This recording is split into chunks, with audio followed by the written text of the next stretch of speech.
Genesis 1, the beginning.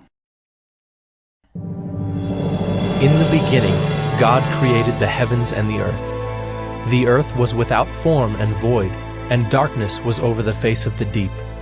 And the Spirit of God was hovering over the face of the waters.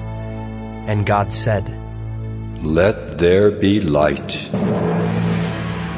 And there was light. And God saw that the light was good. And God separated the light from the darkness. God called the light day, and the darkness he called night. And there was evening, and there was morning, the first day. And God said, "Let there be an expanse in the midst of the waters, and let it separate the waters from the waters." And God made the expanse and separated the waters that were under the expanse from the waters that were above the expanse. And it was so. And God called the expanse heaven. And there was evening, and there was morning, the second day. And God said, "Let the waters under the heavens be gathered together into one place, and let the dry land appear." And it was so. God called the dry land earth, and the waters that were gathered together he called seas. And God saw that it was good. And God said, "Let the earth sprout vegetation, plants yielding seed, and fruit trees bearing fruit in which is their seed, each according to its kind on the earth." And it was so. The earth brought forth vegetation, plants yielding seed according to their own kinds, and trees bearing fruit in which is their seed, each according to its kind. And God saw that it was good. And there was evening, and there was morning, the third day. And God said, "Let there be lights in the expanse of the heavens to separate the day from the night, and let them be for signs and for seasons and for days and years. And let them be lights in the expanse of the heavens to give light upon the earth." And it was so. And God made the two great lights, the greater light to rule the day, and the lesser light to rule the night, and the stars.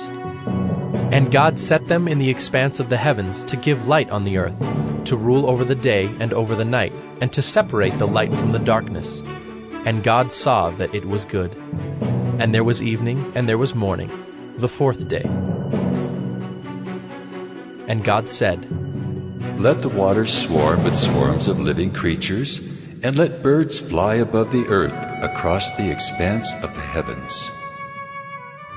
So God created the great sea creatures and every living creature that moves, with which the waters swarm according to their kinds, and every winged bird according to its kind.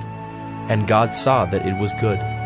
And God blessed them, saying, "Be fruitful, and multiply, and fill the waters in the seas, and let birds multiply on the earth." And there was evening, and there was morning, the fifth day. And God said, "Let the earth bring forth living creatures according to their kinds, livestock and creeping things, and beasts of the earth according to their kinds." And it was so. And God made the beasts of the earth according to their kinds, and the livestock according to their kinds, and everything that creeps on the ground according to its kind. And God saw that it was good. Then God said, "Let us make man in our image, after our likeness, and let them have dominion over the fish of the sea, and over the birds of the heavens, and over the livestock, and over all the earth, and over every creeping thing that creeps on the earth." So God created man in his own image. In the image of God he created him. Male and female he created them. And God blessed them. And God said to them, "Be fruitful and multiply, and fill the earth and subdue it, and have dominion over the fish of the sea, and over the birds of the heavens, and over every living thing that moves on the earth." And God said, "Behold, I have given you every plant yielding seed that is on the face of all the earth, and every tree with seed in its fruit. You shall have them for food. And to every beast of the earth, and to every bird of the heavens, and to everything that creeps on the earth, everything that has the breath of life, I have given every green plant for food." And it was so. And God saw everything that he had made, and behold, it was very good. And there was evening, and there was morning, the sixth day. Genesis 2, made in God's image. Thus the heavens and the earth were finished, and all the host of them. And on the seventh day God finished his work that he had done, and he rested on the seventh day from all his work that he had done. So God blessed the seventh day and made it holy, because on it God rested from all his work that he had done in creation. These are the generations of the heavens and the earth when they were created in the day that the Lord God made the earth and the heavens. When no bush of the field was yet in the land, and no small plant of the field had yet sprung up, for the Lord God had not caused it to rain on the land, and there was no man to work the ground, and a mist was going up from the land, and was watering the whole face of the ground. Then the Lord God formed the man of dust from the ground, and breathed into his nostrils the breath of life, and the man became a living creature. And the Lord God planted a garden in Eden in the east, and there he put the man whom he had formed.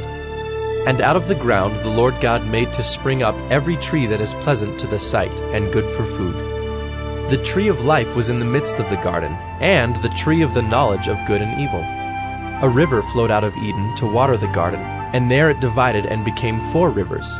The name of the first is the Pishon. It is the one that flowed around the whole land of Havilah, where there is gold. And the gold of that land is good. Bdellium and onyx stone are there. The name of the second river is the Gihon. It is the one that flowed around the whole land of Cush. And the name of the third river is the Tigris, which flows east of Assyria. And the fourth river is the Euphrates. The Lord God took the man and put him in the Garden of Eden to work it and keep it. And the Lord God commanded the man, saying, You may surely eat of every tree of the garden, but of the tree of the knowledge of good and evil you shall not eat. For in the day that you eat of it, you shall surely die. Then the Lord God said, It is not good that the man should be alone. I will make him a helper fit for him. Now out of the ground the Lord God had formed every beast of the field and every bird of the heavens, and brought them to the man to see what he would call them. And whatever the man called every living creature, that was its name. The man gave names to all livestock and to the birds of the heavens and to every beast of the field. But for Adam there was not found a helper fit for him. So the Lord God caused a deep sleep to fall upon the man, and while he slept took one of his ribs and closed up its place with flesh. And the rib that the Lord God had taken from the man he made into a woman and brought her to the man. Then the man said, This at last is bone of my bones and flesh of my flesh. She shall be called woman, because she was taken out of man. Therefore a man shall leave his father and his mother, and hold fast to his wife, and they shall become one flesh. And the man and his wife were both naked, and were not ashamed. Genesis 3, temptation leads to sin. Now the serpent was more crafty than any other beast of the field that the Lord God had made. He said to the woman, Did God actually say, You shall not eat of any tree in the garden? And the woman said to the serpent, We may eat of the fruit of the trees in the garden, but God said, You shall not eat of the fruit of the tree that is in the midst of the garden, neither shall you touch it, lest you die. But the serpent said to the woman, You will not surely die, for God knows that when you eat of it, your eyes will be opened, and you will be like God, knowing good and evil. So when the woman saw that the tree was good for food, and that it was a delight to the eyes, and that the tree was to be desired to make one wise, she took of its fruit and ate, and she also gave some to her husband who was with her, and he ate. Then the eyes of both were opened, and they knew that they were naked. And they sewed fig leaves together and made themselves loincloths. And they heard the sound of the Lord God walking in the garden in the cool of the day. And the man and his wife hid themselves from the presence of the Lord God among the trees of the garden. But the Lord God called to the man and said to him, Where are you? And he said, I heard the sound of you in the garden, and I was afraid, because I was naked, and I hid myself. He said, Who told you that you were naked? Have you eaten of the tree of which I commanded you not to eat? The man said, The woman whom you gave to be with me, she gave me the fruit of the tree, and I ate. Then the Lord God said to the woman, What is this that you have done? The woman said, The serpent deceived me, and I ate. The Lord God said to the serpent, Because you have done this, cursed are you above all livestock, and above all beasts of the field. On your belly you shall go, and dust you shall eat all the days of your life. I will put enmity between you and the woman, and between your offspring and her offspring. He shall bruise your head, and you shall bruise his heel. To the woman he said, I will surely multiply your pain in childbearing. In pain you shall bring forth children. Your desire shall be for your husband, and he shall rule over you. And to Adam he said, Because you have listened to the voice of your wife, and have eaten of the tree of which I commanded you, you shall not eat of it. Cursed is the ground because of you. In pain you shall eat of it all the days of your life. Thorns and thistles it shall bring forth for you, and you shall eat the plants of the field. By the sweat of your face you shall eat bread, till you return to the ground, for out of it you were taken. For you are dust, and to dust you shall return. The man called his wife's name Eve, because she was the mother of all living. And the Lord God made for Adam and for his wife garments of skins, and clothed them. Then the Lord God said, Behold, the man has become like one of us in knowing good and evil. Now, lest he reach out his hand and take also of the tree of life and eat, and live forever. Therefore the Lord God sent him out from the Garden of Eden to work the ground from which he was taken. He drove out the man, and at the east of the Garden of Eden he placed the cherubim and a flaming sword that turned every way to guard the way to the tree of life. Genesis 4, 1-16. Brothers Cain and Abel. Now Adam knew Eve his wife, and she conceived and bore Cain, saying, I have gotten a man with the help of the Lord. And again she bore his brother Abel. Now Abel was a keeper of sheep, and Cain a worker of the ground. In the course of time Cain brought to the Lord an offering of the fruit of the ground, and Abel also brought of the firstborn of his flock and of their fat portions. And the Lord had regard for Abel and his offering, but for Cain and his offering he had no regard. So Cain was very angry, and his face fell. The Lord said to Cain, Why are you angry? And why has your face fallen? If you do well, will you not be accepted? And if you do not do well, sin is crouching at the door. Its desire is for you, but you must rule over it.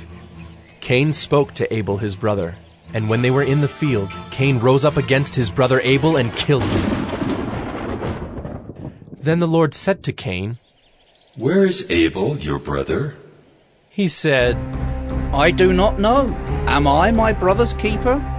And the Lord said, What have you done? The voice of your brother's blood is crying to me from the ground. And now you are cursed from the ground, which has opened its mouth to receive your brother's blood from your hand. When you work the ground, it shall no longer yield to you its strength. You shall be a fugitive and a wanderer on the earth. Cain said to the Lord, My punishment is greater than I can bear. Behold, you have driven me today away from the ground, and from your face I shall be hidden. I shall be a fugitive and a wanderer on the earth, and whoever finds me will kill me. Then the Lord said to him, Not so. If anyone kills Cain, vengeance shall be taken on him sevenfold. And the Lord put a mark on Cain, lest any who found him should attack him. Then Cain went away from the presence of the Lord and settled in the land of Nod, east of Eden. Genesis 6. Noah builds an ark.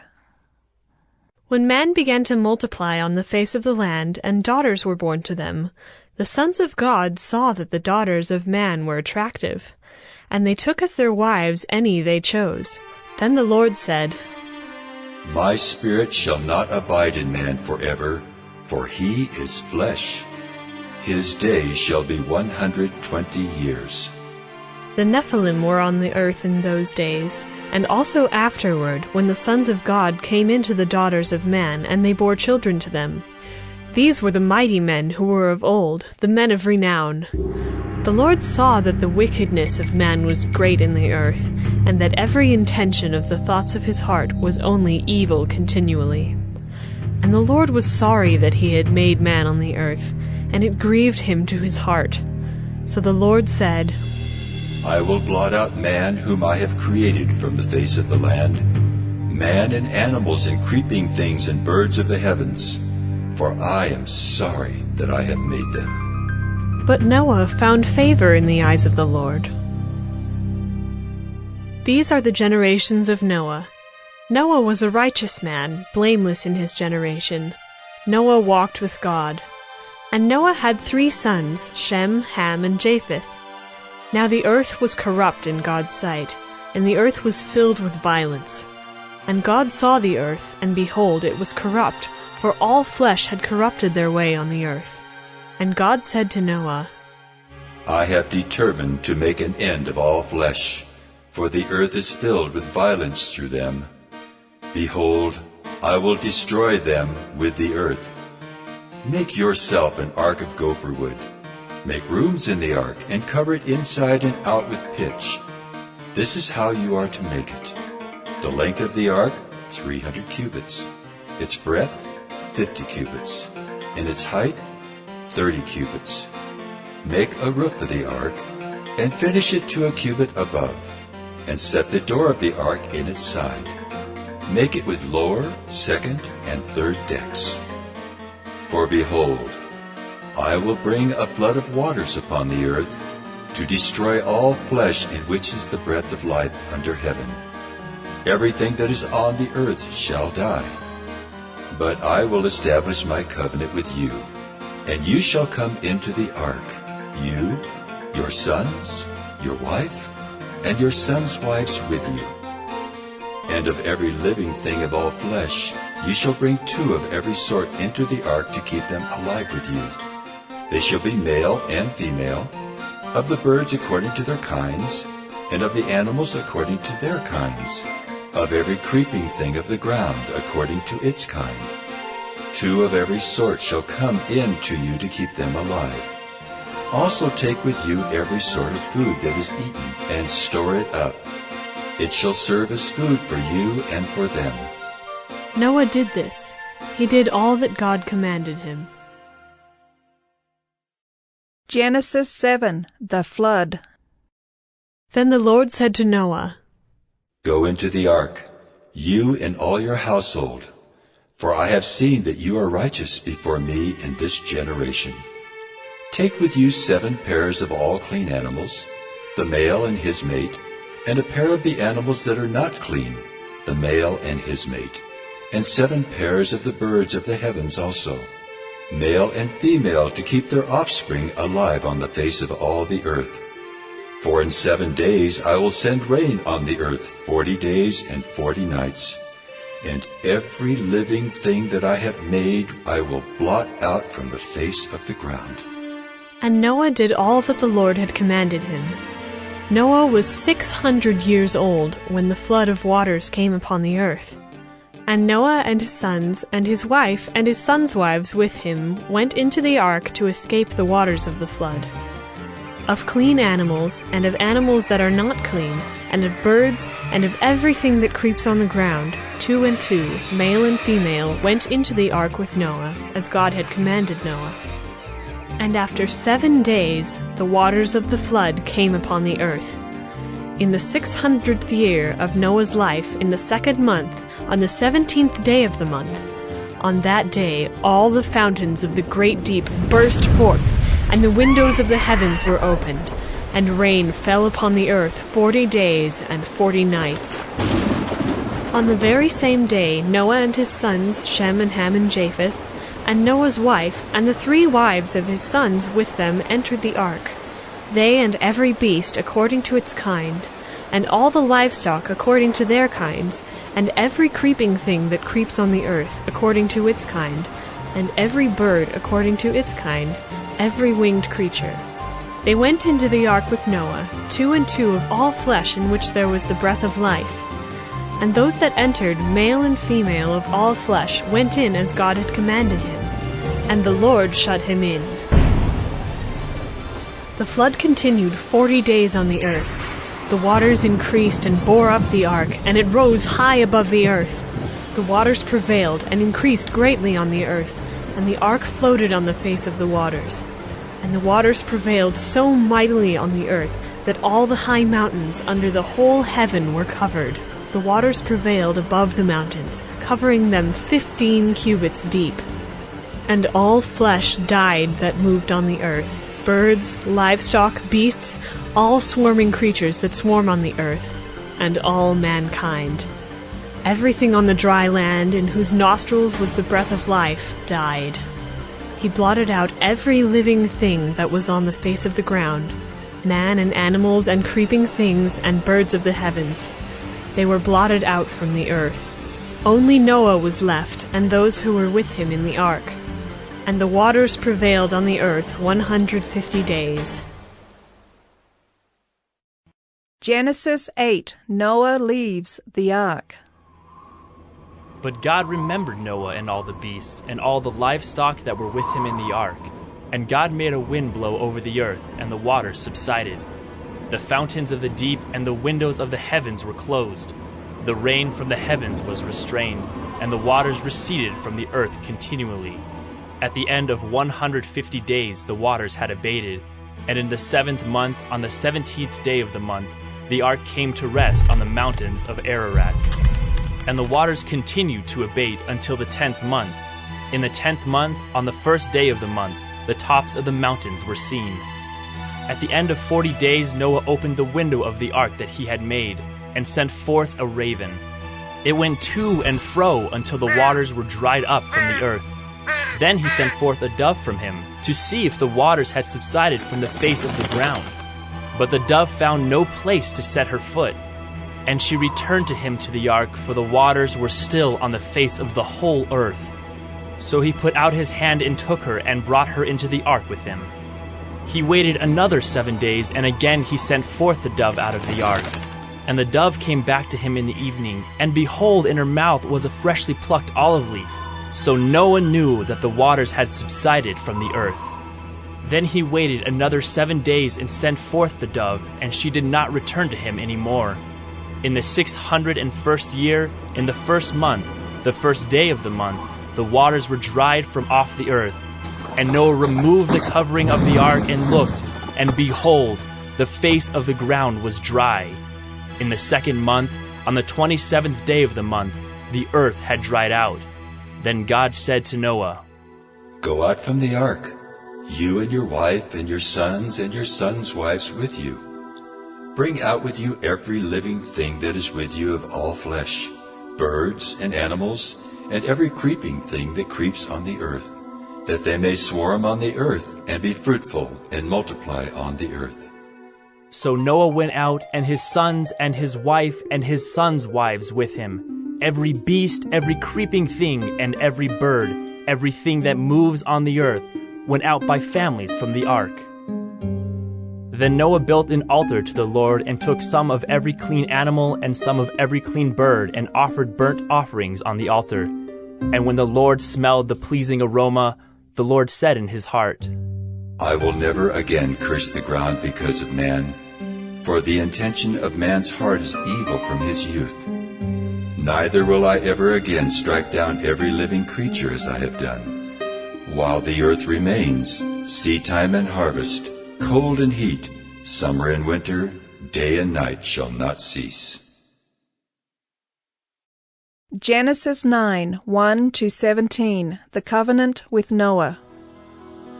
And God blessed Noah and his sons and said to them, Be fruitful and multiply and fill the earth. The fear of you and the dread of you shall be upon every beast of the earth and upon every bird of the heavens, upon everything that creeps on the ground and all the fish of the sea. Into your hand they are delivered. Every moving thing that lives shall be food for you. And as I gave you the green plants, I give you everything. But you shall not eat flesh with its life, that is, its blood. And for your lifeblood I will require a reckoning. From every beast I will require it, and from man. From his fellow man I will require a reckoning for the life of man. Whoever sheds the blood of man, by man shall his blood be shed. For God made man in his own image. And you, be fruitful and multiply. Teem on the earth and multiply in it. Then God said to Noah and to his sons with him, Behold, I establish my covenant with you and your offspring after you, and with every living creature that is with you, the birds, the livestock, and every beast of the earth with you. As many as came out of the ark, it is for every beast of the earth. I establish my covenant with you, that never again shall all flesh be cut off by the waters of the flood, and never again shall there be a flood to destroy the earth. And God said, This is the sign of the covenant that I make between me and you and every living creature that is with you, for all future generations. I have set my bow in the cloud, and it shall be a sign of the covenant between me and the earth. When I bring clouds over the earth and the bow is seen in the clouds, I will remember my covenant that is between me and you and every living creature of all flesh. And the waters shall never again become a flood to destroy all flesh. When the bow is in the clouds, I will see it and remember the everlasting covenant between God and every living creature of all flesh that is on the earth. God said to Noah, This is the sign of the covenant that I have established between me and all flesh that is on the earth. Genesis 11, 1-9, the Tower of Babel. Now the whole earth had one language and the same words, and as people migrated from the east, they found a plain in the land of Shinar, and settled there. And they said to one another, Come, let us make bricks and burn them thoroughly. And they had brick for stone, and bitumen for mortar. Then they said, Come, let us build ourselves a city and a tower with its top in the heavens, and let us make a name for ourselves, lest we be dispersed over the face of the whole earth. And the Lord came down to see the city and the tower which the children of man had built. And the Lord said, Behold, they are one people, and they have all one language. And this is only the beginning of what they will do. And nothing that they propose to do will now be impossible for them. Come, let us go down and there confuse their language, so that they may not understand one another's speech. So the Lord dispersed them from there over the face of all the earth, and they left off building the city. Therefore its name was called Babel, because there the Lord confused the language of all the earth. And from there the Lord dispersed them over the face of all the earth. Genesis 12, God chooses Abram. Now the Lord said to Abram, Go from your country and your kindred and your father's house to the land that I will show you. And I will make of you a great nation, and I will bless you and make your name great, so that you will be a blessing. I will bless those who bless you, and him who dishonors you I will curse. And in you all the families of the earth shall be blessed. So Abram went as the Lord had told him, and Lot went with him. Abram was 75 years old when he departed from Haran. And Abram took Sarai his wife, and Lot his brother's son, and all their possessions that they had gathered, and the people that they had acquired in Haran, and they set out to go to the land of Canaan. When they came to the land of Canaan, Abram passed through the land to the place at Shechem, to the oak of Moreh. At that time the Canaanites were in the land. Then the Lord appeared to Abram and said, To your offspring I will give this land. So he built there an altar to the Lord who had appeared to him. From there he moved to the hill country on the east of Bethel and pitched his tent, with Bethel on the west and Ai on the east. And there he built an altar to the Lord and called upon the name of the Lord. And Abram journeyed on, still going toward the Negeb. Now there was a famine in the land, so Abram went down to Egypt to sojourn there, for the famine was severe in the land. When he was about to enter Egypt, he said to Sarai his wife, I know that you are a woman beautiful in appearance. When the Egyptians see you, they will say, This is his wife. Then they will kill me, but they will let you live. Say you are my sister, that it may go well with me because of you, and that my life may be spared for your sake. When Abram entered Egypt, the Egyptians saw that the woman was very beautiful. And when the princes of Pharaoh saw her, they praised her to Pharaoh. And the woman was taken into Pharaoh's house. And for her sake he dealt well with Abram. And he had sheep, oxen, male donkeys, male servants, female donkeys, and camels. But the Lord afflicted Pharaoh and his house with great plagues because of Sarai, Abram's wife. So Pharaoh called Abram and said, What is this you have done to me? Why did you not tell me that she was your wife? Why did you say, She is my sister, so that I took her for my wife? Now then, here is your wife, take her and go. And Pharaoh gave men orders concerning him, and they sent him away with his wife and all that he had.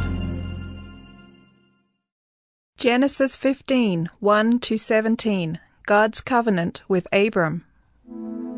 After these things, the word of the Lord came to Abram in a vision. Fear not, Abram.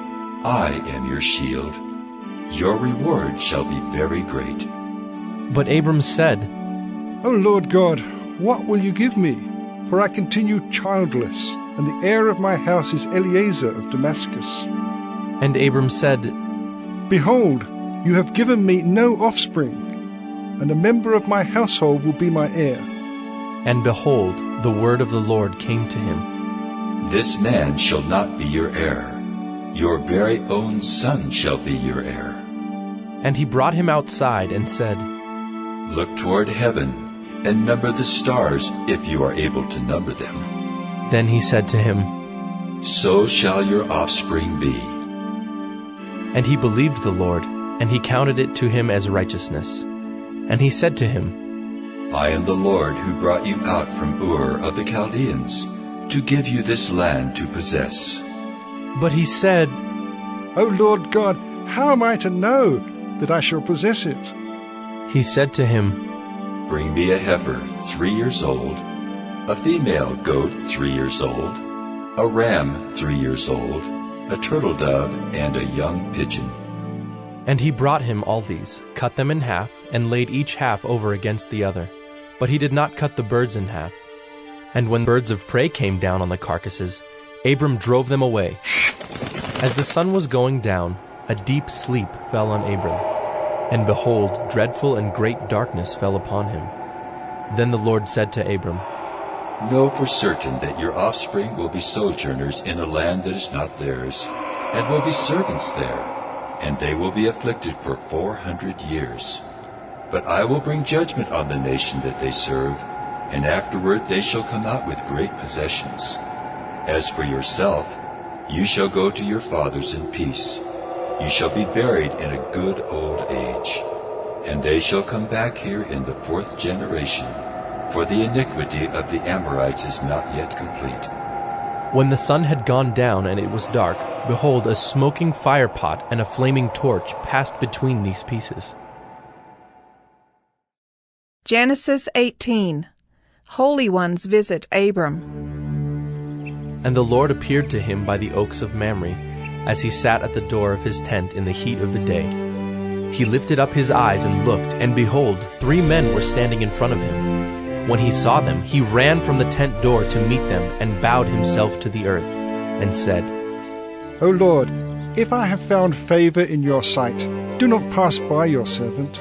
Let a little water be brought, and wash your feet, and rest yourselves under the tree, while I bring a morsel of bread, that you may refresh yourselves, and after that you may pass on, since you have come to your servant. So they said, Do as you have said. And Abraham went quickly into the tent to Sarah, and said, Quick, 3 seahs of fine flour, knead it, and make cakes. And Abraham ran to the herd and took a calf, tender and good, and gave it to a young man who prepared it quickly. Then he took curds and milk and the calf that he had prepared, and set it before them. And he stood by them under the tree while they ate. They said to him, Where is Sarah your wife? And he said, She is in the tent. The Lord said, I will surely return to you about this time next year, and Sarah your wife shall have a son. And Sarah was listening at the tent door behind him. Now Abraham and Sarah were old, advanced in years. The way of women had ceased to be with Sarah. So Sarah laughed to herself, saying, After I am worn out, and my Lord is old, shall I have pleasure? The Lord said to Abraham, Why did Sarah laugh and say, Shall I indeed bear a child now that I am old?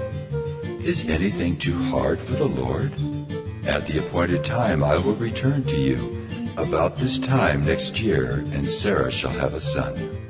But Sarah denied it, saying, I did not laugh. For she was afraid. He said, No, but you did laugh.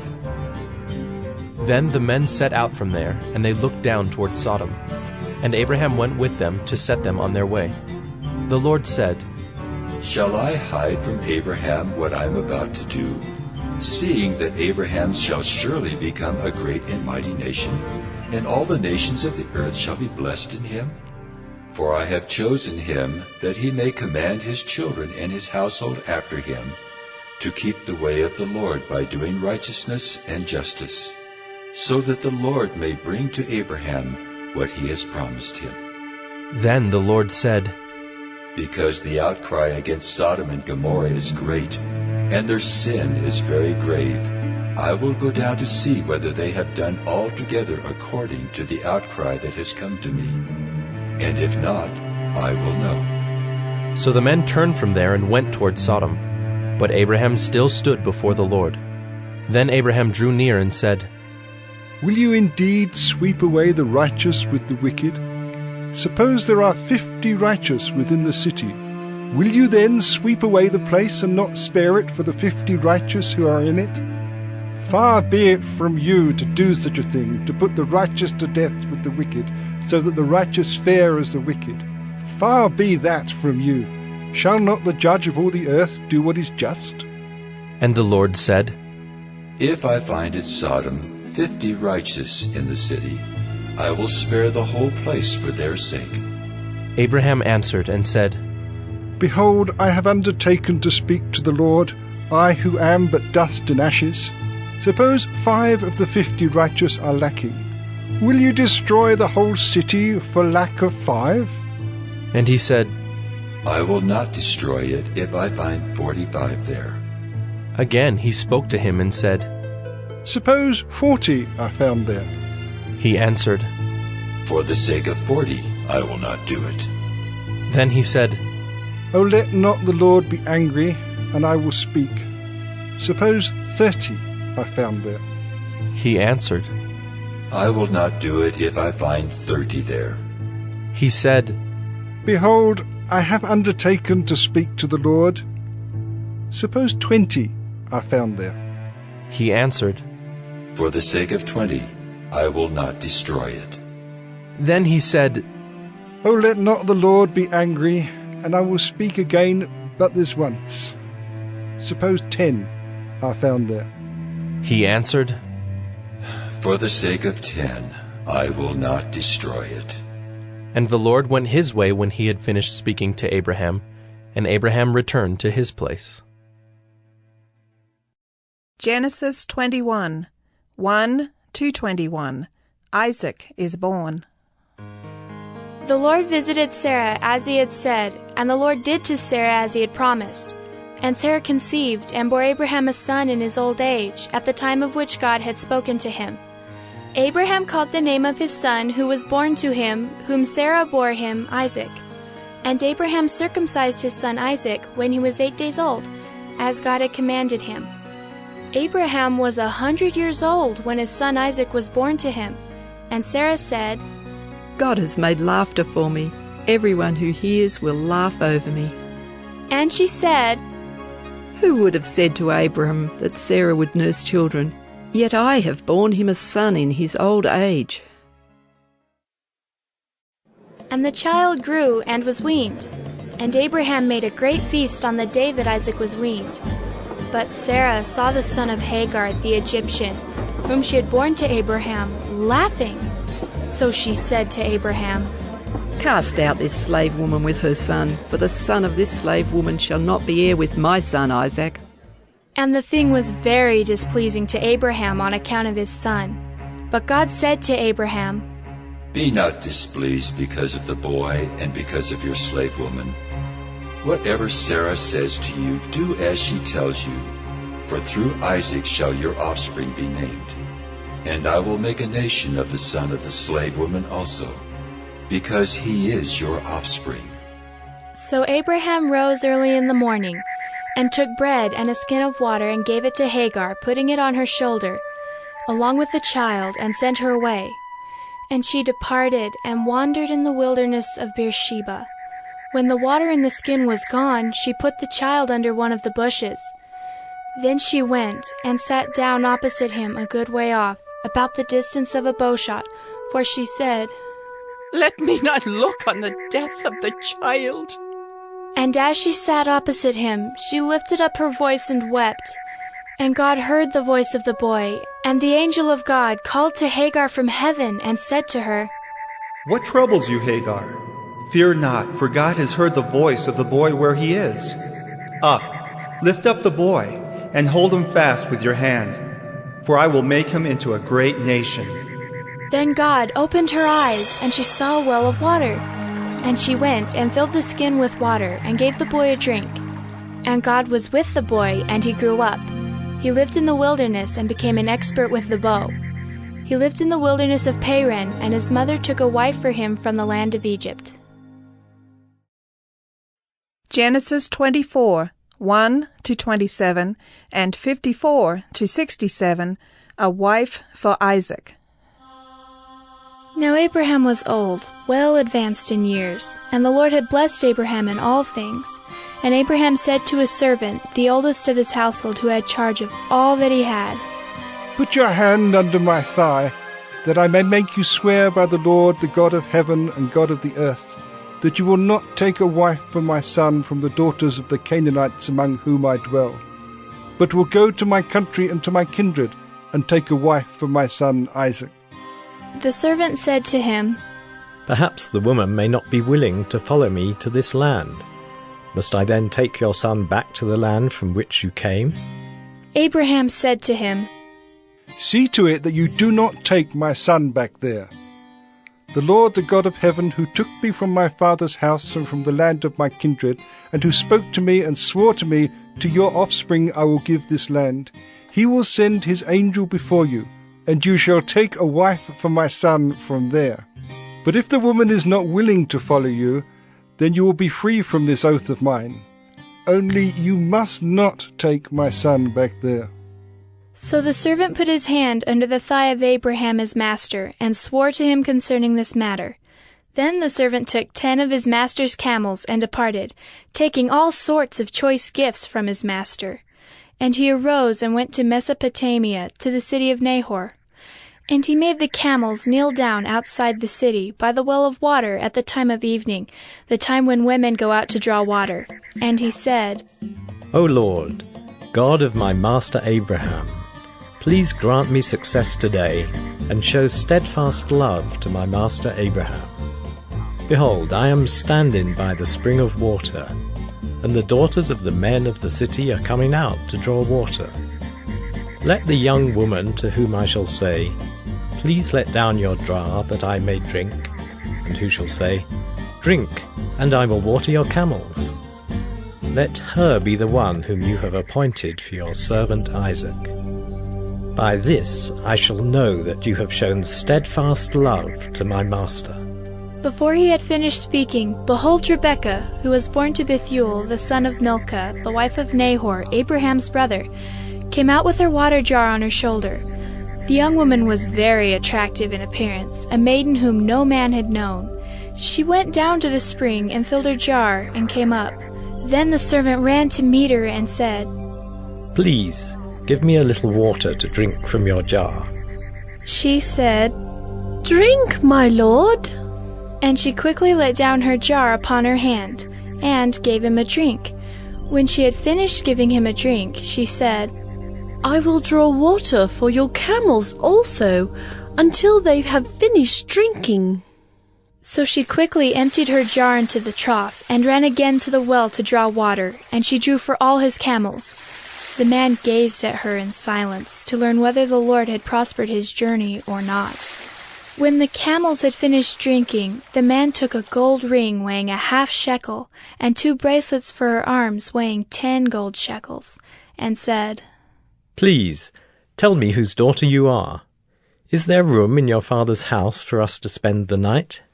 She said to him, "I am the daughter of Bethuel, the son of Milcah, whom she bore to Nahor." She added, "We have plenty of both straw and fodder, and room to spend the night." The man bowed his head and worshipped the Lord, and said, "Blessed be the Lord, the God of my master Abraham, who has not forsaken his steadfast love and his faithfulness toward my master. As for me, the Lord has led me in the way to the house of my master's kinsman."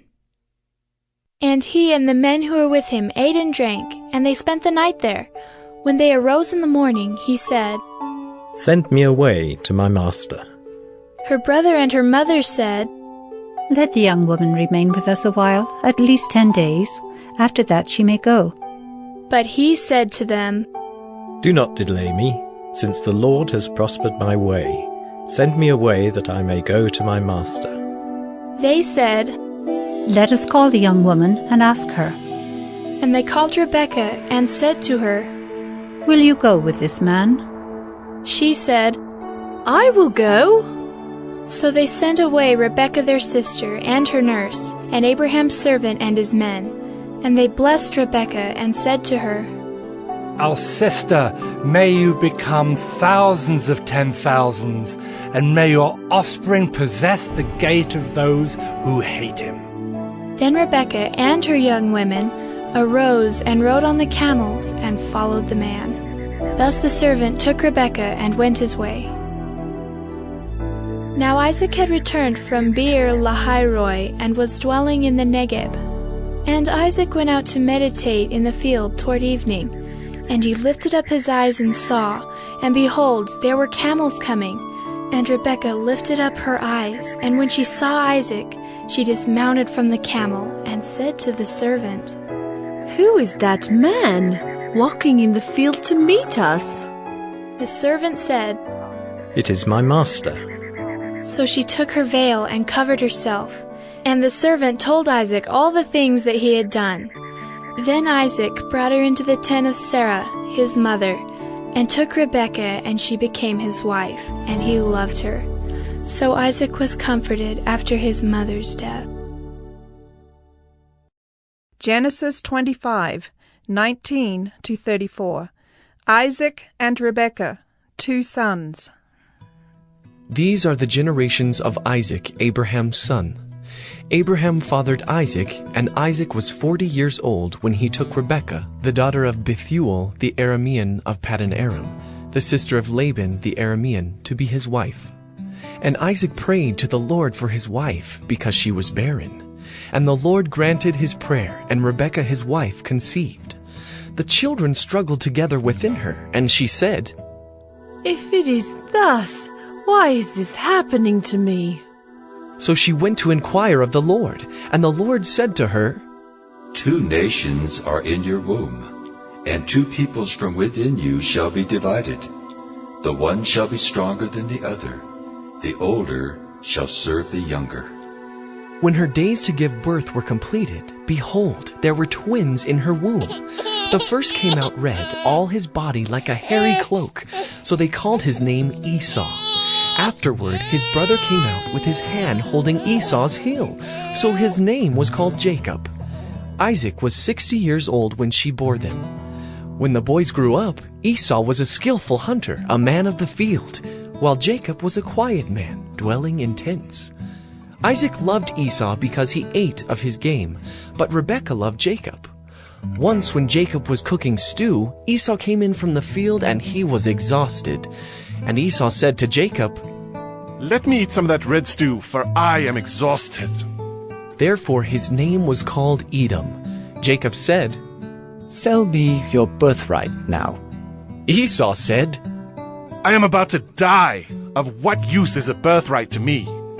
Jacob said, "Swear to me now." So he swore to him and sold his birthright to Jacob. Then Jacob gave Esau bread and lentil stew, and he ate and drank and rose and went his way. Thus Esau despised his birthright. Genesis 26:12-33. Isaac and the wells. And Isaac sowed in that land, and reaped in the same year 100-fold. The Lord blessed him, and the man became rich, and gained more and more until he became very wealthy. He had possessions of flocks and herds, and many servants, so that the Philistines envied him. Now the Philistines had stopped and filled with earth all the wells that his father's servants had dug in the days of Abraham his father. And Abimelech said to Isaac, "Go away from us, for you are much mightier than we." So Isaac departed from there, and encamped in the valley of Gerar, and settled there. And Isaac dug again the wells of water that had been dug in the days of Abraham his father, which the Philistines had stopped after the death of Abraham. And he gave them the names that his father had given them. But when Isaac's servants dug in the valley and found there a well of spring water, the herdsmen of Gerar quarreled with Isaac's herdsmen, saying, "The water is ours." So he called the name of the well Esek, because they contended with him. Then they dug another well, and they quarreled over that also, so he called its name Sitnah. And he moved from there and dug another well, and they did not quarrel over it. So he called its name Rehoboth, saying, "For now the Lord has made room for us, and we shall be fruitful in the land." From there he went up to Beersheba, and the Lord appeared to him the same night, and said, "I am the God of Abraham your father. Fear not, for I am with you and will bless you, and multiply your offspring for my servant Abraham's sake." So he built an altar there, and called upon the name of the Lord, and pitched his tent there. And there Isaac's servants dug a well. When Abimelech went to him from Gerar with Ahuzzath his adviser, and Phicol the commander of his army, Isaac said to them, "Why have you come to me, seeing that you hate me and have sent me away from you?" They said, "We see plainly that the Lord has been with you. So we said, let there be a sworn pact between us, between you and us, and let us make a covenant with you, that you will do us no harm, just as we have not touched you, and have done to you nothing but good, and have sent you away in peace. You are now the blessed of the Lord." So he made them a feast, and they ate and drank. In the morning they rose early and exchanged oaths. And Isaac sent them on their way, and they departed from him in peace. That same day Isaac's servants came and told him about the well that they had dug, and said to him, "We have found water." He called it Shibah. Therefore the name of the city is Beersheba to this day. Genesis 27:1-41 and 46. Jacob steals a blessing. When Isaac was old and his eyes were dim so that he could not see, he called Esau, his older son, and said to him, "My son?" And he answered, "Here I am." He said, "Behold, I am old. I do not know the day of my death. Now then, take your weapons, your quiver and your bow, and go out to the field and hunt game for me, and prepare for me delicious food such as I love, and Bring it to me so that I may eat, that my soul may bless you before I die." Now Rebekah was listening when Isaac spoke to his son Esau. So when Esau went to the field to hunt for game and bring it, Rebekah said to her son Jacob, "I heard your father speak to your brother Esau. Bring me game and prepare for me delicious food, that I may eat it and bless you before the Lord before I die. Now therefore, my son, obey my voice as I command you. Go to the flock and bring me 2 good young goats, so that I may prepare from them delicious food for your father, such as he loves. And you shall bring it to your father to eat, so that he may bless you before he dies." But Jacob said to Rebekah his mother, "Behold, my brother Esau is a hairy man, and I am a smooth man. Perhaps my father will feel me, and I shall seem to be mocking him, and bring a curse upon myself, and not a blessing." His mother said to him, "Let your curse be on me, my son. Only obey my voice, and go, bring them to me." So he went and took them and brought them to his mother, and his mother prepared delicious food such as his father loved. Then Rebekah took the best garments of Esau her older son, which were with her in the house, and put them on Jacob her younger son. And the skins of the young goat she put on his hands and on the smooth part of his neck. And she put the delicious food and the bread which she had prepared into the hand of her son Jacob. So he went in to his father and said, "My father." And he said, "Here I am. Who are you, my son?" Jacob said to his father, "I am Esau, your firstborn. I have done as you told me. Now sit up and eat of my game, that your soul may bless me." But Isaac said to his son, "How is it that you have found it so quickly, my son?" He answered, "Because the Lord your God granted me success."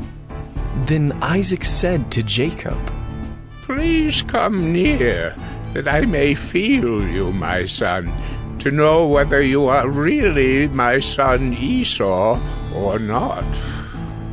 So Jacob went near to Isaac his father, who felt him and said, "The voice is Jacob's voice, but the hands are the hands of Esau." And he did not recognize him, because his hands were hairy like his brother Esau's hands. So he blessed him. He said, "Are you really my son Esau?" He answered, "I am." Then he said, "Bring it near to me, that I may eat of my son's game and bless you." So he brought it near to him, and he ate.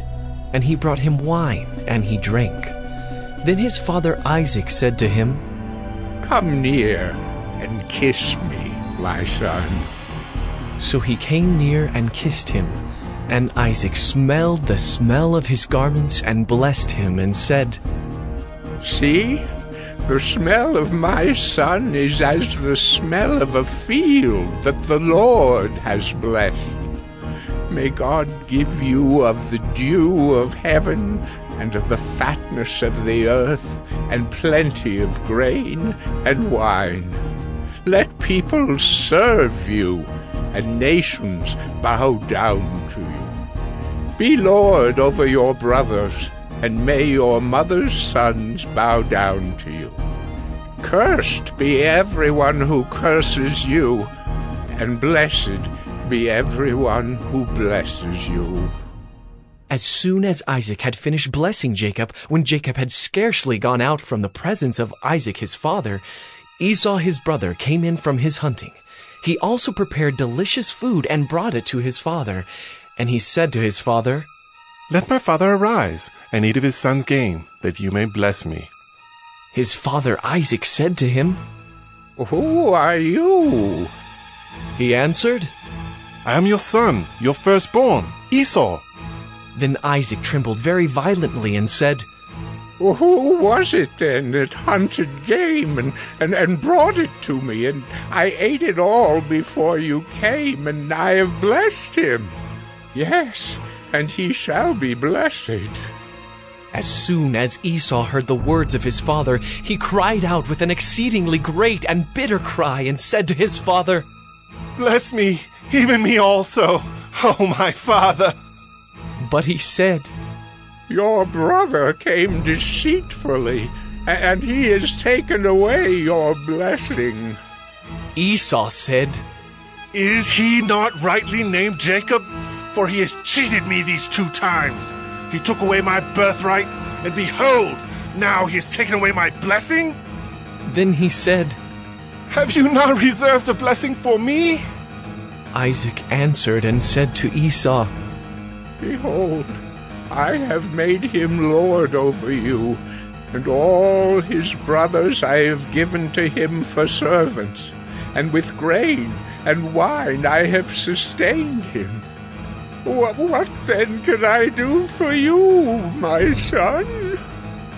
Esau said to his father, Have you but one blessing, my father? Bless me, even me also, oh my father. And Esau lifted up his voice and wept. Then Isaac, his father, answered and said to him, Behold, away from the fatness of the earth shall your dwelling be, and away from the dew of heaven on high. By your sword you shall live, and you shall serve your brother. But when you grow restless, you shall break his yoke from your neck. Now Esau hated Jacob because of the blessing with which his father had blessed him, and Esau said to himself, The days of mourning for my father are approaching. Then I will kill my brother Jacob.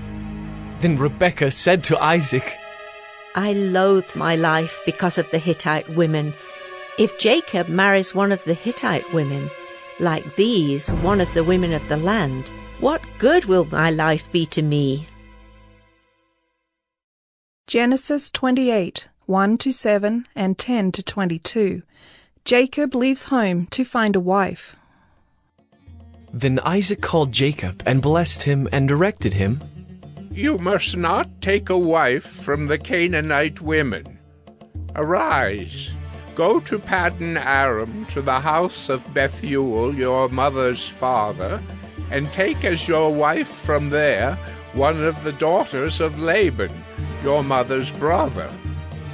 God Almighty bless you and make you fruitful and multiply you, that you may become a company of peoples.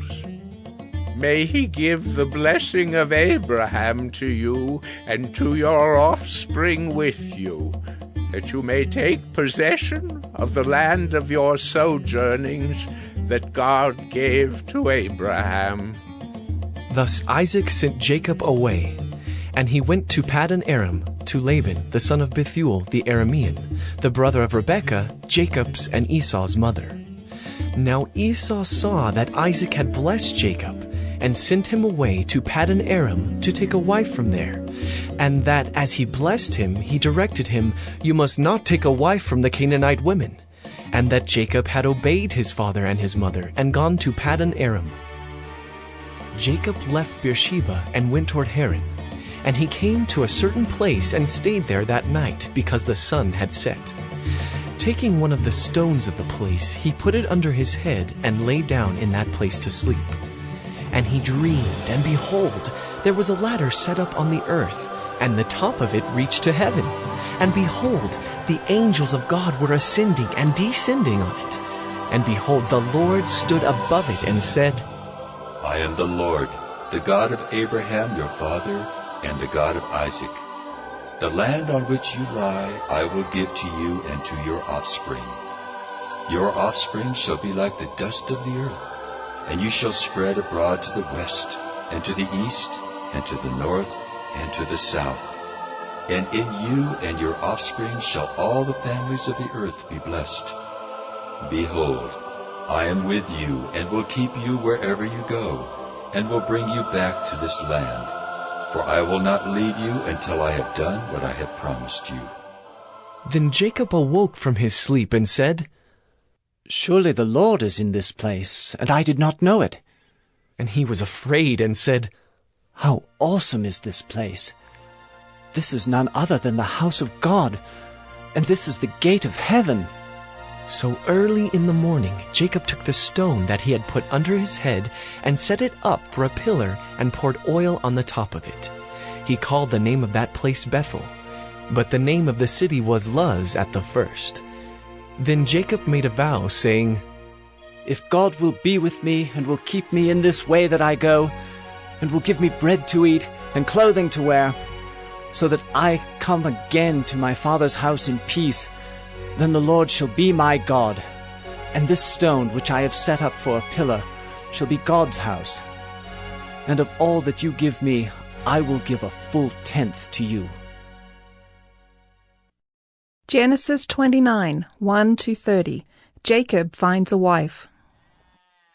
Then Jacob went on his journey and came to the land of the people of the east. As he looked, he saw a well in the field, and behold, 3 flocks of sheep lying beside it. For out of that well the flocks were watered. The stone on the well's mouth was large, and when all the flocks were gathered there, the shepherds would roll the stone from the mouth of the well and water the sheep, and put the stone back in its place over the mouth of the well. Jacob said to them, "My brothers, where do you come from?" They said, "We are from Haran." He said to them, "Do you know Laban, the son of Nahor?" They said, "We know him." He said to them, "Is it well with him?" They said, "It is well, and see, Rachel his daughter is coming with the sheep." He said, "Behold, it is still high day. It is not time for the livestock to be gathered together. Water the sheep and go, pasture them." But they said, "We cannot until all the flocks are gathered together and the stone is rolled from the mouth of the well. Then we water the sheep." While he was still speaking with him, Rachel came with her father's sheep, for she was a shepherdess. Now as soon as Jacob saw Rachel, the daughter of Laban his mother's brother, and the sheep of Laban his mother's brother, Jacob came near and rolled the stone from the well's mouth and watered the flock of Laban his mother's brother. Then Jacob kissed Rachel and wept aloud. And Jacob told Rachel that he was her father's kinsman and that he was Rebekah's son. And she ran and told her father. As soon as Laban heard the news about Jacob, his sister's son, he ran to meet him and embraced him and kissed him and brought him to his house. Jacob told Laban all these things, and Laban said to him, "Surely you are my bone and my flesh." And he stayed with him a month. Then Laban said to Jacob, "Because you are my kinsman, should you therefore serve me for nothing?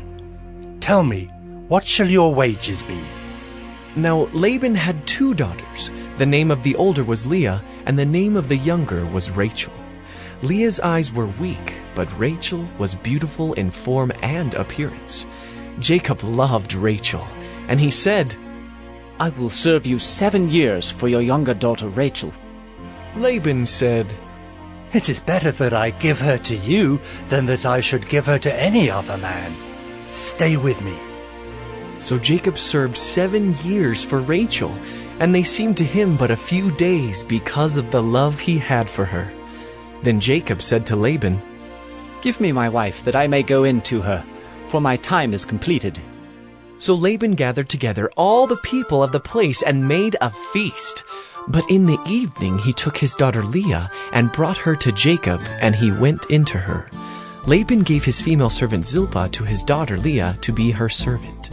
And in the morning, behold, it was Leah. And Jacob said to Laban, "What is this you have done to me?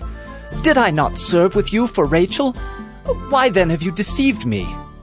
Laban said, "It is not so done in our country to give the younger before the firstborn. Complete the week of this one, and we will give you the other also in return for serving me another 7 years." Jacob did so and completed her week. Then Laban gave him his daughter Rachel to be his wife. Laban gave his female servant Bilhah to his daughter Rachel to be her servant. So Jacob went in to Rachel also, and he loved Rachel more than Leah, and served Laban for another 7 years. Genesis 30, 25 to 36. Jacob prospers. As soon as Rachel had borne Joseph, Jacob said to Laban, "Send me away, that I may go to my own home and country. Give me my wives and my children, for whom I have served you, that I may go, for you know the service that I have given you." But Laban said to him, "If I have found favor in your sight, I have learned by divination that the Lord has blessed me because of you. Name your wages, and I will give it." Jacob said to him, "You yourself know how I have served you, and how your livestock has fared with me. For you had little before I came, and it has increased abundantly, and the Lord has blessed you wherever I turned. But now, when shall I provide for my own household also?" He said, "What shall I give you?" Jacob said, "You shall not give me anything. If you will do this for me, I will again pasture your flock and keep it. Let me pass through all your flock today, removing from it every speckled and spotted sheep and every black lamb, and the spotted and speckled among the goats, and they shall be my wages. So my honesty will answer for me later, when you come to look into my wages with you. Every one that is not speckled and spotted among the goats and black among the lambs, if found with me, shall be counted stolen." Laban said, "Good, let it be as you have said." But that day Laban removed the male goats that were striped and spotted, and all the female goats that were speckled and spotted, every one that had white on it, and every lamb that was black, and put them in the charge of his sons. And he set a distance of 3 days' journey between himself and Jacob pastured the rest of Laban's flock. Genesis 31. Jacob returns home. Now Jacob heard that the sons of Laban were saying, "Jacob has taken all that was our father's, and from what was our father's he has gained all this wealth." And Jacob saw that Laban did not regard him with favor as before. Then the Lord said to Jacob, "Return to the land of your fathers and to your kindred, and I will be with you." So Jacob sent and called Rachel and Leah into the field where his flock was, and said to them, "I see that your father does not regard me with favor as he did before, but the God of my father has been with me. You know that I have served your father with all my strength, yet your father has cheated me and changed my wages 10 times. But God did not permit him to harm me. If he said, 'The spotted shall be your wages,' then all the flock bore spotted. And if he said, 'The striped shall be your wages,' then all the flock bore striped. Thus God has taken away the livestock of your father and given them to me. In the breeding season of the flock I lifted up my eyes and saw in a dream that the goats that mated with the flock were striped, spotted, and mottled. Then the angel of God said to me in the dream, 'Jacob.' And I said, 'Here I am.' And he said, 'Lift up your eyes and see. All the goats that mate with the flock are striped, spotted, and mottled. For I have seen all that Laban is doing to you. I am the God of Bethel, where you anointed a pillar and made a vow to me. Now arise, go out from this land and return to the land of your kindred.' Then Rachel and Leah answered and said to him, "Is there any portion or inheritance left to us in our father's house? Are we not regarded by him as foreigners? For he has sold us, and he has indeed devoured our money." All the wealth that God has taken away from our father belongs to us and to our children. Now then, whatever God has said to you, do." So Jacob arose and set his sons and his wives on camels. He drove away all his livestock, all his property that he had gained, the livestock in his possession that he had acquired in Paddan Aram, to go to the land of Canaan to his father Isaac. Laban had gone to shear his sheep, and Rachel stole her father's household gods. And Jacob tricked Laban the Aramean by not telling him that he intended to flee. He fled with all that he had and arose and crossed the Euphrates, and set his face toward the hill country of Gilead. When it was told Laban on the 3rd day that Jacob had fled, he took his kinsman with him and pursued him for 7 days, and followed close after him into the hill country of Gilead. But God came to Laban the Aramean in a dream by night and said to him, Be careful not to say anything to Jacob, either good or bad. And Laban overtook Jacob. Now Jacob had pitched his tent in the hill country, and Laban with his kinsmen pitched tents in the hill country of Gilead. And Laban said to Jacob, What have you done, that you have tricked me and driven away my daughters like captives of the sword? Why did you flee secretly and trick me, and did not tell me, so that I might have sent you away with mirth and songs, with tambourine and lyre? And why did you not permit me to kiss my sons and my daughters farewell? Now you have done foolishly. It is in my power to do you harm, but the God of your father spoke to me last night, saying, Be careful not to say anything to Jacob, either good or bad. And now you have gone away because you long greatly for your father's house. But why did you steal my gods? Jacob answered and said to Laban, Because I was afraid, for I thought that you would take your daughters from me by force. Anyone with whom you find your gods shall not live. In the presence of our kinsmen, point out what I have that is yours, and take it. Now Jacob did not know that Rachel had stolen them. So Laban went into Jacob's tent, and into Leah's tent, and into the tent of the 2 female servants, but he did not find them. And he went out of Leah's tent, and entered Rachel's. Now Rachel had taken the household gods, and put them in the camel's saddle, and sat on them. Laban felt all about the tent, but did not find them. And she said to her father, Let not my lord be angry that I cannot rise before you, for the way of women is upon me. So he searched, but did not find the household gods. What is my offense? What is my sin that you have hotly pursued me? For you have felt through all my goods. What have you found of all your household goods? Set it here before my kinsmen and your kinsmen, that they may decide between us two. These 20 years I have been with you. Your ewes and your female goats have not miscarried, and I have not eaten the rams of your flocks. What was torn by wild beasts I did not bring to you. I bore the loss of it myself.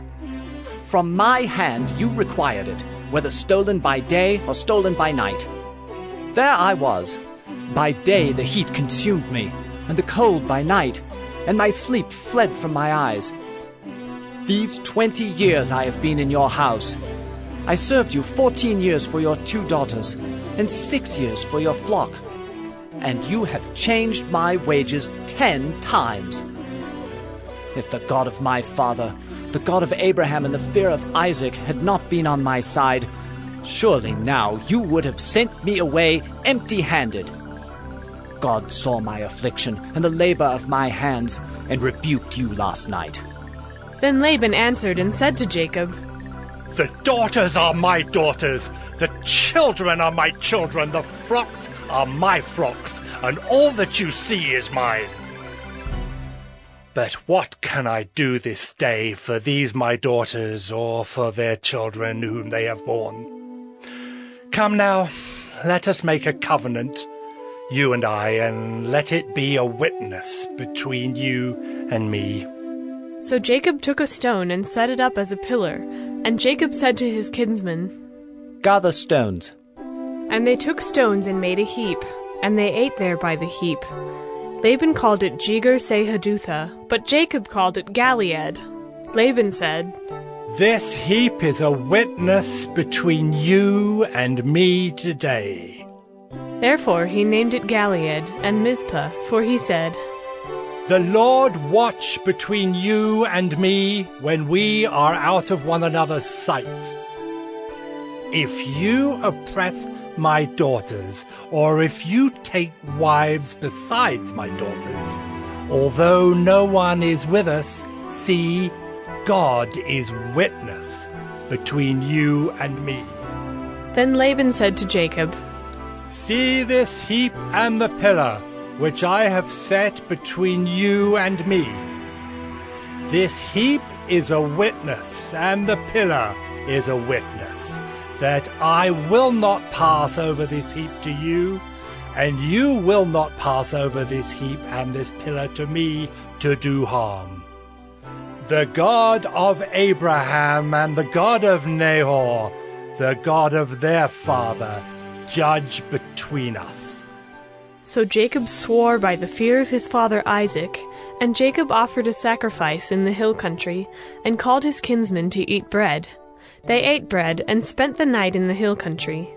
Early in the morning Laban arose and kissed his grandchildren and his daughters and blessed them. Then Laban departed and returned home. Genesis 32. Jacob fears Esau. Jacob went on his way, and the angels of God met him. And when Jacob saw them, he said, "This is God's camp."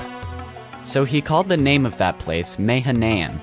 And Jacob sent messengers before him to Esau his brother in the land of Seir, the country of Edom, instructing them, "Thus you shall say to my lord Esau, Thus says your servant Jacob, I have sojourned with Laban and stayed until now. I have oxen, donkeys, flocks, male servants and female servants. I have sent to tell my lord, in order that I may find favor in your sight." And the messengers returned to Jacob, saying, "We came to your brother Esau, and he is coming to meet you, and there are 400 men with him." Then Jacob was greatly afraid and distressed. He divided the people who were with him, and the flocks and herds and camels, into 2 camps, thinking, "Esau comes to the one camp and attacks it, and the camp that is left will escape." And Jacob said, "O God of my father Abraham, and God of my father Isaac, O Lord, who said to me, Return to your country and to your kindred, that I may do you good. I am not worthy of the least of all the deeds of steadfast love and all the faithfulness that you have shown to your servant. For with only my staff I crossed this Jordan, and now I have become 2 camps. Please deliver me from the hand of my brother, from the hand of Esau, for I fear him, that he may come and attack me, the mothers with the children. But you said, I will surely do you good, and make your offspring as the sand of the sea, which cannot be numbered for multitude." So he stayed there that night, and from what he had with him, he took a present for his brother Esau, 200 female goats and 20 male goats, 200 ewes and 20 rams, 30 milking camels and their calves, 40 cows and 10 bulls, 20 female donkeys and 10 male donkeys. These he handed over to his servants. Every drove by itself, and said to his servants, "Pass on ahead of me, and put a space between drove and drove." He instructed the first, "When Esau my brother meets you and asks you, To whom do you belong? Where are you going? And whose are these ahead of you? Then you shall say, They belong to your servant Jacob. They are a present sent to my lord Esau. And moreover, he is behind us." He likewise instructed the second and the third, and all who followed the droves. "You shall say the same thing to Esau when you find him, and you shall say, Moreover, your servant Jacob is behind us." For he thought, "I may appease him with the present that goes ahead of me, and afterward I shall see his face. Perhaps he will accept me." So the present passed on ahead of him, and he himself stayed that night in the camp. The same night he arose and took his 2 wives, his 2 female servants, and his 11 children, and crossed the ford of the Jabbok. He took them and sent them across the stream, and everything else that he had. And Jacob was left alone, and a man wrestled with him until the breaking of the day. When the man saw that he did not prevail against Jacob, he touched his hip socket, and Jacob's hip was put out of joint as he wrestled with him. Then he said, "Let me go, for the day has broken." But Jacob said, "I will not let you go unless you bless me." And he said to him, "What is your name?" And he said, "Jacob." Then he said, "Your name shall no longer be called Jacob, but Israel, for you have striven with God and with men, and have prevailed." Then Jacob asked him, "Please tell me your name." But he said, "Why is it that you ask my name?" And there he blessed him. So Jacob called the name of the place Peniel, saying, "For I have seen God face to face, and yet my life has been delivered." The sun rose upon him as he passed Penuel, limping because of his hip. Therefore to this day the people of Israel do not eat the sinew of the thigh that is on the hip socket, because he touched the socket of Jacob's hip on the sinew of the thigh. Genesis 33. Jacob meets Esau. And Jacob lifted up his eyes and looked, and behold, Esau was coming, and 400 men with him. So he divided the children among Leah and Rachel, and the 2 female servants. And he put the servants with their children in front, then Leah with her children, and Rachel and Joseph last of all.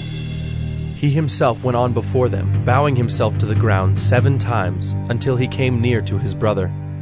But Esau ran to meet him, and embraced him, and fell on his neck, and kissed him, and they wept. And when Esau lifted up his eyes, and saw the women and children, he said, "Who are these with you?"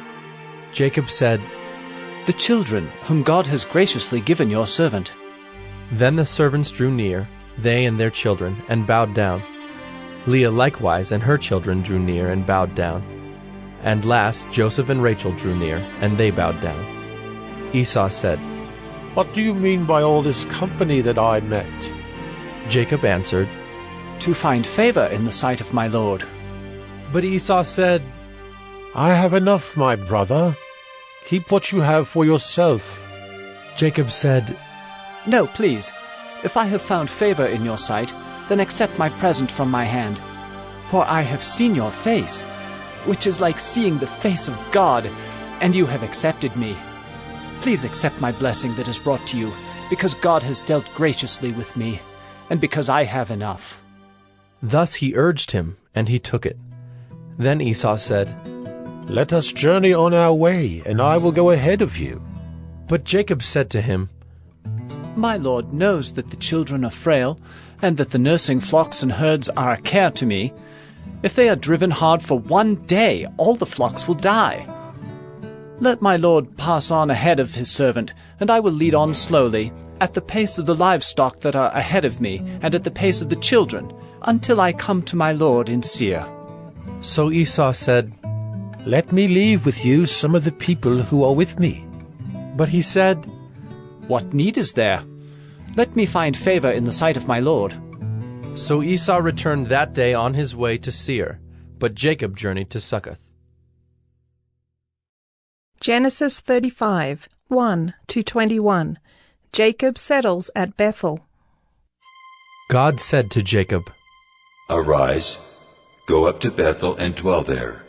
Make an altar there to the God who appeared to you when you fled from your brother Esau." So Jacob said to his household and to all who were with him, "Put away the foreign gods that are among you, and purify yourselves, and change your garments.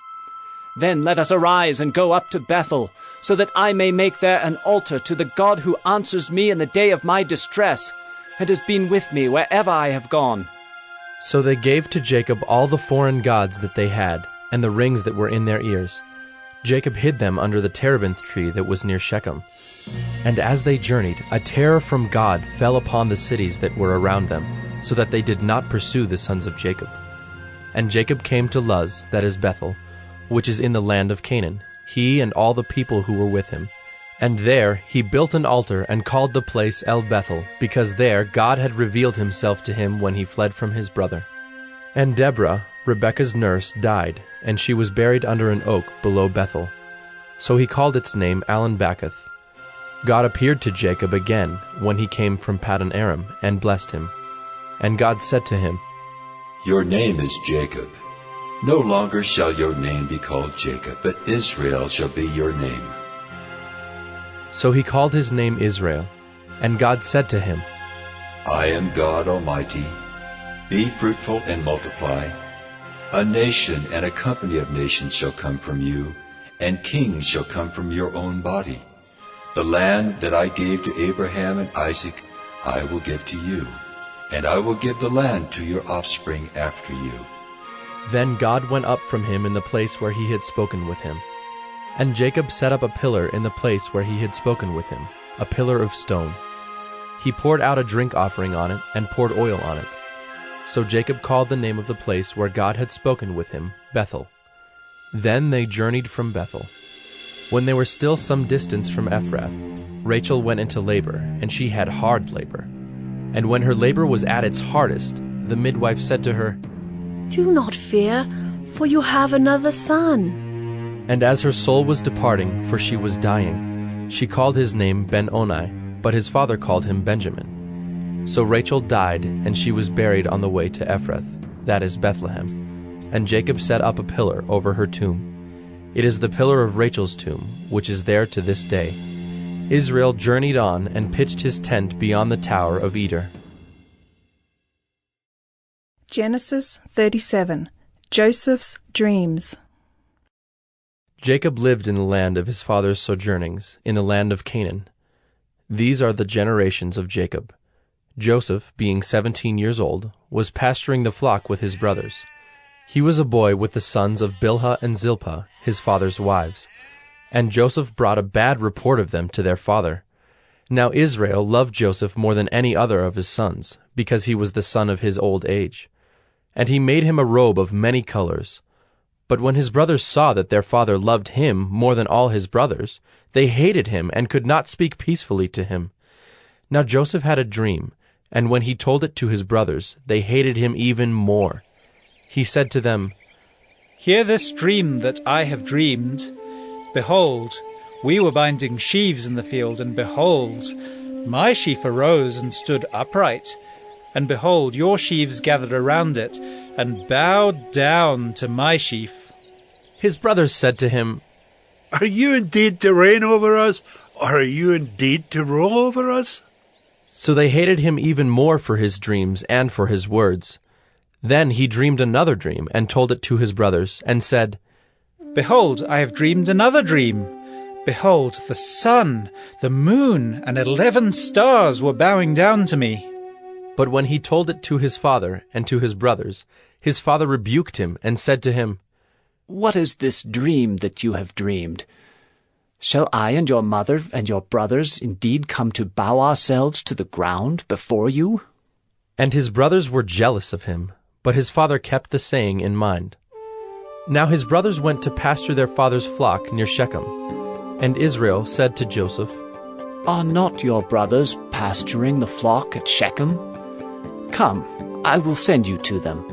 And he said to him, "Here I am." So he said to him, "Go now, see if it is well with your brothers and with the flock, and bring me word."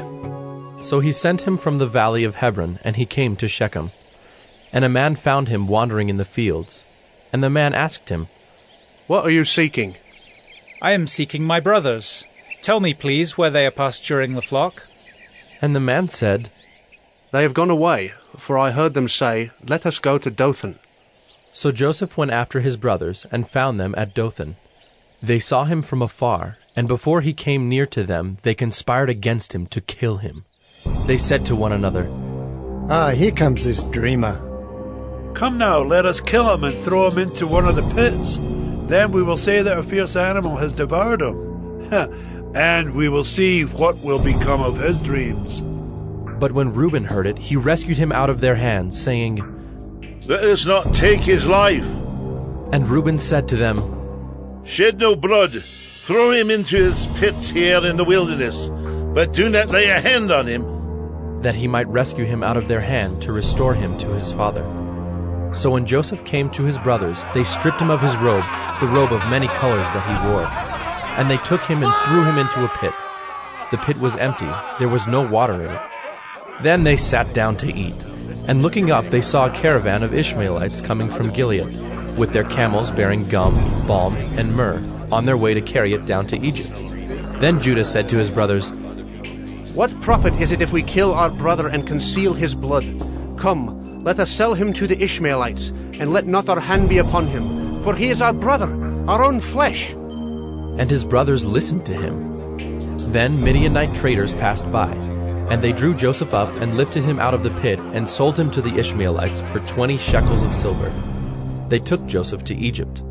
When Reuben returned to the pit and saw that Joseph was not in the pit, he tore his clothes and returned to his brothers and said, "The boy is gone, and where shall I go?" Then they took Joseph's robe and slaughtered a goat and dipped the robe in the blood. And they sent the robe of many colors, and brought it to their father, and said, This we have found. Please identify whether it is your son's robe or not. And he identified it and said, It is my son's robe. A fierce animal has devoured him. Joseph is without doubt torn to pieces. Then Jacob tore his garments and put sackcloth on his loins and mourned for his son many days. All his sons and all his daughters rose up to comfort him, but he refused to be comforted and said, No, I shall go down to Sheol to my son mourning. Thus his father wept for him. Meanwhile, the Midianites had sold him in Egypt to Potiphar, an officer of Pharaoh, the captain of the guard. Genesis 39. Joseph's life in Egypt. Now Joseph had been brought down to Egypt, and Potiphar, an officer of Pharaoh, the captain of the guard, an Egyptian, had bought him from the Ishmaelites, who had brought him down there. The Lord was with Joseph, and he became a successful man, and he was in the house of his Egyptian master. His master saw that the Lord was with him, and that the Lord caused all that he did to succeed in his hands. So Joseph found favor in his sight and attended him, and he made him overseer of his house and put him in charge of all that he had.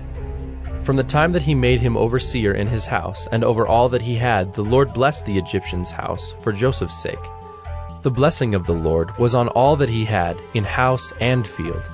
So he left all that he had in Joseph's charge, and because of him he had no concern about anything but the food he ate. Now Joseph was handsome in form and appearance. And after a time his master's wife cast her eyes on Joseph and said, Lie with me.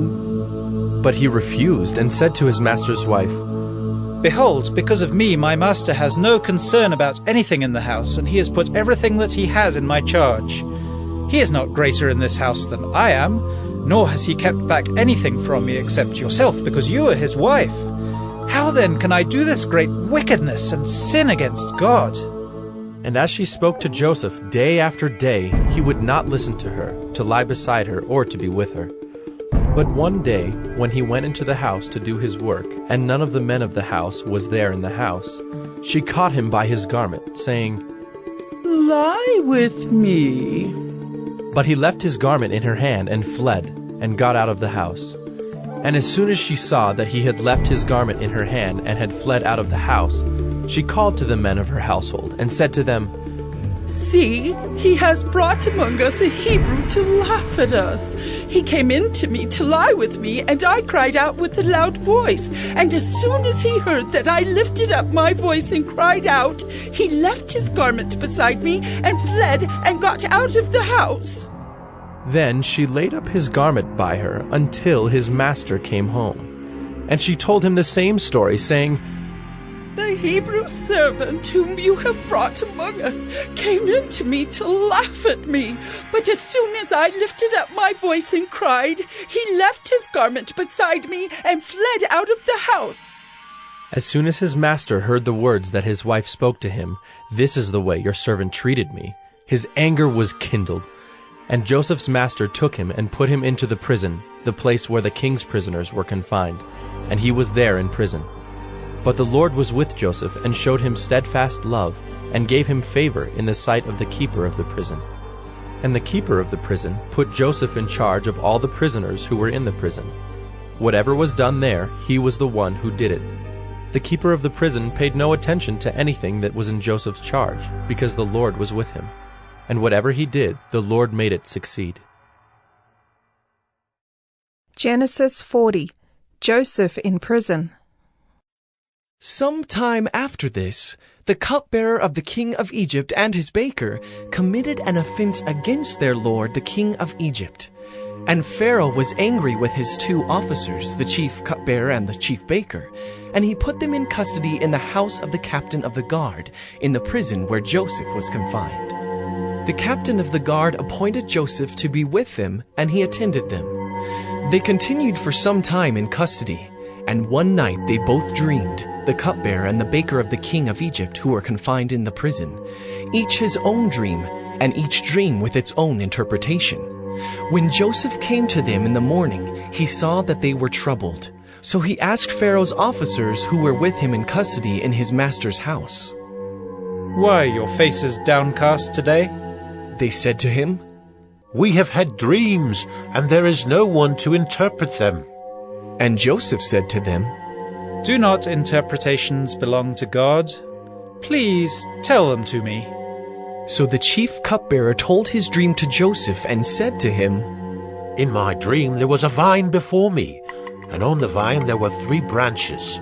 As soon as it budded, its blossoms shot forth, and the clusters ripened into grapes. Pharaoh's cup was in my hand, and I took the grapes and pressed them into Pharaoh's cup, and placed the cup in Pharaoh's hand." Then Joseph said to him, "This is its interpretation. The 3 branches are 3 days. In 3 days Pharaoh will lift up your head and restore you to your office, and you shall place Pharaoh's cup in his hand as formerly, when you were his cupbearer.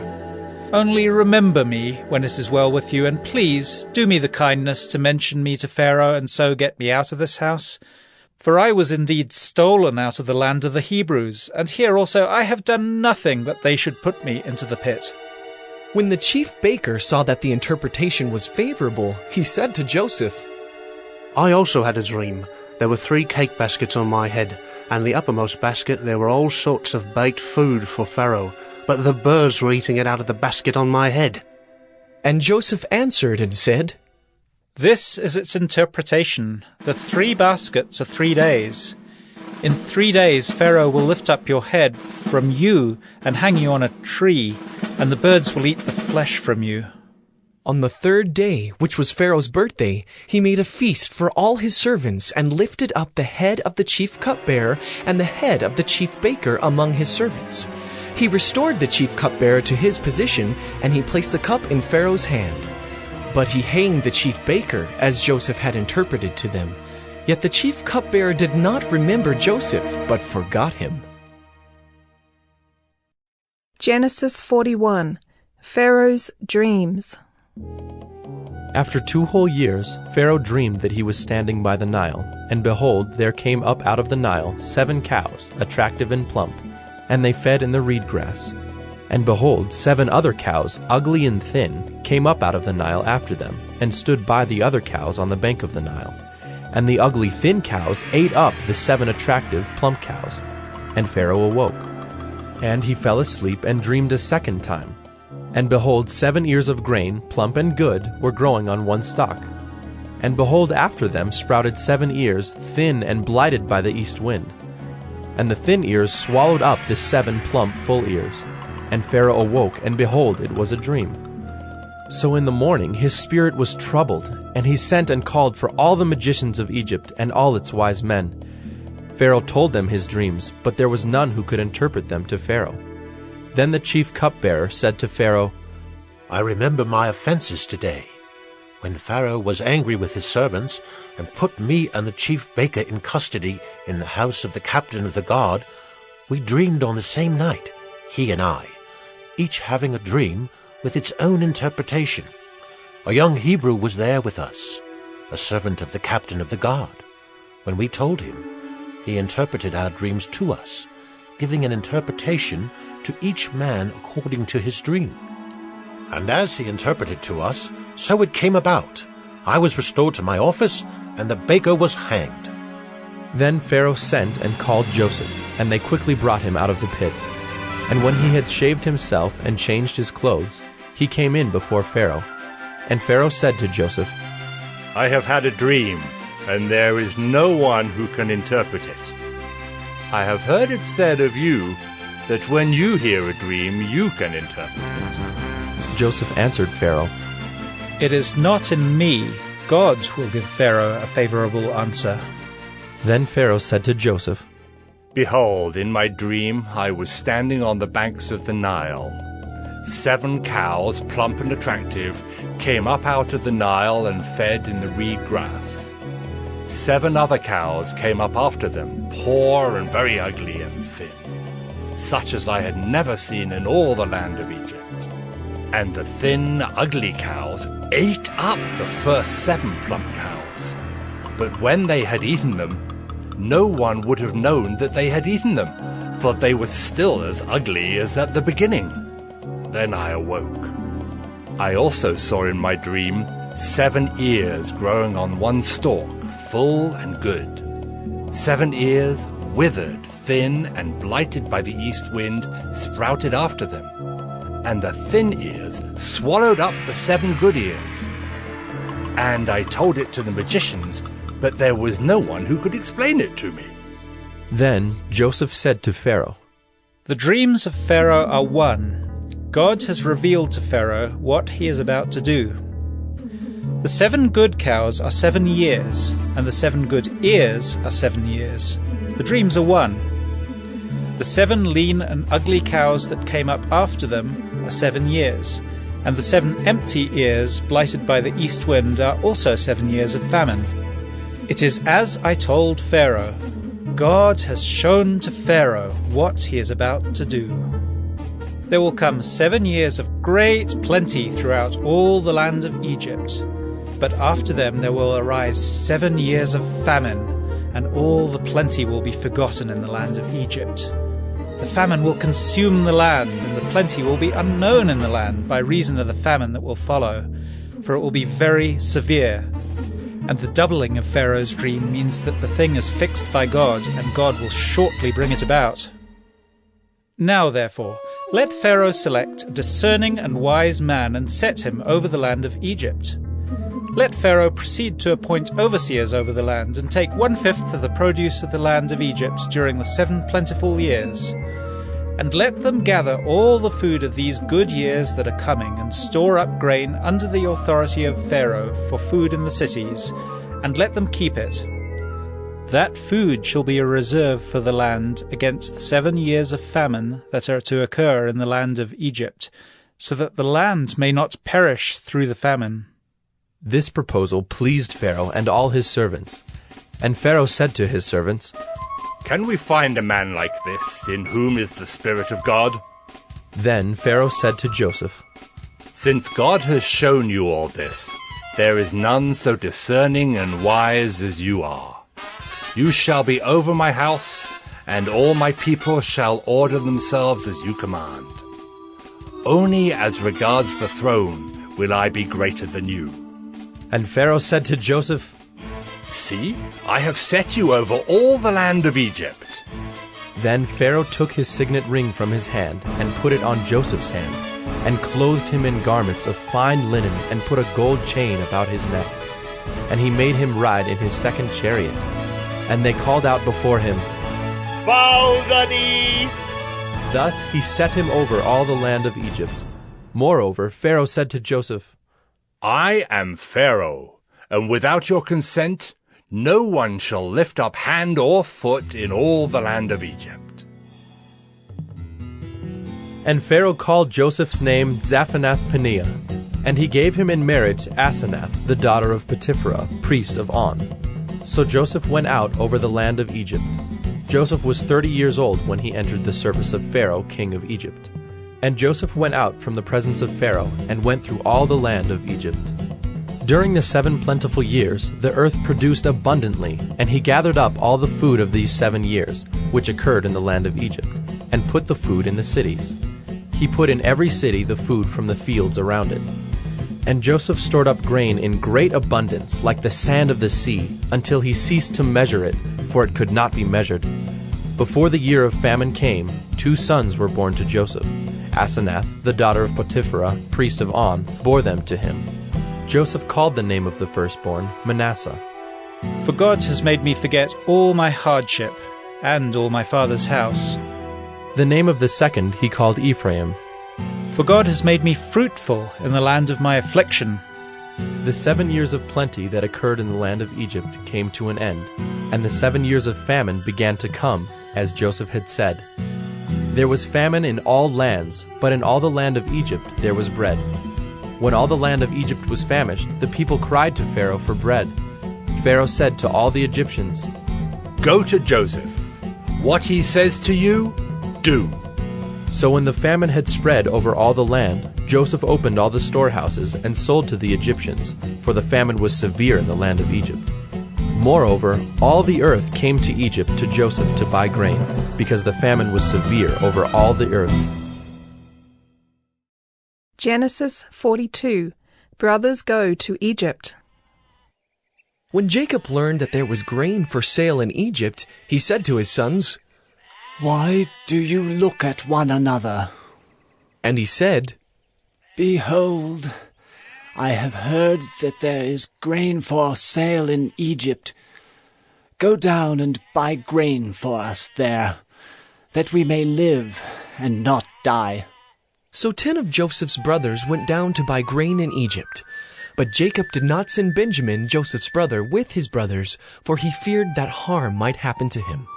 Thus the sons of Israel came to buy among the others who came, for the famine was in the land of Canaan. Now Joseph was governor over the land. He was the one who sold to all the people of the land. And Joseph's brothers came and bowed themselves before him with their faces to the ground. Joseph saw his brothers and recognized them, but he treated them like strangers and spoke roughly to them. "Where do you come from?" he said. They said, "From the land of Canaan, to buy food." And Joseph recognized his brothers, but they did not recognize him. And Joseph remembered the dreams that he had dreamed of them. And he said to them, "You are spies. You have come to see the nakedness of the land."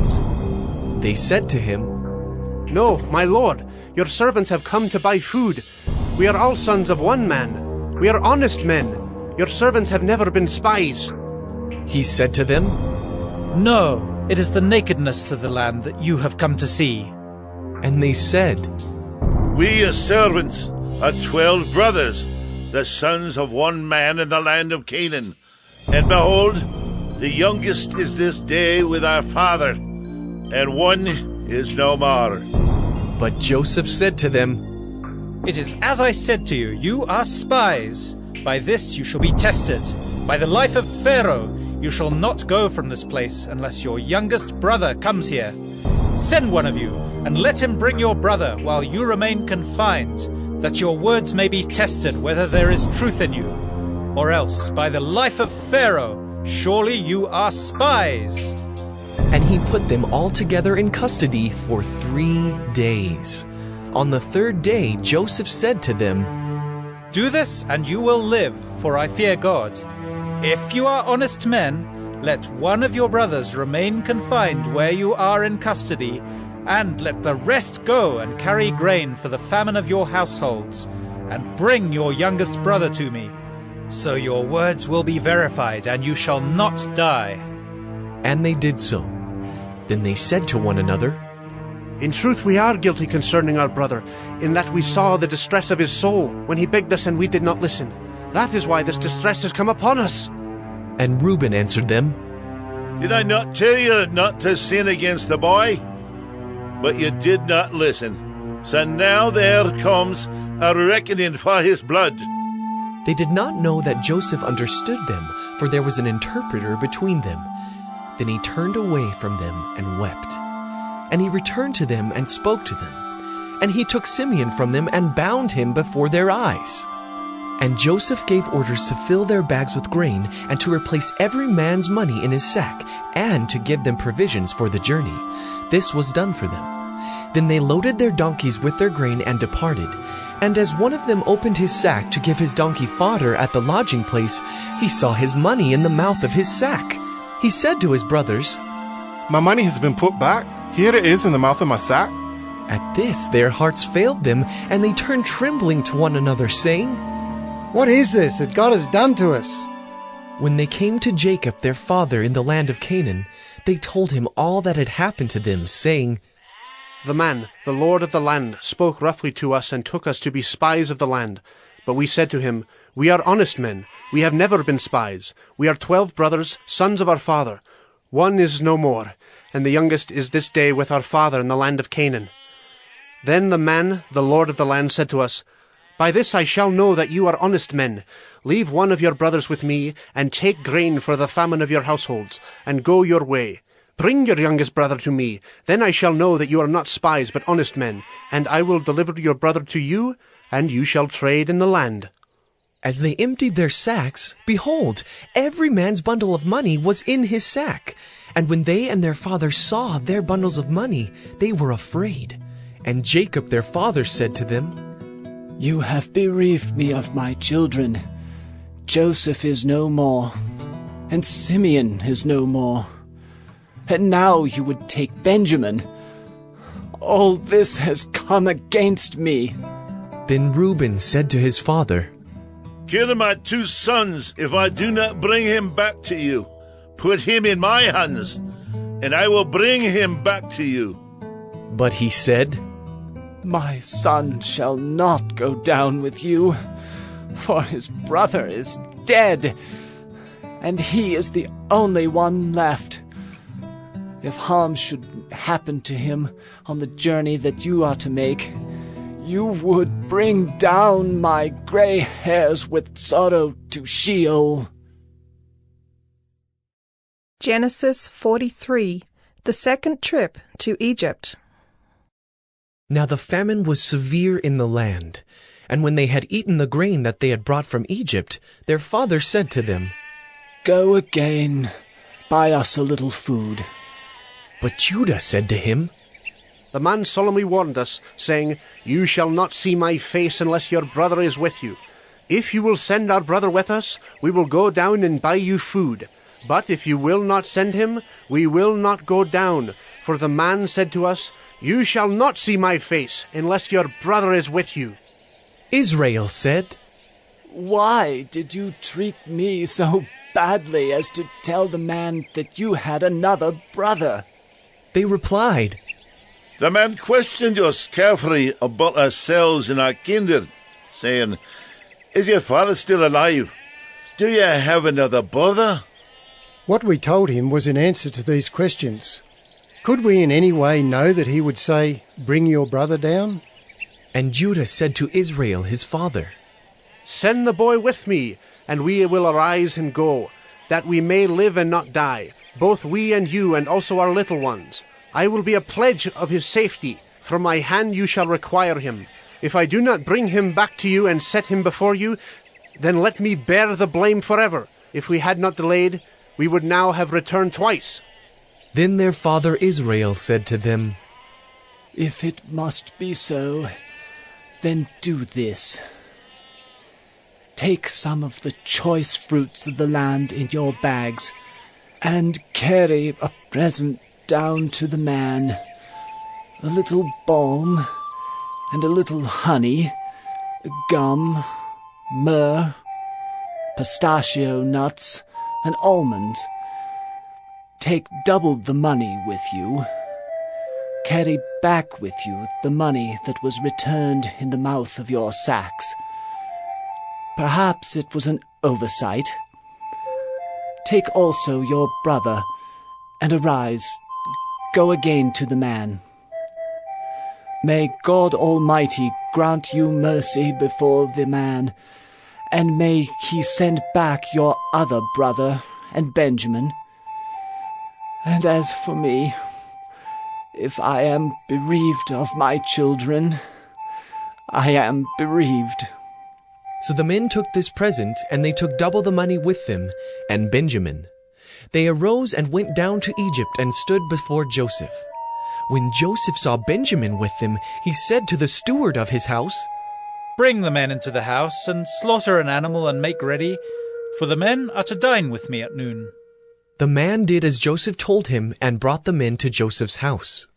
And the men were afraid because they were brought to Joseph's house, and they said, It is because of the money which was replaced in our sacks the first time that we are brought in, so that he may assault us and fall upon us to make us servants and seize our donkeys. So they went up to the steward of Joseph's house and spoke with him at the door of the house, and said, O my lord, we came down the first time to buy food. And when we came to the lodging place, we opened our sacks, and there was each man's money in the mouth of his sack, our money in full weight. So we have brought it again with us. And we have brought other money down with us to buy food. We do not know who put our money in our sacks. He replied, Peace to you. Do not be afraid. Your God and the God of your father has put treasure in your sacks for you. I received your money. Then he brought Simeon out to them. And when the man had brought the men into Joseph's house and given them water, and they had washed their feet, and when he had given their donkeys fodder, they prepared the present for Joseph's coming at noon, for they heard that they should eat bread there. When Joseph came home, they brought into the house to him the present that they had with them, and bowed down to him to the ground. And he inquired about their welfare and said, Is your father well, the old man of whom you spoke? Is he still alive? They said, His servant our father is well. He is still alive. And they bowed their heads and prostrated themselves. And he lifted up his eyes and saw his brother Benjamin, his mother's son, and said, Is this your youngest brother of whom you spoke to me? God be gracious to you, my son.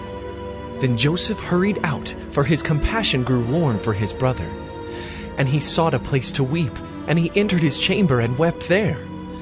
Then he washed his face and came out, and controlling himself he said, Serve the food. They served him by himself, and them by themselves, and the Egyptians who ate with him by themselves, because the Egyptians could not eat with the Hebrews, for that is an abomination to the Egyptians. And they sat before him, the firstborn according to his birthright, and the youngest according to his youth. And the men looked at one another in amazement. Portions were taken to them from Joseph's table, but Benjamin's portion was 5 times as much as any of theirs, and they drank and were merry with him. Genesis 44. The test, a silver cup. Then he commanded the steward of his house, Fill the men's sacks with food as much as they can carry, and put each man's money in the mouth of his sack, and put my cup, the silver cup, in the mouth of the sack of the youngest, with his money for the grain. And he did as Joseph told him. As soon as the morning was light, the men were sent away with their donkeys. They had gone only a short distance from the city. Now Joseph said to his steward, Up, follow after the men, and when you overtake them, say to them, Why have you repaid evil for good?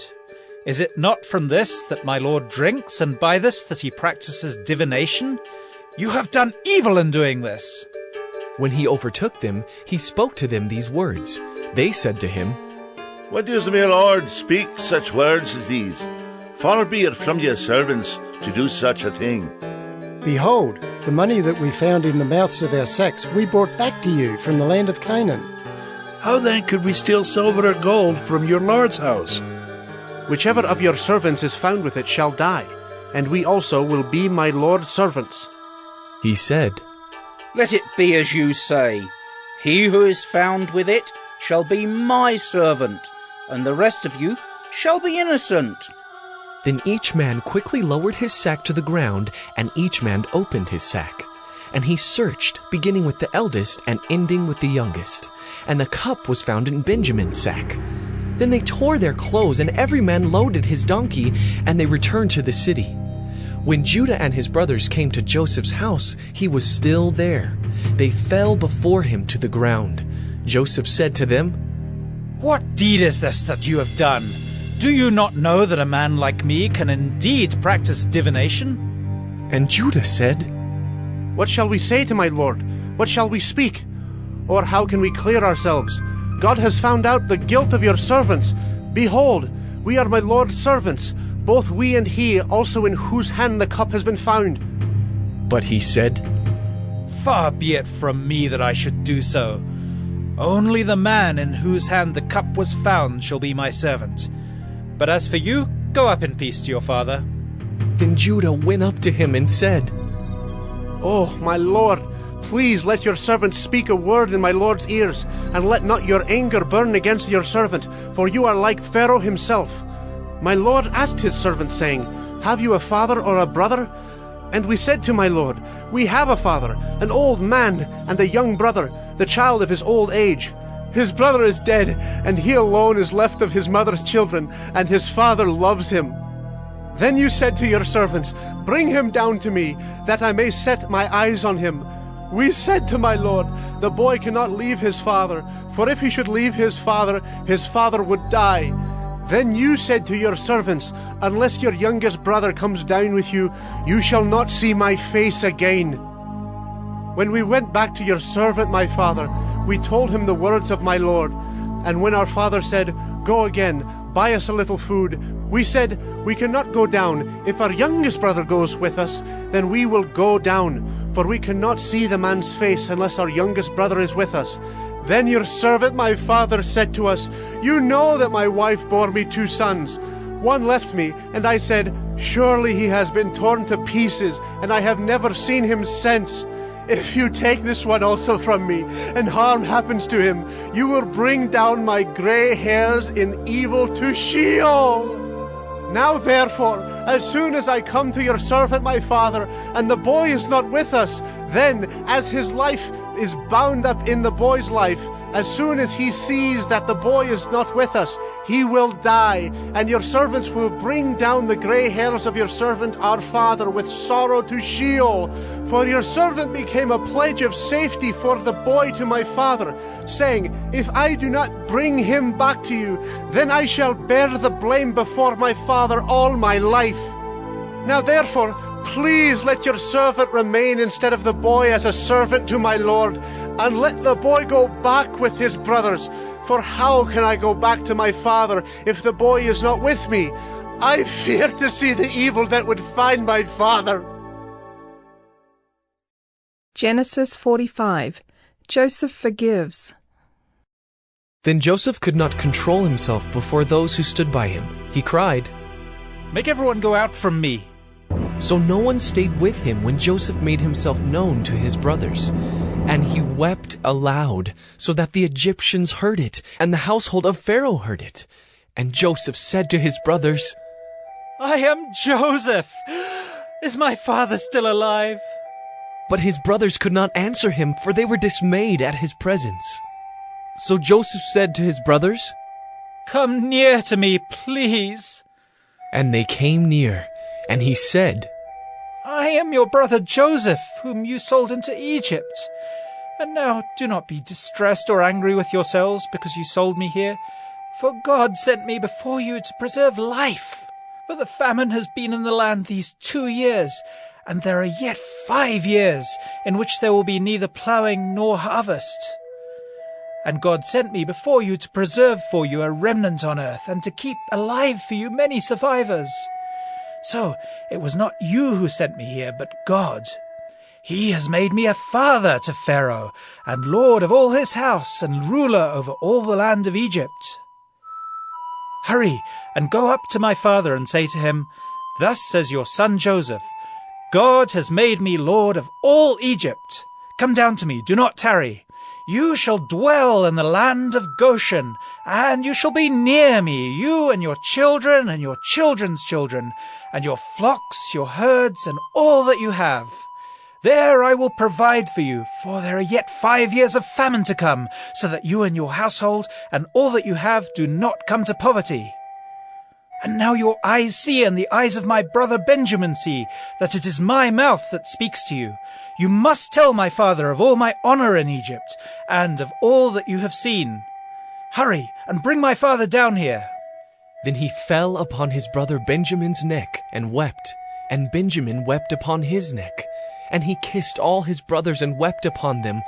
After that his brothers talked with him. When the report was heard in Pharaoh's house, Joseph's brothers have come. It pleased Pharaoh and his servants. And Pharaoh said to Joseph, say to your brothers, do this. Load your beasts and go back to the land of Canaan, and take your father and your households, and come to me, and I will give you the best of the land of Egypt, and you shall eat the fat of the land. And you, Joseph, are commanded to say, do this. Take wagons from the land of Egypt for your little ones and for your wives, and bring your father and come. Have no concern for your goods, for the best of all the land of Egypt is yours.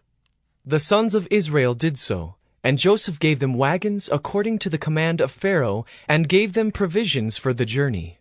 To each and all of them he gave a change of clothes, but to Benjamin he gave 300 shekels of silver and 5 changes of clothes. To his father he sent as follows: 10 donkeys loaded with the good things of Egypt, and 10 female donkeys loaded with grain, bread, and provision for his father on the journey.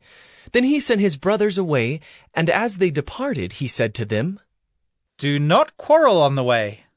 So they went up out of Egypt and came to the land of Canaan to their father Jacob, and they told him, "Joseph is still alive, and he is ruler over all the land of Egypt." And his heart became numb, for he did not believe them. But when they told him all the words of Joseph which he had said to them, and when he saw the wagons that Joseph had sent to carry him, the spirit of their father Jacob revived, and Israel said, "It is enough. Joseph, my son, is still alive. I will go and see him before I die." Genesis 46, 1-7 and 28-34. Family goes to Egypt. So Israel took his journey with all that he had and came to Beersheba, and offered sacrifices to the God of his father Isaac. And God spoke to Israel in visions of the night and said, "Jacob, Jacob." And he said, "Here am I." Then he said, "I am God, the God of your father. Do not be afraid to go down to Egypt, for there I will make you into a great nation. I myself will go down with you to Egypt, and I will also bring you up again, and Joseph's hand shall close your eyes." Then Jacob set out from Beersheba. The sons of Israel carried Jacob their father, their little ones, and their wives in the wagons that Pharaoh had sent to carry him. They also took their livestock and their goods, which they had gained in the land of Canaan, and came into Egypt. Jacob and all his offspring with him, his sons and his sons' sons with him, his daughters and his sons' daughters, all his offspring he brought with him into Egypt. He had sent Judah ahead of him to Joseph to show the way before him in Goshen, and they came into the land of Goshen.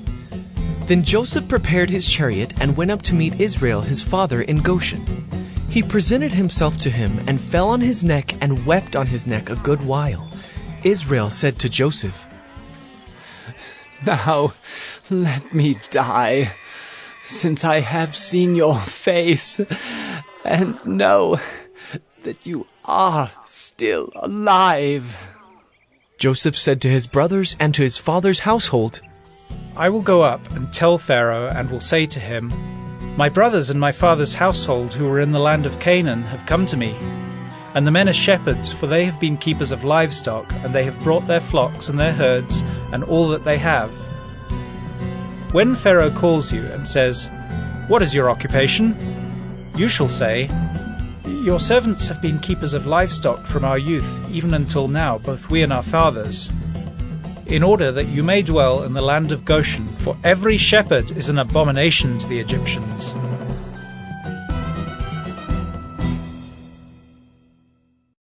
Genesis 47, 13-26. Joseph's plan. Now there was no food in all the land, for the famine was very severe, so that the land of Egypt and the land of Canaan languished by reason of the famine. And Joseph gathered up all the money that was found in the land of Egypt and in the land of Canaan, in exchange for the grain that they bought. And Joseph brought the money into Pharaoh's house.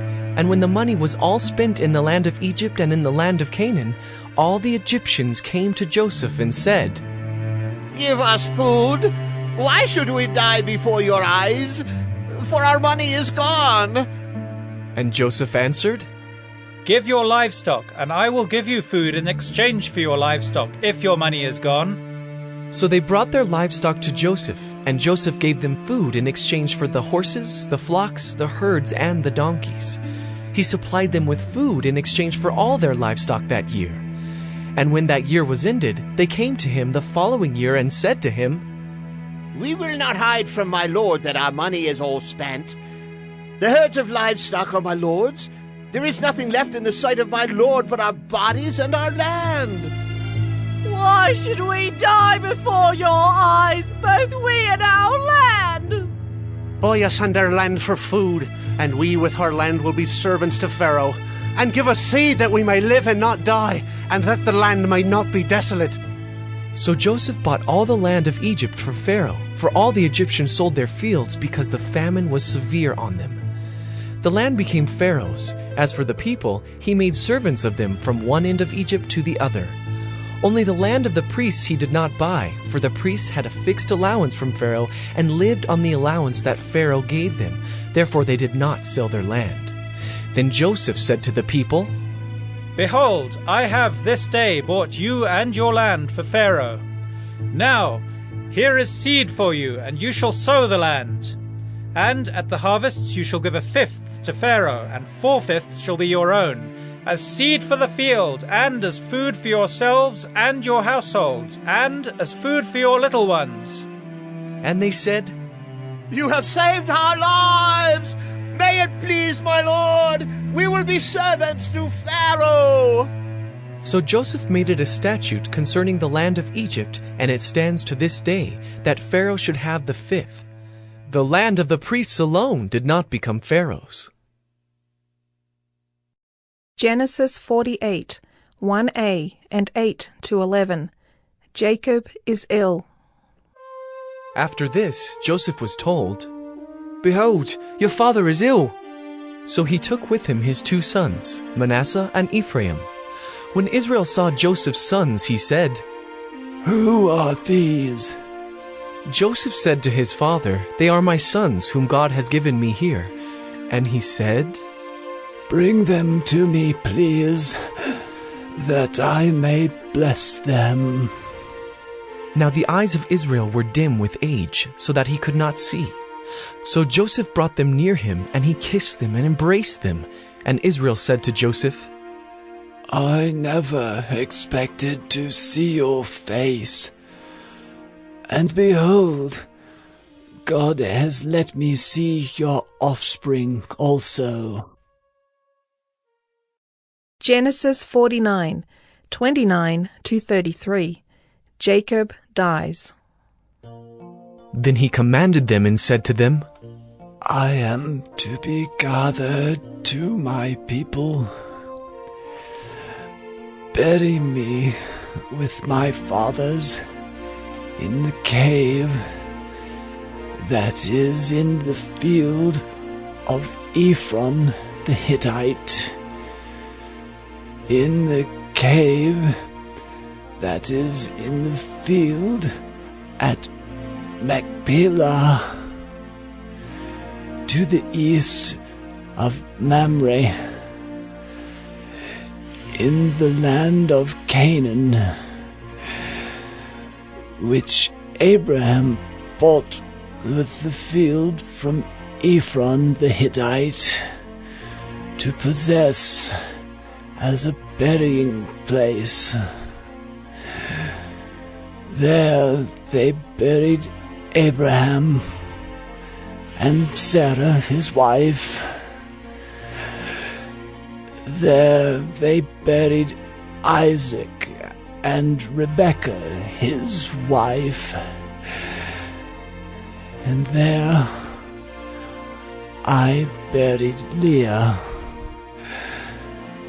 The field and the cave that is in it were bought from the Hittites.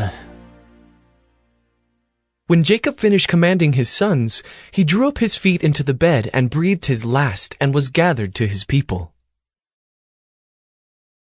Genesis 50.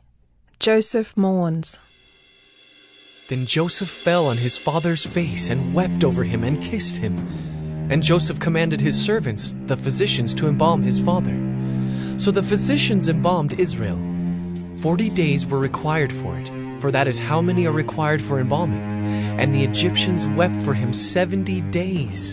And when the days of weeping for him were past, Joseph spoke to the household of Pharaoh, saying, If now I have found favor in your eyes, please speak in the ears of Pharaoh, saying, My father made me swear, saying, I am about to die. In my tomb that I hewed out for myself in the land of Canaan, there shall you bury me. Now therefore let me please go up and bury my father, then I will return. And Pharaoh answered, Go up and bury your father as he made you swear. So Joseph went up to bury his father. With him went up all the servants of Pharaoh, the elders of his household, and all the elders of the land of Egypt, as well as all the household of Joseph, his brothers, and his father's household. Only their children, their flocks, and their herds were left in the land of Goshen. And there went up with him both chariots and horsemen. It was a very great company. When they came to the threshing floor of Atad, which is beyond the Jordan, they lamented there with a very great and grievous lamentation, and he made a mourning for his father 7 days. When the inhabitants of the land, the Canaanites, saw the mourning on the threshing floor of Atad, they said, Oh, this is a grievous mourning by the Egyptians. Therefore the place was named Abel Mizraim. It is beyond the Jordan. Thus his sons did for him as he had commanded them. For his sons carried him to the land of Canaan, and buried him in the cave of the field at Machpelah, to the east of Mamre, which Abraham bought with the field from Ephron the Hittite to possess as a burying place. After he had buried his father, Joseph returned to Egypt with his brothers and all who had gone up with him to bury his father. When Joseph's brothers saw that their father was dead, they said, It may be that Joseph will hate us and pay us back for all the evil that we did to him. So they sent a message to Joseph, saying, Your father gave this command before he died. Say to Joseph, Please forgive the transgression of your brothers and their sin, because they did evil to you. And now please forgive the transgression of the servants of the God of your father. Joseph wept when they spoke to him. His brothers also came and fell down before him and said, Behold, we are your servants. But Joseph said to them, Do not fear, for am I in the place of God? As for you, you meant evil against me, but God meant it for good, to bring it about that many people should be kept alive as they are today. So do not fear, I will provide for you and your little ones. Thus he comforted them and spoke kindly to them. So Joseph remained in Egypt, he and his father's house. Joseph lived 110 years, and Joseph saw Ephraim's children of the 3rd generation. The children also of Machir, the son of Manasseh, were counted as Joseph's own. And Joseph said to his brothers, I am about to die, but God will visit you and bring you up out of this land to the land that he swore to Abraham, to Isaac, and to Jacob. Then Joseph made the sons of Israel swear, saying, God will surely visit you, and you shall carry up my bones from here. So Joseph died, being 110 years old. They embalmed him, and he was put in a coffin in Egypt.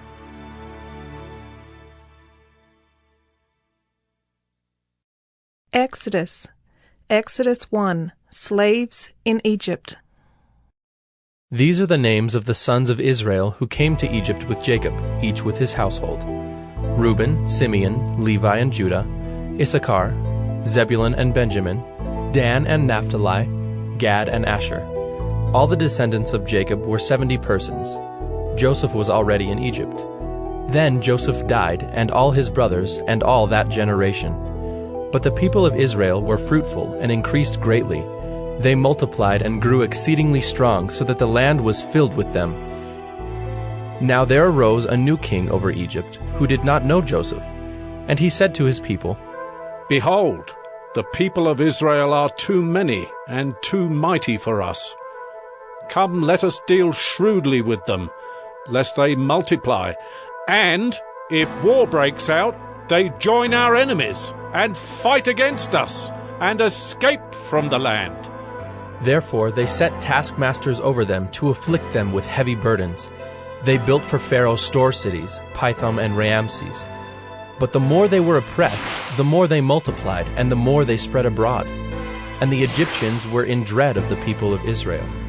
So they ruthlessly made the people of Israel work as slaves, and made their lives bitter with hard service in mortar and brick, and in all kinds of work in the field. In all their work they ruthlessly made them work as slaves. Then the king of Egypt said to the Hebrew midwives, one of whom was named Shiphrah and the other Puah, When you serve as midwife to the Hebrew women and see them on the birth stool, if it is a son, you shall kill him. But if it is a daughter, she shall live. But the midwives feared God and did not do as the king of Egypt commanded them, but let the male children live. So the king of Egypt called the midwives and said to them, Why have you done this? And let the male children live. The midwives said to Pharaoh, Because the Hebrew women are not like the Egyptian women, for they are vigorous and give birth before the midwife comes to them. So God dealt well with the midwives, and the people multiplied and grew very strong. And because the midwives feared God, he gave them families. Then Pharaoh commanded all his people, Every son that is born to the Hebrews you shall cast into the Nile, but you shall let every daughter live. Exodus 2. Moses. Now a man from the house of Levi went and took as his wife a Levite woman. The woman conceived and bore a son, and when she saw that he was a fine child, she hid him 3 months. When she could hide him no longer, she took for him a basket made of bulrushes and daubed it with bitumen and pitch. She put the child in it and placed it among the reeds by the river bank, and his sister stood at a distance to know what would be done to him. Now the daughter of Pharaoh came down to bathe at the river, while her young women walked beside the river. She saw the basket among the reeds and sent her servant woman, and she took it. When she opened it, she saw the child, and behold, the baby was crying. She took pity on him and said, This is one of the Hebrews' children. Then his sister said to Pharaoh's daughter, Shall I go and call you a nurse from the Hebrew women to nurse the child for you? And Pharaoh's daughter said to her, Go. So the girl went and called the child's mother. And Pharaoh's daughter said to her, Take this child away and nurse him for me, and I will give you your wages. So the woman took the child and nursed him. When the child grew up, she brought him to Pharaoh's daughter, and he became her son. She named him Moses, because I drew him out of the water. One day when Moses had grown up, he went out to his people and looked on their burdens, and he saw an Egyptian beating a Hebrew, one of his people. He looked this way and that, and seeing no one, he struck down the Egyptian and hid him in the sand. When he went out the next day, behold, 2 Hebrews were struggling together. And he said to the man in the wrong, Why do you strike your companion? He answered, Who made you a prince and a judge over us? Do you mean to kill me as you killed the Egyptian? Then Moses was afraid and thought, Surely the thing is known. When Pharaoh heard of it, he sought to kill Moses. But Moses fled from Pharaoh and stayed in the land of Midian. And he sat down by a well. Now the priest of Midian had 7 daughters, and they came and drew water and filled the troughs to water their father's flock. The shepherds came and drove them away, but Moses stood up and saved them and watered their flock.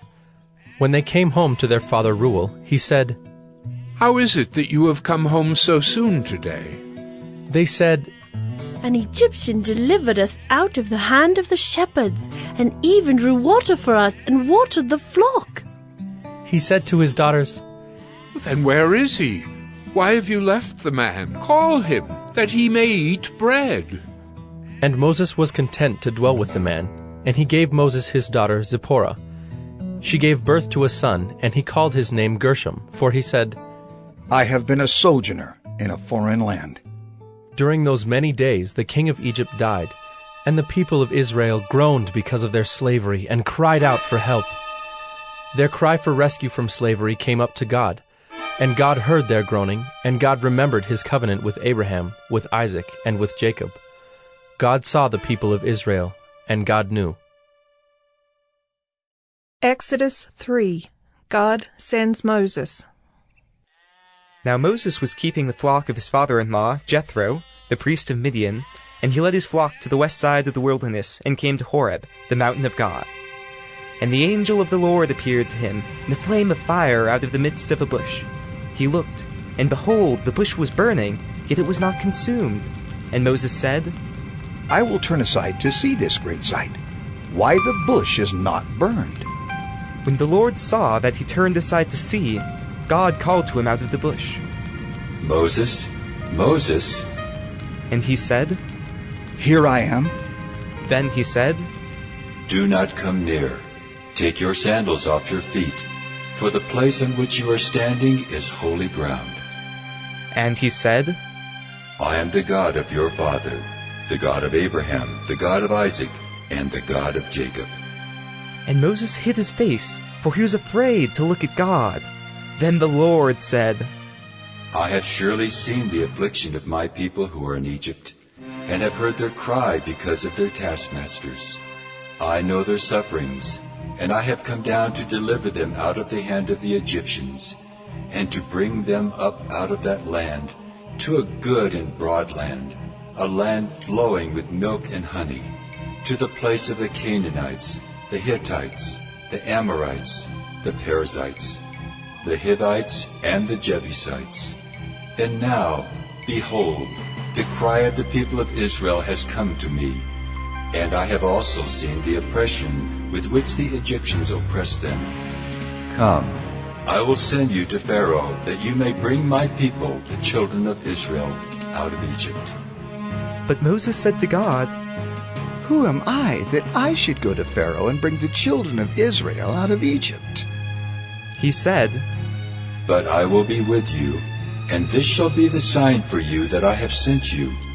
When you have brought the people out of Egypt, you shall serve God on this mountain. Then Moses said to God, If I come to the people of Israel and say to them, The God of your fathers has sent me to you, and they ask me, What is his name? What shall I say to them? God said to Moses, I am who I am. Say this to the people of Israel, I am has sent me to you. God also said to Moses, Say this to the people of Israel, The Lord, the God of your fathers, the God of Abraham, the God of Isaac, and the God of Jacob, has sent me to you. This is my name forever, and thus I am to be remembered throughout all generations. Go and gather the elders of Israel together and say to them, The Lord, the God of your fathers, the God of Abraham, of Isaac, and of Jacob, has appeared to me, saying, I have observed you in what has been done to you in Egypt, and I promise that I will bring you up out of the affliction of Egypt to the land of the Canaanites, the Hittites, the Amorites, the Perizzites, the Hivites, and the Jebusites, a land flowing with milk and honey. And they will listen to your voice, and you and the elders of Israel shall go to the king of Egypt and say to him, The Lord, the God of the Hebrews, has met with us. And now, please let us go a 3 days' journey into the wilderness, that we may sacrifice to the Lord our God. But I know that the king of Egypt will not let you go unless compelled by a mighty hand. So I will stretch out my hand and strike Egypt with all the wonders that I will do in it. After that he will let you go. And I will give this people favor in the sight of the Egyptians. And when you go, you shall not go empty. But each woman shall ask of her neighbor and any woman who lives in her house for silver and gold jewelry and for clothing. You shall put them on your sons and on your daughters. So you shall plunder the Egyptians. Exodus 4, 1-23 and 29-31. Miraculous signs. Then Moses answered, But behold, they will not believe me or listen to my voice, for they will say, The Lord did not appear to you. The Lord said to him, What is that in your hand? He said, A staff. And he said, Throw it on the ground. So he threw it on the ground, and it became a serpent, and Moses ran from it. But the Lord said to Moses, Put out your hand and catch it by the tail. So he put out his hand and caught it, and it became a staff in his hand.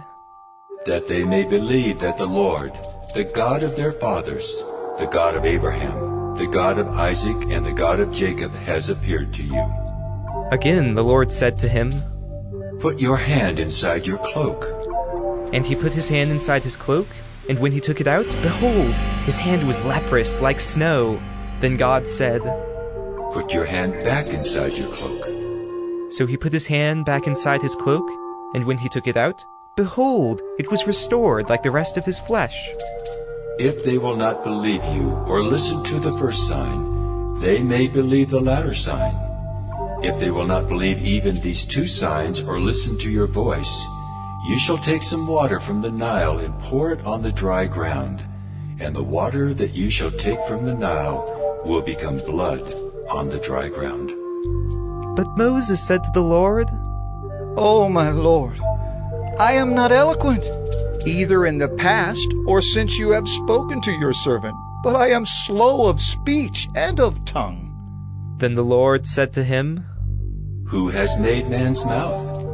Who makes him mute or deaf, or seeing or blind? Is it not I, the Lord? Now therefore go, and I will be with your mouth and teach you what you shall speak. But he said, Oh, my Lord, please send someone else. Then the anger of the Lord was kindled against Moses, and he said, Is there not Aaron your brother the Levite? I know that he can speak well. Behold, he is coming out to meet you, and when he sees you, he will be glad in his heart. You shall speak to him and put the words in his mouth, and I will be with your mouth and with his mouth, and will teach you both what to do. He shall speak for you to the people, and he shall be your mouth, and you shall be as God to him. And take in your hand the staff with which you shall do the signs. Moses went back to Jethro, his father-in-law, and said to him, Please, let me go back to my brothers in Egypt to see whether they are still alive. And Jethro said to Moses, Go in peace. And the Lord said to Moses in Midian, Go back to Egypt, for all the men who were seeking your life are dead. So Moses took his wife and his sons, and had them ride on the donkey, and went back to the land of Egypt. And Moses took the staff of God in his hand, and the Lord said to Moses, When you go back to Egypt, see that you do before Pharaoh all the miracles that I have put in your power. But I will harden his heart, so that he will not let the people go. Then you shall say to Pharaoh, Thus says the Lord, Israel is my firstborn son, and I say to you, Let my son go that he may serve me. If you refuse to let him go, behold, I will kill your firstborn son. Then Moses and Aaron went and gathered together all the elders of the people of Israel. Aaron spoke all the words that the Lord had spoken to Moses, and did the signs in the sight of the people. And the people believed, and when they heard that the Lord had visited the people of Israel, and that he had seen their affliction, they bowed their heads in worship. Exodus 5. Pharaoh's hard heart. Afterward Moses and Aaron went and said to Pharaoh, Thus says the Lord, the God of Israel, Let my people go, that they may hold a feast to me in the wilderness. But Pharaoh said, Who is the Lord that I should obey his voice and let Israel go? I do not know the Lord, and moreover, I will not let Israel go. Then they said, The God of the Hebrews has met with us. Please let us go a 3 days' journey into the wilderness, that we may sacrifice to the Lord our God, lest he fall upon us with pestilence or with the sword. But the king of Egypt said to them, Moses and Aaron, why do you take the people away from their work? Get back to your burdens. And Pharaoh said, Behold, the people of the land are now many, and you make them rest from their burdens? The same day Pharaoh commanded the taskmasters of the people and their foremen, You shall no longer give the people straw to make bricks, as in the past. Let them go and gather straw for themselves. But the number of bricks that they made in the past you shall impose on them. You shall by no means reduce it, for they are idle. Therefore they cry, let us go and offer sacrifice to our God. Let heavier work be laid on the men, that they may labor at it and pay no regard to lying words. So the taskmasters and the foreman of the people went out and said to the people, Thus says Pharaoh, I will not give you straw. Go and get your straw yourselves wherever you can find it. But your work will not be reduced in the least. So the people were scattered throughout all the land of Egypt to gather stubble for straw. The taskmasters were urgent, saying, Complete your work, your daily task, each day, as when there was straw. And the foremen of the people of Israel, whom Pharaoh's taskmasters had set over them, were beaten and were asked, Why have you not done all your task of making bricks today and yesterday as in the past? Then the foreman of the people of Israel came and cried to Pharaoh, Why do you treat your servants like this? No straw is given to your servants. Yet they say to us, Make bricks. And behold, your servants are beaten. But the fault is in your own people. But he said, You are idle, you are idle. That is why you say, let us go and sacrifice to the Lord. Go now and work. No straw will be given you, but you must still deliver the same number of bricks. The foreman of the people of Israel saw that they were in trouble when they said, You shall by no means reduce your number of bricks, your daily task each day. They met Moses and Aaron, who were waiting for them as they came out from Pharaoh, and they said to them, The Lord look on you and judge, because you have made us stink in the sight of Pharaoh and his servants, and have put a sword in their hand to kill us. Then Moses turned to the Lord and said, O Lord, why have you done evil to this people? Why did you ever send me? For since I came to Pharaoh to speak in your name, he has done evil to this people, and you have not delivered your people at all. Exodus 6, 1-13. The Lord speaks. But the Lord said to Moses, Now you shall see what I will do to Pharaoh. For with a strong hand he will send them out, and with a strong hand he will drive them out of his land. God spoke to Moses and said to him, I am the Lord. I appeared to Abraham, to Isaac, and to Jacob as God Almighty. But by my name the Lord I did not make myself known to them. I also established my covenant with them to give them the land of Canaan, the land in which they lived as sojourners. Moreover, I have heard the groaning of the people of Israel, whom the Egyptians hold as slaves, and I have remembered my covenant. Say therefore to the people of Israel, I am the Lord, and I will bring you out from under the burdens of the Egyptians, and I will deliver you from slavery to them, and I will redeem you with an outstretched arm and with great acts of judgment.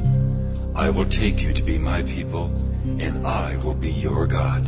And you shall know that I am the Lord your God, who has brought you out from under the burdens of the Egyptians. I will bring you into the land that I swore to give to Abraham, to Isaac, and to Jacob. I will give it to you for a possession. I am the Lord. Moses spoke thus to the people of Israel, but they did not listen to Moses because of their broken spirit and harsh slavery. So the Lord said to Moses, Go in, tell Pharaoh, king of Egypt, to let the people of Israel go out of his land. But Moses said to the Lord, Behold, the people of Israel have not listened to me. How then shall Pharaoh listen to me? For I am of uncircumcised lips. But the Lord spoke to Moses and Aaron, and gave them a charge about the people of Israel and about Pharaoh king of Egypt, to bring the people of Israel out of the land of Egypt. Exodus 7, Signs and Wonders. And the Lord said to Moses, See, I have made you like God to Pharaoh, and your brother Aaron shall be your prophet.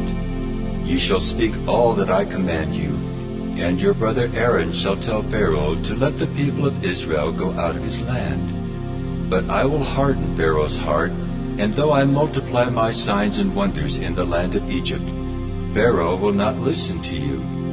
Then I will lay my hand on Egypt and bring my hosts, my people, the children of Israel, out of the land of Egypt by great acts of judgment. The Egyptians shall know that I am the Lord when I stretch out my hand against Egypt and bring out the people of Israel from among them. Moses and Aaron did so. They did just as the Lord commanded them. Now Moses was 80 years old, and Aaron 83 years old when they spoke to Pharaoh. Then the Lord said to Moses and Aaron, When Pharaoh says to you, Prove yourselves by working a miracle, then you shall say to Aaron, Take your staff and cast it down before Pharaoh, that it may become a serpent. So Moses and Aaron went to Pharaoh and did just as the Lord commanded.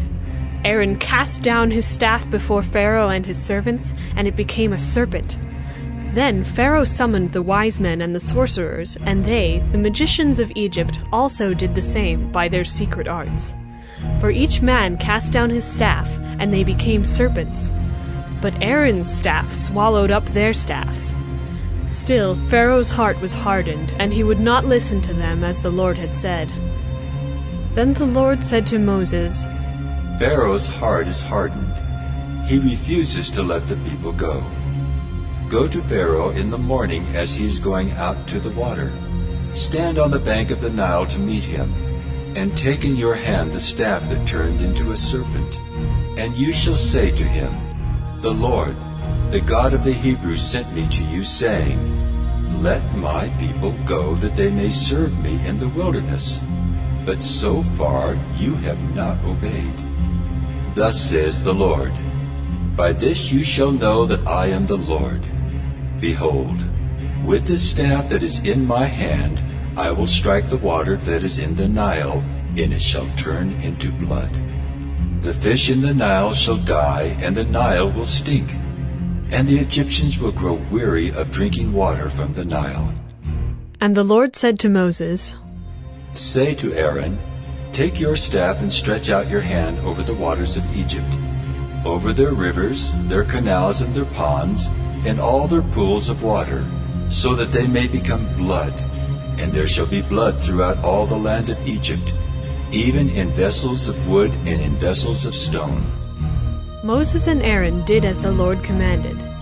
In the sight of Pharaoh and in the sight of his servants, he lifted up the staff and struck the water in the Nile, and all the water in the Nile turned into blood. And the fish in the Nile died, and the Nile stank, so that the Egyptians could not drink water from the Nile. There was blood throughout all the land of Egypt. But the magicians of Egypt did the same by their secret arts. So Pharaoh's heart remained hardened, and he would not listen to them as the Lord had said. Pharaoh turned and went into his house, and he did not take even this to heart. And all the Egyptians dug along the Nile for water to drink, for they could not drink the water of the Nile. 7 full days passed after the Lord had struck the Nile. Exodus 8. Frogs, gnats, and flies. Then the Lord said to Moses, Go into Pharaoh and say to him, Thus says the Lord, Let my people go, that they may serve me. But if you refuse to let them go, behold, I will plague all your country with frogs. The Nile shall swarm with frogs that shall come up into your house, and into your bedroom, and on your bed, and into the houses of your servants and your people, and into your ovens and your kneading bowls. The frogs shall come up on you, and on your people, and on all your servants. And the Lord said to Moses, Say to Aaron, Stretch out your hand with your staff over the rivers, over the canals, and over the pools, and make frogs come up on the land of Egypt. So Aaron stretched out his hand over the waters of Egypt, and the frogs came up and covered the land of Egypt. But the magicians did the same by their secret arts, and made frogs come up on the land of Egypt. Then Pharaoh called Moses and Aaron and said, Plead with the Lord to take away the frogs from me and from my people, and I will let the people go to sacrifice to the Lord."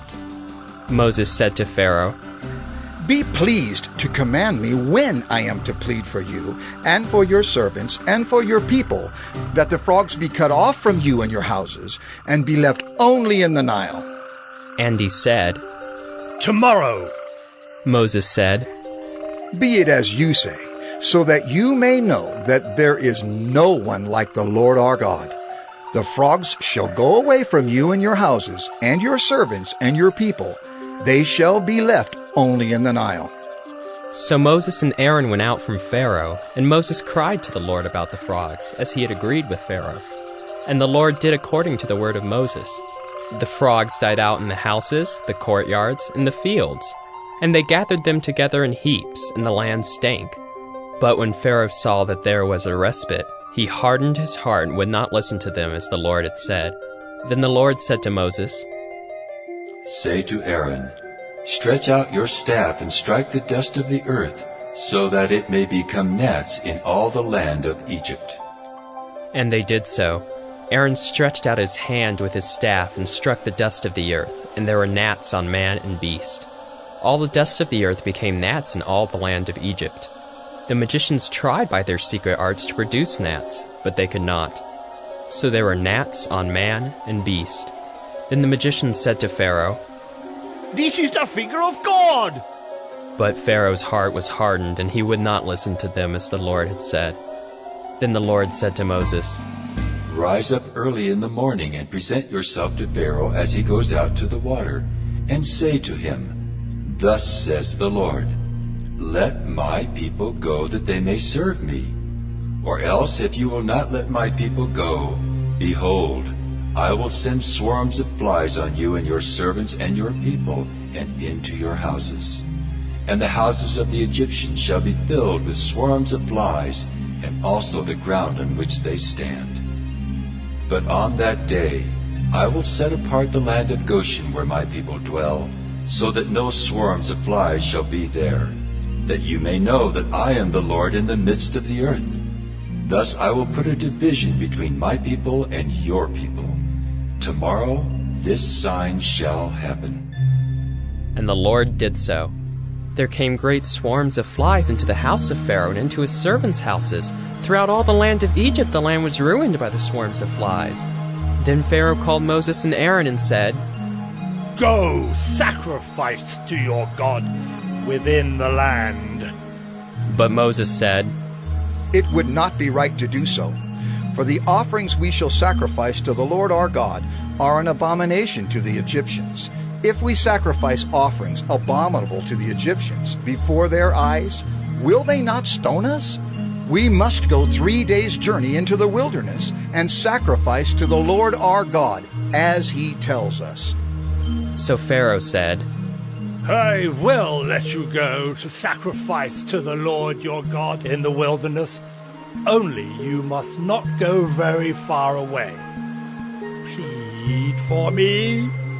Then Moses said, "Behold, I am going out from you, and I will plead with the Lord that the swarms of flies may depart from Pharaoh, from his servants, and from his people tomorrow. Only let not Pharaoh cheat again by not letting the people go to sacrifice to the Lord." So Moses went out from Pharaoh and prayed to the Lord. And the Lord did as Moses asked, and removed the swarms of flies from Pharaoh, from his servants, and from his people. Not one remained. But Pharaoh hardened his heart this time also, and did not let the people go. Exodus 9. Livestock, boils, and hail. Then the Lord said to Moses, "Go into Pharaoh and say to him, 'Thus says the Lord, the God of the Hebrews, let my people go that they may serve me. For if you refuse to let them go and still hold them, behold, the hand of the Lord will fall with a very severe plague upon your livestock that are in the field, the horses, the donkeys, the camels, the herds, and the flocks. But the Lord will make a distinction between the livestock of Israel and the livestock of Egypt, so that nothing of all that belongs to the people of Israel shall die.'" And the Lord set a time, saying, Tomorrow the Lord will do this thing in the land. And the next day the Lord did this thing. All the livestock of the Egyptians died, but not one of the livestock of the people of Israel died. And Pharaoh sent, and behold, not one of the livestock of Israel was dead. But the heart of Pharaoh was hardened, and he did not let the people go. And the Lord said to Moses and Aaron, Take handfuls of soot from the kiln, and let Moses throw them in the air in the sight of Pharaoh. It shall become fine dust over all the land of Egypt, and become boils breaking out in sores on man and beast throughout all the land of Egypt. So they took soot from the kiln and stood before Pharaoh. And Moses threw it in the air, and it became boils breaking out in sores on man and beast. And the magicians could not stand before Moses because of the boils, for the boils came upon the magicians and upon all the Egyptians. But the Lord hardened the heart of Pharaoh, and he did not listen to them, as the Lord had spoken to Moses. Then the Lord said to Moses, Rise up early in the morning and present yourself before Pharaoh and say to him, Thus says the Lord, the God of the Hebrews, Let my people go that they may serve me. For this time I will send all my plagues on you yourself, and on your servants and your people, so that you may know that there is none like me in all the earth. For by now I could have put out my hand and struck you and your people with pestilence, and you would have been cut off from the earth. But for this purpose I have raised you up, to show you my power, so that my name may be proclaimed in all the earth. You are still exalting yourself against my people and will not let them go. Behold, about this time tomorrow I will cause very heavy hail to fall, such as never has been in Egypt from the day it was founded until now. Now therefore, send, get your livestock and all that you have in the field into safe shelter. For every man and beast that is in the field and is not brought home will die when the hail falls on them. Then whoever feared the word of the Lord among the servants of Pharaoh hurried his slaves and his livestock into the houses. But whoever did not pay attention to the word of the Lord left his slaves and his livestock in the field. Then the Lord said to Moses, Stretch out your hand toward heaven so that there may be hail in all the land of Egypt, on man and beast and every plant of the field in the land of Egypt. Then Moses stretched out his staff toward heaven, and the Lord sent thunder and hail, and fire ran down to the earth. And the Lord rained hail upon the land of Egypt. There was hail and fire flashing continually in the midst of the hail, very heavy hail, such as had never been in all the land of Egypt since it became a nation. The hail struck down everything that was in the field in all the land of Egypt, both man and beast. And the hail struck down every plant of the field and broke every tree of the field. Only in the land of Goshen, where the people of Israel were, was there no hail.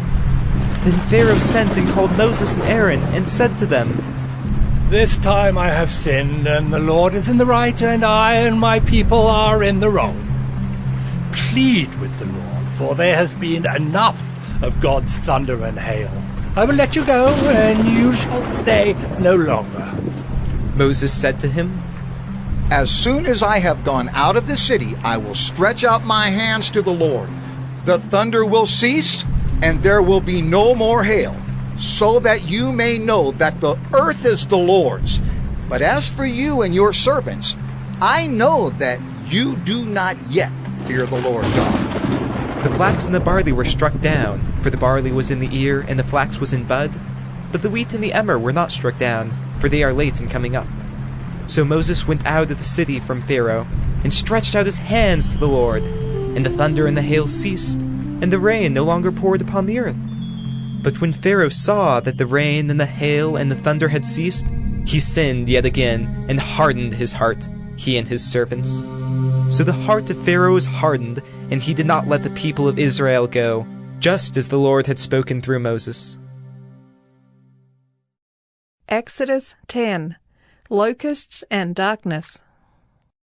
Then the Lord said to Moses, Go into Pharaoh, for I have hardened his heart and the heart of his servants, that I may show these signs of mine among them, and that you may tell in the hearing of your son and of your grandson how I have dealt harshly with the Egyptians, and what signs I have done among them, that you may know that I am the Lord. So Moses and Aaron went into Pharaoh and said to him, Thus says the Lord, the God of the Hebrews, how long will you refuse to humble yourself before me? Let my people go, that they may serve me. For if you refuse to let my people go, behold, tomorrow I will bring locusts into your country, and they shall cover the face of the land, so that no one can see the land. And they shall eat what is left to you after the hail, and they shall eat every tree of yours that grows in the field. And they shall fill your houses, and the houses of all your servants, and of all the Egyptians, as neither your fathers nor your grandfathers have seen, from the day they came on earth to this day. Then he turned and went out from Pharaoh. Then Pharaoh's servants said to him, How long shall this man be a snare to us? Let the men go, that they may serve the Lord their God. Do you not yet understand that Egypt is ruined? So Moses and Aaron were brought back to Pharaoh, and he said to them, Go serve the Lord your God. But which ones are to go? Moses said, We will go with our young and our old. We will go with our sons and daughters, and with our flocks and herds, for we must hold a feast to the Lord. But he said to them, The Lord be with you if ever I let you and your little ones go. Look, you have some evil purpose in mind. No. Go, the men among you, and serve the Lord, for that is what you are asking. And they were driven out from Pharaoh's presence. Then the Lord said to Moses, Stretch out your hand over the land of Egypt for the locusts, so that they may come upon the land of Egypt, and eat every plant in the land, all that the hail has left. So Moses stretched out his staff over the land of Egypt, and the Lord brought an east wind upon the land all that day and all that night. When it was morning, the east wind had brought the locusts. The locusts came up over all the land of Egypt, and settled on the whole country of Egypt, such a dense swarm of locusts as had never been before, nor ever will be again. They covered the face of the whole land, so that the land was darkened, and they ate all the plants in the land, and all the fruit of the trees that the hail had left. Not a green thing remained, neither tree nor plant of the field, through all the land of Egypt.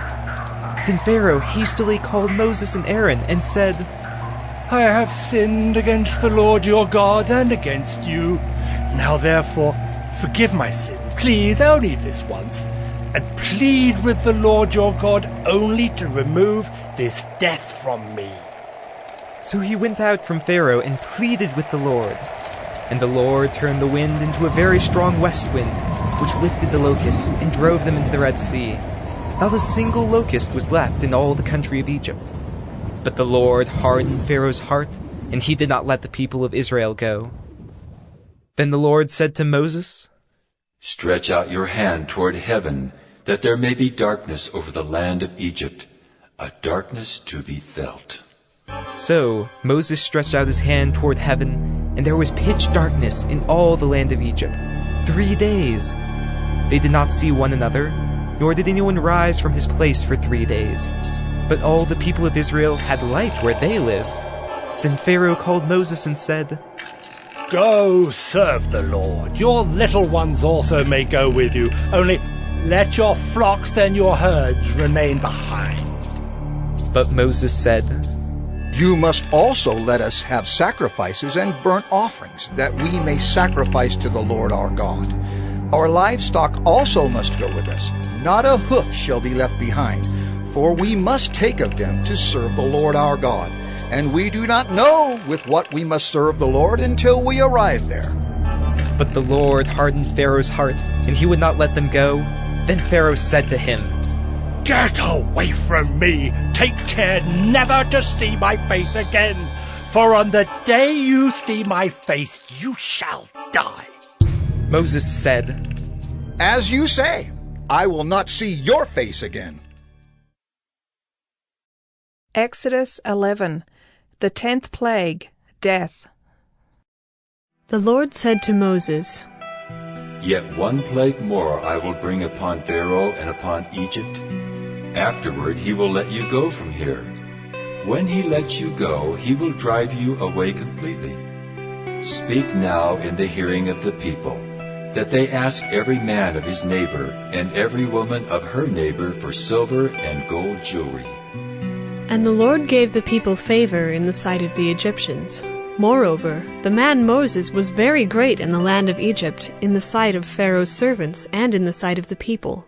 So Moses said, Thus says the Lord, About midnight I will go out in the midst of Egypt, and every firstborn in the land of Egypt shall die. From the firstborn of Pharaoh who sits on his throne, even to the firstborn of the slave girl who is behind the handmill, and all the firstborn of the cattle.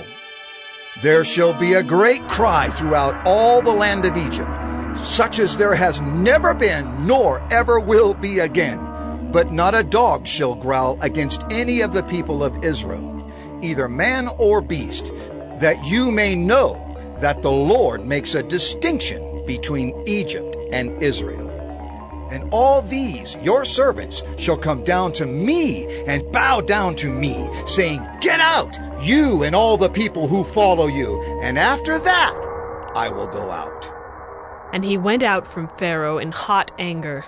Then the Lord said to Moses, Pharaoh will not listen to you, that my wonders may be multiplied in the land of Egypt.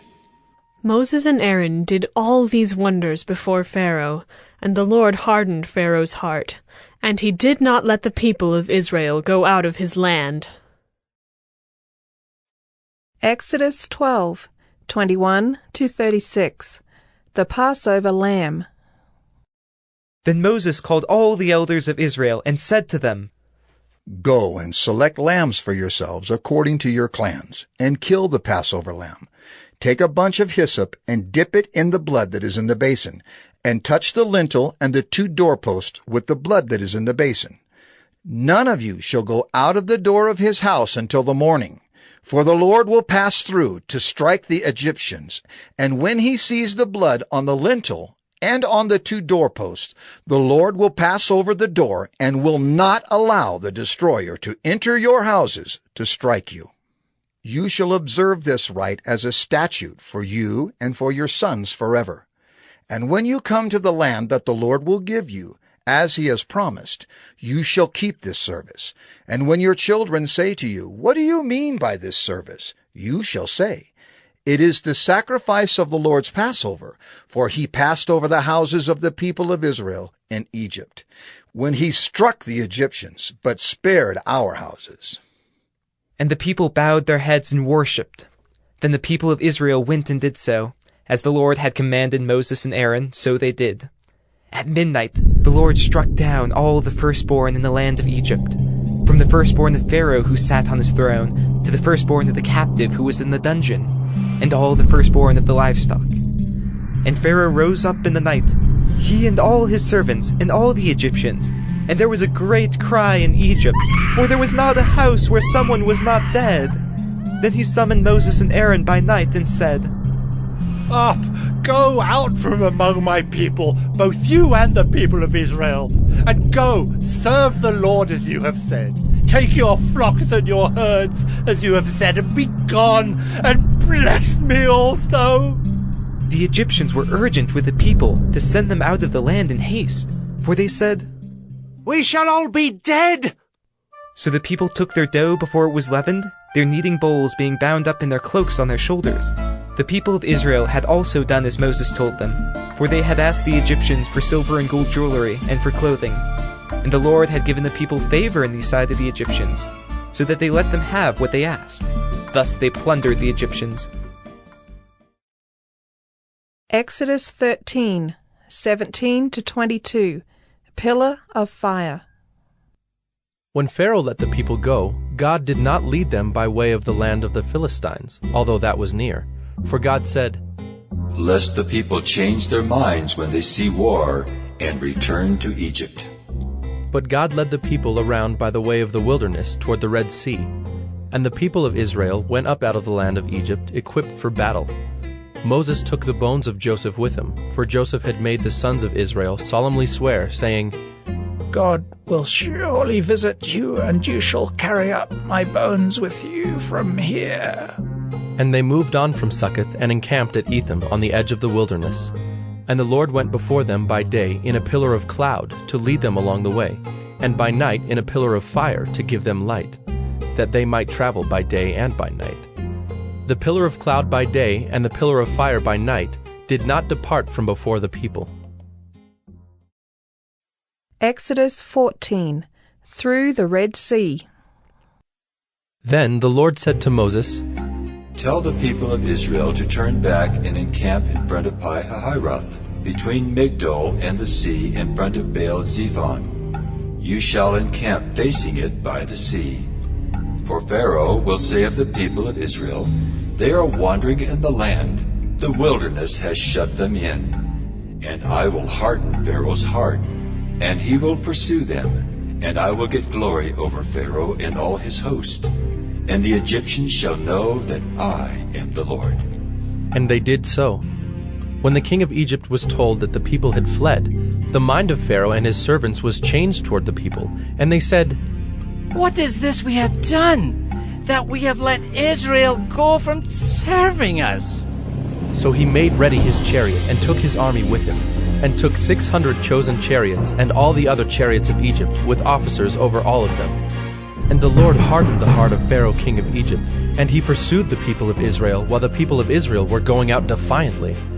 The Egyptians pursued them, all Pharaoh's horses and chariots, and his horsemen and his army, and overtook them and camped at the sea, by Pi-hahiroth, in front of Baal-zephon.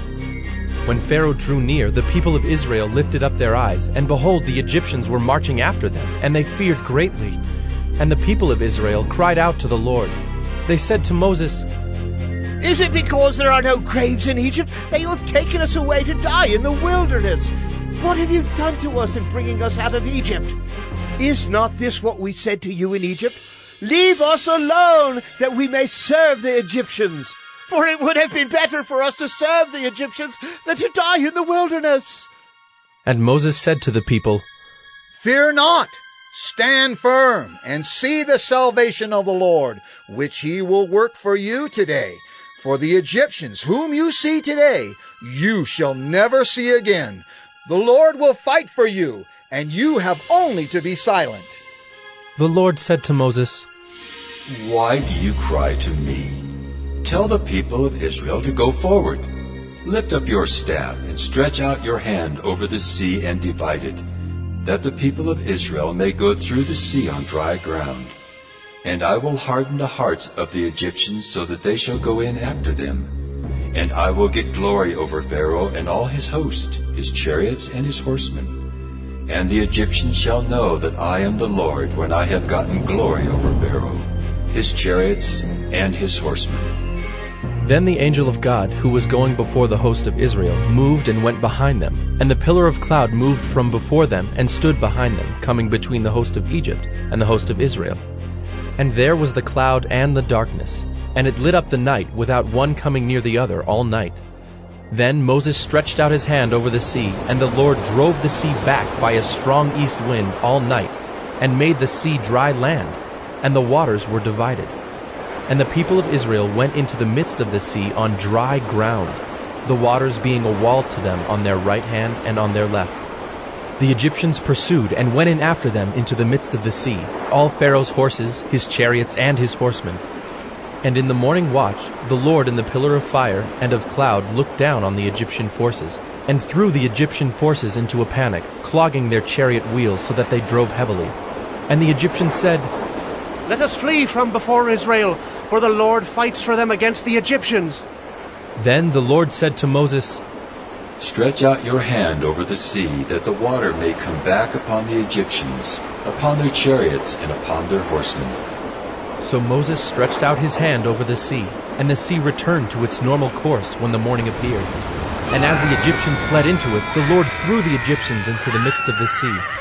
The waters returned and covered the chariots and the horsemen of all the host of Pharaoh that had followed them into the sea. Not one of them remained. But the people of Israel walked on dry ground through the sea, the waters being a wall to them on their right hand and on their left. Thus the Lord saved Israel that day from the hand of the Egyptians, and Israel saw the Egyptians dead on the seashore. Israel saw the great power that the Lord used against the Egyptians. So the people feared the Lord, and they believed in the Lord and in his servant Moses.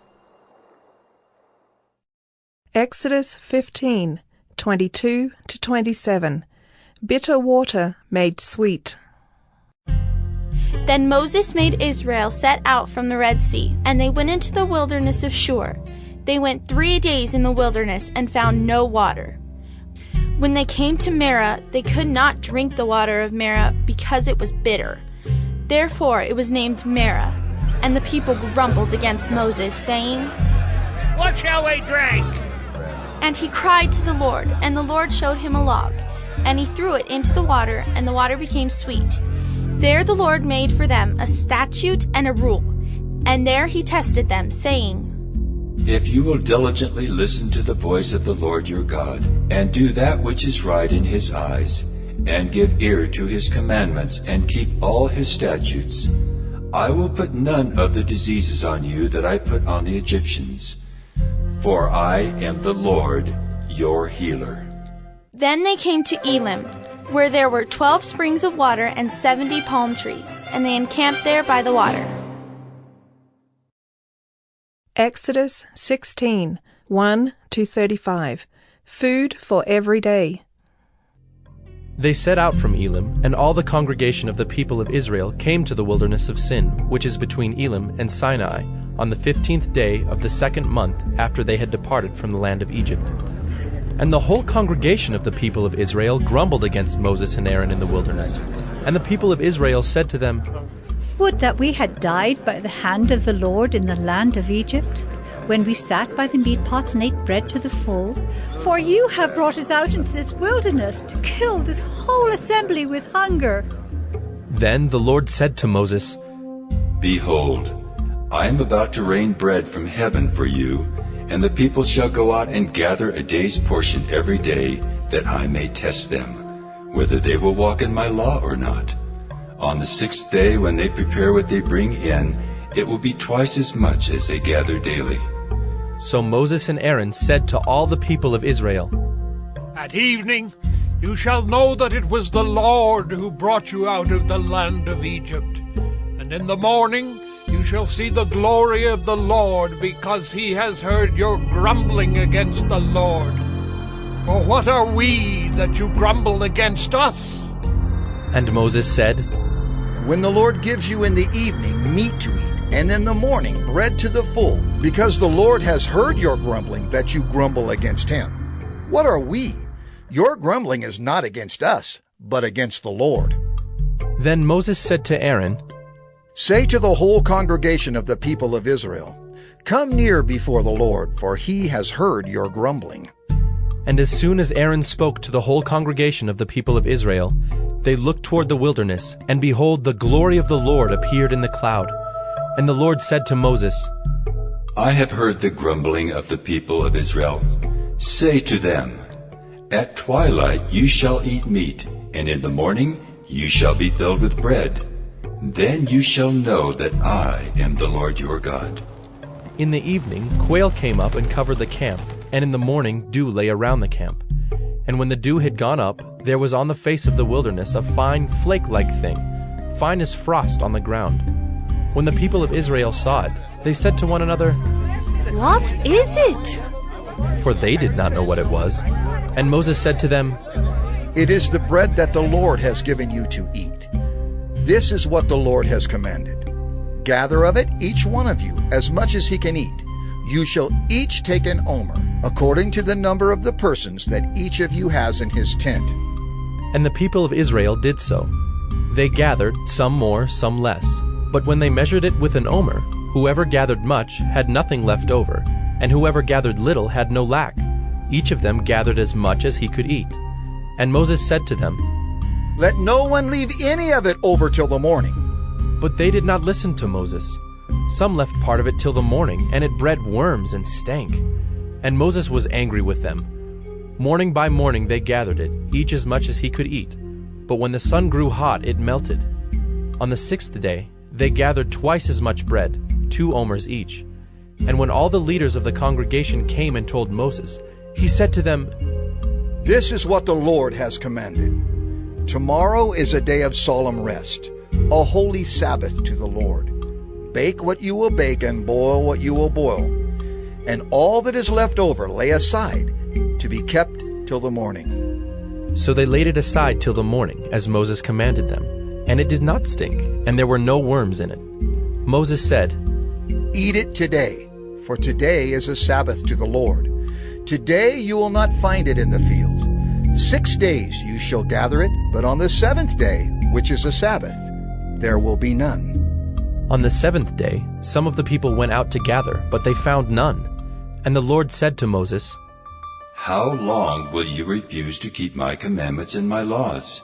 See, the Lord has given you the Sabbath. Therefore on the 6th day he gives you bread for 2 days. Remain each of you in his place. Let no one go out of his place on the 7th day." So the people rested on the 7th day. Now the house of Israel called its name manna. It was like coriander seed, white, and the taste of it was like wafers made with honey. Moses said, "This is what the Lord has commanded.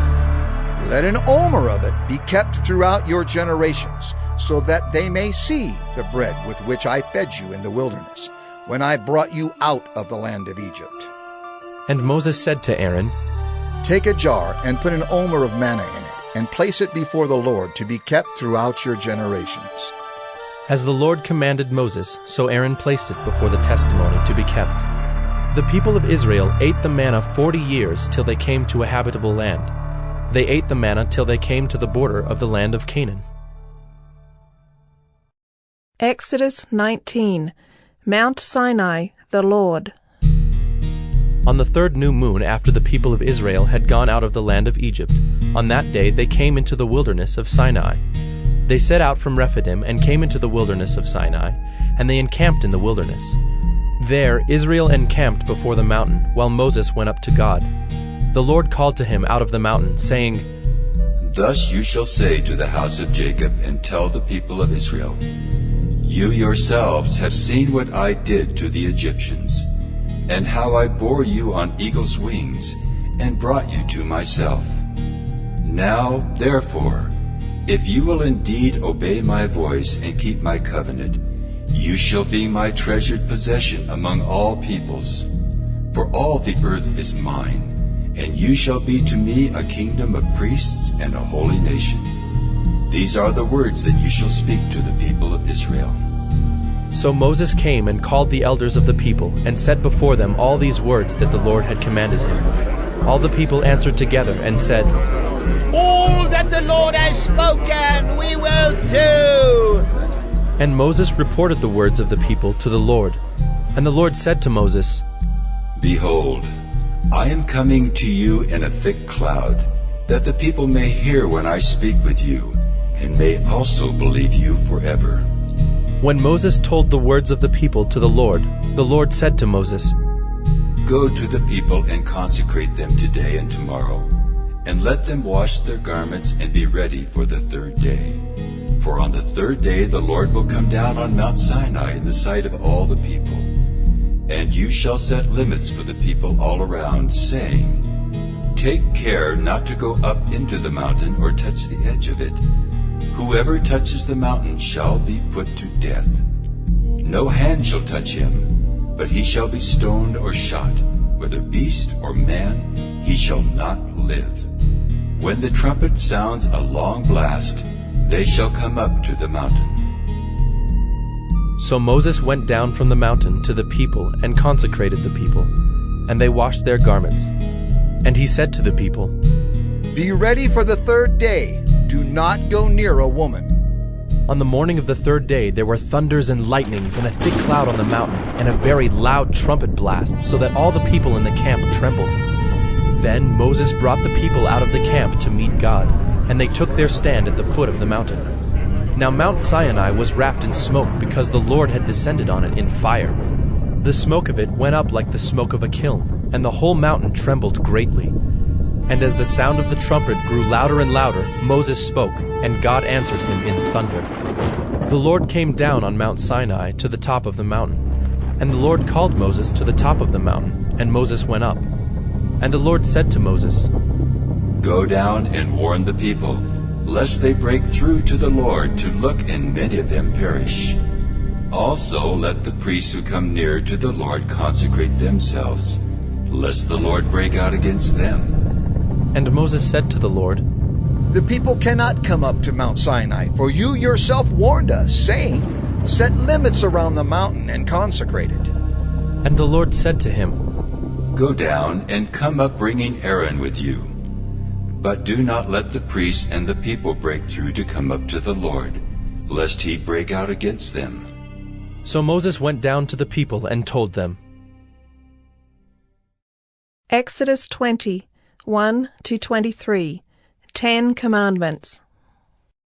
And God spoke all these words, saying, I am the Lord your God, who brought you out of the land of Egypt, out of the house of slavery. You shall have no other gods before me. You shall not make for yourself a carved image, or any likeness of anything that is in heaven above, or that is in the earth beneath, or that is in the water under the earth. You shall not bow down to them or serve them.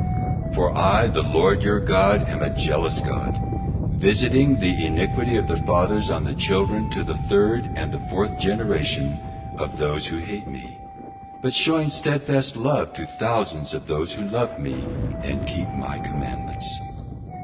You shall not take the name of the Lord your God in vain, for the Lord will not hold him guiltless who takes his name in vain. Remember the Sabbath day to keep it holy. 6 days you shall labor and do all your work, but the seventh day is a Sabbath to the Lord your God. On it you shall not do any work, you or your son or your daughter, your male servant or your female servant, or your livestock, or the sojourner who is within your gates.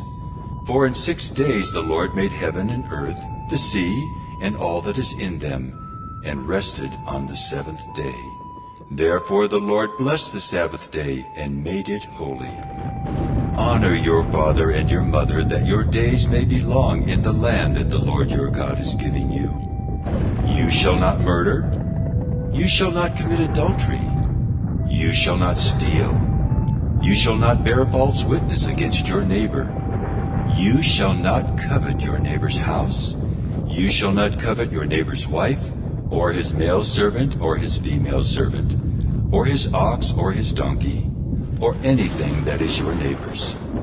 Now when all the people saw the thunder and the flashes of lightning, and the sound of the trumpet, and the mountain smoking, the people were afraid and trembled, and they stood far off and said to Moses, You speak to us, and we will listen, but do not let God speak to us, lest we die.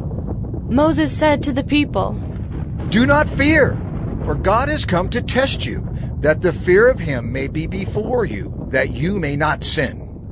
The people stood far off while Moses drew near to the thick darkness where God was. And the Lord said to Moses, Thus you shall say to the people of Israel, You have seen for yourselves that I have talked with you from heaven. You shall not make gods of silver to be with me, nor shall you make for yourselves gods of gold. Exodus 32, 1-29, Golden Calf and Troubles. When the people saw that Moses delayed to come down from the mountain, the people gathered themselves together to Aaron and said to him, Up, make us gods who shall go before us. As for this Moses, the man who brought us up out of the land of Egypt, we do not know what has become of him. So Aaron said to them, Take off the rings of gold that are in the ears of your wives, your sons and your daughters, and bring them to me. So all the people took off the rings of gold that were in their ears and brought them to Aaron. And he received the gold from their hand and fashioned it with a graving tool and made a golden calf. And they said, These are your gods, O Israel, who brought you up out of the land of Egypt. When Aaron saw this, he built an altar before it, And Aaron made proclamation and said, Tomorrow shall be a feast to the Lord. And they rose up early the next day and offered burnt offerings and brought peace offerings. And the people sat down to eat and drink and rose up to play. And the Lord said to Moses, Go down, for your people whom you brought up out of the land of Egypt have corrupted themselves. They have turned aside quickly out of the way that I commanded them. They have made for themselves a golden calf, and have worshipped it and sacrificed to it, and said, These are your gods, O Israel, who brought you up out of the land of Egypt. And the Lord said to Moses, I have seen this people, and behold, it is a stiff-necked people. Now therefore let me alone, that my wrath may burn hot against them, and I may consume them, in order that I may make a great nation of you. But Moses implored the Lord his God and said, O Lord, why does your wrath burn hot against your people, whom you have brought out of the land of Egypt, with great power and with a mighty hand? Why should the Egyptians say, With evil intent did he bring them out, to kill them in the mountains, and to consume them from the face of the earth? Turn from your burning anger, and relent from this disaster against your people. Remember Abraham, Isaac, and Israel, your servants, to whom you swore by your own self, and said to them, I will multiply your offspring as the stars of heaven, and all this land that I have promised I will give to your offspring, and they shall inherit it forever. And the Lord relented from the disaster that he had spoken of bringing on his people. Then Moses turned and went down from the mountain with the 2 tablets of the testimony in his hand, tablets that were written on both sides, on the front and on the back they were written. The tablets were the work of God, and the writing was the writing of God engraved on the tablets. When Joshua heard the noise of the people as they shouted, he said to Moses, There is a noise of war in the camp. But he said, It is not the sound of shouting for victory, or the sound of the cry of defeat, but the sound of singing that I hear. And as soon as he came near the camp and saw the calf and the dancing, Moses' anger burned hot, and he threw the tablets out of his hands and broke them at the foot of the mountain. He took the calf that they had made and burned it with fire, and ground it to powder and scattered it on the water, and made the people of Israel drink it. And Moses said to Aaron, What did this people do to you, that you have brought such a great sin upon them? And Aaron said, Let not the anger of my Lord burn hot. You know the people, that they are set on evil. For they said to me, Make us gods who shall go before us. As for this Moses, the man who brought us up out of the land of Egypt, we do not know what has become of him.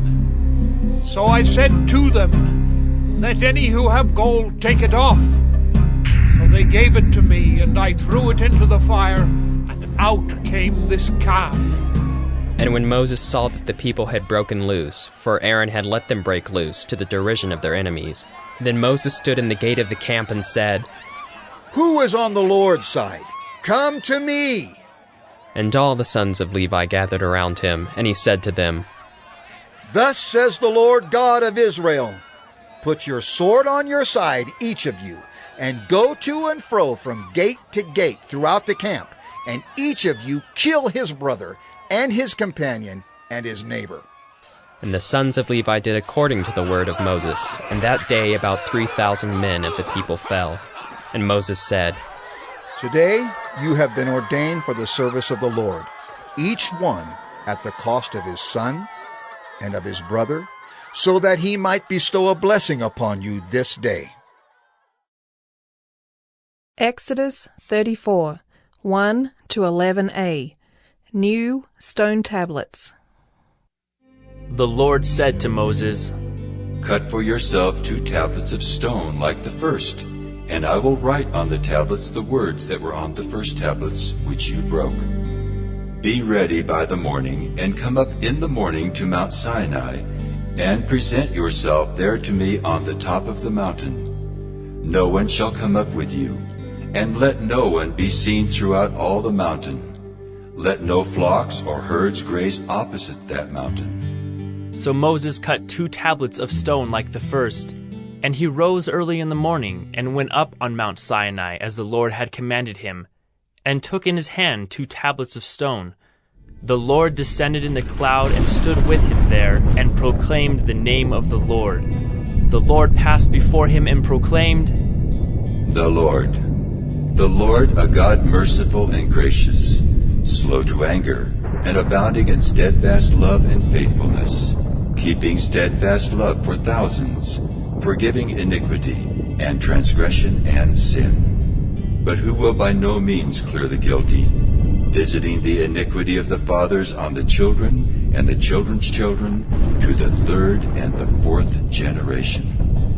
And Moses quickly bowed his head toward the earth and worshipped, and he said, If now I have found favor in your sight, O Lord, please let the Lord go in the midst of us, for it is a stiff-necked people, and pardon our iniquity and our sin, and take us for your inheritance.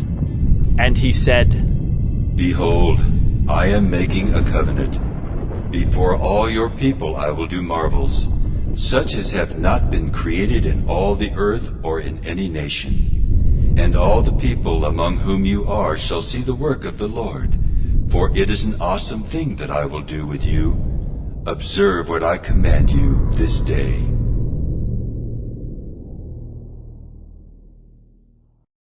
Leviticus 19:11 to 18 and 32 to 37. Words of the Lord. You shall not steal. You shall not deal falsely. You shall not lie to one another. You shall not swear by my name falsely, and so profane the name of your God. I am the Lord. You shall not oppress your neighbor or rob him.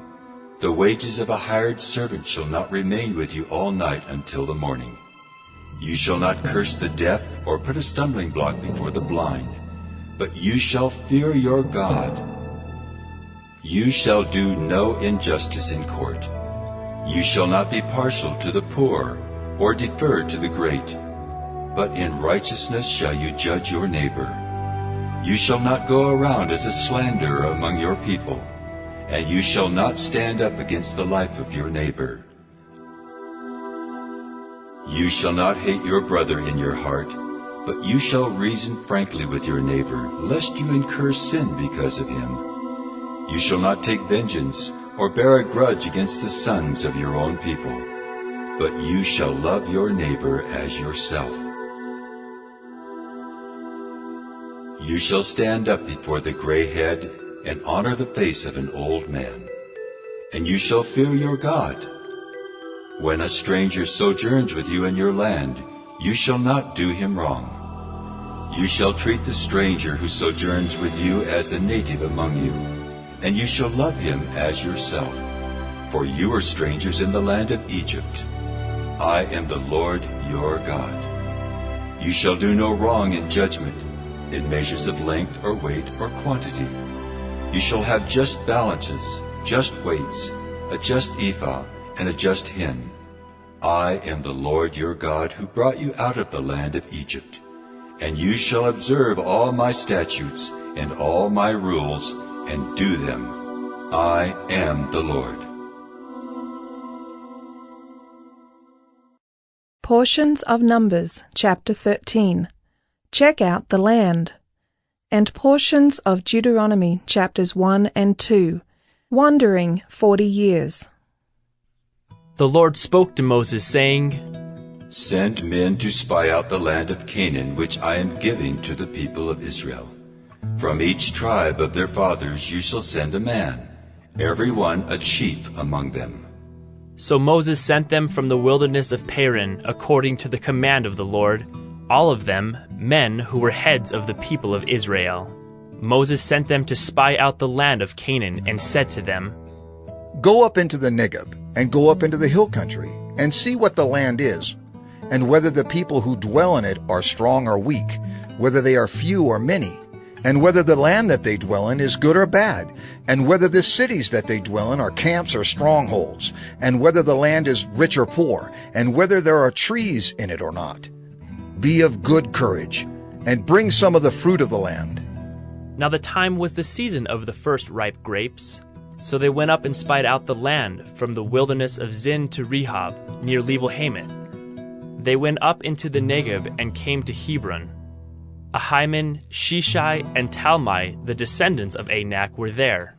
Hebron was built 7 years before Zoan in Egypt. And they came to the valley of Eshcol, and cut down from there a branch with a single cluster of grapes, and they carried it on a pole between two of them. They also brought some pomegranates and figs. That place was called the Valley of Eshcol because of the cluster that the people of Israel cut down from there.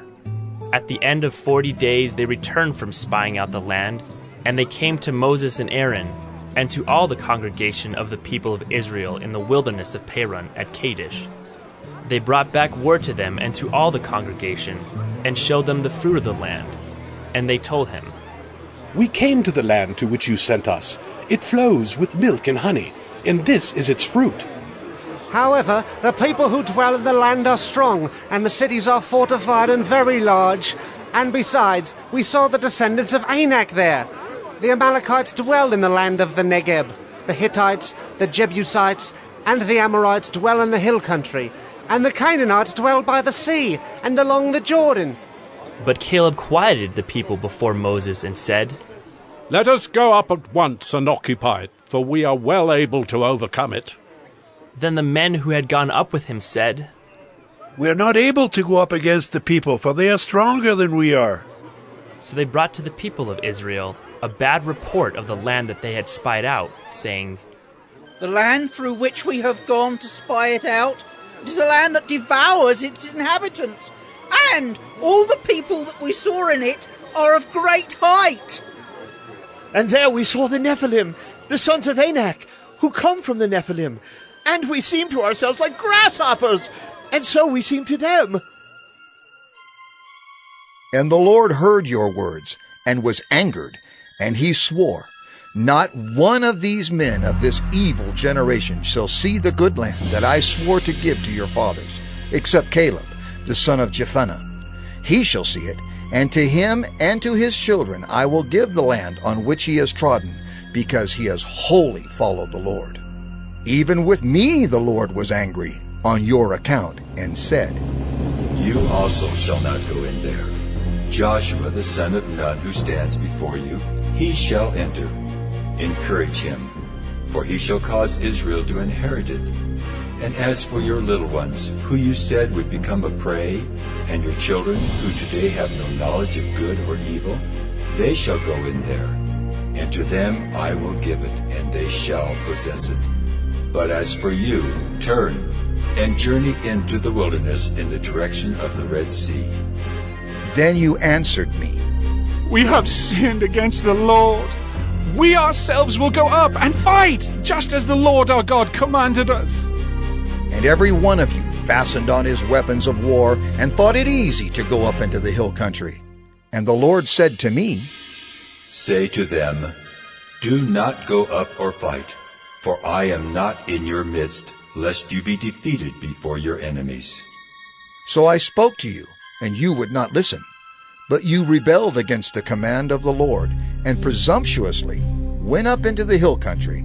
Then the Amorites who lived in that hill country came out against you, and chased you as bees do, and beat you down in Seir as far as Hormah. And you returned and wept before the Lord, but the Lord did not listen to your voice or give ear to you. So you remained at Kadesh many days, the days that you remained there. Then we turned and journeyed into the wilderness in the direction of the Red Sea, as the Lord told me. And for many days we traveled around Mount Seir. Then the Lord said to me, You have been traveling around this mountain country long enough. Turn northward and command the people. You are about to pass through the territory of your brothers, the people of Esau, who live in Seir, and they will be afraid of you. So be very careful. Do not contend with them, for I will not give you any of their land. No, not so much as for the sole of the foot to tread on, because I have given Mount Seir to Esau as a possession. You shall purchase food from them for money, that you may eat. And you shall also buy water of them for money, that you may drink. For the Lord your God has blessed you in all the work of your hands. He knows you're going through this great wilderness. These 40 years the Lord your God has been with you. You have lacked nothing. So we went on, away from our brothers, the people of Esau, who live in Seir, away from the Arabah road from Elath and Ezion-Geber. And we turned and went in the direction of the wilderness of Moab. And the Lord said to me, Do not harass Moab, or contend with them in battle, for I will not give you any of their land for a possession, because I have given Ar to the people of Lot for a possession. Now rise up and go over the brook Zered. So we went over the brook Zered, and the time from our leaving Kadesh Barnea until we crossed the brook Zered was 38 years, until the entire generation, that is, the men of war, had perished from the camp, as the Lord had sworn to them. For indeed the hand of the Lord was against them to destroy them from the camp, until they had perished. So as soon as all the men of war had perished and were dead from among the people, the Lord said to me, Today you are to cross the border of Moab at Ar. And when you approach the territory of the people of Ammon, do not harass them or contend with them, for I will not give you any of the land of the people of Ammon as a possession, because I have given it to the sons of Lot for a possession. Numbers 20, 1-29. Water from rock. And the people of Israel, the whole congregation, came into the wilderness of Zin in the first month, and the people stayed in Kadesh. And Miriam died there and was buried there. Now there was no water for the congregation, and they assembled themselves together against Moses and against Aaron. And the people quarreled with Moses and said, Would that we had perished when our brothers perished before the Lord! Why have you brought the assembly of the Lord into this wilderness, that we should die here, both we and our cattle? And why have you made us come up out of Egypt to bring us to this evil place? It is no place for grain, or figs, or vines, or pomegranates, and there is no water to drink. Then Moses and Aaron went from the presence of the assembly to the entrance of the tent of meeting, and fell on their faces. And the glory of the Lord appeared to them. And the Lord spoke to Moses, saying, Take the staff and assemble the congregation, you and Aaron your brother, and tell the rock before their eyes to yield its water. So you shall bring water out of the rock for them, and give drink to the congregation and their cattle. And Moses took the staff from before the Lord, as he commanded him. Then Moses and Aaron gathered the assembly together before the rock, and he said to them, Hear now, you rebels! Shall we bring water for you out of this rock? And Moses lifted up his hand and struck the rock with his staff twice, and water came out abundantly, and the congregation drank and their livestock. And the Lord said to Moses and Aaron, Because you did not believe in me to uphold me as holy in the eyes of the people of Israel, therefore you shall not bring this assembly into the land that I have given them. These are the waters of Meribah, where the people of Israel quarreled with the Lord, and through them he showed himself holy. Moses sent messengers from Kadesh to the king of Edom. Thus says your brother Israel, You know all the hardship that we have met, how our fathers went down to Egypt, and we lived in Egypt a long time. And the Egyptians dealt harshly with us and our fathers. And when we cried to the Lord, he heard our voice and sent an angel and brought us out of Egypt. And here we are in Kadesh, a city on the edge of your territory. Please let us pass through your land. We will not pass through field or vineyard or drink water from a well.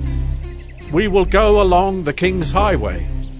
We will not turn aside to the right hand or to the left until we have passed through your territory. But Edom said to him, You shall not pass through, lest I come out with the sword against you. And the people of Israel said to him, We will go up by the highway, and if we drink of your water, I and my livestock, then I will pay for it. Let me only pass through on foot, nothing more. But he said, You shall not pass through. And Edom came out against them with a large army and with a strong force. Thus Edom refused to give Israel passage through his territory. So Israel turned away from him. And they journeyed from Kadesh, and the people of Israel, the whole congregation, came to Mount Hor. And the Lord said to Moses and Aaron at Mount Hor, on the border of the land of Edom, Let Aaron be gathered to his people, for he shall not enter the land that I have given to the people of Israel, because you rebelled against my command at the waters of Meribah. Take Aaron and Eleazar his son, and bring them up to Mount Hor, and strip Aaron of his garments, and put them on Eleazar his son. And Aaron shall be gathered to his people, and shall die there. Moses did as the Lord commanded, and they went up Mount Hor in the sight of all the congregation. And Moses stripped Aaron of his garments, and put them on Eleazar his son. And Aaron died there on the top of the mountain. Then Moses and Eleazar came down from the mountain. And when all the congregation saw that Aaron had perished, all the house of Israel wept for Aaron 30 days. Numbers 27, 12-23. Joshua chosen. The Lord said to Moses, Go up into this mountain of Abarim, and see the land that I have given to the people of Israel. When you have seen it, you also shall be gathered to your people as your brother Aaron was, because you rebelled against my word in the wilderness of Zin, when the congregation quarreled, failing to uphold me as holy at the waters before their eyes. These are the waters of Meribah of Kadesh in the wilderness of Zin. Moses spoke to the Lord, saying, Let the Lord, the God of the spirits of all flesh, appoint a man over the congregation, who shall go out before them and come in before them, who shall lead them out and bring them in, that the congregation of the Lord may not be as sheep that have no shepherd. So the Lord said to Moses, Take Joshua the son of Nun, a man in whom is the Spirit, and lay your hand on him. Make him stand before Eleazar the priest and all the congregation, and you shall commission him in their sight. You shall invest him with some of your authority, that all the congregation of the people of Israel may obey. And he shall stand before Eleazar the priest, who shall inquire for him by the judgment of the Urim before the Lord. At his word they shall go out, and at his word they shall come in, both he and all the people of Israel with him, the whole congregation. And Moses did as the Lord commanded him. He took Joshua and made him stand before Eleazar the priest and the whole congregation, and he laid his hands on him and commissioned him as the Lord directed through Moses. Deuteronomy 2, 24-33. Beginning to take possession of the land. Rise up, set out on your journey, and go over the valley of the Arnon. Behold, I have given into your hand Sihon the Amorite, king of Heshbon and his land. Begin to take possession and contend with him in battle. This day I will begin to put the dread and fear of you on the peoples who are under the whole heaven, who shall hear the report of you and shall tremble, and be in anguish because of you. So I sent messengers from the wilderness of Kedemoth to Sihon the king of Heshbon, with words of peace, saying, Let me pass through your land. I will go only by the road. I will turn aside neither to the right nor to the left.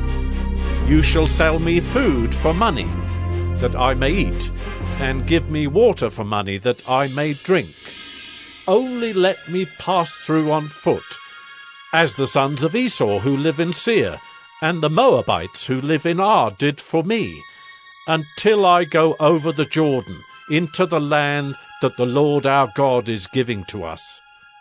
But Sihon the king of Heshbon would not let us pass by him, for the Lord your God hardened his spirit, and made his heart obstinate, that he might give him into your hand as he is this day.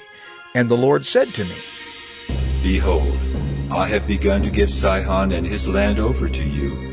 Begin to take possession, that you may occupy his land. Then Sihon came out against us, he and all his people, to battle at Jahaz. And the Lord our God gave him over to us, and we defeated him and his sons and all his people. Deuteronomy 3, 1-2 and 9, 11-29. King Og. Then we turned and went up the way to Bashan, And Og, the king of Bashan, came out against us, he and all his people, to battle at Edrei. But the Lord said to me, Do not fear him, for I have given him and all his people and his land into your hand. And ye shall do to him as you did to Sihon, the king of the Amorites, who lived at Heshbon. The Sidonians call Hermon Syrian, while the Amorites call it Senir. For only Og, the king of Bashan, was left of the remnant of the Rephaim. Behold, his bed was a bed of iron. Is it not in Rabbah of the Ammonites? 9 cubits was its length, and 4 cubits its breadth, according to the common cubit. When we took possession of this land at that time, I gave to the Reubenites and the Gadites the territory beginning at Aroer, which is on the edge of the valley of the Arnon, and half the hill country of Gilead with its cities, the rest of Gilead, and all Bashan, the kingdom of Og, that is, all the region of Argob, I gave to the half-tribe of Manasseh. All that portion of Bashan is called the land of Rephaim. Jair the Manassite took all the region of Argob, that is Bashan, as far as the border of the Geshurites and the Maacathites, and called the villages after his own name, Havoth Jair, as it is to this day. To Machir I gave Gilead, and to the Reubenites and the Gadites I gave the territory from Gilead as far as the valley of the Arnon, with the middle of the valley as a border, as far over as the river Jabbok, the border of the Ammonites. The Arabah also, with the Jordan as the border, from Kinnereth as far as the sea of the Arabah, the Salt Sea, under the slopes of Pisgah on the east. And I commanded you at that time, saying, The Lord your God has given you this land to possess. All your men of valor shall cross over, armed before your brothers, the people of Israel. Only your wives, your little ones, and your livestock, I know that you have much livestock, shall remain in the cities that I have given you, until the Lord gives rest to your brothers as to you, and they also occupy the land that the Lord your God gives them beyond the Jordan. Then each of you may return to his possession which I have given you. And I commanded Joshua at that time, Your eyes have seen all that the Lord your God has done to these 2 kings. So will the Lord do to all the kingdoms into which you are crossing. You shall not fear them, for it is the Lord your God who fights for you. And I pleaded with the Lord at that time, saying, O Lord God, you have only begun to show your servant your greatness and your mighty hand. For what God is there in heaven or on earth who can do such works and mighty acts as yours? Please, let me go over and see the good land beyond the Jordan, that good hill country and Lebanon. But the Lord was angry with me because of you, and would not listen to me. And the Lord said to me, Enough from you. Do not speak to me of this matter again. Go up to the top of Pisgah, and lift up your eyes westward and northward, and southward and eastward, and look at it with your eyes. For you shall not go over this Jordan, but charge Joshua, and encourage and strengthen him, for he shall go over at the head of this people, and he shall put them in possession of the land that you shall see. So we remained in the valley opposite Beth Peor. Deuteronomy 18, 9 to 12 and 18 to 19. Warnings. When you come into the land that the Lord your God is giving you, you shall not learn to follow the abominable practices of those nations. There shall not be found among you anyone who burns his son or his daughter as an offering, anyone who practices divination, or tells fortunes, or interprets omens, or a sorcerer, or a charmer, or a medium, or a necromancer, or one who inquires of the dead. For whoever does these things is an abomination to the Lord, and because of these abominations the Lord your God is driving them out before you. I will raise up for them a prophet like you from among your brothers, and I will put my words in his mouth, and he shall speak to them all that I command him. And whoever will not listen to my words that he shall speak in my name, I myself will require it of him. Deuteronomy 31, 1 to 23. Joshua, new leader. So Moses continued to speak these words to all Israel, and he said to them, I am 120 years old today. I am no longer able to go out and come in. The Lord has said to me, you shall not go over this Jordan. The Lord your God himself will go over before you. He will destroy these nations before you, so that you shall dispossess them, and Joshua will go over at your head, as the Lord has spoken. And the Lord will do to them as he did to Sihon and Og, the kings of the Amorites, and to their land, when he destroyed them. And the Lord will give them over to you, and you shall do to them according to the whole commandment that I have commanded you. Be strong and courageous. Do not fear or be in dread of them, for it is the Lord your God who goes with you. He will not leave you or forsake you. Then Moses summoned Joshua and said to him in the sight of all Israel, Be strong and courageous, for you shall go with this people into the land that the Lord has sworn to their fathers to give them, and you shall put them in possession of it. It is the Lord who goes before you. He will be with you. He will not leave you or forsake you. Do not fear or be dismayed. Then Moses wrote this law and gave it to the priests, the sons of Levi, who carried the ark of the covenant of the Lord, and to all the elders of Israel. And Moses commanded them, At the end of every 7 years, at the set time, in the year of release, at the Feast of Booths, when all Israel comes to appear before the Lord your God at the place that he will choose, you shall read this law before all Israel in their hearing. Assemble the people, men, women, and little ones, and the sojourner within your towns, that they may hear and learn to fear the Lord your God, and be careful to do all the words of this law, and that their children, who have not known it, may hear and learn to fear the Lord your God, as long as you live in the land that you are going over the Jordan to possess. And the Lord said to Moses, Behold, the days approach when you must die. Call Joshua and present yourselves in the tent of meeting, that I may commission him. And Moses and Joshua went and presented themselves in the tent of meeting. And the Lord appeared in the tent in a pillar of cloud. And the pillar of cloud stood over the entrance of the tent. And the Lord said to Moses, Behold, you are about to lie down with your fathers. Then this people will rise and whore after the foreign gods among them in the land that they are entering. And they will forsake me and break my covenant that I have made with them. Then my anger will be kindled against them in that day, and I will forsake them and hide my face from them, and they will be devoured. And many evils and troubles will come upon them, so that they will say in that day, Have not these evils come upon us because our God is not among us? And I will surely hide my face in that day, because of all the evil that they have done, because they have turned to other gods. Now therefore write this song and teach it to the people of Israel. Put it in their mouths, that this song may be a witness for me against the people of Israel. For when I have brought them into the land flowing with milk and honey, which I swore to give to their fathers, and they have eaten and are full and grown fat, they will turn to other gods and serve them, and despise me and break my covenant.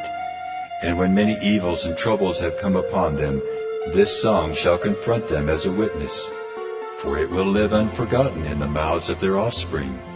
For I know what they are inclined to do even today, before I have brought them into the land that I swore to give. So Moses wrote this song the same day and taught it to the people of Israel. And the Lord commissioned Joshua the son of Nun and said, Be strong and courageous, for you shall bring the people of Israel into the land that I swore to give them. I will be with you. Deuteronomy 34. Moses' death. Then Moses went up from the plains of Moab to Mount Nebo, to the top of Pisgah, which is opposite Jericho. And the Lord showed him all the land, Gilead as far as Dan, all Naphtali, the land of Ephraim and Manasseh, all the land of Judah as far as the western sea, the Negeb and the plain, that is, the valley of Jericho, the city of palm trees, as far as Zoar. And the Lord said to him, This is the land of which I swore to Abraham, to Isaac and to Jacob. I will give it to your offspring.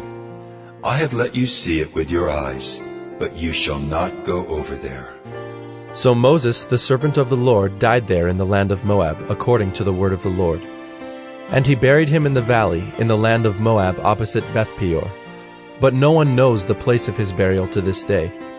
Moses was 120 years old when he died. His eye was undimmed, and his vigor unabated. And the people of Israel wept for Moses in the plains of Moab 30 days. Then the days of weeping and mourning for Moses were ended. And Joshua, the son of Nun, was full of the spirit of wisdom, for Moses had laid his hands on him. So the people of Israel obeyed him, and did as the Lord had commanded Moses. And there has not arisen a prophet since in Israel like Moses, whom the Lord knew face to face. None like him for all the signs and the wonders that the Lord sent him to do in the land of Egypt, to Pharaoh and to all his servants and to all his land, and for all the mighty power and all the great deeds of terror that Moses did in the sight of all Israel.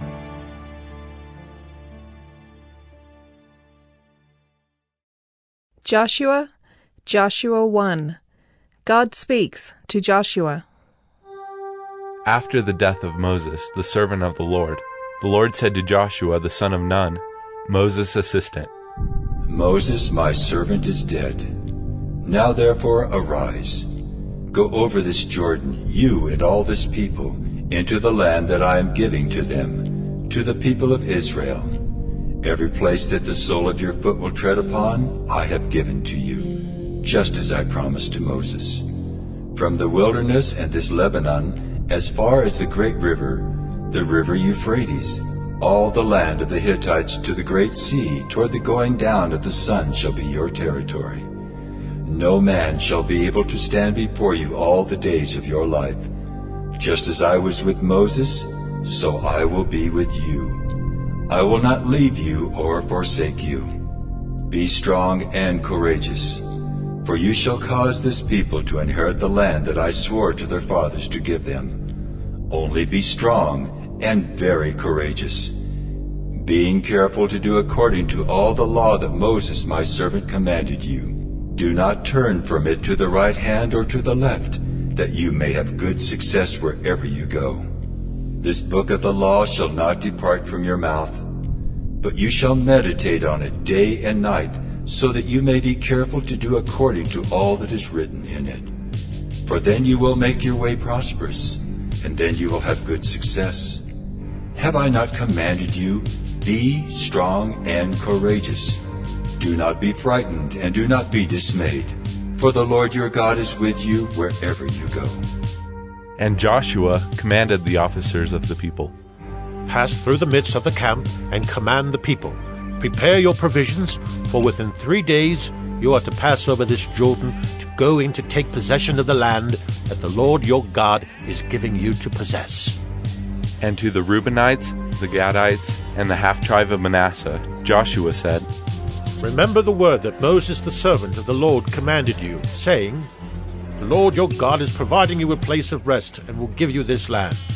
Your wives, your little ones, and your livestock shall remain in the land that Moses gave you beyond the Jordan. But all the men of valor among you shall pass over, armed before your brothers, and shall help them, until the Lord gives rest to your brothers, as he has to you, and they also take possession of the land that the Lord your God is giving them. Then you shall return to the land of your possession, and shall possess it, the land that Moses the servant of the Lord gave you beyond the Jordan toward the sunrise. And they answered Joshua, All that you have commanded us we will do, and wherever you send us we will go. Just as we obeyed Moses in all things, so we will obey you. Only may the Lord your God be with you, as he was with Moses. Whoever rebels against your commandment and disobeys your words, whatever you command him, shall be put to death.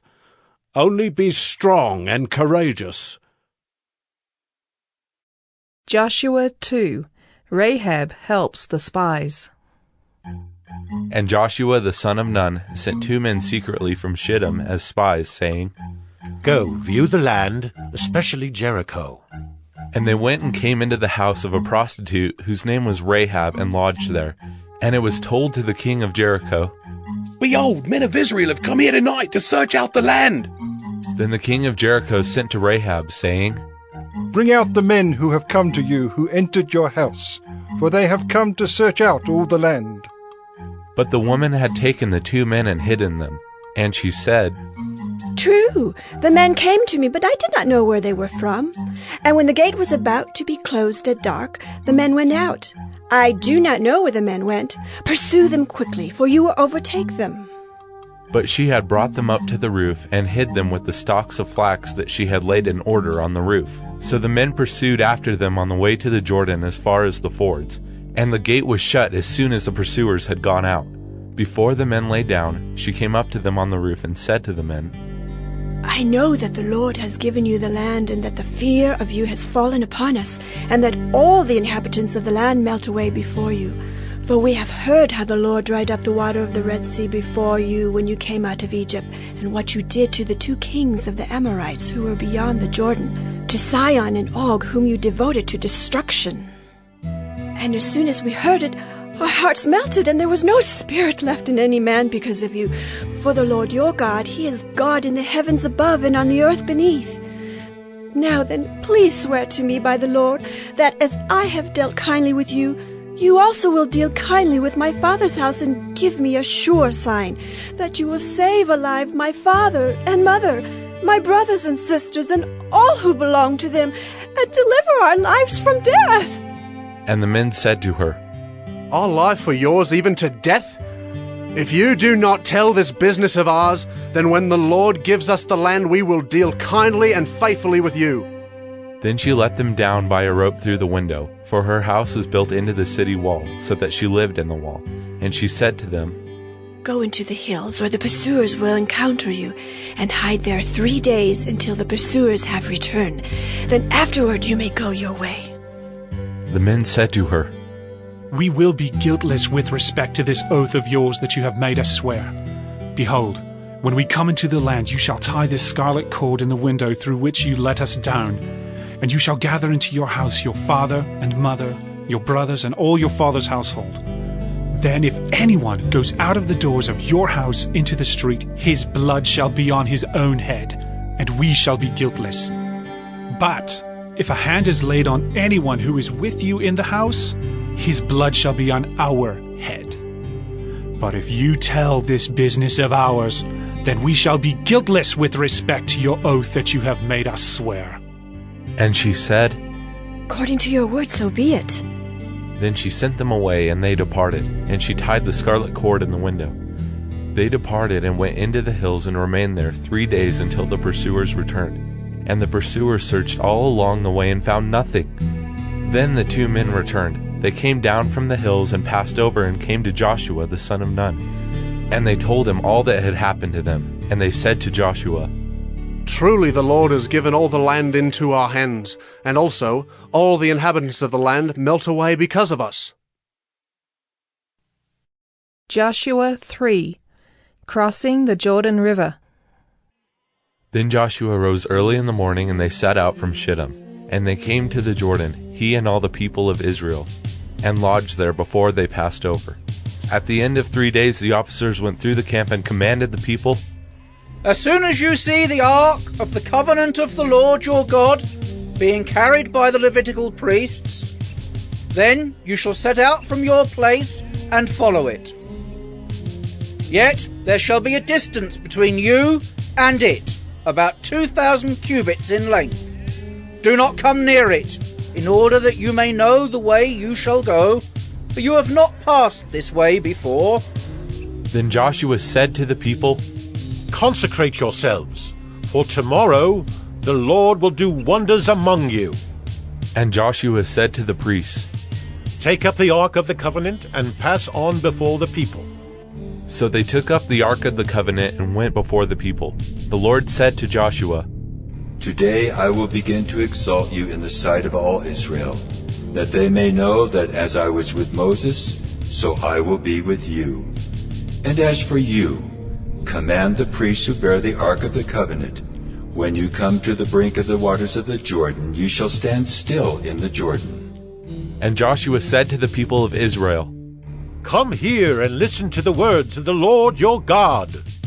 And Joshua said, "Here is how you shall know that the living God is among you, and that he will without fail drive out from before you the Canaanites, the Hittites, the Hivites, the Perizzites, the Girgashites, the Amorites, and the Jebusites.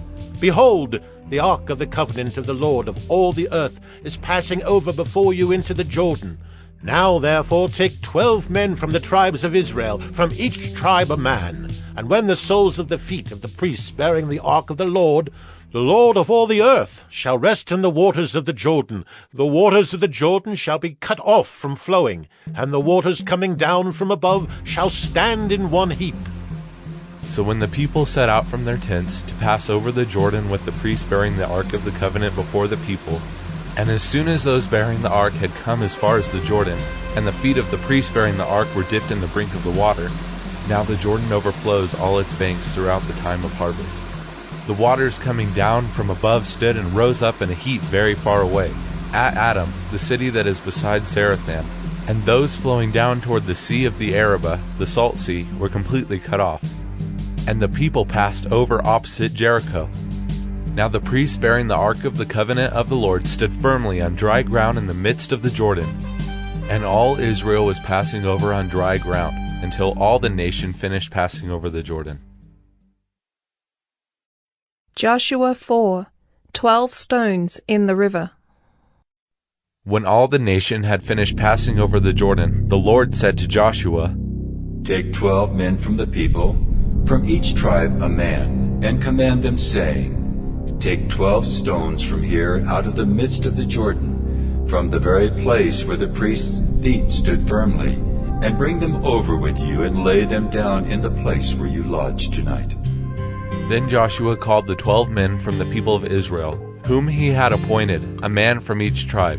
And Joshua said to them, "Pass on before the ark of the Lord your God into the midst of the Jordan, and take up each of you a stone upon his shoulder, according to the number of the tribes of the people of Israel, that this may be a sign among you. When your children ask in time to come, 'What do those stones mean to you?' then you shall tell them that the waters of the Jordan were cut off before the ark of the covenant of the Lord. When it passed over the Jordan, the waters of the Jordan were cut off. So these stones shall be to the people of Israel a memorial forever." And the people of Israel did just as Joshua commanded, and took up 12 stones out of the midst of the Jordan according to the number of the tribes of the people of Israel, just as the Lord told Joshua. And they carried them over with them to the place where they lodged and laid them down there. And Joshua set up 12 stones in the midst of the Jordan, in the place where the feet of the priests bearing the ark of the covenant had stood, and they are there to this day.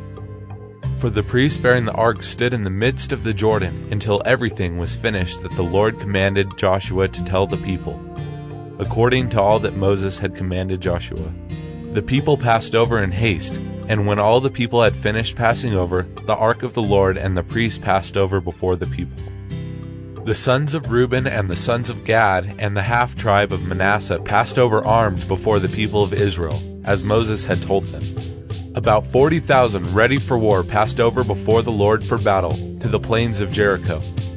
On that day the Lord exalted Joshua in the sight of all Israel, and they stood in awe of him just as they had stood in awe of Moses all the days of his life. And the Lord said to Joshua, "Command the priests bearing the ark of the testimony to come up out of the Jordan." So Joshua commanded the priests, "Come up out of the Jordan." And when the priests bearing the ark of the covenant of the Lord came up from the midst of the Jordan, and the soles of the priests' feet were lifted up on dry ground, the waters of the Jordan returned to their place and overflowed all its banks, as before.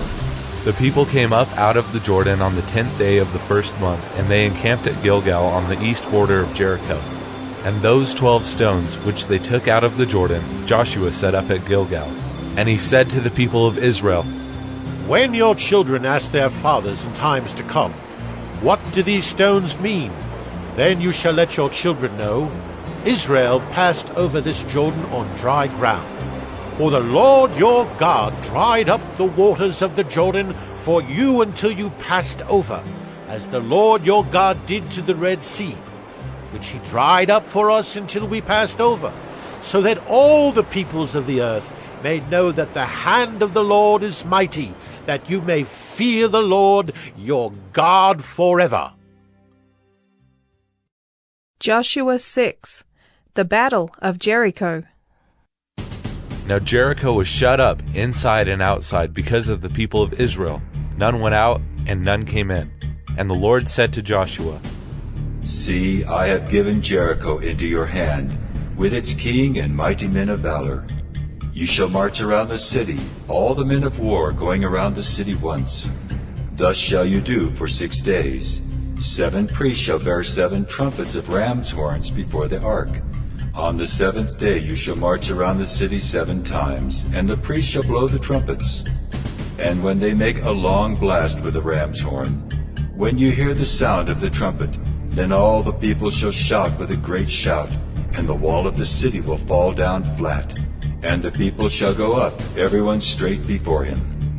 So Joshua the son of Nun called the priests and said to them, Take up the ark of the covenant, and let 7 priests bear 7 trumpets of ram's horns before the ark of the Lord. And he said to the people, Go forward, march around the city, and let the armed men pass on before the ark of the Lord. And just as Joshua had commanded the people, the 7 priests bearing the 7 trumpets of ram's horns before the Lord went forward, blowing the trumpets, with the ark of the covenant of the Lord following them. The armed men were walking before the priests who were blowing the trumpets, and the rear guard was walking after the ark, while the trumpets blew continually. But Joshua commanded the people, You shall not shout or make your voice heard, neither shall any word go out of your mouth until the day I tell you to shout. Then you shall shout. So he caused the ark of the Lord to circle the city, going about it once. And they came into the camp and spent the night in the camp. Then Joshua rose early in the morning, and the priests took up the ark of the Lord. And the 7 priests bearing the 7 trumpets of ram's horns before the ark of the Lord walked on. And they blew the trumpets continually. And the armed men were walking before them, and the rear guard was walking after the ark of the Lord, while the trumpets blew continually. And the 2nd day they marched around the city once, and returned into the camp. So they did for 6 days. On the 7th day they rose early at the dawn of day, and marched around the city in the same manner 7 times. It was only on that day that they marched around the city 7 times. And at the 7th time, when the priests had blown the trumpets, Joshua said to the people, Shout, for the Lord has given you the city, and the city and all that is within it shall be devoted to the Lord for destruction. Only Rahab the prostitute and all who are with her in her house shall live, because she hid the messengers whom we sent. But you, keep yourselves from the things devoted to destruction, lest when you have devoted them, you take any of the devoted things, and make the camp of Israel a thing for destruction, and bring trouble upon it. But all silver and gold, and every vessel of bronze and iron, are holy to the Lord. They shall go into the treasury of the Lord. So the people shouted, and the trumpets were blown. As soon as the people heard the sound of the trumpet, the people shouted a great shout, and the wall fell down flat, so that the people went up into the city, every man straight before him, and they captured the city. Then they devoted all in the city to destruction, both men and women, young and old, oxen, sheep, and donkeys, with the edge of the sword.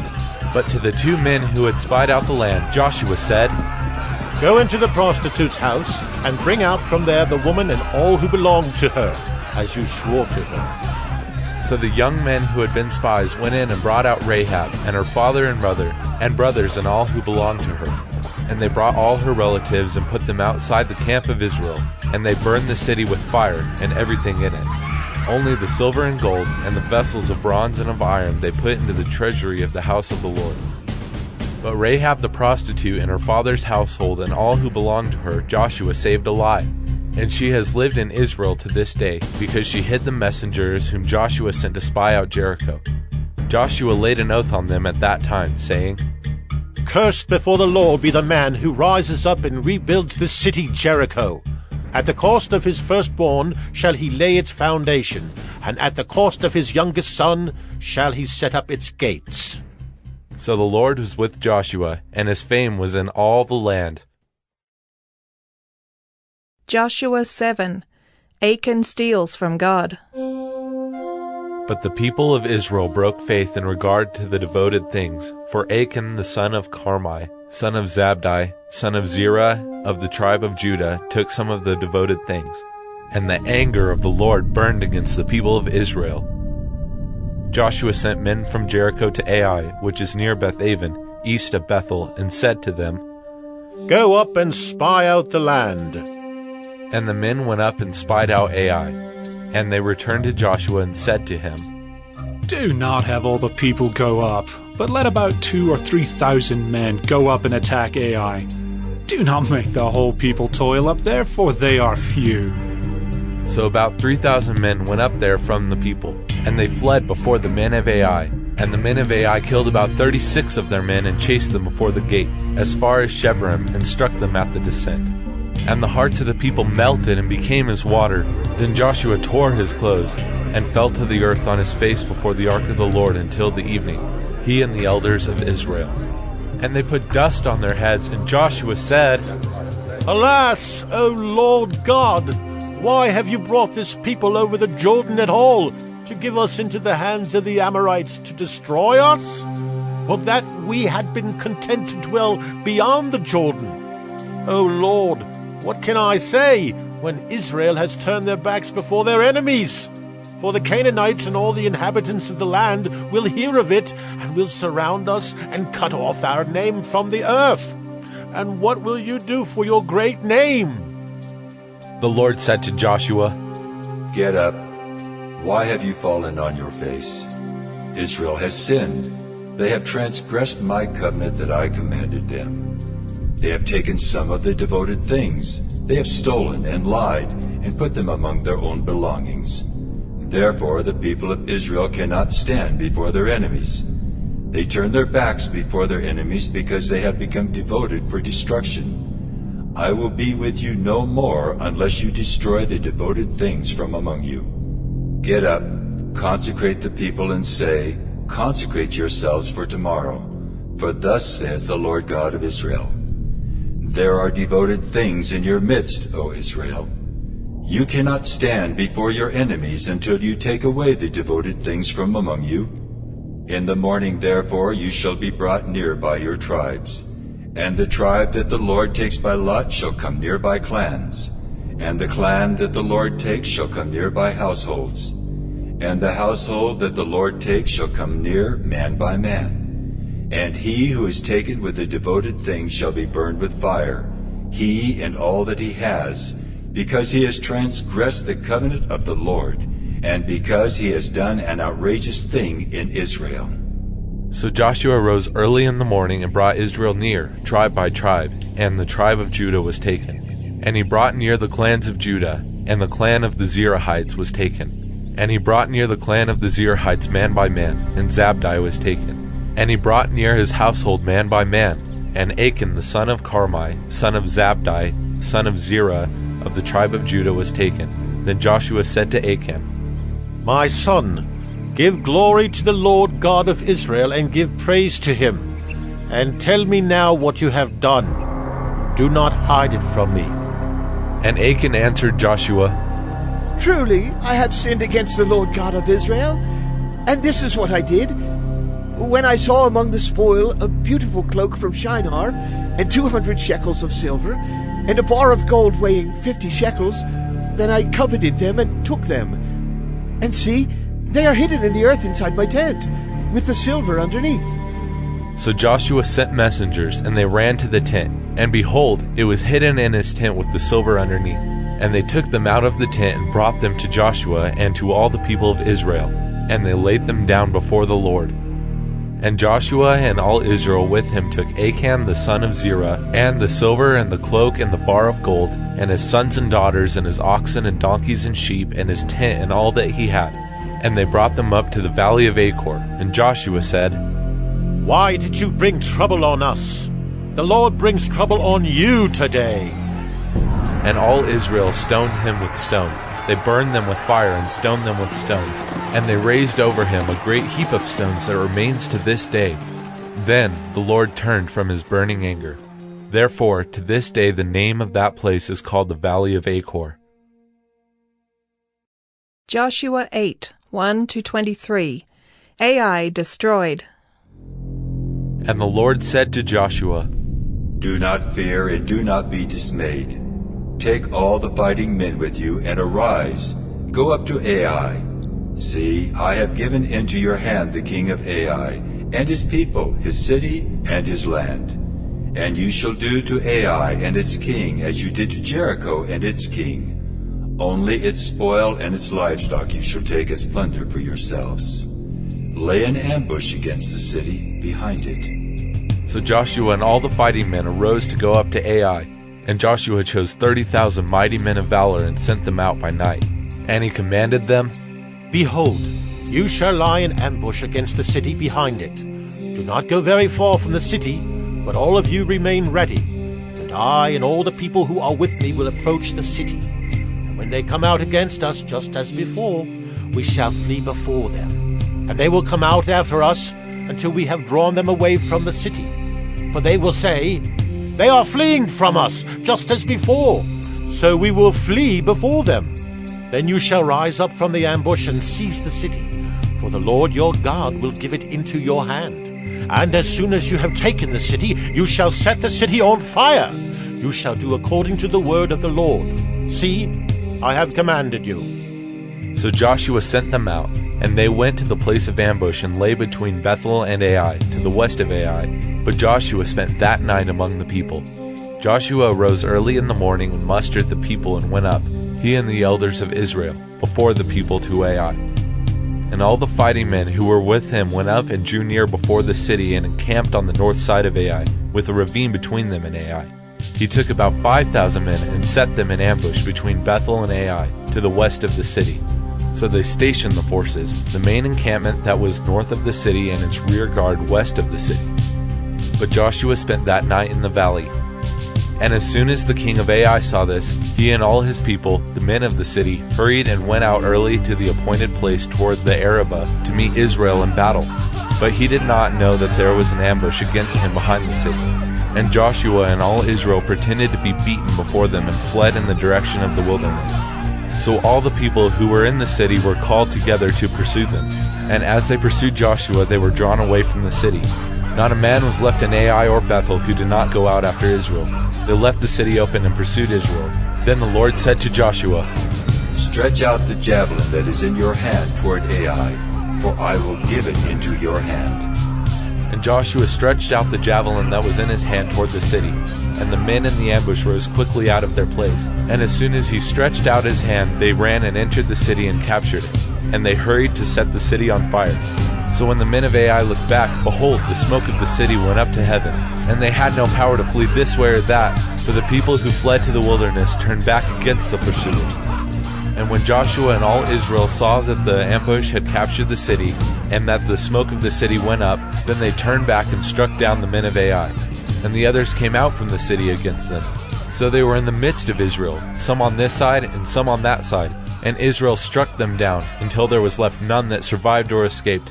But the king of Ai they took alive, and brought him near to Joshua. Joshua 9. Tricked by Gibeon. As soon as all the kings who were beyond the Jordan in the hill country and in the lowland all along the coast of the great sea toward Lebanon, the Hittites, the Amorites, the Canaanites, the Perizzites, the Hivites, and the Jebusites heard of this, they gathered together as one to fight against Joshua and Israel. But when the inhabitants of Gibeon heard what Joshua had done to Jericho and to Ai, They, on their part, acted with cunning, and went and made ready provisions, and took worn-out sacks for their donkeys, and wineskins, worn out and torn and mended, with worn-out patched sandals on their feet, and worn-out clothes. And all their provisions were dry and crumbly. And they went to Joshua in the camp at Gilgal, and said to him and to the men of Israel, "We have come from a distant country, so now make a covenant with us." But the men of Israel said to the Hivites, "Perhaps you live among us. Then how can we make a covenant with you?" They said to Joshua, "We are your servants." And Joshua said to them, "Who are you, and where do you come from?" They said to him, "From a very distant country your servants have come, because of the name of the Lord your God. For we have heard a report of him and all that he did in Egypt, and all that he did to the 2 kings of the Amorites who were beyond the Jordan, to Sihon the king of Heshbon, and to Og king of Bashan, who lived in Ashtaroth. So our elders and all the inhabitants of our country said to us, 'Take provisions in your hand for the journey, and go to meet them, and say to them, We are your servants. Come now, make a covenant with us. Here is our bread. It was still warm when we took it from our houses as our food for the journey, on the day we set out to come to you. But now, behold, it is dry and crumbly. These wineskins were new when we filled them, and behold, they have burst. And these garments and sandals of ours are worn out from the very long journey." So the men took some of their provisions, but did not ask counsel from the Lord. And Joshua made peace with them, and made a covenant with them to let them live, and the leaders of the congregation swore to them. At the end of 3 days after they had made a covenant with them, they heard that they were their neighbors, and that they lived among them.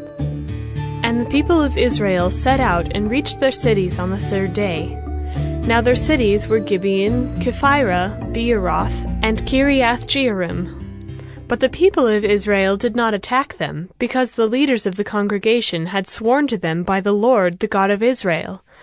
Then all the congregation murmured against the leaders, but all the leaders said to all the congregation, "We have sworn to them by the Lord, the God of Israel, and now we may not touch them. This we will do to them. Let them live, lest wrath be upon us because of the oath that we swore to them." And the leaders said to them, "Let them live." So they became cutters of wood and drawers of water for all the congregation, just as the leaders had said of them. Joshua summoned them, and he said to them, "Why did you deceive us, saying, 'We are very far from you when you dwell among us'? Now therefore you are cursed, and some of you shall never be anything but servants, cutters of wood and drawers of water for the house of my God." They answered Joshua, "Because it was told to your servants for a certainty that the Lord your God had commanded his servant Moses to give you all the land, and to destroy all the inhabitants of the land from before you. So we feared greatly for our lives because of you and did this thing. And now, behold, we are in your hand. Whatever seems good and right in your sight to do to us, do it." So he did this to them, and delivered them out of the hand of the people of Israel, and they did not kill them. But Joshua made them that day cutters of wood and drawers of water for the congregation and for the altar of the Lord, to this day, in the place that he should choose. Joshua 10, 1-21. Plot to destroy Gibeon.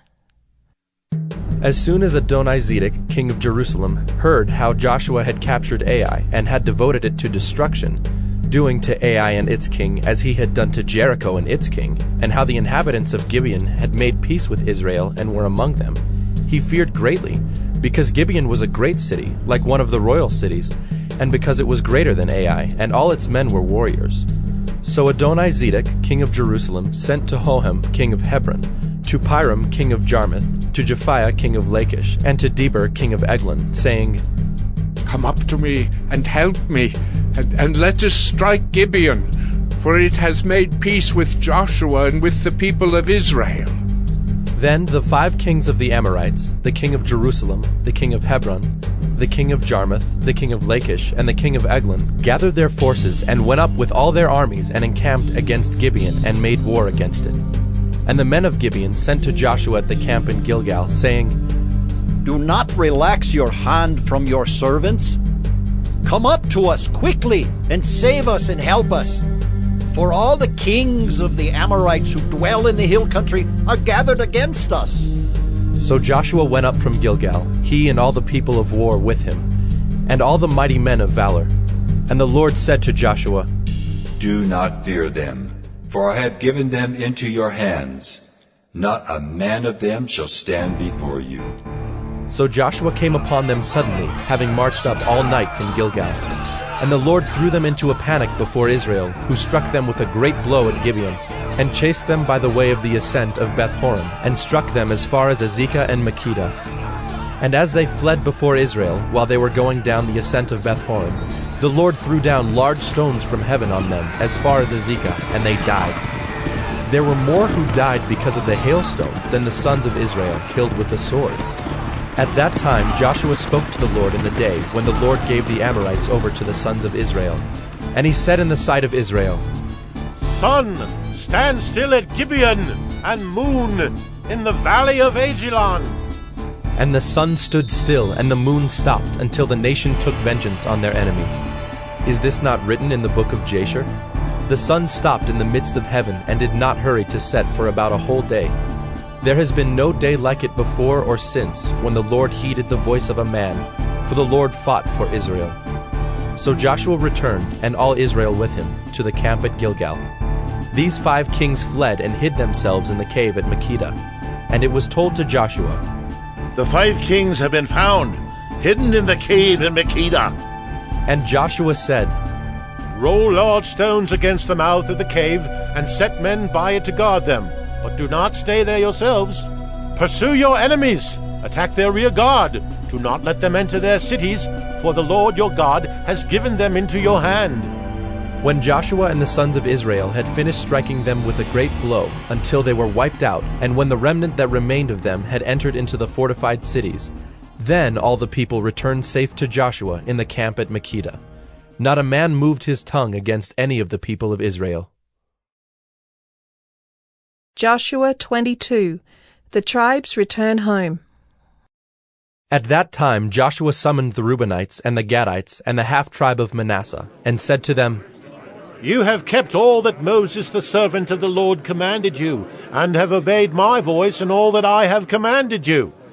You have not forsaken your brothers these many days, down to this day, but have been careful to keep the charge of the Lord your God. And now the Lord your God has given rest to your brothers, as he promised them. Therefore turn and go to your tents in the land where your possession lies, which Moses the servant of the Lord gave you, on the other side of the Jordan. Only be very careful to observe the commandment and the law that Moses the servant of the Lord commanded you, to love the Lord your God, and to walk in all his ways, and to keep his commandments, and to cling to him, and to serve him with all your heart and with all your soul. So Joshua blessed them and sent them away, and they went to their tents. Now to the one half of the tribe of Manasseh, Moses had given a possession in Bashan, but to the other half Joshua had given a possession beside their brothers in the land west of the Jordan. And when Joshua sent them away to their homes and blessed them, he said to them, Go back to your tents with much wealth and with very much livestock, with silver, gold, bronze, and iron, and with much clothing. Divide the spoil of your enemies with your brothers.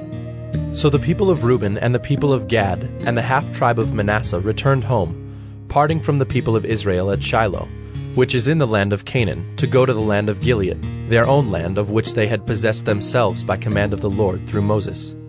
And when they came to the region of the Jordan that is in the land of Canaan, the people of Reuben and the people of Gad and the half-tribe of Manasseh built there an altar by the Jordan, an altar of imposing size.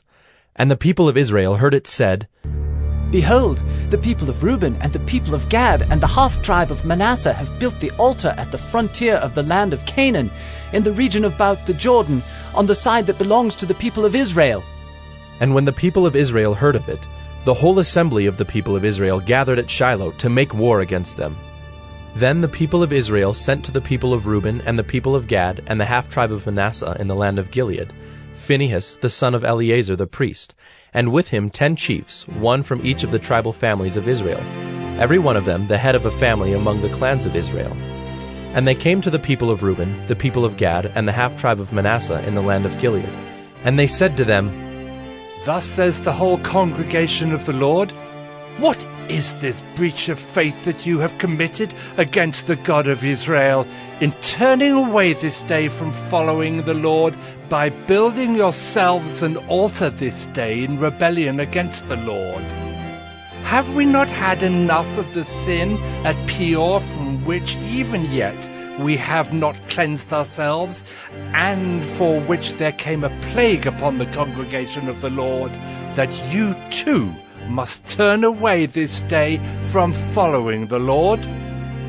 And if you too rebel against the Lord today, then tomorrow he will be angry with the whole congregation of Israel. But now, if the land of your possession is unclean, pass over into the Lord's land where the Lord's tabernacle stands, and take for yourselves a possession among us. Only do not rebel against the Lord, or make us as rebels by building for yourselves an altar other than the altar of the Lord our God. Did not Achan the son of Zerah break faith in the matter of the devoted things, and wrath fell upon all the congregation of Israel? And he did not perish alone for his iniquity. Then the people of Reuben, the people of Gad, and the half-tribe of Manasseh said in answer to the heads of the families of Israel, The mighty one, God the Lord, the mighty one, God the Lord, he knows, and let Israel itself know. If it was in rebellion or in breach of faith against the Lord, do not spare us today for building an altar to turn away from following the Lord. Or if we did so to offer burnt offerings or grain offerings or peace offerings on it, may the Lord himself take vengeance. No, but we did it from fear that in time to come your children might say to our children, What have you to do with the Lord, the God of Israel? For the Lord has made the Jordan a boundary between us and you. You people of Reuben and people of Gad, you have no portion in the Lord. So your children might make our children cease to worship the Lord. Therefore we said, Let us now build an altar, not for burnt offering, nor for sacrifice, but to be a witness between us and you, and between our generations after us, that we do perform the service of the Lord in his presence with our burnt offerings and sacrifices and peace offerings. So your children will not say to our children in time to come, You have no portion in the Lord. And we thought, if this should be said to us or to our descendants in time to come, we should say, Behold, the copy of the altar of the Lord which our fathers made, not for burnt offerings, nor for sacrifice, but to be a witness between us and you. Far be it from us that we should rebel against the Lord, and turn away this day from following the Lord by building an altar for burnt offering, grain offering, or sacrifice, other than the altar of the Lord our God that stands before his tabernacle. When Phinehas the priest and the chiefs of the congregation, the heads of the families of Israel who were with him, heard the words that the people of Reuben and the people of Gad and the people of Manasseh spoke, it was good in their eyes. And Phinehas, the son of Eleazar the priest, said to the people of Reuben and the people of Gad and the people of Manasseh, Today we know that the Lord is in our midst, because you have not committed this breach of faith against the Lord. Now you have delivered the people of Israel from the hand of the Lord. Then Phinehas the son of Eleazar the priest and the chiefs returned from the people of Reuben and the people of Gad in the land of Gilead to the land of Canaan, to the people of Israel, and brought back word to them. And the report was good in the eyes of the people of Israel. And the people of Israel blessed God, and spoke no more of making war against them to destroy the land where the people of Reuben and the people of Gad were settled. The people of Reuben and the people of Gad called the altar Witness, for they said, "It is a witness between us that the Lord is God." Joshua 24, 1-2, and 14-31. Joshua's last words. Joshua gathered all the tribes of Israel to Shechem, and summoned the elders, the heads, the judges, and the officers of Israel. And they presented themselves before God. And Joshua said to all the people, Thus says the Lord, the God of Israel, long ago your fathers lived beyond the Euphrates, Terah, the father of Abraham and of Nahor, and they served other gods. Now therefore fear the Lord, and serve him in sincerity and in faithfulness. Put away the gods that your fathers served beyond the river and in Egypt, and serve the Lord. And if it is evil in your eyes to serve the Lord, choose this day whom you will serve, whether the gods your fathers served in the region beyond the river, or the gods of the Amorites in whose land you dwell. But as for me and my house, we will serve the Lord.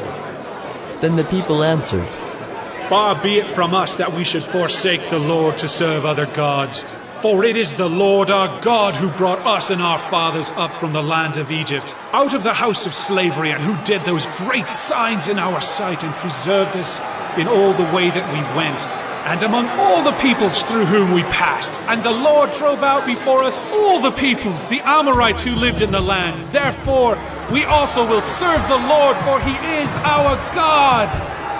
But Joshua said to the people, You are not able to serve the Lord, for he is a holy God. He is a jealous God. He will not forgive your transgressions or your sins. If you forsake the Lord and serve foreign gods, then he will turn and do you harm and consume you after having done you good. And the people said to Joshua, No, but we will serve the Lord. Then Joshua said to the people, You are witnesses against yourselves that you have chosen the Lord to serve him. And they said, We are witnesses! He said, Then put away the foreign gods that are among you, and incline your heart to the Lord, the God of Israel. And the people said to Joshua, The Lord our God we will serve, and his voice we will obey. So Joshua made a covenant with the people that day, and put in place statutes and rules for them at Shechem. And Joshua wrote these words in the book of the law of God. And he took a large stone and set it up there under the terebinth, that was by the sanctuary of the Lord. And Joshua said to all the people, Behold, this stone shall be a witness against us, for it has heard all the words of the Lord that he spoke to us. Therefore it shall be a witness against you, lest you deal falsely with your God. So Joshua sent the people away, every man to his inheritance. After these things, Joshua, the son of Nun, the servant of the Lord, died, being 110 years old. And they buried him in his own inheritance at Timnath-Serah, which is in the hill country of Ephraim, north of the mountain of Gaash. Israel served the Lord all the days of Joshua, and all the days of the elders who outlived Joshua, and had known all the work that the Lord did for Israel.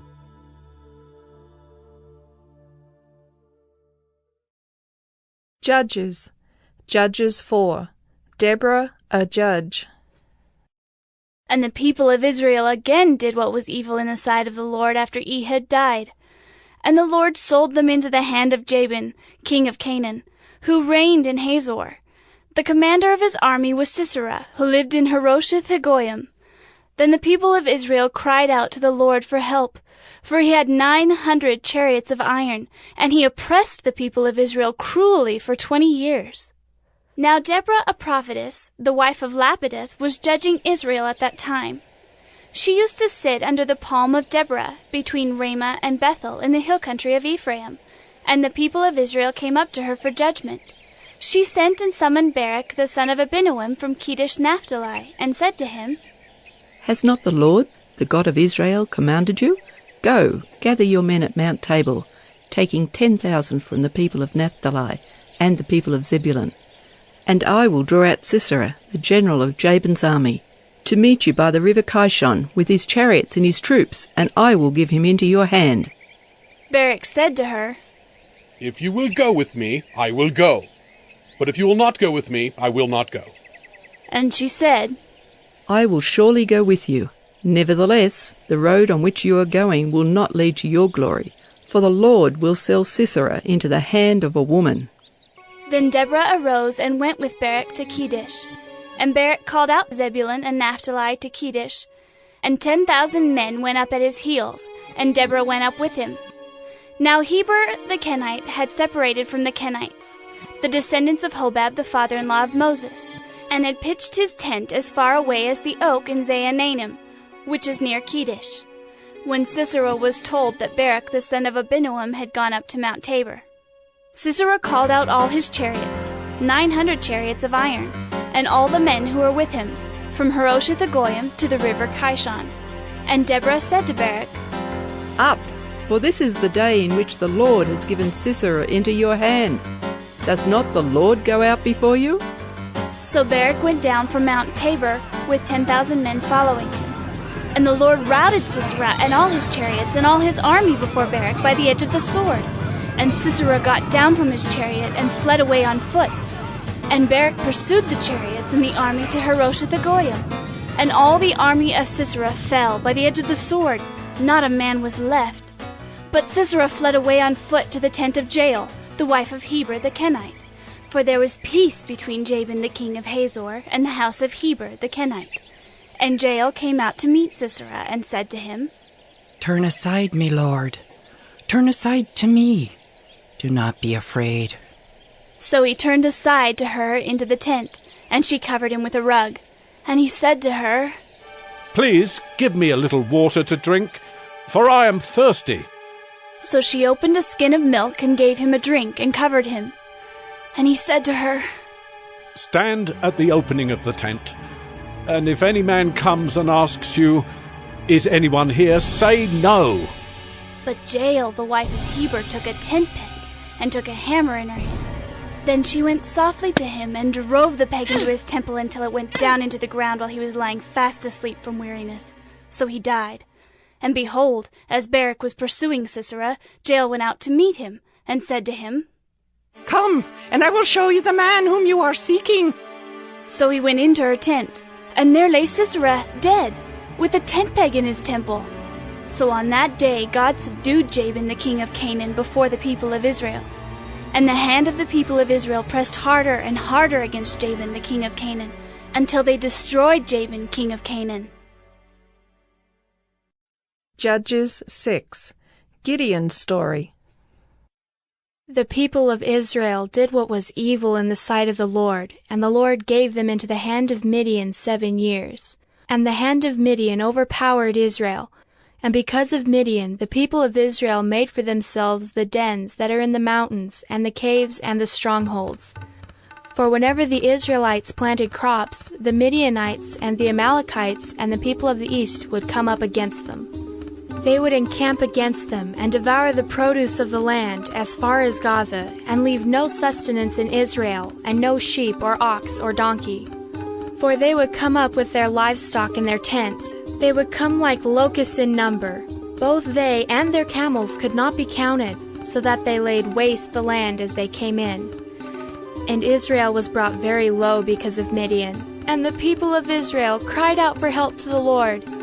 When the people of Israel cried out to the Lord on account of the Midianites, the Lord sent a prophet to the people of Israel, and he said to them, Thus says the Lord, the God of Israel, I led you up from Egypt and brought you out of the house of bondage. And I delivered you from the hand of the Egyptians and from the hand of all who oppressed you, and drove them out before you, and gave you their land. And I said to you, I am the Lord your God. You shall not fear the gods of the Amorites, in whose land you dwell. But you have not obeyed my voice. Now the angel of the Lord came, and sat under the terebinth at Ophrah, which belonged to Joash the Abiezrite, while his son Gideon was beating out wheat in the winepress. to hide it from the Midianites. And the angel of the Lord appeared to him and said to him, "The Lord is with you, O mighty man of valor." And Gideon said to him, "Please, sir, if the Lord is with us, why then has all this happened to us? And where are all his wonderful deeds that our fathers recounted to us, saying, 'Did not the Lord bring us up from Egypt?' But now the Lord has forsaken us and given us into the hand of Midian." And the Lord turned to him and said, "Go in this might of yours and save Israel from the hand of Midian. Do not I send you?" And he said to him, "Please, Lord, how can I save Israel? Behold, my clan is the weakest in Manasseh, and I am the least in my father's house." And the Lord said to him, "But I will be with you, and you shall strike the Midianites as one man." And he said to him, "If now I have found favour in your eyes, then show me a sign that it is you who speak with me. Please do not depart from here until I come to you and bring out my present and set it before you." And he said, "I will stay till you return." So Gideon went into his house and prepared a young goat and unleavened cakes from an ephah of flour. The meat he put in a basket, and the broth he put in a pot, and brought them to him under the terebinth, and presented them. And the angel of God said to him, "Take the meat and the unleavened cakes, and put them on this rock, and pour the broth over them." And he did so. Then the angel of the Lord reached out the tip of the staff that was in his hand, and touched the meat and the unleavened cakes. And fire sprang up from the rock, and consumed the meat and the unleavened cakes. And the angel of the Lord vanished from his sight. Then Gideon perceived that he was the angel of the Lord. And Gideon said, "Alas, O Lord God, for now I have seen the angel of the Lord face to face." But the Lord said to him, "Peace be to you. Do not fear. You shall not die." Then Gideon built an altar there to the Lord, and called it, "The Lord is Peace." To this day it still stands at Ophrah, which belongs to the Abiezrites. That night the Lord said to him, "Take your father's bull, and the second bull 7 years old, and pull down the altar of Baal that your father has, and cut down the Asherah that is beside it, and build an altar to the Lord your God on the top of the stronghold here, with stones laid in due order. Then take the second bull, and offer it as a burnt offering, with the wood of the Asherah that you shall cut down." So Gideon took 10 men of his servants, and did as the Lord had told him. But because he was too afraid of his family and the men of the town to do it by day, he did it by night. When the men of the town rose early in the morning, behold, the altar of Baal was broken down, and the Asherah beside it was cut down, and the second bull was offered on the altar that had been built. And they said to one another, "Who has done this thing?" And after they had searched and inquired, they said, "Gideon, the son of Joash, has done this thing." Then the men of the town said to Joash, "Bring out your son that he may die, for he has broken down the altar of Baal and cut down the Asherah beside it." But Joash said to all who stood against him, "Will you contend for Baal, or will you save him? Whoever contends for him shall be put to death by morning. If he is a god, let him contend for himself, because his altar has been broken down." Therefore on that day Gideon was called Jerubbaal, that is to say, "Let Baal contend against him," because he broke down his altar. Now all the Midianites and the Amalekites and the people of the east came together, and they crossed the Jordan and encamped in the valley of Jezreel. But the Spirit of the Lord clothed Gideon, and he sounded the trumpet, and the Abiezrites were called out to follow him. And he sent messengers throughout all Manasseh, and they too were called out to follow him. And he sent messengers to Asher, Zebulun, and Naphtali, and they went up to meet them. Then Gideon said to God, "If you will save Israel by my hand, as you have said, behold, I am laying a fleece of wool on the threshing floor. If there is dew on the fleece alone, and it is dry on all the ground, then I shall know that you will save Israel by my hand, as you have said." And it was so. When he rose early next morning and squeezed the fleece, he wrung enough dew from the fleece to fill a bowl with water. Then Gideon said to God, "Let not your anger burn against me. Let me speak just once more. Please, let me test just once more with the fleece. Please, let it be dry on the fleece only, and on all the ground let there be dew." And God did so that night, and it was dry on the fleece only, and on all the ground there was dew. Judges 7. God chooses 300 men. Then Jerubbaal, that is Gideon, and all the people who were with him rose early, and encamped beside the spring of Harod. And the camp of Midian was north of them, by the hill of Moreh in the valley. The Lord said to Gideon, "The people with you are too many for me to give the Midianites into their hand, lest Israel boast over me, saying, 'My own hand has saved me.' Now therefore proclaim in the ears of the people, saying, 'Whoever is fearful and trembling, let him return home, and hurry away from Mount Gilead.'" Then 22,000 of the people returned, and 10,000 remained. And the Lord said to Gideon, "The people are still too many. Take them down to the water, and I will test them for you there. And any one of whom I say to you, 'This one shall go with you,' shall go with you. And any one of whom I say to you, 'This one shall not go with you,' shall not go." So he brought the people down to the water, and the Lord said to Gideon, "Every one who laps the water with his tongue as a dog laps, you shall set by himself. Likewise, every one who kneels down to drink." And the number of those who lapped, putting their hands to their mouths, was 300 men. But all the rest of the people knelt down to drink water. And the Lord said to Gideon, "With the 300 men who lapped, I will save you, and give the Midianites into your hand, and let all the others go, every man to his home." So the people took provisions in their hands and their trumpets. And he sent all the rest of Israel, every man to his tent, but retained the 300 men. And the camp of Midian was below him in the valley. That same night the Lord said to him, "Arise, go down against the camp, for I have given it into your hand. But if you are afraid to go down to the camp with Purah your servant, and you shall hear what they say, and afterward your hands shall be strengthened to go down against the camp."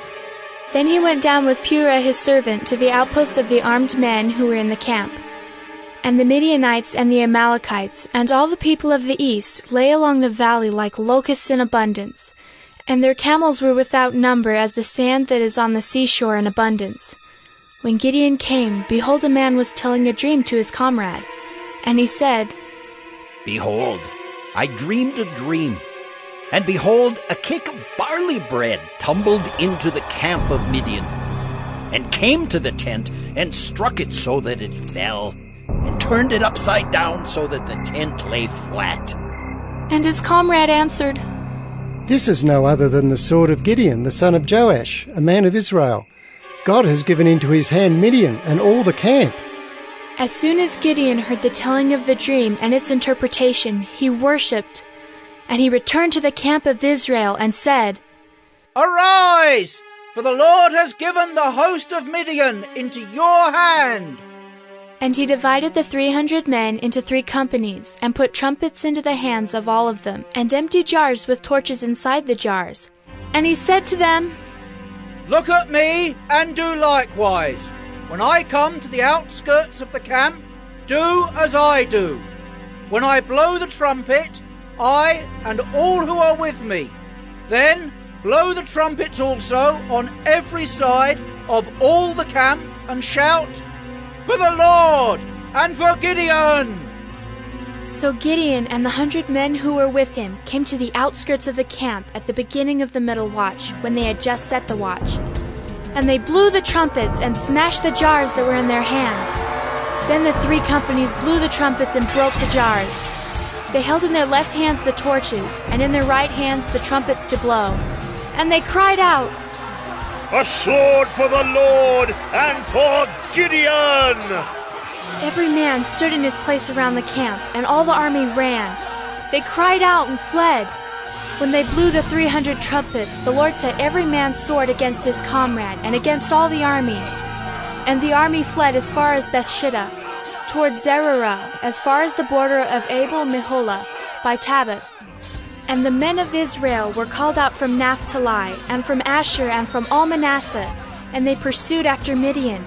Gideon sent messengers throughout all the hill country of Ephraim, saying, Come down against the Midianites, and capture the waters against them, as far as Beth-Barah, and also the Jordan. So all the men of Ephraim were called out, and they captured the waters as far as Beth-Barah, and also the Jordan. And they captured the 2 princes of Midian, Oreb and Zeeb. They killed Oreb at the rock of Oreb, and Zeeb they killed at the winepress of Zeeb. Then they pursued Midian, and they brought the heads of Oreb and Zeeb to Gideon across the Jordan. Judges 8, 1-21 and 28. War ends. Then the men of Ephraim said to him, What is this you have done to us, not to call us when you went to fight against Midian? And they accused him fiercely. And he said to them, What have I done now in comparison with you? Is not the gleaning of the grapes of Ephraim better than the grape harvest of Abiezer? God has given into your hands the princes of Midian, Oreb and Zeeb. What have I been able to do in comparison with you? Then their anger against him subsided when he said this. And Gideon came to the Jordan and crossed over, he and the 300 men who were with him, exhausted yet pursuing. So he said to the men of Succoth, Please, give loaves of bread to the people who follow me, for they are exhausted, and I am pursuing after Zebah and Zalmunna, the kings of Midian. And the officials of Succoth said, Are the hands of Zebah and Zalmunna already in your hand, that we should give bread to your army?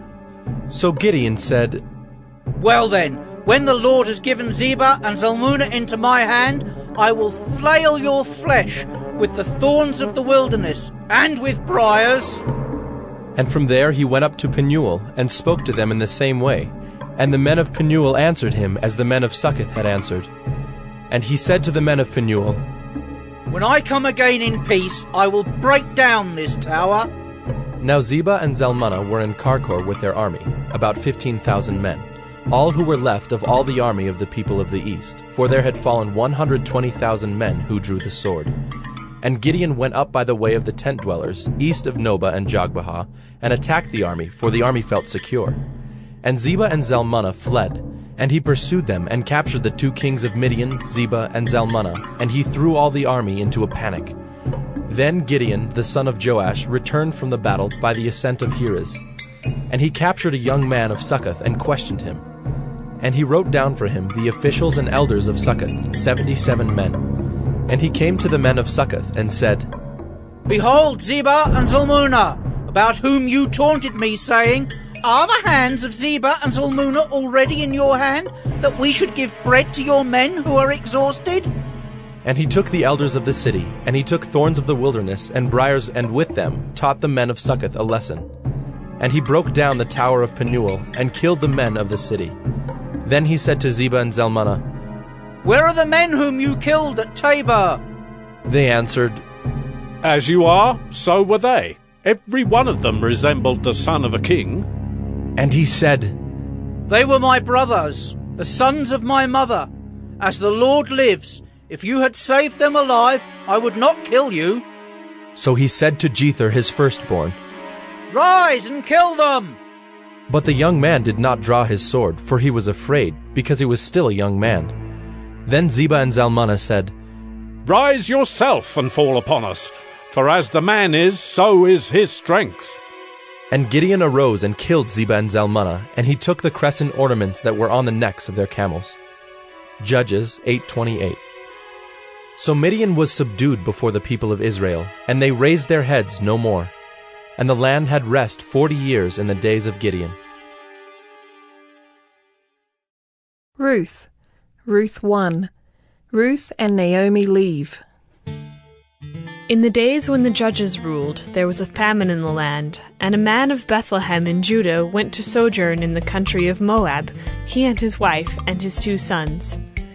The name of the man was Elimelech, and the name of his wife Naomi, and the names of his 2 sons were Mahlon and Chilion.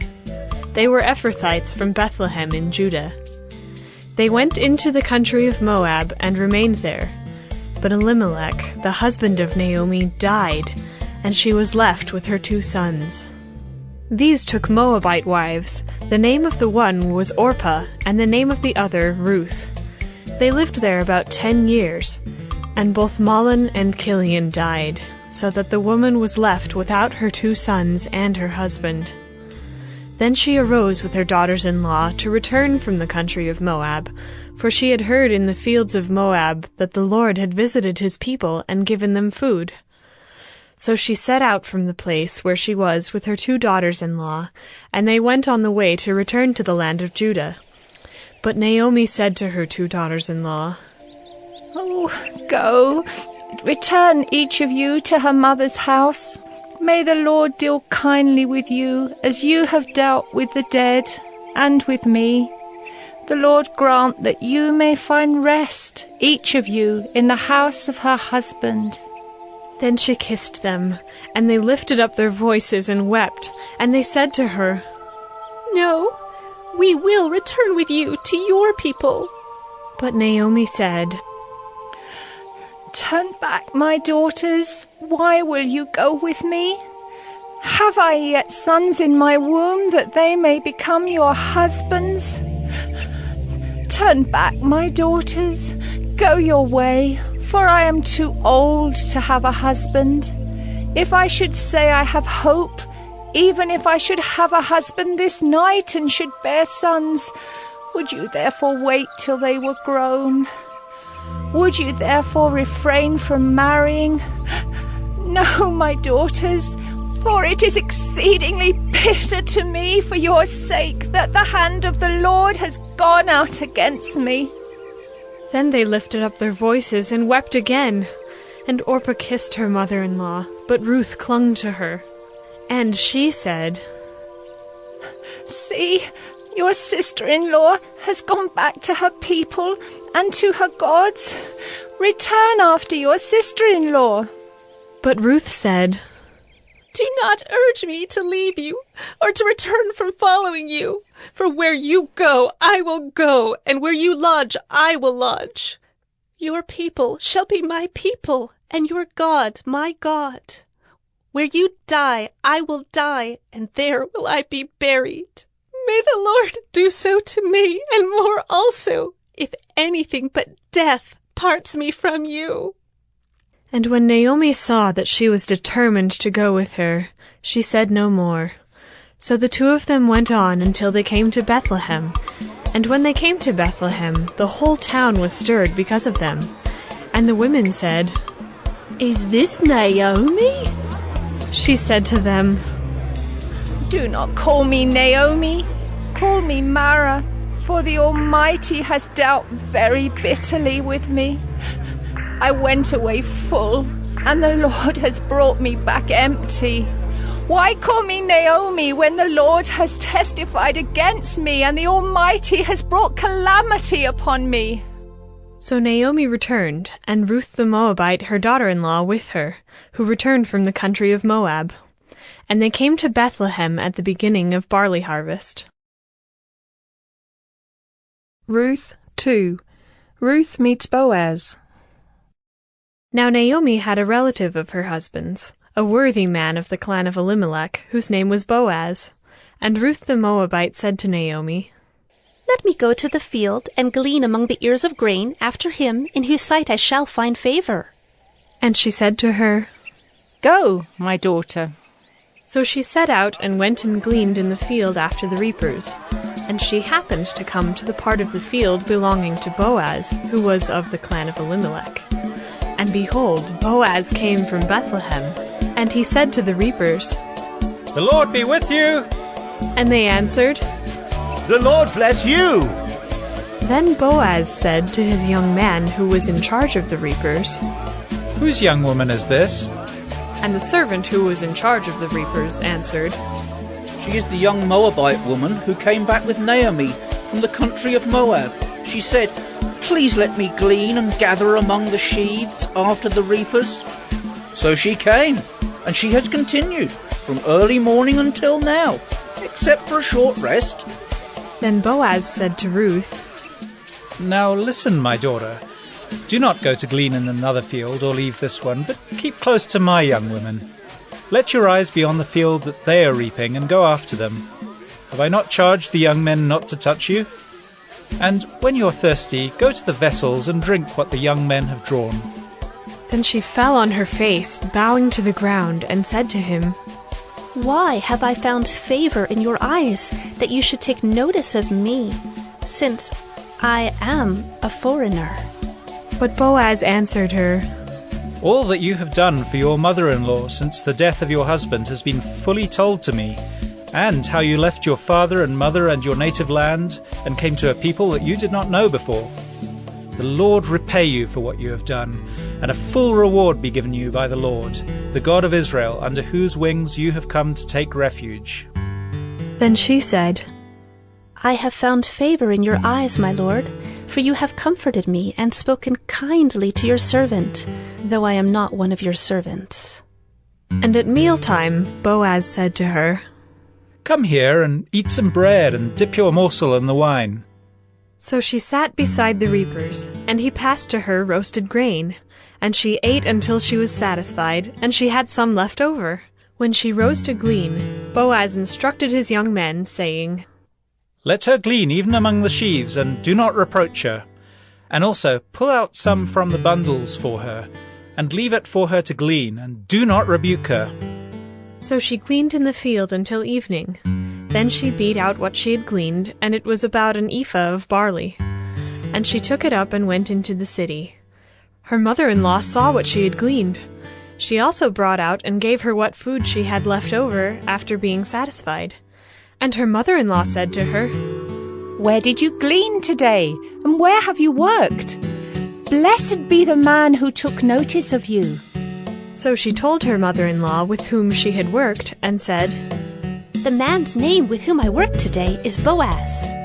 And Naomi said to her daughter-in-law, May he be blessed by the Lord, whose kindness has not forsaken the living or the dead. Naomi also said to her, The man is a close relative of ours, one of our redeemers. And Ruth the Moabite said, Besides, he said to me, You shall keep close by my young men until they have finished all my harvest. And Naomi said to Ruth, her daughter-in-law, It is good, my daughter, that you go out with his young women, lest in another field you be assaulted. So she kept close to the young women of Boaz, gleaning until the end of the barley and wheat harvests. And she lived with her mother-in-law. Ruth 3. Naomi's wedding plans. Then Naomi, her mother-in-law, said to her, My daughter, should I not seek rest for you, that it may be well with you? Is not Boaz our relative, with whose young women you were? See, he is winnowing barley tonight at the threshing floor. Wash therefore and anoint yourself, and put on your cloak, and go down to the threshing floor. But do not make yourself known to the man until he has finished eating and drinking. But when he lies down, observe the place where he lies. Then go and uncover his feet and lie down, and he will tell you what to do. And she replied, All that you say, I will do. So she went down to the threshing floor and did just as her mother-in-law had commanded her. And when Boaz had eaten and drunk, and his heart was merry, he went to lie down at the end of the heap of grain. Then she came softly and uncovered his feet and lay down. At midnight the man was startled and turned over, and behold, a woman lay at his feet. He said, Who are you? And she answered, I am Ruth, your servant. Spread your wings over your servant, for you are a redeemer. And he said, May you be blessed by the Lord, my daughter. You have made this last kindness greater than the first, in that you have not gone after young men, whether poor or rich. And now, my daughter, do not fear. I will do for you all that you ask, for all my fellow townsmen know that you are a worthy woman. And now it is true that I am a redeemer, yet there is a redeemer nearer than I. Remain tonight, and in the morning, if he will redeem you, good, let him do it. But if he is not willing to redeem you, then, as the Lord lives, I will redeem you. Lie down until the morning. So she lay at his feet until the morning, but arose before one could recognize another. And he said, Let it not be known that the woman came to the threshing floor. And he said, Bring the garment you are wearing and hold it out. So she held it, and he measured out 6 measures of barley and put it on her.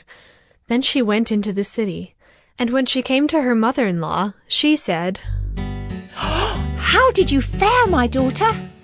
Then she told her all that the man had done for her, saying, These 6 measures of barley he gave to me, for he said to me, You must not go back empty-handed to your mother-in-law. She replied, Wait, my daughter, until you learn how the matter turns out, for the man will not rest, but will settle the matter today. Ruth 4. Boaz wedding plans. Now Boaz had gone up to the gate and sat down there. And behold, the Redeemer, of whom Boaz had spoken, came by. So Boaz said, Turn aside, friend, sit down here. And he turned aside and sat down. And he took 10 men of the elders of the city and said, Sit down here. So they sat down. Then he said to the Redeemer, Naomi, who has come back from the country of Moab, is selling the parcel of land that belonged to our relative Elimelech. So I thought I would tell you of it and say, Buy it in the presence of those sitting here and in the presence of the elders of my people. If you will redeem it, redeem it. But if you will not, tell me that I may know, for there is no one besides you to redeem it, and I come after you. And he said, I will redeem it. Then Boaz said, The day you buy the field from the hand of Naomi, you also acquire Ruth the Moabite, the widow of the dead, in order to perpetuate the name of the dead in his inheritance. Then the Redeemer said, I cannot redeem it for myself. Yes, I impair my own inheritance. Take my right of redemption yourself, for I cannot redeem it. Now this was the custom in former times in Israel concerning redeeming and exchanging. To confirm a transaction, the one drew off his sandal and gave it to the other, and this was the manner of attesting in Israel. So when the Redeemer said to Boaz, Buy it for yourself, he drew off his sandal. Then Boaz said to the elders and all the people, You are witnesses this day that I have bought from the hand of Naomi all that belonged to Elimelech, and all that belonged to Chilion and to Mahlon. Also, Ruth the Moabite, the widow of Mahlon, I have bought to be my wife, to perpetuate the name of the dead in his inheritance, that the name of the dead may not be cut off from among his brothers, and from the gate of his native place. You are witnesses this day. Then all the people who were at the gate and the elders said, We are witnesses. May the Lord make the woman who is coming into your house like Rachel and Leah, who together built up the house of Israel. May you act worthily in Ephrathah and be renowned in Bethlehem. And may your house be like the house of Perez, whom Tamar bore to Judah, because of the offspring that the Lord will give you by this young woman. So Boaz took Ruth, and she became his wife. And he went in to her, and the Lord gave her conception, and she bore a son.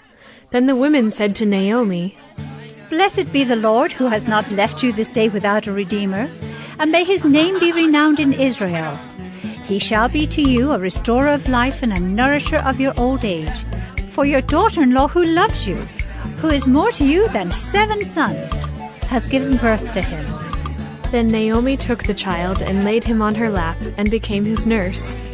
And the women of the neighborhood gave him a name, saying, A son has been born to Naomi. They named him Obed. He was the father of Jesse, the father of David. Now these are the generations of Perez. Perez fathered Hezron. Hezron fathered Ram. Ram fathered Amminadab. Amminadab fathered Nahshon. Nahshon fathered Salmon. Salmon fathered Boaz. Boaz fathered Obed. Obed fathered Jesse. And Jesse fathered David.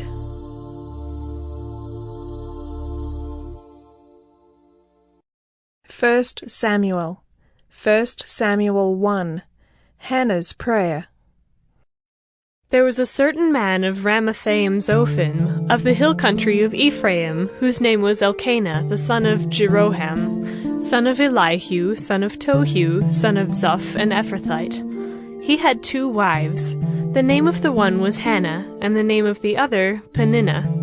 And Peninnah had children, but Hannah had no children. Now this man used to go up year by year from his city to worship and to sacrifice to the Lord of hosts at Shiloh, where the 2 sons of Eli, Hophni and Phinehas, were priests of the Lord. On the day when Elkanah sacrificed, he would give portions to Peninnah his wife and to all her sons and daughters. But to Hannah he gave a double portion, because he loved her, though the Lord had closed her womb. And her rival used to provoke her grievously to irritate her, because the Lord had closed her womb. So it went on year by year. As often as she went up to the house of the Lord, she used to provoke her. Therefore Hannah wept and would not eat. And Elkanah, her husband, said to her, Hannah, why do you weep? And why do you not eat? And why is your heart sad? Am I not more to you than 10 sons? After they had eaten and drunk in Shiloh, Hannah rose. Now Eli the priest was sitting on the seat beside the doorpost of the temple of the Lord. She was deeply distressed and prayed to the Lord and wept bitterly. And she vowed a vow and said, O Lord of hosts, if you will indeed look on the affliction of your servant, and remember me, and not forget your servant, but will give to your servant a son, then I will give him to the Lord all the days of his life, and no razor shall touch his head. As she continued praying before the Lord, Eli observed her mouth. Hannah was speaking in her heart. Only her lips moved, and her voice was not heard. Therefore Eli took her to be a drunken woman, and Eli said to her, How long will you go on being drunk? Put your wine away from you. But Hannah answered, No, my lord, I am a woman troubled in spirit. I have drunk neither wine nor strong drink, but I have been pouring out my soul before the Lord. Do not regard your servant as a worthless woman, for all along I have been speaking out of my great anxiety and vexation. Then Eli answered, Go in peace, and the God of Israel grant your petition that you have made to him. And she said, Let your servant find favor in your eyes. Then the woman went her way and ate, and her face was no longer sad. They rose early in the morning and worshipped before the Lord. Then they went back to their house at Ramah. And Elkanah knew Hannah his wife, and the Lord remembered her. And in due time Hannah conceived and bore a son, and she called his name Samuel, for she said, I have asked for him from the Lord. The man Elkanah and all his house went up to offer to the Lord the yearly sacrifice and to pay his vow. But Hannah did not go up, for she said to her husband, As soon as the child is weaned, I will bring him, so that he may appear in the presence of the Lord and dwell there forever. Elkanah, her husband, said to her, Do what seems best to you. Wait until you have weaned him. Only may the Lord establish his word. So the woman remained and nursed her son until she weaned him. And when she had weaned him, she took him up with her, along with a 3-year-old bull, an ephah of flour, and a skin of wine, and she brought him to the house of the Lord at Shiloh. And the child was young. Then they slaughtered the bull, and they brought the child to Eli, and she said, Oh, my lord, as you live, my lord, I am the woman who is standing here in your presence. praying to the Lord. For this child I prayed, and the Lord has granted me my petition that I made to him. Therefore I have lent him to the Lord. As long as he lives, he is lent to the Lord." And he worshipped the Lord there. 1 Samuel 2, 12-26. Eli's wicked sons. Now the sons of Eli were worthless men. They did not know the Lord. The custom of the priests with the people was that when any man offered sacrifice, the priest's servant would come while the meat was boiling, with a 3-pronged fork in his hand, and he would thrust it into the pan or kettle or cauldron or pot. All that the fork brought up, the priest would take for himself. This is what they did at Shiloh to all the Israelites who came there. Moreover, before the fat was burned, the priest's servant would come and say to the man who was sacrificing, "Give meat for the priest to roast, for he will not accept boiled meat from you, but only raw." And if the man said to him, "Let them burn the fat first, and then take as much as you wish," he would say, "No, you must give it now, and if not, I will take it by force." Thus the sin of the young men was very great in the sight of the Lord, for the men treated the offering of the Lord with contempt.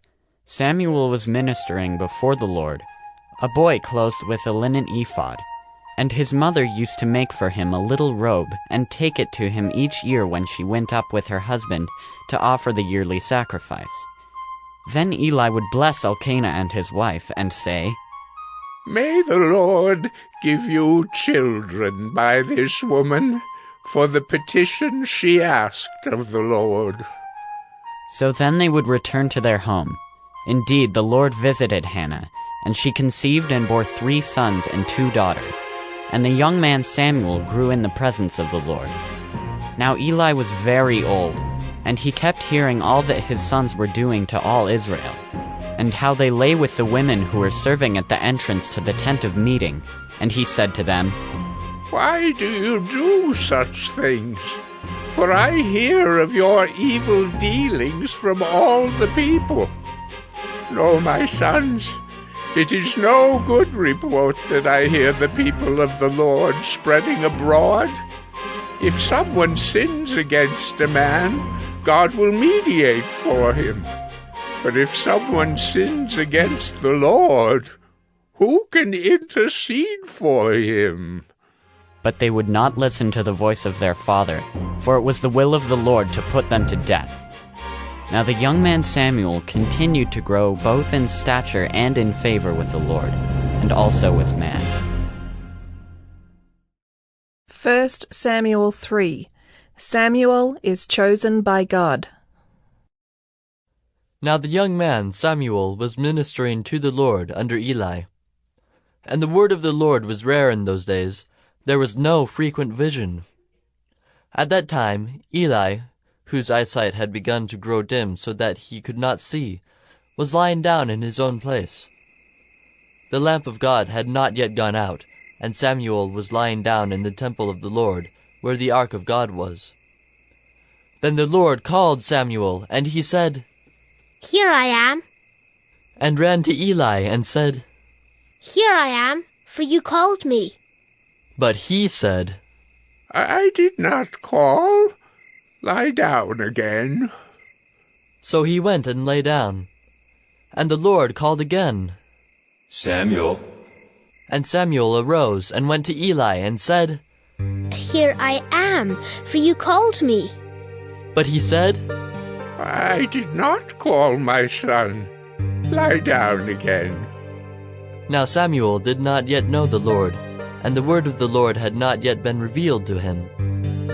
And the Lord called Samuel again the 3rd time. And he arose and went to Eli and said, "Here I am, for you called me." Then Eli perceived that the Lord was calling the young man.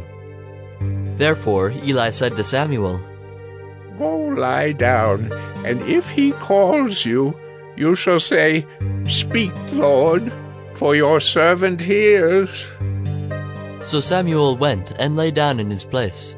And the Lord came and stood, calling as at other times, Samuel, Samuel. And Samuel said, Speak, for your servant hears. Then the Lord said to Samuel, Behold, I am about to do a thing in Israel at which the 2 ears of everyone who hears it will tingle. On that day I will fulfill against Eli all that I have spoken concerning his house, from beginning to end.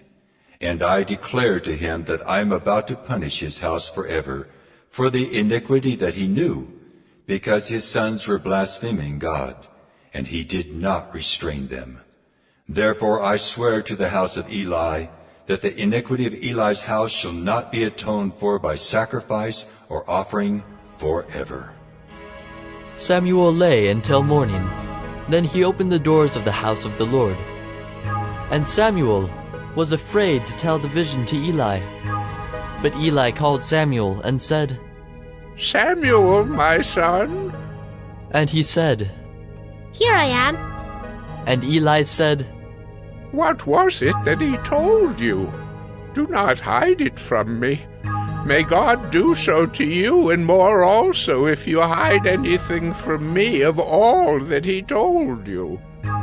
So Samuel told him everything and hid nothing from him. And he said, It is the Lord.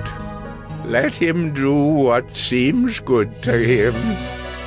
And Samuel grew, and the Lord was with him, and let none of his words fall to the ground. And all Israel, from Dan to Beersheba, knew that Samuel was established as a prophet of the Lord. And the Lord appeared again at Shiloh. For the Lord revealed himself to Samuel at Shiloh by the word of the Lord. And the word of Samuel came to all Israel. 1 Samuel 7, 2-17. God rescues Israel. From the day that the ark was lodged at Kiriath-Jearim, a long time past, some 20 years, and all the house of Israel lamented after the Lord. And Samuel said to all the house of Israel, If you are returning to the Lord with all your heart, then put away the foreign gods and the Ashtaroth from among you, and direct your heart to the Lord, and serve him only, and he will deliver you out of the hand of the Philistines. So the people of Israel put away the Baals and the Ashtaroth, and they served the Lord only. Then Samuel said, Gather all Israel at Mizpah, and I will pray to the Lord for you. So they gathered at Mizpah, and drew water, and poured it out before the Lord, and fasted on that day, and said there, We have sinned against the Lord. And Samuel judged the people of Israel at Mizpah. Now when the Philistines heard that the people of Israel had gathered at Mizpah, the lords of the Philistines went up against Israel. And when the people of Israel heard of it, they were afraid of the Philistines. And the people of Israel said to Samuel, Do not cease to cry out to the Lord our God for us, that he may save us from the hand of the Philistines. So Samuel took a nursing lamb and offered it as a whole burnt offering to the Lord. And Samuel cried out to the Lord for Israel, and the Lord answered him. As Samuel was offering up the burnt offering, the Philistines drew near to attack Israel. But the Lord thundered with a mighty sound that day against the Philistines, and threw them into confusion. And they were routed before Israel.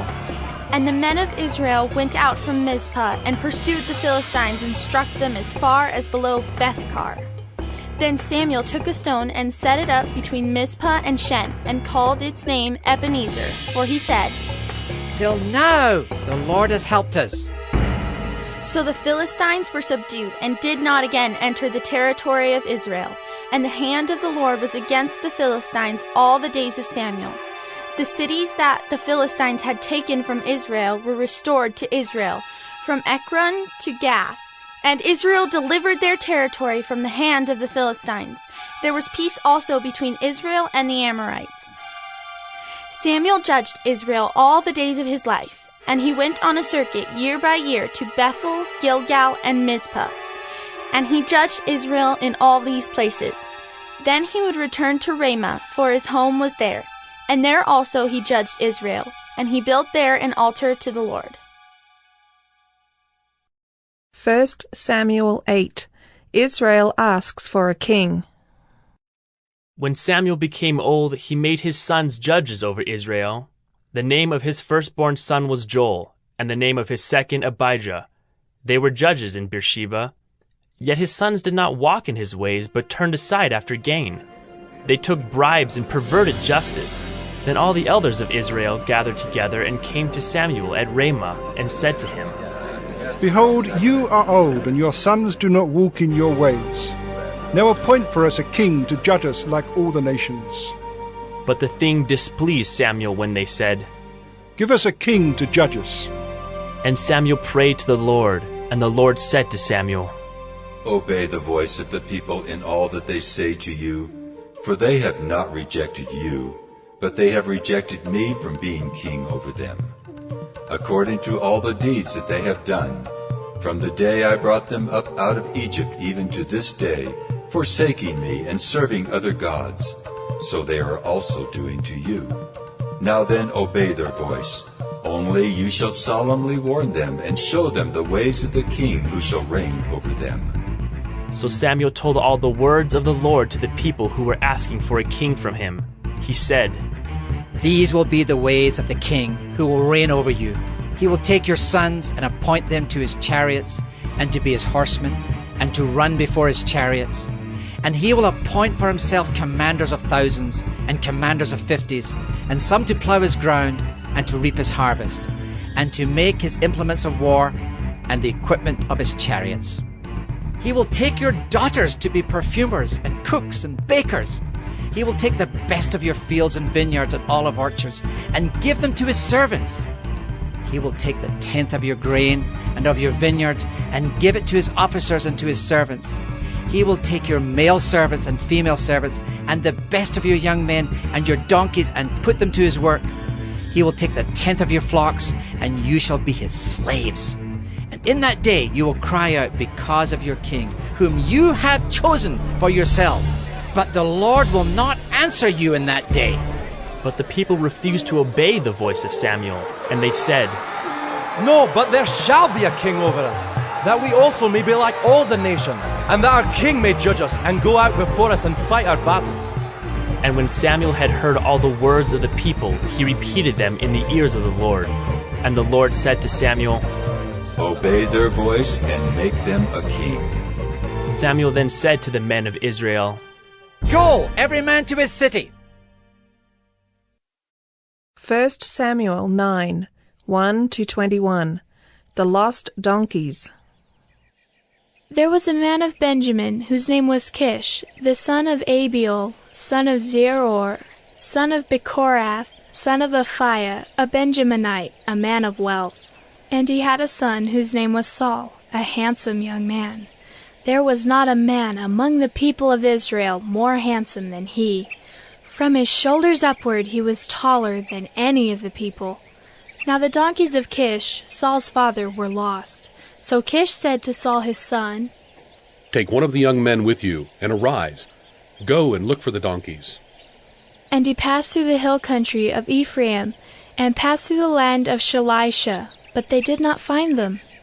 And they passed through the land of Shaalim, but they were not there. Then they passed through the land of Benjamin, but did not find them. When they came to the land of Zuph, Saul said to his servant, who was with him, Come, let us go back, lest my father cease to care about the donkeys, and become anxious about us. But he said to him, Behold, there is a man of God in this city, and he is a man who is held in honor. All that he says comes true. So now let us go there. Perhaps he can tell us the way we should go. Then Saul said to his servant, But if we go, what can we bring the man? For the bread in our sacks is gone, and there is no present to bring to the man of God. What do we have? The servant answered Saul again, Here I have with me 1/4 of a shekel of silver, and I will give it to the man of God to tell us our way. Formerly in Israel, when a man went to inquire of God, he said, Come, let us go to the seer. For today's prophet was formerly called a seer. And Saul said to his servant, Well said, come, let us go.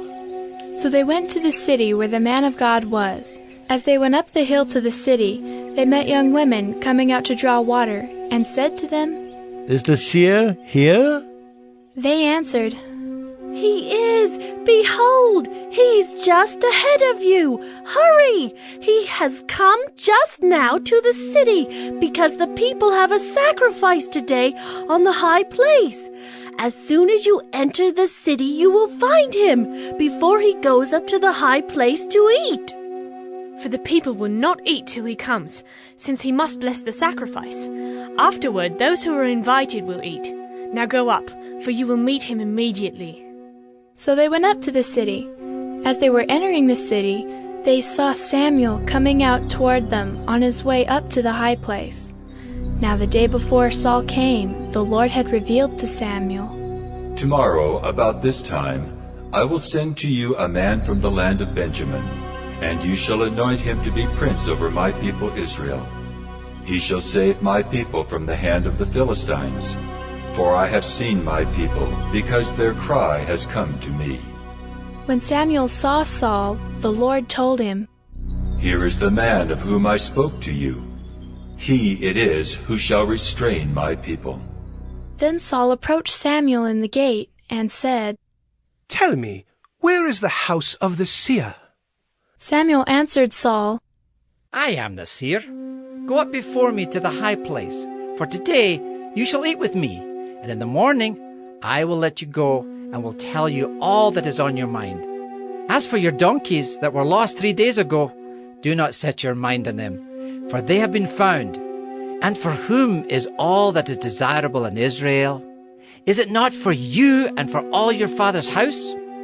Saul answered, Am I not a Benjaminite from the least of the tribes of Israel? And is not my clan the humblest of all the clans of the tribe of Benjamin? Why then have you spoken to me in this way? 1 Samuel 10. Saul is anointed king. Then Samuel took a flask of oil and poured it on his head and kissed him and said, Has not the Lord anointed you to be prince over his people Israel? And you shall reign over the people of the Lord, and you will save them from the hand of their surrounding enemies. And this shall be the sign to you that the Lord has anointed you to be prince over his heritage. When you depart from me today, you will meet 2 men by Rachel's tomb in the territory of Benjamin at Zelzah. And they will say to you, The donkeys that you went to seek are found, and now your father has ceased to care about the donkeys and is anxious about you, saying, What shall I do about my son? Then you shall go on from there farther and come to the oak of Tabor. 3 men going up to God at Bethel will meet you there, one carrying 3 young goats, another carrying 3 loaves of bread, and another carrying a skin of wine. And they will greet you and give you 2 loaves of bread, which you shall accept from their hand. After that you shall come to Gibeath Elohim, where there's a garrison of the Philistines. And there, as soon as you come to the city, you will meet a group of prophets coming down from the high place, with harp, tambourine, flute, and lyre before them, prophesying. Then the Spirit of the Lord will rush upon you, and you will prophesy with them, and be turned into another man. Now when these signs meet you, do what your hand finds to do, for God is with you. Then go down before me to Gilgal, and behold, I am coming to you to offer burnt offerings, and to sacrifice peace offerings. 7 days you shall wait, until I come to you, and show you what you shall do. When he turned his back to leave Samuel, God gave him another heart. And all these signs came to pass that day. When they came to Gibeah, behold, a group of prophets met him, and the Spirit of God rushed upon him, and he prophesied among them.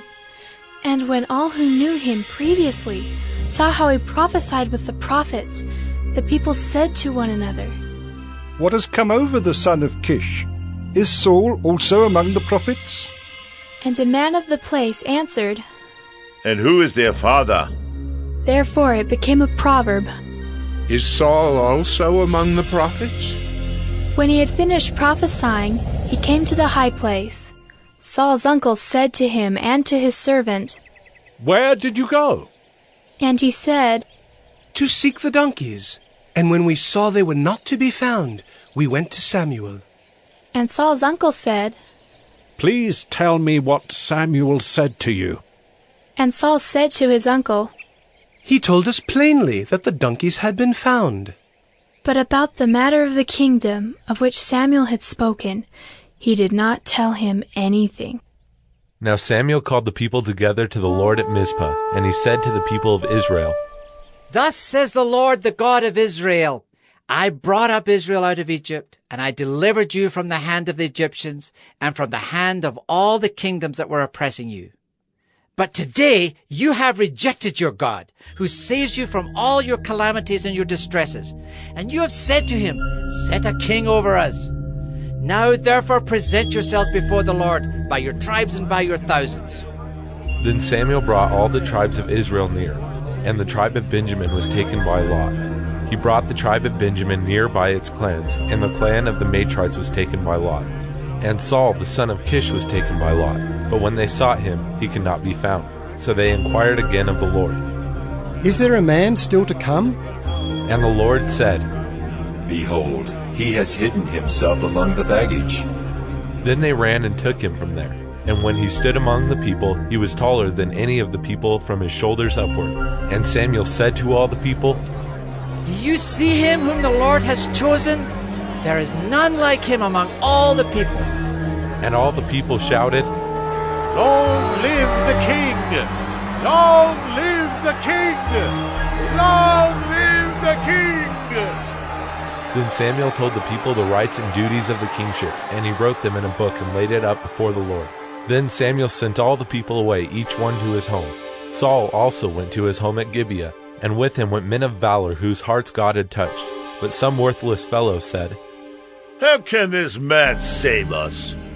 And they despised him and brought him no present, but he held his peace. 1 Samuel 13, 2-21. Saul does not obey. Saul chose 3,000 men of Israel. 2,000 were with Saul in Michmash and the hill country of Bethel, and 1,000 were with Jonathan in Gibeah of Benjamin. The rest of the people he sent home, every man to his tent. Jonathan defeated the garrison of the Philistines that was at Geba, and the Philistines heard of it. And Saul blew the trumpet throughout all the land, saying, Let the Hebrews hear! And all Israel heard it said that Saul had defeated the garrison of the Philistines, and also that Israel had become a stench to the Philistines. And the people were called out to join Saul at Gilgal, and the Philistines mustered to fight with Israel. 30,000 chariots and 6,000 horsemen and troops like the sand on the seashore in multitude. They came up and encamped in Michmash, to the east of Beth-aven. When the men of Israel saw that they were in trouble, for the people were hard-pressed, the people hid themselves in caves and in holes and in rocks and in tombs and in cisterns. And some Hebrews crossed the fords of the Jordan to the land of Gad and Gilead. Saul was still at Gilgal, and all the people followed him trembling. He waited 7 days, the time appointed by Samuel. But Samuel did not come to Gilgal, and the people were scattering from him. So Saul said, Bring the burnt offering here to me, and the peace offerings. And he offered the burnt offering. As soon as he had finished offering the burnt offering, behold, Samuel came. And Saul went out to meet him and greet him. Samuel said, What have you done?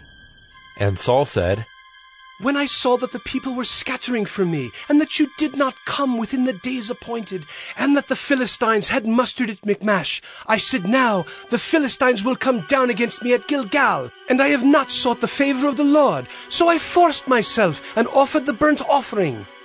And Samuel said to Saul, You have done foolishly. You have not kept the command of the Lord your God, with which he commanded you.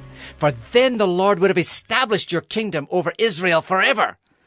But now your kingdom shall not continue. The Lord has sought out a man after his own heart, and the Lord has commanded him to be prince over his people, because you have not kept what the Lord commanded you. And Samuel arose and went up from Gilgal. The rest of the people went up after Saul to meet the army. They went up from Gilgal to Gibeah of Benjamin. And Saul numbered the people who were present with him, about 600 men. And Saul and Jonathan his son and the people who were present with him stayed in Gibeah of Benjamin, but the Philistines encamped in Michmash. And raiders came out of the camp of the Philistines in 3 companies. One company turned toward Ophrah, to the land of Shul. Another company turned toward Beth-horon. and another company turned toward the border that looks down on the valley of Zeboim, toward the wilderness. Now there was no blacksmith to be found throughout all the land of Israel, for the Philistines said, "Lest the Hebrews make themselves swords or spears." But every one of the Israelites went down to the Philistines to sharpen his plowshare, his mattock, his axe, or his sickle, and the charge was 2/3 of a shekel for the plowshares and for the mattocks, and 1/3 of a shekel for sharpening the axes and for setting the goads. 1 Samuel 14, 6-17. The Lord helps Jonathan. Jonathan said to the young man who carried his armor, "Come, let us go over to the garrison of these uncircumcised. It may be that the Lord will work for us, for nothing can hinder the Lord from saving by many or by few." And his armor-bearer said to him, "Do all that's in your heart. Do as you wish. Behold, I am with your heart and soul." Then Jonathan said, "Behold, we will cross over to the men, and we will show ourselves to them. If they say to us, 'Wait until we come to you,' then we will stand still in our place, and we will not go up to them. But if they say, 'Come up to us,' then we will go up. For the Lord has given them into our hand, and this shall be the sign to us." So both of them showed themselves to the garrison of the Philistines, and the Philistines said, "Look! Hebrews are coming out of the holes where they have hidden themselves." And the men of the garrison hailed Jonathan and his armor-bearer and said, "Come up to us, and we will show you a thing." And Jonathan said to his armor-bearer, "Come up after me, for the Lord has given them into the hand of Israel." Then Jonathan climbed up on his hands and feet, and his armor-bearer after him. And they fell before Jonathan, and his armor-bearer killed them after him. And that first strike, which Jonathan and his armor-bearer made, killed about 20 men within, as it were, half a furrow's length in an acre of land. And there was a panic in the camp, in the field, and among all the people. The garrison and even the raiders trembled. The earth quaked, and it became a very great panic. And the watchmen of Saul in Gibeah of Benjamin looked, and behold, the multitude was dispersing here and there. Then Saul said to the people who were with him, "Count and see who has gone from us." And when they had counted, behold, Jonathan and his armor-bearer were not there. 1 Samuel 15, 1-26. God rejects King Saul. And Samuel said to Saul, "The Lord sent me to anoint you king over his people Israel. Now therefore listen to the words of the Lord. Thus says the Lord of hosts, I have noted what Amalek did to Israel in opposing them on the way when they came up out of Egypt. Now go and strike Amalek, and devote to destruction all that they have. Do not spare them, but kill both man and woman, child and infant, ox and sheep, camel and donkey." So Saul summoned the people and numbered them in Telaim, 200,000 men on foot and 10,000 men of Judah. And Saul came to the city of Amalek and lay in wait in the valley. Then Saul said to the Kenites, "Go, depart, go down from among the Amalekites, lest I destroy you with them, for you showed kindness to all the people of Israel when they came up out of Egypt." So the Kenites departed from among the Amalekites, and Saul defeated the Amalekites from Havilah as far as Shur, which is east of Egypt. And he took Agag, the king of the Amalekites, alive, and devoted to destruction all the people with the edge of the sword. But Saul and the people spared Agag, and the best of the sheep and of the oxen, and of the fattened calves and the lambs, and all that was good, and would not utterly destroy them. All that was despised and worthless they devoted to destruction. The word of the Lord came to Samuel. "I regret that I have made Saul king, for he has turned back from following me and has not performed my commandments." And Samuel was angry, and he cried to the Lord all night. And Samuel rose early to meet Saul in the morning. And it was told Samuel, Saul came to Carmel, and behold, he set up a monument for himself and turned and passed on and went down to Gilgal. And Samuel came to Saul, and Saul said to him, "Blessed be you to the Lord. I have performed the commandment of the Lord." And Samuel said, "What then is this bleating of the sheep in my ears and the lowing of the oxen that I hear?" Saul said, They have brought them from the Amalekites, for the people spared the best of the sheep and of the oxen to sacrifice to the Lord your God, and the rest we have devoted to destruction. Then Samuel said to Saul, Stop! I will tell you what the Lord said to me this night. And he said to him, Speak! And Samuel said, Though you are little in your own eyes, are you not the head of the tribes of Israel? The Lord anointed you king over Israel, and the Lord sent you on a mission and said, Go, devote to destruction the sinners, the Amalekites, and fight against them until they are consumed. Why then did you not obey the voice of the Lord? Why did you pounce on the spoil and do what was evil in the sight of the Lord? And Saul said to Samuel, I have obeyed the voice of the Lord. I have gone on the mission on which the Lord sent me. I have brought Agag, the king of Amalek, and I have devoted the Amalekites to destruction. But the people took of the spoil, sheep and oxen, the best of the things devoted to destruction, to sacrifice to the Lord your God in Gilgal. And Samuel said, Has the Lord as great delight in burnt offerings and sacrifices, as in obeying the voice of the Lord? Behold, to obey is better than sacrifice, and to listen than the fat of rams. For rebellion is as the sin of divination, and presumption is as iniquity and idolatry. Because you have rejected the word of the Lord, he has also rejected you from being king. Saul said to Samuel, I have sinned, for I have transgressed the commandment of the Lord and your words, because I feared the people and obeyed their voice. Now therefore, please pardon my sin and return with me, that I may worship the Lord. And Samuel said to Saul, I will not return with you, for you have rejected the word of the Lord, and the Lord has rejected you from being king over Israel. 1 Samuel 16. God chooses David. The Lord said to Samuel, How long will you grieve over Saul, since I have rejected him from being king over Israel? Fill your horn with oil and go. I will send you to Jesse the Bethlehemite, for I have provided for myself a king among his sons. And Samuel said, How can I go? If Saul hears it, he will kill me. And the Lord said, Take a heifer with you and say, I have come to sacrifice to the Lord. And invite Jesse to the sacrifice, and I will show you what you shall do. And you shall anoint for me him whom I declare to you. Samuel did what the Lord commanded and came to Bethlehem. The elders of the city came to meet him trembling and said, Do you come peaceably? And he said, Peaceably. I have come to sacrifice to the Lord. Consecrate yourselves and come with me to the sacrifice. And he consecrated Jesse and his sons and invited them to the sacrifice. When they came, he looked on Eliab and thought, Surely the Lord's anointed is before him. But the Lord said to Samuel, Do not look on his appearance or on the height of his stature, because I have rejected him.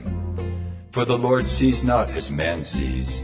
Man looks on the outward appearance, but the Lord looks on the heart. Then Jesse called Abinadab and made him pass before Samuel, and he said, Neither has the Lord chosen this one. Then Jesse made Shammah pass by, and he said, Neither has the Lord chosen this one. And Jesse made 7 of his sons pass before Samuel, and Samuel said to Jesse, The Lord has not chosen these. Then Samuel said to Jesse, Are all your sons here? And he said, There remains yet the youngest, but behold, he is keeping the sheep. And Samuel said to Jesse, Send and get him, for we will not sit down till he comes here. And he sent and brought him in.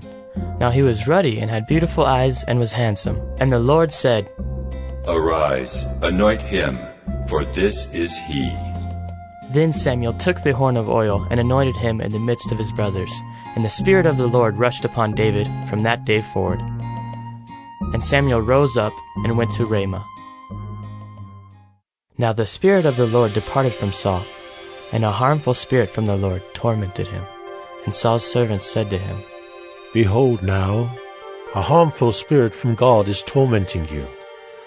Let our Lord now command your servants who are before you to seek out a man who is skillful in playing the lyre, and when the harmful spirit from God is upon you, he will play it, and you will be well." So Saul said to his servants, "Provide for me a man who can play well, and bring him to me." One of the young men answered, "Behold, I have seen a son of Jesse, the Bethlehemite, who is skillful in playing, a man of valor, a man of war, prudent in speech, and a man of good presence, and the Lord is with him."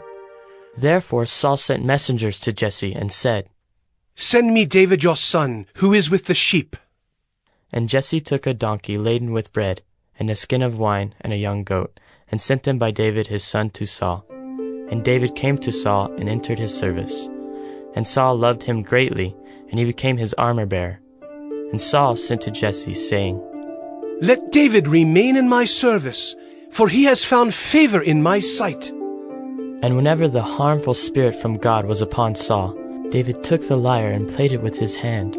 So Saul was refreshed and was well, and the harmful spirit departed from him.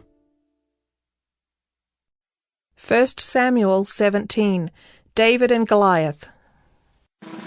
Now the Philistines gathered their armies for battle, and they were gathered at Soko, which belongs to Judah, and encamped between Soko and Azekah, in Ephes-dammim.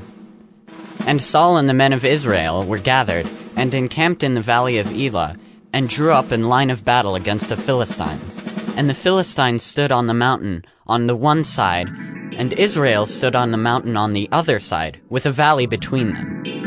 And there came out from the camp of the Philistines a champion named Goliath of Gath, whose height was 6 cubits and a span. He had a helmet of bronze on his head, and he was armed with a coat of mail, and the weight of the coat was 5,000 shekels of bronze.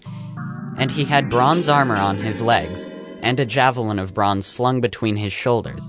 The shaft of his spear was like a weaver's beam, and his spear's head weighed 600 shekels of iron. And his shield-bearer went before him. He stood and shouted to the ranks of Israel, "Why have you come down to draw up for battle? Am I not a Philistine? And are you not servants of Saul? Choose a man for yourselves, and let him come down to me. If he is able to fight with me and kill me, then we will be your servants. But if I prevail against him and kill him, then you shall be our servants and serve us." And the Philistine said, "I defy the ranks of Israel this day. Give me a man, that we may fight together." When Saul and all Israel heard these words of the Philistine, they were dismayed and greatly afraid. Now David was the son of an Ephrathite of Bethlehem, in Judah, named Jesse, who had 8 sons. In the days of Saul, the man was already old and advanced in years. The 3 oldest sons of Jesse had followed Saul to the battle, and the names of his 3 sons who went to the battle were Eliab, the firstborn, and next to him was Abinadab, and the third Shammah. David was the youngest. The 3 eldest followed Saul, but David went back and forth from Saul to feed his father's sheep at Bethlehem. For 40 days the Philistine came forward and took his stand morning and evening. And Jesse said to David his son, "Take for your brothers an ephah of this parched grain, and these 10 loaves, and carry them quickly to the camp to your brothers. Also, take these 10 cheeses to the commander of their 1,000. See if your brothers are well, and bring some token from them." Now Saul and they and all the men of Israel were in the valley of Elah, fighting with the Philistines. And David rose early in the morning, and left the sheep with a keeper, and took the provisions and went, as Jesse had commanded him. And he came to the encampment, as the host was going out to the battle line, shouting the war cry. And Israel and the Philistines drew up for battle, army against army. And David left the things in charge of the keeper of the baggage, and ran to the ranks and went and greeted his brothers. As he talked with them, behold, the champion, the Philistine of Gath, Goliath by name, came up out of the ranks of the Philistines, and spoke the same words as before, and David heard him. All the men of Israel, when they saw the man, fled from him and were much afraid. And the men of Israel said, "Have you seen this man who has come up? Surely he has come up to defy Israel. And the king will enrich the man who kills him with great riches, and will give him his daughter, and make his father's house free in Israel." And David said to the men who stood by him, "What shall be done for the man who kills this Philistine, and takes away the reproach from Israel? For who is this uncircumcised Philistine, that he should defy the armies of the living God?" And the people answered him in the same way, "So shall it be done to the man who kills him." Now Eliab, his eldest brother, heard when he spoke to the men. And Eliab's anger was kindled against David, and he said, "Why have you come down? And with whom have you left those few sheep in the wilderness? I know your presumption and the evil of your heart, for you have come down to see the battle." And David said, "What have I done now? Was it not but a word?" And he turned away from him toward another, and spoke in the same way. And the people answered him again as before. When the words that David spoke were heard, they repeated them before Saul, and he sent for him. And David said to Saul, "Let no man's heart fail because of him. Your servant will go and fight with this Philistine." And Saul said to David, "You are not able to go against this Philistine to fight with him, for you are but a youth, and he has been a man of war from his youth." But David said to Saul, "Your servant used to keep sheep for his father, and when there came a lion or a bear and took a lamb from the flock, I went after him, and struck him, and delivered it out of his mouth. And if he arose against me, I caught him by his beard, and struck him, and killed him. Your servant has struck down both lions and bears, and this uncircumcised Philistine shall be like one of them, for he has defied the armies of the living God." And David said, "The Lord who delivered me from the paw of the lion and from the paw of the bear will deliver me from the hand of this Philistine." And Saul said to David, "Go, and the Lord be with you." Then Saul clothed David with his armor. He put a helmet of bronze on his head, and clothed him with a coat of mail. And David strapped his sword over his armor, and he tried in vain to go, for he had not tested them. Then David said to Saul, I cannot go with these, for I have not tested them." So David put them off. Then he took his staff in his hand, and chose 5 smooth stones from the brook, and put them in his shepherd's pouch. His sling was in his hand, and he approached the Philistine. And the Philistine moved forward and came near to David, with his shield-bearer in front of him. And when the Philistine looked and saw David, he disdained him, for he was but a youth, ruddy and handsome in appearance. And the Philistine said to David, "Am I a dog, that you come to me with sticks?" And the Philistine cursed David by his gods. The Philistine said to David, "Come to me, and I will give you flesh to the birds of the air, and to the beasts of the field." Then David said to the Philistine, "You come to me with a sword and with a spear and with a javelin, but I come to you in the name of the Lord of hosts, the God of the armies of Israel, whom you have defied. This day the Lord will deliver you into my hand, and I will strike you down and cut off your head. And I will give the dead bodies of the host of the Philistines this day to the birds of the air and to the wild beasts of the earth, that all the earth may know that there is a God in Israel, and that all this assembly may know that the Lord saves not with sword and spear, for the battle is the Lord's, and he will give you into our hand." When the Philistine arose and came and drew near to meet David, David ran quickly toward the battle line to meet the Philistine. And David put his hand in his bag and took out a stone and slung it and struck the Philistine on his forehead. The stone sank into his forehead, and he fell on his face to the ground. So David prevailed over the Philistine with a sling and with a stone, and struck the Philistine and killed him. There was no sword in the hand of David. Then David ran and stood over the Philistine, and took his sword, and drew it out of its sheath, and killed him, and cut off his head with it. When the Philistines saw that their champion was dead, they fled. And the men of Israel and Judah rose with a shout, and pursued the Philistines as far as Gath, and the gates of Ekron, so that the wounded Philistines fell on the way from Shearaim as far as Gath and Ekron. And the people of Israel came back from chasing the Philistines, and they plundered their camp. And David took the head of the Philistine and brought it to Jerusalem. But he put his armor in his tent. As soon as Saul saw David go out against the Philistine, he said to Abner, the commander of the army, Abner, whose son is this youth? And Abner said, As your soul lives, O king, I do not know. And the king said, Inquire whose son the boy is. And as soon as David returned from the striking down of the Philistine, Abner took him and brought him before Saul with the head of the Philistine in his hand. And Saul said to him, Whose son are you, young man? And David answered, I am the son of your servant Jesse, the Bethlehemite. 1 Samuel 18. Royal jealousy. As soon as he had finished speaking to Saul, the soul of Jonathan was knit to the soul of David, and Jonathan loved him as his own soul. And Saul took him that day and would not let him return to his father's house. Then Jonathan made a covenant with David, because he loved him as his own soul. And Jonathan stripped himself of the robe that was on him and gave it to David, and his armor, and even his sword, and his bow, and his belt.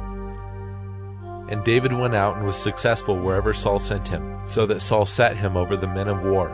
And this was good in the sight of all the people, and also in the sight of Saul's servants. As they were coming home, when David returned from striking down the Philistine, the women came out of all the cities of Israel, singing and dancing to meet King Saul with tambourines, with songs of joy, and with musical instruments. And the women sang to one another as they celebrated. Saul has struck down his thousands, David his 10,000s.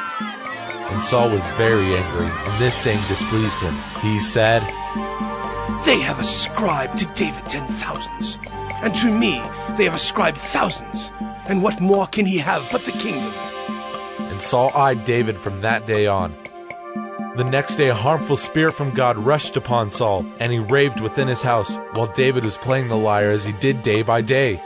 Saul had a spear in his hand, and Saul hurled the spear, for he thought, I will pin David to the wall. But David evaded him twice. Saul was afraid of David because the Lord was with him, but had departed from Saul. So Saul removed him from his presence and made him a commander of 1,000. And he went out and came in before the people. And David had success in all his undertakings, for the Lord was with him. And when Saul saw that he had great success, he stood in fearful awe of him. But all Israel and Judah loved David, for he went out and came in before them. Then Saul said to David, Here is my elder daughter Merab. I will give her to you for a wife. Only be valiant for me and fight the Lord's battles. For Saul thought, Let not my hand be against him, but let the hand of the Philistines be against him. And David said to Saul, Who am I, and who are my relatives, my father's clan in Israel, that I should be son-in-law to the king? But at the time when Merab, Saul's daughter, should have been given to David, she was given to Adriel the Maholathite for a wife. Now Saul's daughter Michal loved David, and they told Saul, and the thing pleased him. Saul thought, Let me give her to him, that she may be a snare for him, and that the hand of the Philistines may be against him. Therefore Saul said to David a second time, You shall now be my son-in-law. And Saul commanded his servants, Speak to David in private and say, Behold, the king has delight in you, and all his servants love you. Now then, become the king's son-in-law. And Saul's servants spoke those words in the ears of David. And David said, Does it seem to you a little thing to become the king's son-in-law, since I am a poor man and have no reputation? And the servants of Saul told him, Thus and so did David speak. Then Saul said, Thus shall you say to David, The king desires no bride price except 100 foreskins of the Philistines, that he may be avenged of the king's enemies. Now Saul thought to make David fall by the hand of the Philistines. And when his servants told David these words, it pleased David well to be the king's son-in-law. Before the time had expired, David arose and went, along with his men, and killed 200 of the Philistines. And David brought their foreskins, which were given in full number to the king, that he might become the king's son-in-law. And Saul gave him his daughter Michal for a wife. But when Saul saw and knew that the Lord was with David, and that Michal saw his daughter loved him, Saul was even more afraid of David. So Saul was David's enemy continually. Then the princes of the Philistines came out to battle, and as often as they came out, David had more success than all the servants of Saul, so that his name was highly esteemed. 1 Samuel 19. Michal helps David. And Saul spoke to Jonathan his son, and to all his servants, that they should kill David. But Jonathan, Saul's son, delighted much in David. And Jonathan told David, Saul my father seeks to kill you. Therefore be on your guard in the morning.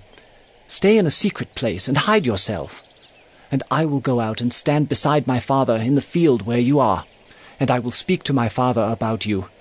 And if I learn anything, I will tell you. And Jonathan spoke well of David to Saul his father, and said to him, Let not the king sin against his servant David, because he has not sinned against you, and because his deeds have brought good to you. For he took his life in his hand, and he struck down the Philistine, and the Lord worked a great salvation for all Israel. You saw it, and rejoiced. Why then will you sin against innocent blood by killing David without cause? And Saul listened to the voice of Jonathan. Saul swore, As the Lord lives, he shall not be put to death. And Jonathan called David, and Jonathan reported to him all these things. And Jonathan brought David to Saul, and he was in his presence as before. And there was war again. And David went out and fought with the Philistines, and struck them with a great blow, so that they fled before him. Then a harmful spirit from the Lord came upon Saul as he sat in his house with his spear in his hand. And David was playing the lyre. And Saul sought to pin David to the wall with the spear, but he eluded Saul so that he struck the spear into the wall. And David fled and escaped that night. Saul sent messengers to David's house to watch him, that he might kill him in the morning. But Michal, David's wife, told him, If you do not escape with your life tonight, tomorrow you will be killed. So Michal let David down through the window, and he fled away and escaped. Michal took an image and laid it on the bed, and put a pillow of goat's hair at its head, and covered it with the clothes. And when Saul sent messengers to take David, she said, He is sick. Then Saul sent the messengers to see David, saying, Bring him up to me in the bed, that I may kill him. And when the messengers came in, behold, the image was in the bed, with the pillow of goat's hair at its head.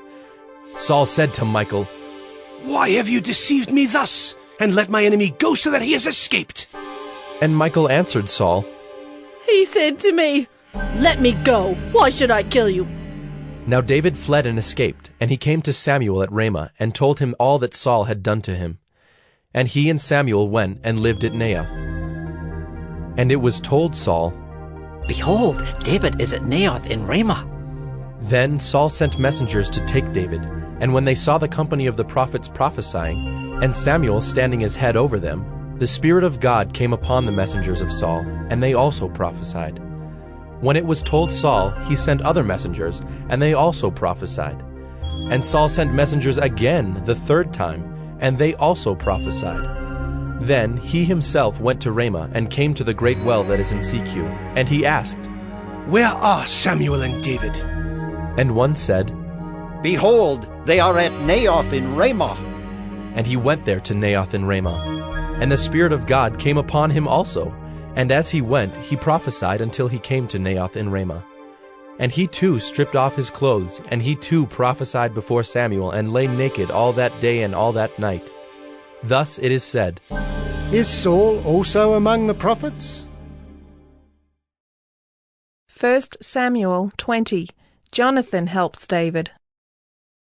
Then David fled from Naioth in Ramah, and came and said before Jonathan, What have I done? What is my guilt? And what is my sin before your father, that he seeks my life? And he said to him, Far from it! You shall not die. Behold, my father does nothing either great or small without disclosing it to me. And why should my father hide this from me? It is not so. But David vowed again, saying, Your father knows well that I have found favor in your eyes, and he thinks, Do not let Jonathan know this, lest he be grieved. But truly, as the Lord lives, and as your soul lives, there is but a step between me and death. Then Jonathan said to David, Whatever you say, I will do for you. David said to Jonathan, Behold, tomorrow is the new moon, and I should not fail to sit at table with the king, but let me go, that I may hide myself in the field till the 3rd day at evening. If your father misses me at all, then say, David earnestly asked leave of me to run to Bethlehem his city, for there is a yearly sacrifice there for all the clan. If he says, Good, it will be well with your servant. But if he is angry, then know that harm is determined by him. Therefore deal kindly with your servant, for you have brought your servant into a covenant of the Lord with you. But if there is guilt in me, kill me yourself, for why should you bring me to your father? And Jonathan said, Far be it from you. If I knew that it was determined by my father that harm should come to you, would I not tell you? Then David said to Jonathan, Who will tell me if your father answers you roughly? And Jonathan said to David, Come, let us go out into the field. So they both went out into the field. And Jonathan said to David, The Lord, the God of Israel, be witness.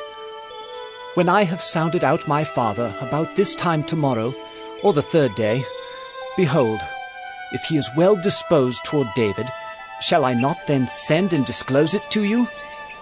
But should it please my father to do you harm, the Lord do so to Jonathan, and more also if I do not disclose it to you and send you away, that you may go in safety. May the Lord be with you, as he has been with my father. If I am still alive, show me the steadfast love of the Lord, that I may not die, and do not cut off your steadfast love from my house forever, when the Lord cuts off every one of the enemies of David from the face of the earth. And Jonathan made a covenant with the house of David, saying, May the Lord take vengeance on David's enemies. And Jonathan made David swear again by his love for him, for he loved him as he loved his own soul. Then Jonathan said to him, Tomorrow is the new moon, and you will be missed because your seat will be empty. On the 3rd day go down quickly to the place where you hid yourself when the matter was in hand, and remain beside the stone heap. And I will shoot 3 arrows to the side of it, as though I shot at a mark. And behold, I will send the young man, saying, Go, find the arrows. If I say to the young man, Look, the arrows are on this side of you, take them. Then you are to come, for as the Lord lives, it is safe for you, and there is no danger. But if I say to the youth, Look, the arrows are beyond you, then go, for the Lord has sent you away. And as for the matter of which you and I have spoken, behold, the Lord is between you and me forever. So David hid himself in the field. And when the new moon came, the king sat down to eat food.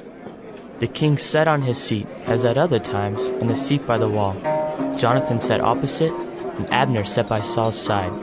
But David's place was empty. Yet Saul did not say anything that day, for he thought, Something has happened to him. He is not clean. Surely he is not clean. But on the 2nd day, the day after the new moon, David's place was empty. And Saul said to Jonathan his son, Why has not the son of Jesse come to the meal, either yesterday or today? Jonathan answered Saul, David earnestly asked leave of me to go to Bethlehem. He said, Let me go, for our clan holds a sacrifice in the city, and my brother has commanded me to be there. So now, if I have found favor in your eyes, let me get away and see my brothers. For this reason he has not come to the king's table. Then Saul's anger was kindled against Jonathan, and he said to him, You son of a perverse, rebellious woman! Do I not know that you have chosen the son of Jesse to your own shame and to the shame of your mother's nakedness? For as long as the son of Jesse lives on the earth, neither you nor your kingdom shall be established. Therefore send and bring him to me, for he shall surely die. Then Jonathan answered Saul his father, Why should he be put to death? What has he done? But Saul hurled his spear at him to strike him. So Jonathan knew that his father was determined to put David to death. And Jonathan rose from the table in fierce anger, and ate no food the 2nd day of the month, for he was grieved for David, because his father had disgraced him. In the morning Jonathan went out into the field to the appointment with David, and with him a little boy. And he said to his boy, Run, and find the arrows that I shoot. As the boy ran, he shot an arrow beyond him. And when the boy came to the place of the arrow that Jonathan had shot, Jonathan called after the boy and said, Is not the arrow beyond you? And Jonathan called after the boy, Hurry! Be quick! Do not stay! So Jonathan's boy gathered up the arrows and came to his master, but the boy knew nothing. Only Jonathan and David knew the matter. And Jonathan gave his weapons to his boy and said to him, "Go, and carry them to the city." And as soon as the boy had gone, David rose from beside the stone heap and fell on his face to the ground and bowed 3 times. And they kissed one another and wept with one another, David weeping the most. Then Jonathan said to David, "Go in peace, because we have sworn both of us in the name of the Lord, saying, 'The Lord shall be between me and you, and between my offspring and your offspring, forever.'" And he rose and departed, and Jonathan went into the city. 1 Samuel 24. David spares Saul. When Saul returned from following the Philistines, he was told, "Behold, David is in the wilderness of En-Gedi." Then Saul took 3,000 chosen men out of all Israel and went to seek David and his men in front of the Wild Goats Rocks. And he came to the sheepfolds by the way, where there was a cave, and Saul went in to relieve himself. Now David and his men were sitting in the innermost parts of the cave, and the men of David said to him, "It is the day of which the Lord said to you, 'Behold, I will give your enemy into your hand, and you shall do to him as it shall seem good to you.'"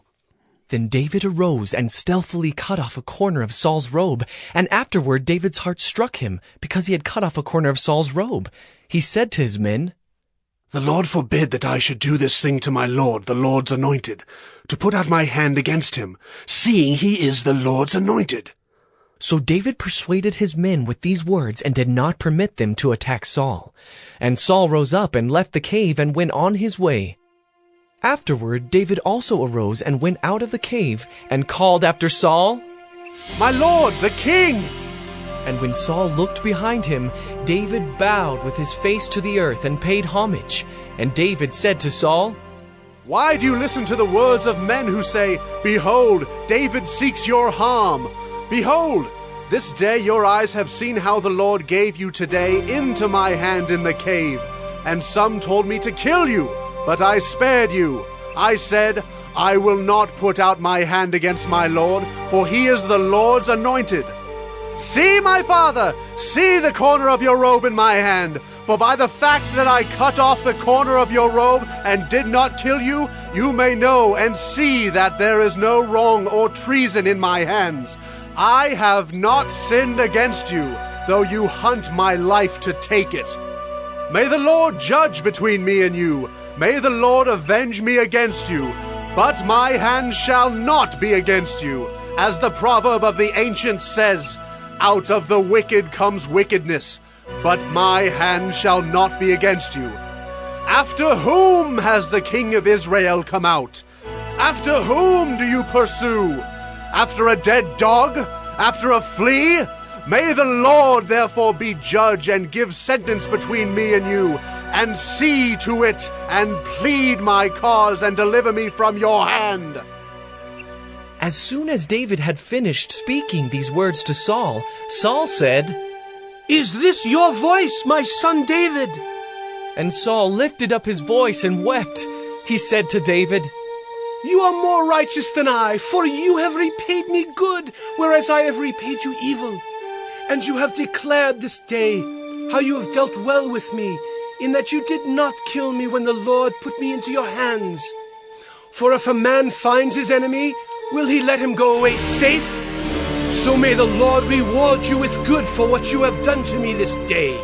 And now behold, I know that you shall surely be king, and that the kingdom of Israel shall be established in your hand. Swear to me therefore by the Lord that you will not cut off my offspring after me, and that you will not destroy my name out of my father's house." And David swore this to Saul. Then Saul went home, but David and his men went up to the stronghold.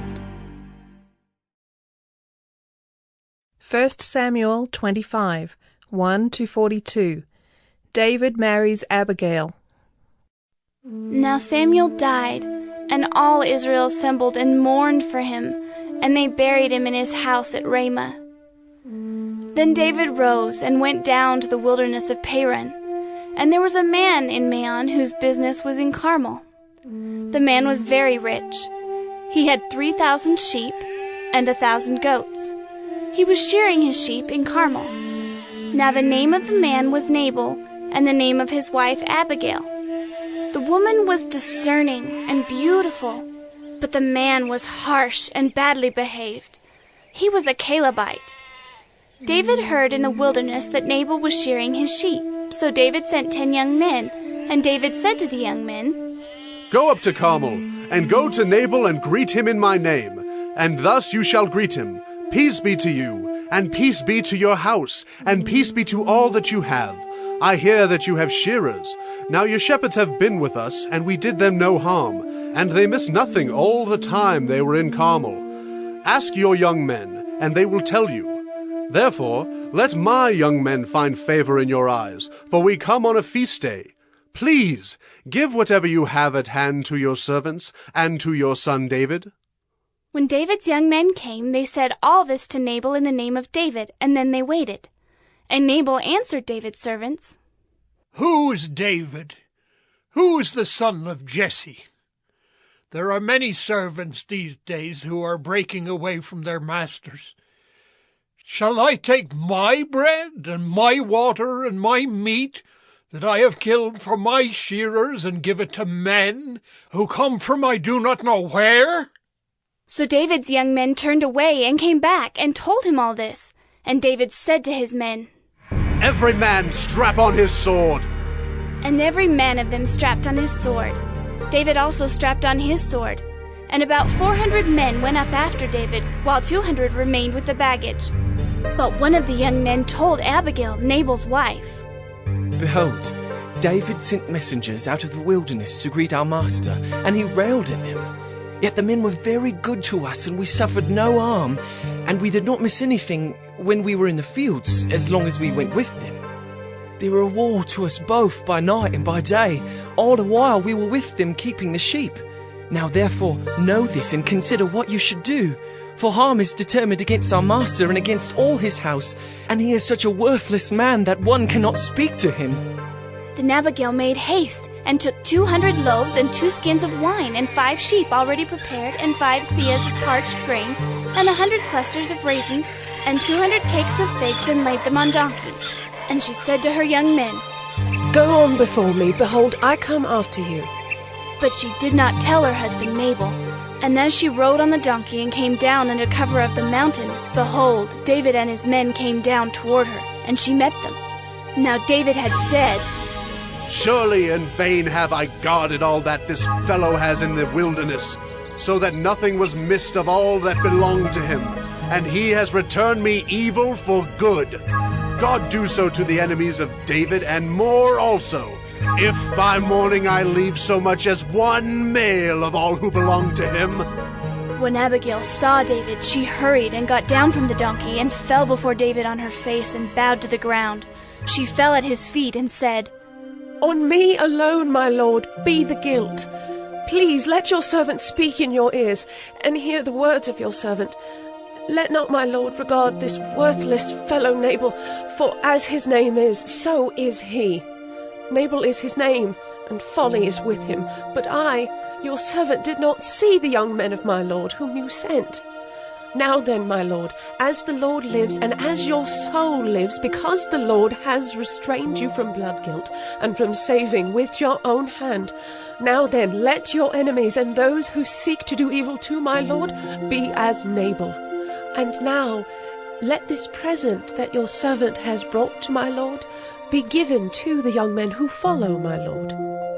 Please forgive the trespass of your servant, for the Lord will certainly make my lord a sure house, because my lord is fighting the battles of the Lord, and evil shall not be found in you so long as you live. If men rise up to pursue you and to seek your life, the life of my lord shall be bound in the bundle of the living, in the care of the Lord your God. And the lives of your enemies he shall sling out as from the hollow of a sling. And when the Lord has done to my lord according to all the good that he has spoken concerning you, and has appointed you prince over Israel, My lord shall have no cause of grief or pangs of conscience for having shed blood without cause, or for my lord taking vengeance himself. And when the Lord has dealt well with my lord, then remember your servant. And David said to Abigail, Blessed be the Lord, the God of Israel, who sent you this day to meet me. Blessed be your discretion, and blessed be you, who have kept me this day from blood guilt, and from avenging myself with my own hand. For as surely as the Lord, the God of Israel, lives, who has restrained me from hurting you, unless you had hurried and come to meet me, truly by morning there had not been left to Nabal so much as one male. Then David received from her hand what she had brought him, and he said to her, Go up in peace to your house. See, I have obeyed your voice, and I have granted your petition. And Abigail came to Nabal, and behold, he was holding a feast in his house, like the feast of a king. And Nabal's heart was merry within him, for he was very drunk. So she told him nothing at all until the morning light. In the morning, when the wine had gone out of Nabal, his wife told him these things, and his heart died within him, and he became as a stone. And about 10 days later, the Lord struck Nabal, and he died. When David heard that Nabal was dead, he said, Blessed be the Lord who has avenged the insult I received at the hand of Nabal, and has kept back his servant from wrongdoing. The Lord has returned the evil of Nabal on his own head. Then David sent and spoke to Abigail to take her as his wife. When the servants of David came to Abigail at Carmel, they said to her, David has sent us to you to take you to him as his wife. And she rose and bowed with her face to the ground and said, Behold, your handmaid is a servant to wash the feet of the servants of my lord. And Abigail hurried and rose and mounted a donkey, and her 5 young women attended her. She followed the messengers of David and became his wife. 2 Samuel 2 Samuel 5, 1-12. David anointed king. Then all the tribes of Israel came to David at Hebron and said, Behold, we are your bone and flesh. In times past, when Saul was king over us, it was you who led out and brought in Israel.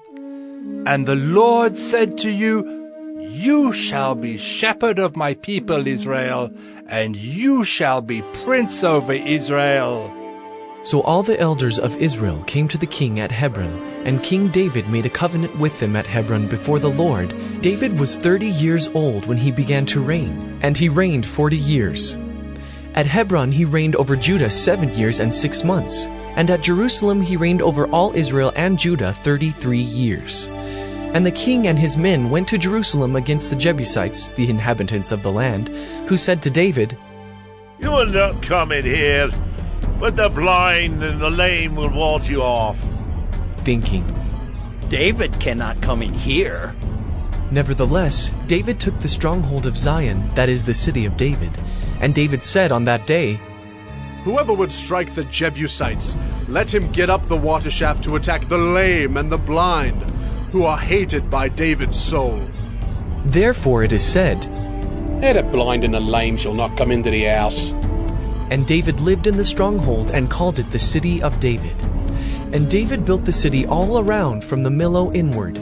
And David became greater and greater, for the Lord, the God of hosts, was with him. And Hiram, king of Tyre, sent messengers to David, and cedar trees, also carpenters and masons who built David a house.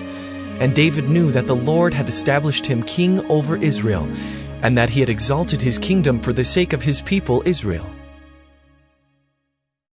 2 Samuel 6, 1-19. Ark brought to Jerusalem. David again gathered all the chosen men of Israel, 30,000. And David arose and went with all the people who were with him from Baale-Judah to bring up from there the ark of God, which is called by the name of the Lord of hosts, who sits enthroned on the cherubim. And they carried the ark of God on a new cart and brought it out of the house of Abinadab, which was on the hill. And Uzzah and Ahio, the sons of Abinadab, were driving the new cart with the ark of God, and Ahio went before the ark. And David and all the house of Israel were making merry before the Lord, with songs and lyres and harps and tambourines and castanets and cymbals. And when they came to the threshing floor of Nacon, Uzzah put out his hand to the ark of God and took hold of it, for the oxen stumbled. And the anger of the Lord was kindled against Uzzah, and God struck him down there because of his error. And he died there beside the ark of God. And David was angry because the Lord had burst forth against Uzzah. And that place is called Perez Uzzah to this day. And David was afraid of the Lord that day, and he said, "How can the ark of the Lord come to me?" So David was not willing to take the ark of the Lord into the city of David, but David took it aside to the house of Obed-Edom the Gittite. And the ark of the Lord remained in the house of Obed-Edom the Gittite 3 months, and the Lord blessed Obed-Edom and all his household.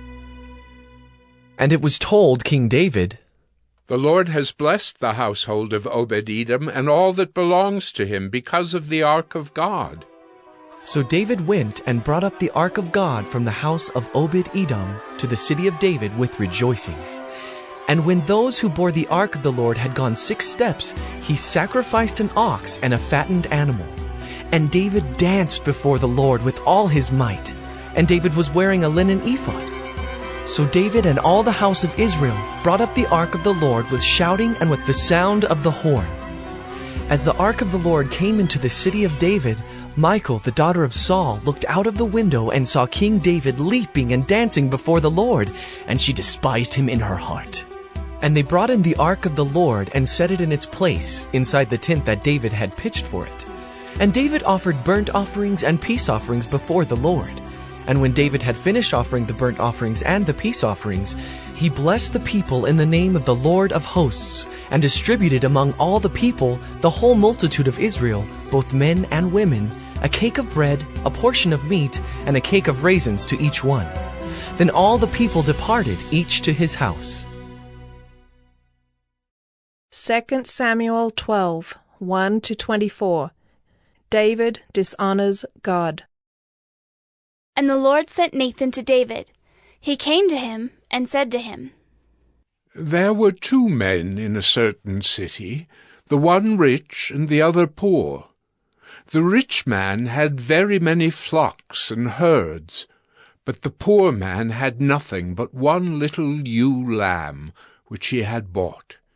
And he brought it up, and it grew up with him and with his children. It used to eat of his morsel and drink from his cup and lie in his arms. And it was like a daughter to him. Now there came a traveller to the rich man, and he was unwilling to take one of his own flock or herd to prepare for the guest who had come to him. But he took the poor man's lamb and prepared it for the man who had come to him." Then David's anger was greatly kindled against the man, and he said to Nathan, "As the Lord lives, the man who has done this deserves to die, and he shall restore the lamb 4-fold because he did this thing, and because he had no pity." Nathan said to David, "You are the man. Thus says the Lord, the God of Israel. I anointed you king over Israel, and I delivered you out of the hand of Saul. And I gave you your master's house and your master's wives into your arms, and gave you the house of Israel and of Judah. And if this were too little, I would add to you as much more. Why have you despised the word of the Lord, to do what is evil in his sight? You have struck down Uriah the Hittite with the sword, and have taken his wife to be your wife, and have killed him with the sword of the Ammonites.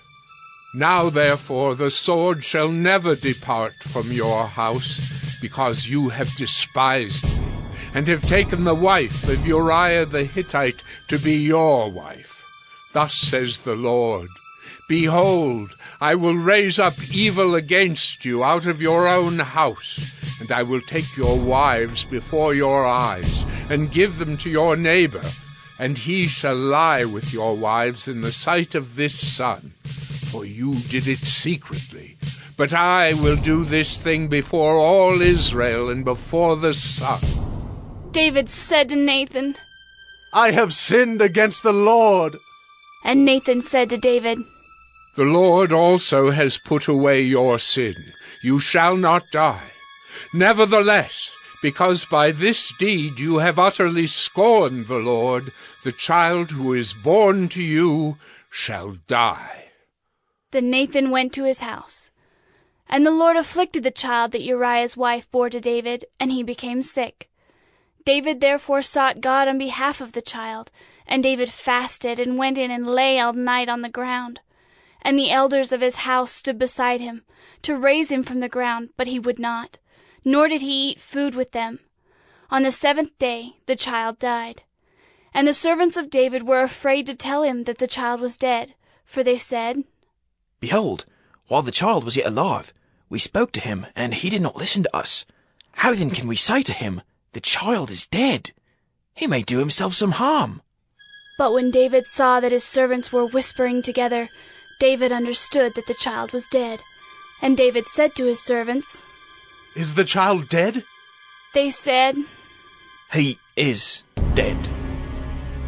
Then David arose from the earth and washed and anointed himself and changed his clothes. And he went into the house of the Lord and worshipped. He then went to his own house. And when he asked, they set food before him, and he ate. Then his servants said to him, "What is this thing that you have done? You fasted and wept for the child while he was alive, but when the child died, you arose and ate food." He said, "While the child was still alive, I fasted and wept, for I said, 'Who knows whether the Lord will be gracious to me, that the child may live?' But now he is dead. Why should I fast? Can I bring him back again? I shall go to him, but he will not return to me." Then David comforted his wife Bathsheba, and went in to her, and lay with her. And she bore a son, and he called his name Solomon. And the Lord loved him. 2 Samuel 13, 30-39. A brother's revenge. While they were on the way, news came to David. "Absalom has struck down all the king's sons, and not one of them is left." Then the king arose and tore his garments and lay on the earth, and all his servants who were standing by tore their garments. But Jonadab, the son of Shimeah, David's brother, said, "Let not my lord suppose that they have killed all the young men, the king's sons, for Amnon alone is dead. For by the command of Absalom, this has been determined from the day he violated his sister Tamar. Now, therefore, let not my lord the king so take it to heart as to suppose that all the king's sons are dead, for Amnon alone is dead." But Absalom fled, and the young man who kept the watch lifted up his eyes and looked, and behold, many people were coming from the road behind him by the side of the mountain. And Jonadab said to the king, "Behold, the king's sons have come. As your servant said, so it has come about." And as soon as he had finished speaking, behold, the king's sons came and lifted up their voice and wept. And the king also and all his servants wept very bitterly. But Absalom fled and went to Talmai, the son of Ammihud, king of Geshur. And David mourned for his son day after day. So Absalom fled and went to Geshur, and was there 3 years. And the spirit of the king longed to go out to Absalom, because he was comforted about Amnon, since he was dead. 2 Samuel 14. Absalom returns. Now Joab the son of Zeruiah knew that the king's heart went out to Absalom. And Joab sent to Tekoa and brought from there a wise woman, and said to her, "Pretend to be a mourner, and put on mourning garments. Do not anoint yourself with oil, but behave like a woman who has been mourning many days for the dead. Go to the king, and speak thus to him." So Joab put the words in her mouth. When the woman of Tekoa came to the king, she fell on her face to the ground and paid homage and said, "Save me, O king!" And the king said to her, "What is your trouble?" She answered, "Alas, I am a widow. My husband is dead, and your servant had 2 sons, and they quarrelled with one another in the field. There was no one to separate them, and one struck the other and killed him.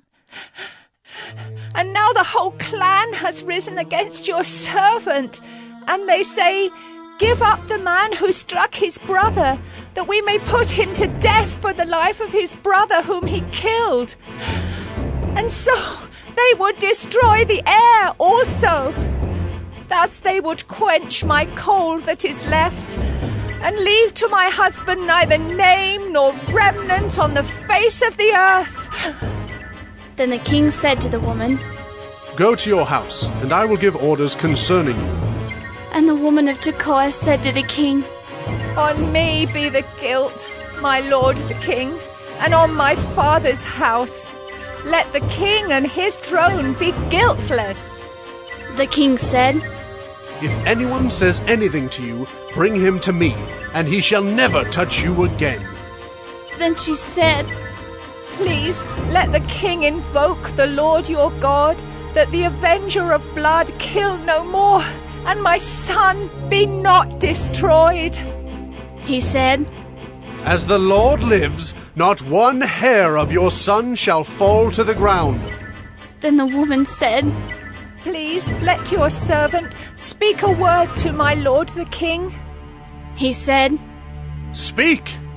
And the woman said, Why then have you planned such a thing against the people of God?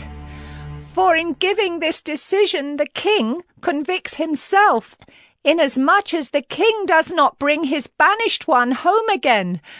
We must all die. We are like water spilled on the ground which cannot be gathered up again.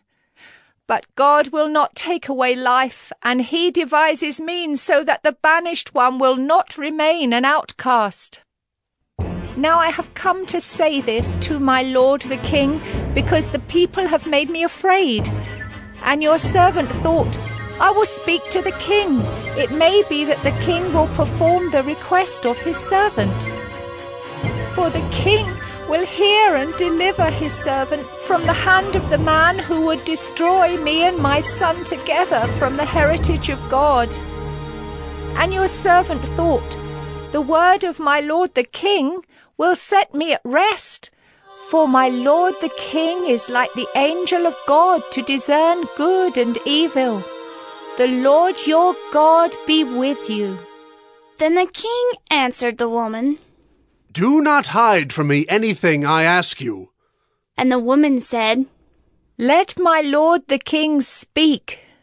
The king said, Is the hand of Joab with you in all this? The woman answered and said, As surely as you live, my lord the king, one cannot turn to the right hand or to the left from anything that my lord the king has said. It was your servant Joab who commanded me. It was he who put all these words in the mouth of your servant. In order to change the course of things, your servant Joab did this. But my Lord has wisdom like the wisdom of the angel of God to know all things that are on the earth. Then the king said to Joab, Behold now, I grant this. Go, bring back the young man Absalom. And Joab fell on his face to the ground and paid homage and blessed the king. And Joab said, Today your servant knows that I have found favor in your sight, my lord the king, in that the king has granted the request of his servant. So Joab arose and went to Geshur and brought Absalom to Jerusalem. And the king said, Let him dwell apart in his own house. He is not to come into my presence. So Absalom lived apart in his own house and did not come into the king's presence. Now in all Israel there was no one so much to be praised for his handsome appearance as Absalom. From the sole of his foot to the crown of his head there was no blemish in him. And when he cut the hair of his head, for at the end of every year he used to cut it, when it was heavy on him he cut it, he weighed the hair of his head 200 shekels by the king's weight. There were born to Absalom 3 sons and 1 daughter whose name was Tamar. She was a beautiful woman. So Absalom lived 2 full years in Jerusalem without coming into the king's presence. Then Absalom sent for Joab to send him to the king. But Joab would not come to him. And he sent a second time, but Joab would not come. Then he said to his servants, See, Joab's field is next to mine, and he has barley there. Go and set it on fire. So Absalom's servants set the field on fire. Then Joab arose and went to Absalom at his house and said to him, Why have your servants set my field on fire? Absalom answered Joab, Behold, I sent word to you. Come here, that I may send you to the king to ask, Why have I come from Geshur? It would be better for me to be there still. Now therefore let me go into the presence of the king, and if there is guilt in me, let him put me to death. Then Joab went to the king and told him, and he summoned Absalom. So he came to the king and bowed himself on his face to the ground before the king, and the king kissed Absalom. 2 Samuel 15. David flees Jerusalem. After this, Absalom got himself a chariot and horses, and 50 men to run before him. And Absalom used to rise early and stand beside the way of the gate. And when any man had a dispute to come before the king for judgment, Absalom would call to him and say, From what city are you? And when he said, Your servant is of such and such a tribe in Israel, Absalom would say to him, See, your claims are good and right, but there is no man designated by the king to hear you. Then Absalom would say, Oh, that I were judge in the land! Then every man with the dispute or cause might come to me, and I would give him justice.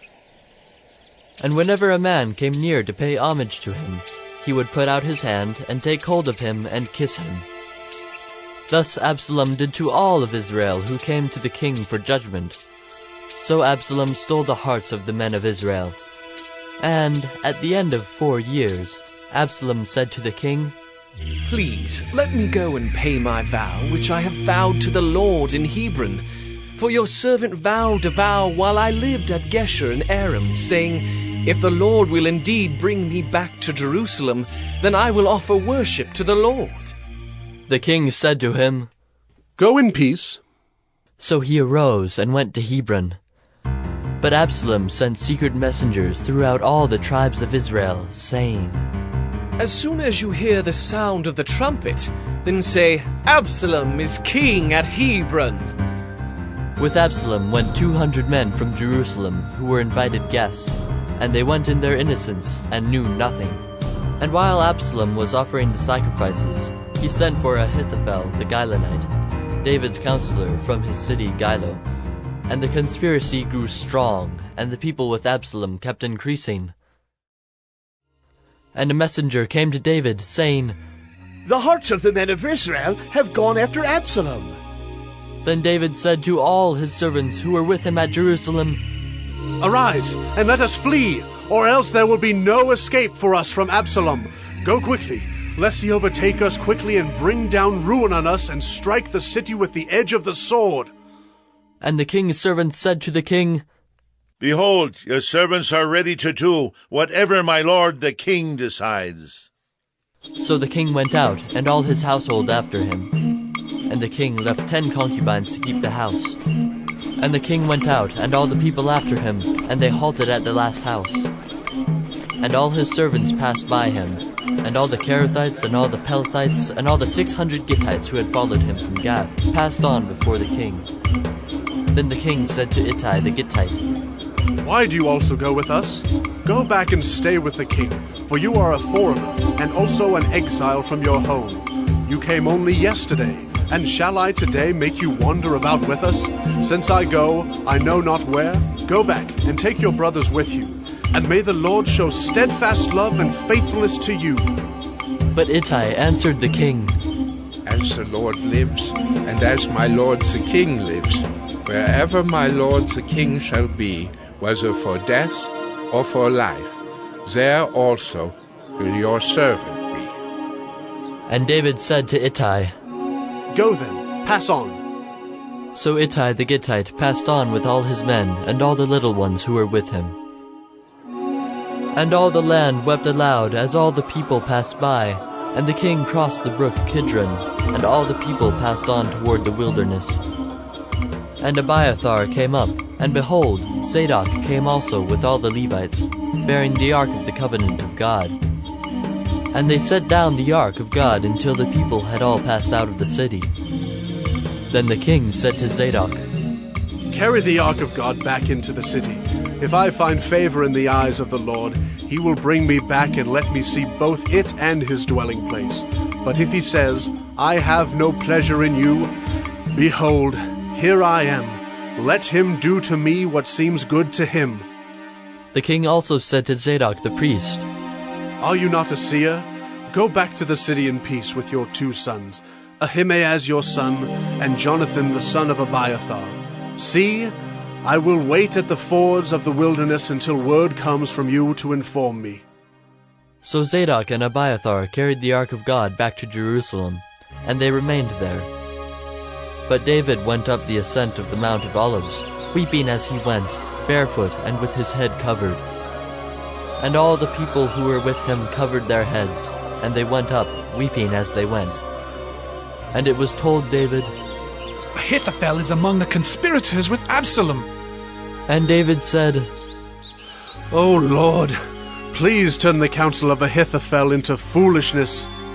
While David was coming to the summit, where God was worshipped, behold, Hushai the Archite came to meet him with his coat torn and dirt on his head. David said to him, If you go on with me, you will be a burden to me. But if you return to the city and say to Absalom, I will be your servant, O king, as I have been your father's servant in time past, so now I will be your servant. Then you will defeat for me the counsel of Ahithophel. Are not Zadok and Abiathar the priests with you there? So whatever you hear from the king's house, tell it to Zadok and Abiathar the priests. Behold, their 2 sons are with them there, Ahimaaz, Zadok's son, and Jonathan, Abiathar's son, and by them you shall send to me everything you hear. So Hushai, David's friend, came into the city, just as Absalom was entering Jerusalem. 2 Samuel 18. Absalom's death. Then David mustered the men who were with him, and set over them commanders of thousands and commanders of hundreds.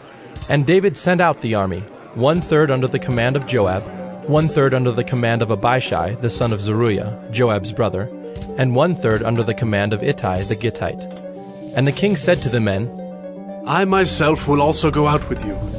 But the men said, You shall not go out, for if we flee, they will not care about us. If half of us die, they will not care about us. But you are worth 10,000 of us. Therefore, it is better that you send us help from the city. The king said to them, Whatever seems best to you, I will do. So the king stood at the side of the gate, while all the army marched out by hundreds and by thousands. And the king ordered Joab and Abishai and Ittai, Deal gently, for my sake, with the young man Absalom. And all the people heard when the king gave orders to all the commanders about Absalom. So the army went out into the field against Israel, and the battle was fought in the forest of Ephraim. And the men of Israel were defeated there by the servants of David. And the loss there was great on that day, 20,000 men. The battle spread over the face of all the country, and the forest devoured more people that day than the sword. And Absalom happened to meet the servants of David. Absalom was riding on his mule, and the mule went under the thick branches of a great oak, and his head caught fast in the oak, and he was suspended between heaven and earth, while the mule that was under him went on. And a certain man saw it and told Joab, Behold, I saw Absalom hanging in an oak. Joab said to the man who told him, What? You saw him? Why then did you not strike him there to the ground? I would have been glad to give you 10 pieces of silver and a belt. But the man said to Joab, Even if I felt in my hand the weight of 1,000 pieces of silver, I would not reach out my hand against the king's son. For in our hearing, the king commanded you and Abishai and Ittai. For my sake, protect the young man Absalom. On the other hand, if I had dealt treacherously against his life, and there is nothing hidden from the king, then you yourself would have stood aloof. Joab said, I will not waste time like this with you.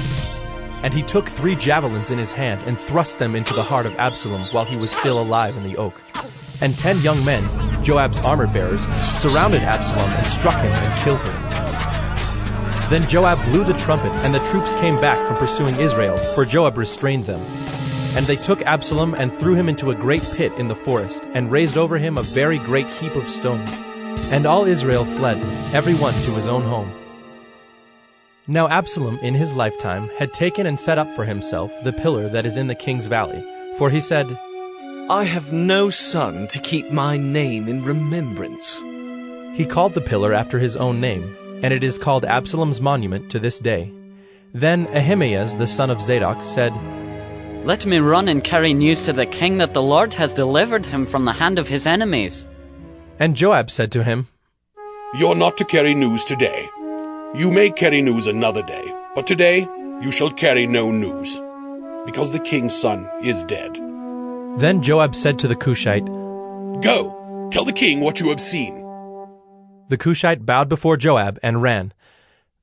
Then Ahimaaz the son of Zadok said again to Joab, Come what may, let me also run after the Cushite. And Joab said, Why will you run, my son, seeing that you will have no reward for the news? Come what may, I will run. So he said to him, Run. Then Ahimaaz ran by the way of the plain and outran the Cushite. Now David was sitting between the two gates, and the watchman went up to the roof of the gate by the wall. And when he lifted up his eyes and looked, he saw a man running alone. The watchman called out and told the king. And the king said, If he is alone, there is news in his mouth. And he drew nearer and nearer. The watchman saw another man running, and the watchman called to the gate and said, See, another man running alone. The king said, He also brings news. The watchman said, I think the running of the first is like the running of Ahimaaz, the son of Zadok. And the king said, He is a good man and comes with good news. Then Ahimaaz cried out to the king, All is well. And he bowed before the king with his face to the earth, and said, Blessed be the Lord your God, who has delivered up the men who raised their hand against my lord the king. And the king said, Is it well with the young man Absalom? Ahimaaz answered, When Joab sent the king's servant, your servant, I saw great commotion, but I do not know what it was. And the king said, Turn aside and stand here. So he turned aside and stood still. And behold, the Cushite came. And the Cushite said, Good news for my lord the king, for the Lord has delivered you this day from the hand of all who rose up against you. The king said to the Cushite, Is it well with the young man Absalom? And the Cushite answered, May the enemies of my lord the king, and all who rise up against you for evil, be like that young man. And the king was deeply moved, and went up to the chamber over the gate, and wept. And as he went, he said, Oh, my son Absalom, my son Absalom. Would I had died instead of you, O Absalom, my son, my son. 2 Samuel 19, 1-15. King David's grief. It was told Joab, Behold, the king is weeping and mourning for Absalom. So the victory that day was turned into mourning for all the people, for the people heard that day, The king is grieving for his son. And the people stole into the city that day, as people steal in who are ashamed when they flee in battle. The king covered his face, and the king cried with a loud voice, Oh, my son Absalom! Oh, Absalom! My son! My son! Then Joab came into the house to the king and said, You have today covered with shame the faces of all your servants, who have this day saved your life, and the lives of your sons and your daughters, and the lives of your wives and your concubines, because you love those who hate you and hate those who love you. For you have made it clear today that commanders and servants are nothing to you. For today I know that if Absalom were alive and all of us were dead today, then you would be pleased. Now therefore arise, go out and speak kindly to your servants. For I swear by the Lord, if you do not go, not a man will stay with you this night.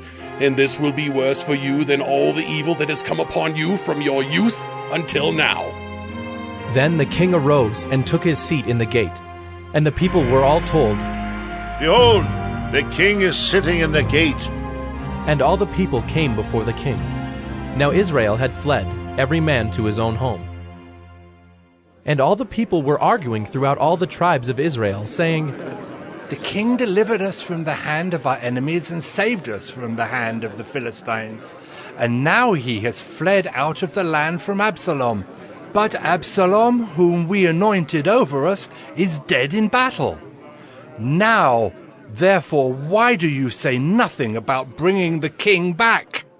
And King David sent this message to Zadok and Abiathar the priests. Say to the elders of Judah, why should you be the last to bring the king back to his house, when the word of all Israel has come to the king? You are my brothers, you are my bone and my flesh. Why then should you be the last to bring back the king? And say to Amasa, are you not my bone and my flesh? God do so to me and more also, if you are not commander of my army from now on in place of Joab.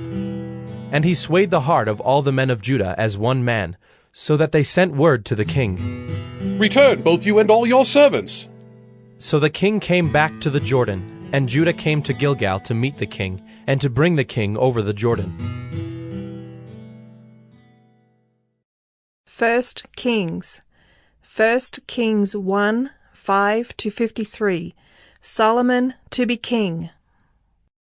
Now Adonijah the son of Haggith exalted himself, saying, I will be king. And he prepared for himself chariots and horsemen, and 50 men to run before him. His father had never at any time displeased him by asking, Why have you done thus and so? He was also a very handsome man, and he was born next after Absalom. He conferred with Joab the son of Zeruiah, and with Abiathar the priest. And they followed Adonijah and helped him. But Zadok the priest, and Benaiah the son of Jehoiada, and Nathan the prophet, and Shimei, and Rei, and David's mighty men were not with Adonijah. Adonijah sacrificed sheep, oxen, and fattened cattle by the serpent stone, which is beside Enrogel. And he invited all his brothers, the king's sons, and all the royal officials of Judah. But he did not invite Nathan the prophet, or Benaiah, or the mighty men, or Solomon his brother. Then Nathan said to Bathsheba, the mother of Solomon, Have you not heard that Adonijah the son of Haggith has become king, and David our Lord does not know it? Now therefore come, let me give you advice, that you may save your own life and the life of your son Solomon.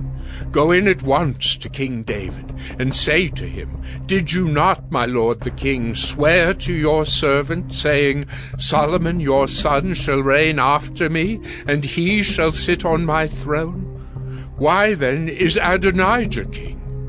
Then, while you are still speaking with the king, I also will come in after you and confirm your words. So Bathsheba went to the king in his chamber. Now the king was very old, and Abishag the Shunammite was attending to the king. Bathsheba bowed and paid homage to the king, and the king said, What do you desire? She said to him, My lord, you swore to your servant by the Lord your God, saying, Solomon your son shall reign after me, and he shall sit on my throne. And now behold, Adonijah is king, although you, my lord the king, do not know it.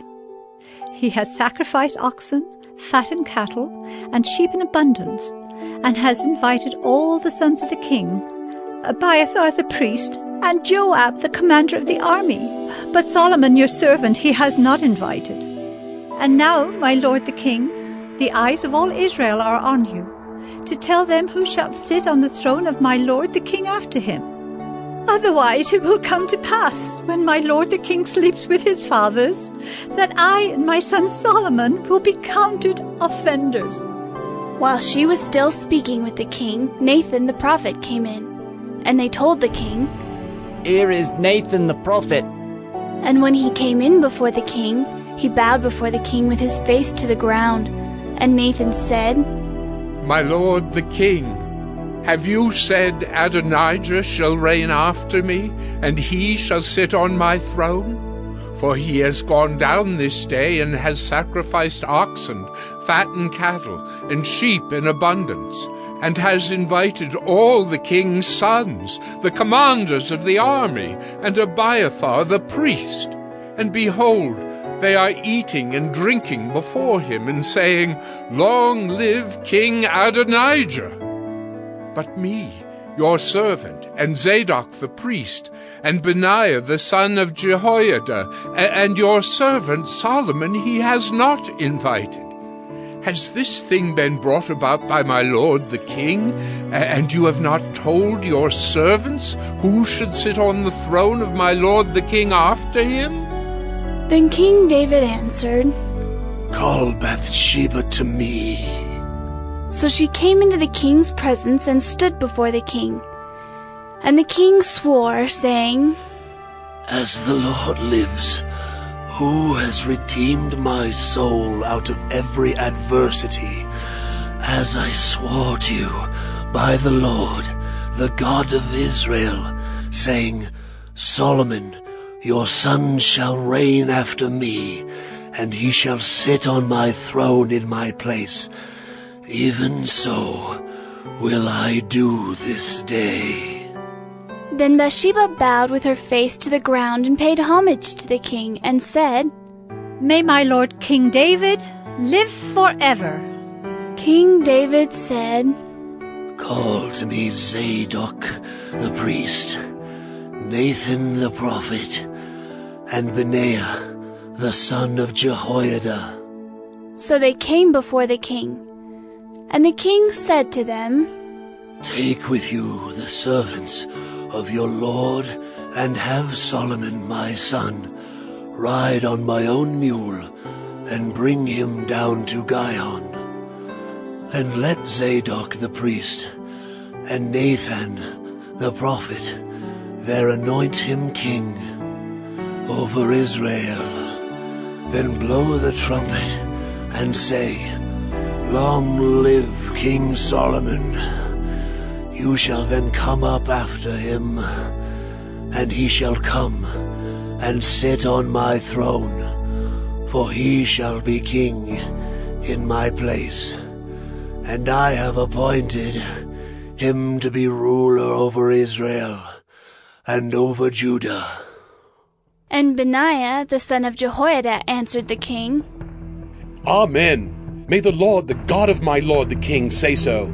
As the Lord has been with my lord the king, even so may he be with Solomon, and make his throne greater than the throne of my lord King David. So Zadok the priest, Nathan the prophet, and Benaiah the son of Jehoiada, and the Kerethites and the Pelethites went down, and had Solomon ride on King David's mule, and brought him to Gihon. There Zadok the priest took the horn of oil from the tent and anointed Solomon. Then they blew the trumpet, and all the people said, Long live King Solomon! And all the people went up after him, playing on pipes and rejoicing with great joy, so that the earth was split by their noise. Adonijah and all the guests who were with him heard it as they finished feasting. And when Joab heard the sound of the trumpet, he said, What does this uproar in the city mean? While he was still speaking, behold, Jonathan the son of Abiathar the priest came, and Adonijah said, Come in, for you are a worthy man and bring good news.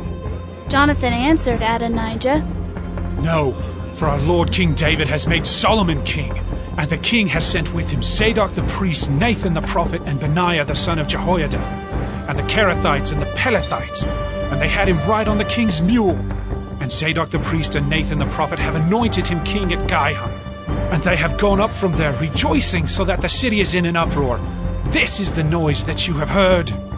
Solomon sits on the royal throne. Moreover, the king's servants came to congratulate our lord King David, saying, May your God make the name of Solomon more famous than yours, and make his throne greater than your throne. And the king bowed himself on the bed. And the king also said, Blessed be the Lord, the God of Israel, who has granted someone to sit on my throne this day, my own eyes seeing it. Then all the guests of Adonijah trembled and rose, and each went his own way. And Adonijah feared Solomon. So he arose and went and took hold of the horns of the altar. Then it was told Solomon, Behold, Adonijah fears King Solomon. For behold, he has laid hold of the horns of the altar, saying, Let King Solomon swear to me first that he will not put his servant to death with the sword. And Solomon said, If he will show himself a worthy man, not one of his hairs shall fall to the earth. But if wickedness is found in him, he shall die. So King Solomon sent, and they brought him down from the altar. And he came and paid homage to King Solomon. And Solomon said to him, Go to your house. 1 Kings 3. Solomon asks for wisdom. Solomon made a marriage alliance with Pharaoh, king of Egypt. He took Pharaoh's daughter and brought her into the city of David until he had finished building his own house and the house of the Lord and the wall around Jerusalem. The people were sacrificing at the high places, however, because no house had yet been built for the name of the Lord. Solomon loved the Lord, walking in the statutes of David his father, only he sacrificed and made offerings at the high places. And the king went to Gibeon to sacrifice there, for that was the great high place. Solomon used to offer 1,000 burnt offerings on that altar. At Gibeon the Lord appeared to Solomon in a dream by night, and God said, Ask what I shall give you. And Solomon said, You have shown great and steadfast love to your servant David my father, because he walked before you in faithfulness, in righteousness, and in uprightness of heart toward you. And you have kept for him this great and steadfast love, and have given him a son to sit on his throne this day. And now, O Lord my God, you have made your servant king in place of David my father, although I am but a little child. I do not know how to go out or come in. And your servant is in the midst of your people, whom you have chosen, a great people, too many to be numbered or counted for multitude. Give your servant, therefore, an understanding mind to govern your people, that I may discern between good and evil. For who is able to govern this, your great people? It pleased the Lord that Solomon had asked this, and God said to him, Because you have asked this, and have not asked for yourself long life, or riches, or the life of your enemies, but have asked for yourself understanding to discern what is right, behold, I now do according to your word. Behold, I give you a wise and discerning mind, so that none like you has been before you, and none like you shall arise after you. I give you also what you have not asked, both riches and honor, so that no other king shall compare with you all your days. And if you will walk in my ways, keeping my statutes and my commandments, as your father David walked, then I will lengthen your days. And Solomon awoke, and behold, it was a dream. Then he came to Jerusalem and stood before the ark of the covenant of the Lord, and offered up burnt offerings and peace offerings, and made a feast for all his servants. Then 2 prostitutes came to the king and stood before him. The one woman said, Oh, my lord, this woman and I live in the same house, and I gave birth to a child while she was in the house. Then on the 3rd day after I gave birth, this woman also gave birth. And we were alone. There was no one else with us in the house. Only we 2 were in the house. And this woman's son died in the night because she lay on him. And she arose at midnight and took my son from beside me while your servant slept, and laid him at her breast, and laid her dead son at my breast. When I rose in the morning to nurse my child, behold, he was dead. But when I looked at him closely in the morning, behold, he was not the child that I had borne. But the other woman said, No, the living child is mine, and the dead child is yours. The first said, No, the dead child is yours, and the living child is mine. Thus they spoke before the king. Then the king said, The one says, This is my son that is alive, and your son is dead. And the other says, No, but your son is dead, and my son is the living one. And the king said, bring me a sword. So a sword was brought before the king, and the king said, Divide the living child in two, and give half to the one and half to the other. Then the woman whose son was alive said to the king, because her heart yearned for her son, Oh, my lord, give her the living child, and by no means put him to death. But the other said, He shall be neither mine nor yours. Divide him. Then the king answered and said, Give the living child to the first woman, and by no means put him to death. She is his mother. And all Israel heard of the judgment that the king had rendered, and they stood in awe of the king, because they perceived that the wisdom of God was in him to do justice. 1 Kings 5. Building the temple. Now Hiram, king of Tyre, sent his servants to Solomon when he heard that they had anointed him king in place of his father. For Hiram always loved David. And Solomon sent word to Hiram, You know that David my father could not build a house for the name of the Lord his God, because of the warfare with which his enemies surrounded him, until the Lord put them under the soles of his feet. But now the Lord my God has given me rest on every side. There is neither adversary nor misfortune.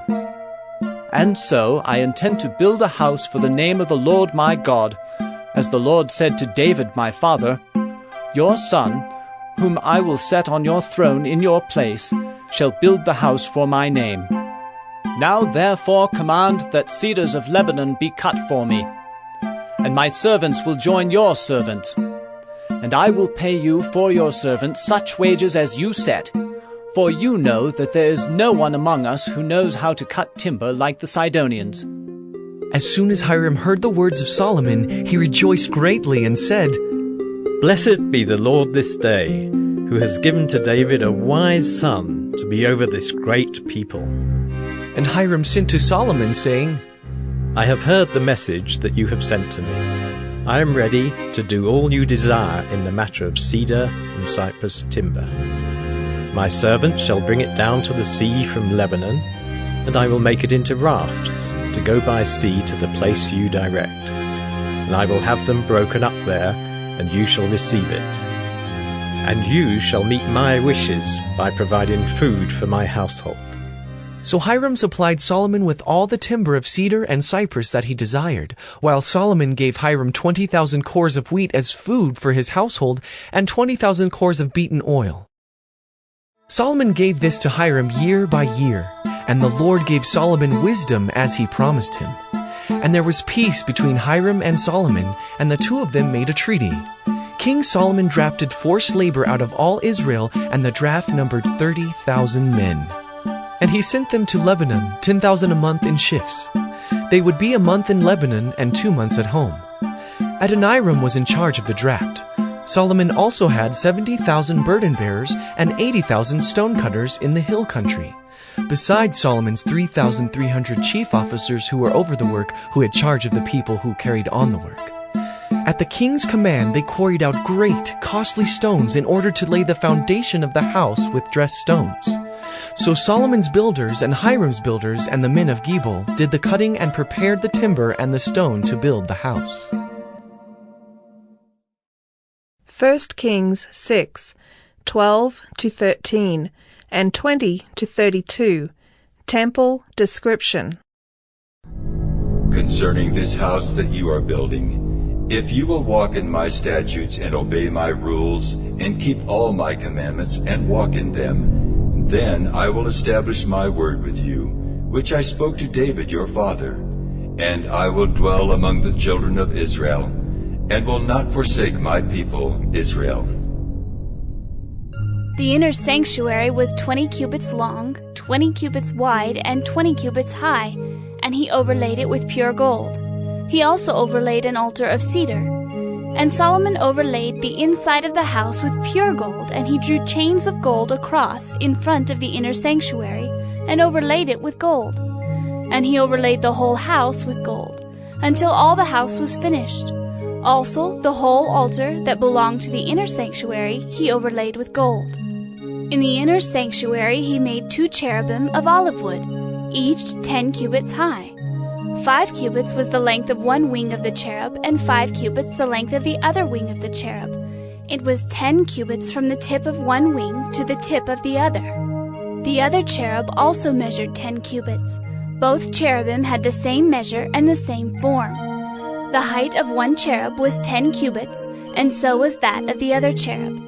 He put the cherubim in the innermost part of the house, and the wings of the cherubim were spread out, so that a wing of one touched the one wall, and a wing of the other cherub touched the other wall. Their other wings touched each other in the middle of the house, and he overlaid the cherubim with gold. Around all the walls of the house he carved engraved figures of cherubim and palm trees and open flowers in the inner and outer rooms. The floor of the house he overlaid with gold in the inner and outer rooms. For the entrance to the inner sanctuary he made doors of olive wood. The lintel and the doorposts were 5-sided. He covered the 2 doors of olive wood with carvings of cherubim, palm trees, and open flowers. He overlaid them with gold and spread gold on the cherubim and on the palm trees. 1 Kings 8, 1-40 and 54-61. Ark placed in the temple. Then Solomon assembled the elders of Israel and all the heads of the tribes, the leaders of the fathers' houses of the people of Israel before King Solomon in Jerusalem, to bring up the ark of the covenant of the Lord out of the city of David, which is Zion. And all the men of Israel assembled to King Solomon at the feast in the month Ethanim, which is the 7th month. And all the elders of Israel came, and the priests took up the ark. And they brought up the ark of the Lord, the tent of meeting, and all the holy vessels that were in the tent. The priests and the Levites brought them up. And King Solomon and all the congregation of Israel, who had assembled before him, were with him before the ark, sacrificing so many sheep and oxen that they could not be counted or numbered. Then the priests brought the ark of the covenant of the Lord to its place in the inner sanctuary of the house, in the most holy place underneath the wings of the cherubim. For the cherubim spread out their wings over the place of the ark, so that the cherubim overshadowed the ark and its poles. And the poles were so long that the ends of the poles were seen from the holy place before the inner sanctuary, but they could not be seen from outside, and they are there to this day. There was nothing in the ark except the 2 tablets of stone that Moses put there at Horeb, where the Lord made a covenant with the people of Israel when they came out of the land of Egypt. And when the priests came out of the holy place, a cloud filled the house of the Lord, so that the priests could not stand to minister because of the cloud, for the glory of the Lord filled the house of the Lord. Then Solomon said, The Lord has said that he would dwell in thick darkness. I have indeed built you an exalted house, a place for you to dwell in forever. Then the king turned around and blessed all the assembly of Israel, while all the assembly of Israel stood, and he said, Blessed be the Lord, the God of Israel, who with his hand has fulfilled what he promised with his mouth to David my father, saying, Since the day that I brought my people Israel out of Egypt, I chose no city out of all the tribes of Israel in which to build a house, that my name might be there. But I chose David to be over my people Israel. Now it was in the heart of David my father to build a house for the name of the Lord, the God of Israel. But the Lord said to David my father, Whereas it was in your heart to build a house for my name, you did well that it was in your heart. Nevertheless, you shall not build the house, but your son who shall be born to you shall build the house for my name. Now the Lord has fulfilled his promise that he made. For I have risen in the place of David my father, and sit on the throne of Israel, as the Lord promised. And I have built the house for the name of the Lord, the God of Israel. And there I have provided a place for the ark, in which is the covenant of the Lord that he made with our fathers, when he brought them out of the land of Egypt. Then Solomon stood before the altar of the Lord in the presence of all the assembly of Israel, and spread out his hands toward heaven, and said, O Lord, God of Israel, there is no God like you, in heaven above or on earth beneath, keeping covenant and showing steadfast love to your servants who walk before you with all their heart, who have kept with your servant David my father what you declared to him. You spoke with your mouth, and with your hand have fulfilled it this day. Now therefore, O Lord God of Israel, keep for your servant David my father what you have promised him, saying, You shall not lack a man to sit before me on the throne of Israel, if only your sons pay close attention to their way, to walk before me as you have walked before me. Now therefore, O God of Israel, let your word be confirmed, which you have spoken to your servant David my father. But will God indeed dwell on the earth? Behold, heaven and the highest heaven cannot contain you. How much less this house that I have built? Yet have regard to the prayer of your servant and to his plea, O Lord my God, listening to the cry and to the prayer that your servant prays before you this day, that your eyes may be open night and day toward this house, the place of which you have said, My name shall be there, that you may listen to the prayer that your servant offers toward this place. And listen to the plea of your servant and of your people Israel when they pray toward this place. And listen in heaven your dwelling place, and when you hear, forgive. If a man sins against his neighbor and is made to take an oath and comes and swears his oath before your altar in this house, then hear in heaven and act and judge your servants, condemning the guilty by bringing his conduct on his own head, and vindicating the righteous by rewarding him according to his righteousness. When your people Israel are defeated before the enemy because they have sinned against you, and if they turn again to you and acknowledge your name and pray and plead with you in this house, then hear in heaven and forgive the sin of your people Israel and bring them again to the land that you gave to their fathers. When heaven is shut up and there is no rain because they have sinned against you, if they pray toward this place and acknowledge your name and turn from their sin when you afflict them, then hear in heaven and forgive the sin of your servants, your people Israel, when you teach them the good way in which they should walk, and grant rain upon your land which you have given to your people as an inheritance.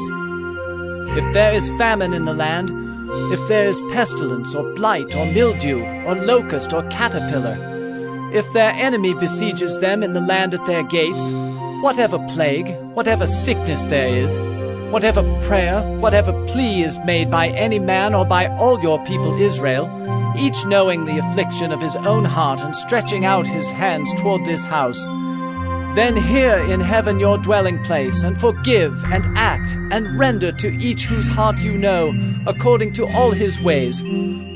For you only know the hearts of all the children of mankind, that they may fear you all the days that they live in the land that you gave to our fathers.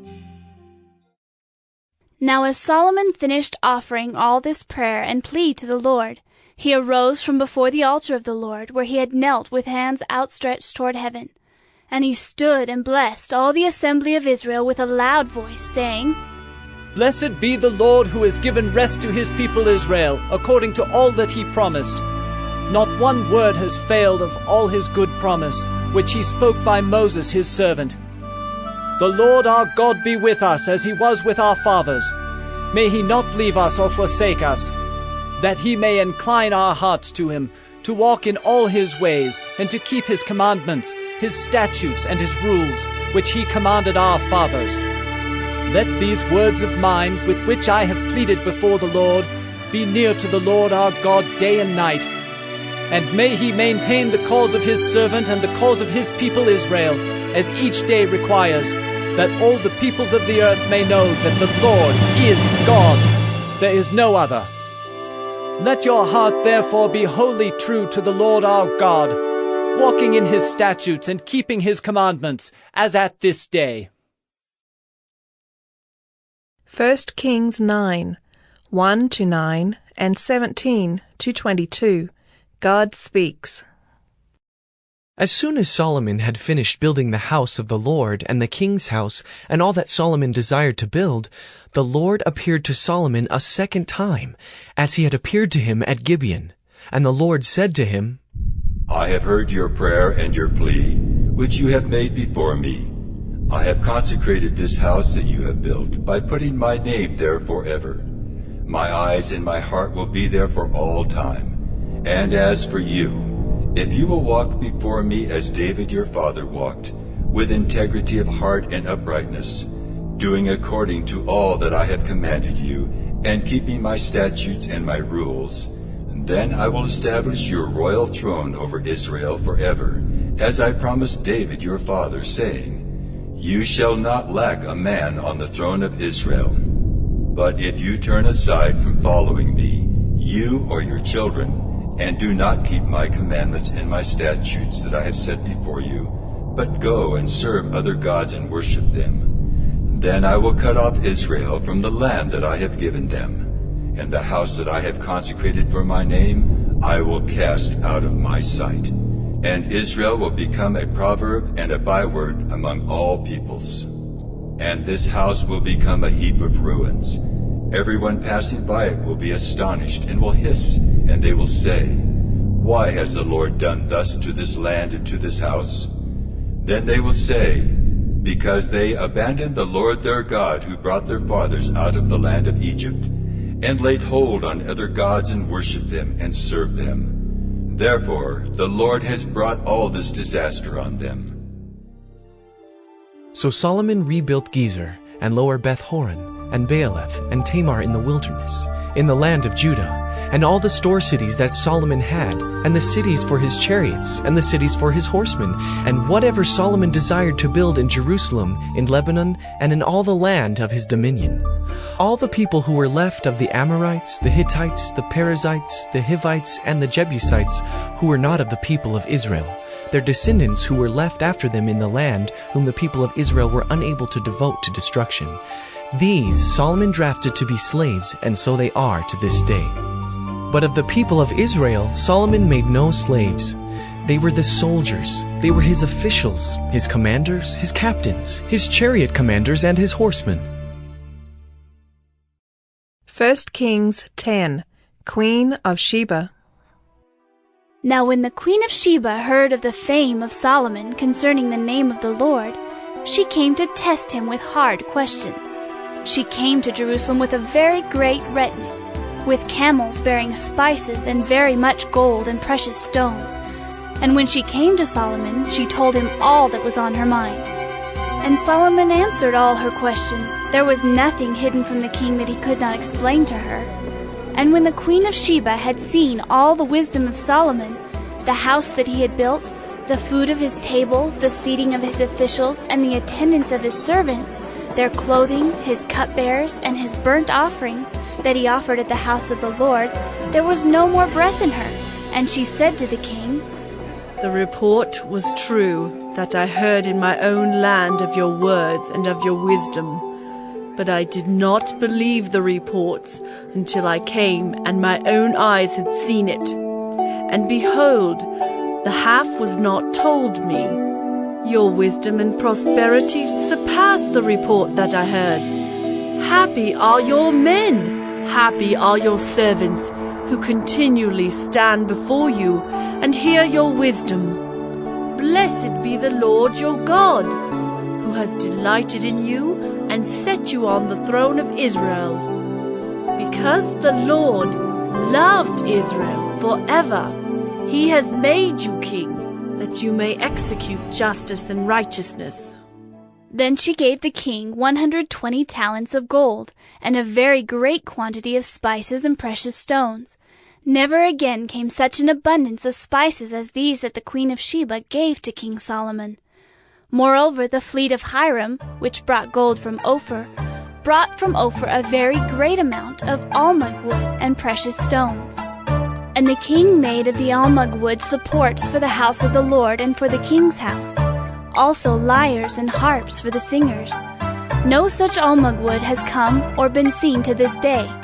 And King Solomon gave to the queen of Sheba all that she desired, whatever she asked besides what was given her by the bounty of King Solomon. So she turned and went back to her own land with her servants. Now the weight of gold that came to Solomon in 1 year was 666 talents of gold, besides that which came from the explorers and from the business of the merchants, and from all the kings of the west and from the governors of the land. King Solomon made 200 large shields of beaten gold. 600 shekels of gold went into each shield. And he made 300 shields of beaten gold. 3 minas of gold went into each shield, and the king put them in the house of the forest of Lebanon. The king also made a great ivory throne and overlaid it with the finest gold. The throne had 6 steps, and at the back of the throne was a calf's head, and on each side of the seat were armrests, and 2 lions standing beside the armrests, while 12 lions stood there, one on each end of a step on the 6 steps. The like of it was never made in any kingdom. All King Solomon's drinking vessels were of gold, and all the vessels of the house of the forest of Lebanon were of pure gold. None were of silver. Silver was not considered as anything in the days of Solomon. For the king had a fleet of ships of Tarshish at sea, with a fleet of Hiram. Once every 3 years the fleet of ships of Tarshish used to come bringing gold, silver, ivory, apes, and peacocks. Thus King Solomon excelled all the kings of the earth in riches and in wisdom, and the whole earth sought the presence of Solomon to hear his wisdom, which God had put into his mind. Every one of them brought his present, articles of silver and gold, garments, myrrh, spices, horses, and mules, so much year by year. And Solomon gathered together chariots and horsemen. He had 1,400 chariots and 12,000 horsemen, whom he stationed in the chariot cities and with the king in Jerusalem. And the king made silver as common in Jerusalem as stone, and he made cedar as plentiful as the sycamore of the Shephelah. And Solomon's import of horses was from Egypt and Cush, and the king's traders received them from Cush at a price. A chariot could be imported from Egypt for 600 shekels of silver, and a horse for 150. And so through the king's traders they were exported to all the kings of the Hittites and the kings of Syria. 1 Kings 11, 26-43. Solomon's downfall and death. Jeroboam the son of Nebat, an Ephraimite of Zeradah, a servant of Solomon, whose mother's name was Zeruiah, a widow, also lifted up his hand against the king. And this was the reason why he lifted up his hand against the king. Solomon built the Millo, and closed up the breach of the city of David his father. The man Jeroboam was very able, and when Solomon saw that the young man was industrious, he gave him charge over all the forced labor of the house of Joseph. And at that time, when Jeroboam went out of Jerusalem, the prophet Ahijah the Shilonite found him on the road. Now Ahijah had dressed himself in a new garment, and the 2 of them were alone in the open country. Then Ahijah laid hold of the new garment that was on him, and tore it into 12 pieces. And he said to Jeroboam, Take for yourself 10 pieces, for thus says the Lord, the God of Israel, Behold, I am about to tear the kingdom from the hand of Solomon, and will give you 10 tribes.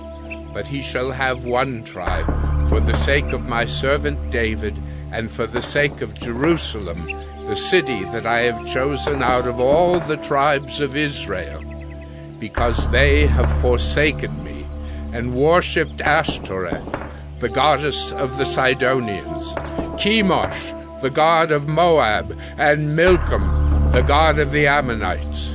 And they have not walked in my ways, doing what is right in my sight, and keeping my statutes and my rules, as David his father did. Nevertheless, I will not take the whole kingdom out of his hand, but I will make him ruler all the days of his life, for the sake of David my servant, whom I chose, who kept my commandments and my statutes. But I will take the kingdom out of his son's hand, and will give it to you 10 tribes. Yet To his son I will give one tribe, that David my servant may always have a lamp before me in Jerusalem, the city where I have chosen to put my name. And I will take you, and you shall reign over all that your soul desires, and you shall be king over Israel. And if you will listen to all that I command you, and will walk in my ways, and do what is right in my eyes by keeping my statutes and my commandments, as David my servant did, I will be with you, and will build you a sure house, as I built for David, and I will give Israel to you. And I will afflict the offspring of David because of this, but not forever. Solomon sought therefore to kill Jeroboam. But Jeroboam arose and fled into Egypt, to Shishak king of Egypt, and was in Egypt until the death of Solomon. Now the rest of the acts of Solomon, and all that he did, and his wisdom, are they not written in the book of the acts of Solomon? And the time that Solomon reigned in Jerusalem over all Israel was 40 years. And Solomon slept with his fathers, and was buried in the city of David his father. And Rehoboam his son reigned in his place. 1 Kings 12. Golden calves. Rehoboam went to Shechem, for all Israel had come to Shechem to make him king. And as soon as Jeroboam the son of Nebat heard of it, for he was still in Egypt where he had fled from King Solomon, then Jeroboam returned from Egypt, and they sent and called him. And Jeroboam and all the assembly of Israel came and said to Rehoboam, Your father made our yoke heavy. Now therefore, lighten the hard service of your father and his heavy yoke on us, and we will serve you. He said to them, Go away for 3 days, then come again to me. So the people went away. Then King Rehoboam took counsel with the old men who had stood before Solomon his father while he was yet alive, saying, How do you advise me to answer this people? And they said to him, If you will be a servant to this people today, and serve them, and speak good words to them when you answer them, then they will be your servants forever. But he abandoned the counsel that the old men gave him, and took counsel with the young men who had grown up with him, and stood before him. And he said to them, What do you advise that we answer this people who have said to me, Lighten the yoke that your father put on us?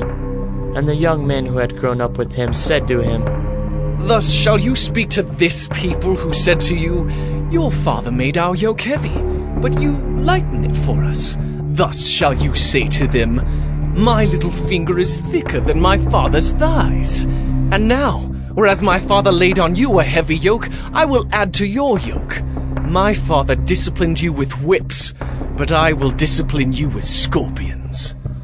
So Jeroboam and all the people came to Rehoboam the 3rd day, as the king said, Come to me again the 3rd day. And the king answered the people harshly, and forsaking the counsel that the old men had given him, he spoke to them according to the counsel of the young men, saying, My father made your yoke heavy, but I will add to your yoke.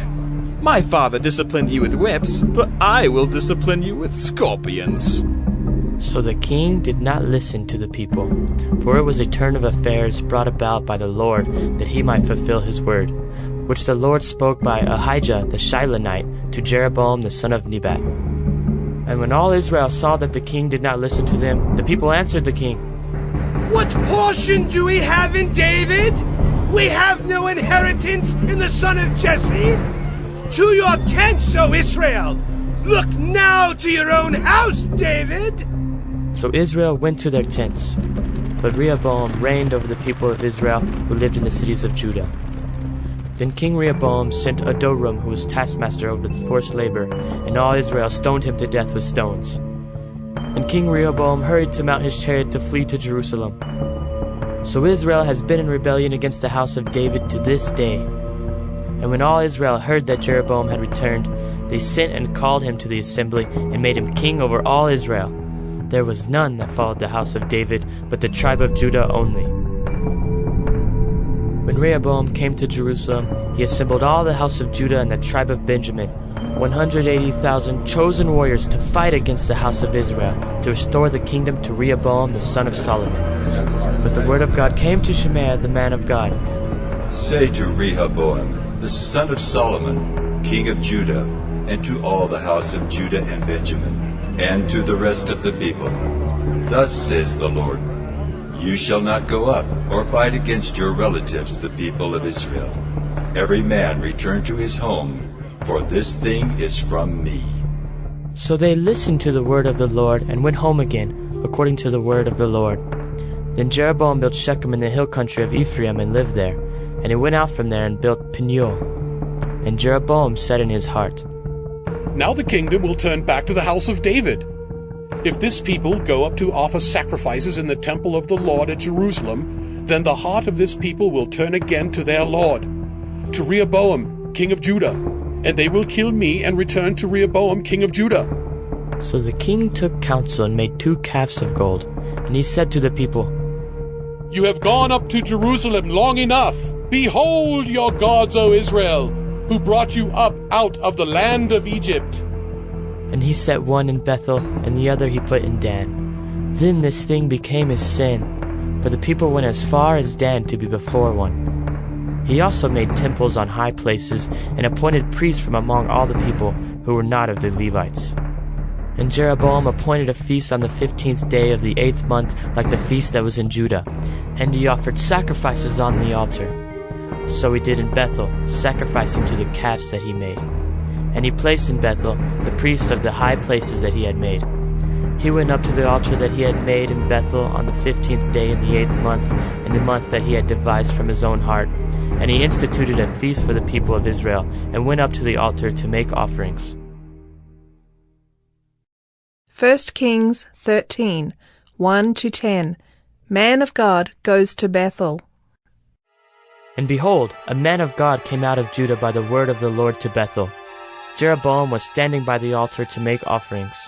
And the man cried against the altar by the word of the Lord and said, O altar, altar, thus says the Lord, Behold, a son shall be born to the house of David, Josiah by name, and he shall sacrifice on you the priests of the high places who make offerings on you, and human bones shall be burned on you.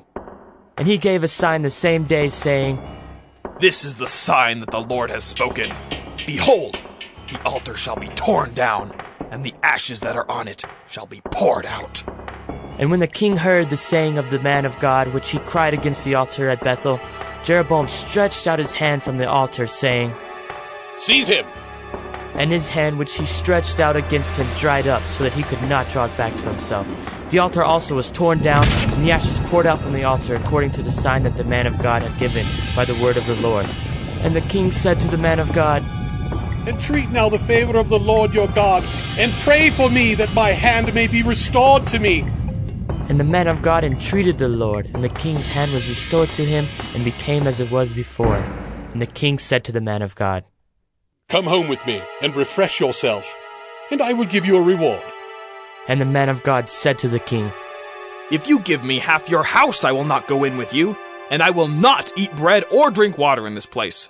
For so is it commanded me by the word of the Lord, saying, You shall neither eat bread, nor drink water, nor return by the way that you came. So he went another way, and did not return by the way that he came to Bethel. 1 Kings 17. Elijah fed by ravens. Now Elijah, the Tishbite of Tishbe in Gilead, said to Ahab, As the Lord, the God of Israel, lives, before whom I stand, there shall be neither dew nor rain these years, except by my word. And the word of the Lord came to him. Depart from here, and turn eastward, and hide yourself by the brook Kerith, which is east of the Jordan. You shall drink from the brook, and I have commanded the ravens to feed you there. So he went and did according to the word of the Lord. He went and lived by the brook Kerith that is east of the Jordan. And the ravens brought him bread and meat in the morning, and bread and meat in the evening, and he drank from the brook. And after a while the brook dried up, because there was no rain in the land. Then the word of the Lord came to him. Arise, go to Zarephath, which belongs to Sidon, and dwell there. Behold, I have commanded a widow there to feed you. So he arose and went to Zarephath. And when he came to the gate of the city, behold, a widow was there gathering sticks. And he called to her and said, Bring me a little water in a vessel, that I may drink. And as she was going to bring it, he called to her and said, Bring me a morsel of bread in your hand. And she said, As the Lord your God lives, I have nothing baked, only a handful of flour in a jar and a little oil in a jug. And now I am gathering a couple of sticks, that I may go in and prepare it for myself and my son, that we may eat it and die. And Elijah said to her, Do not fear. Go and do as you have said. But first, make me a little cake of it and bring it to me. And afterward make something for yourself and your son. For thus says the Lord, the God of Israel, The jar of flour shall not be spent, and the jug of oil shall not be empty, until the day that the Lord sends rain upon the earth. And she went and did as Elijah said. And she and he and her household ate for many days. The jar of flour was not spent, neither did the jug of oil become empty, according to the word of the Lord that he spoke by Elijah. After this, the son of the woman, the mistress of the house, became ill. And his illness was so severe that there was no breath left in him. And she said to Elijah, What have you against me, O man of God? You have come to me to bring my sin to remembrance, and to cause the death of my son? And he said to her, Give me your son. And he took him from her arms, and carried him up into the upper chamber where he lodged, and laid him on his own bed. And he cried to the Lord, O Lord my God, have you brought calamity even upon the widow with whom I sojourn, by killing her son? Then he stretched himself upon the child 3 times, and cried to the Lord, O Lord my God, let this child's life come into him again. And the Lord listened to the voice of Elijah. And the life of the child came into him again, and he revived. And Elijah took the child, and brought him down from the upper chamber into the house, and delivered him to his mother.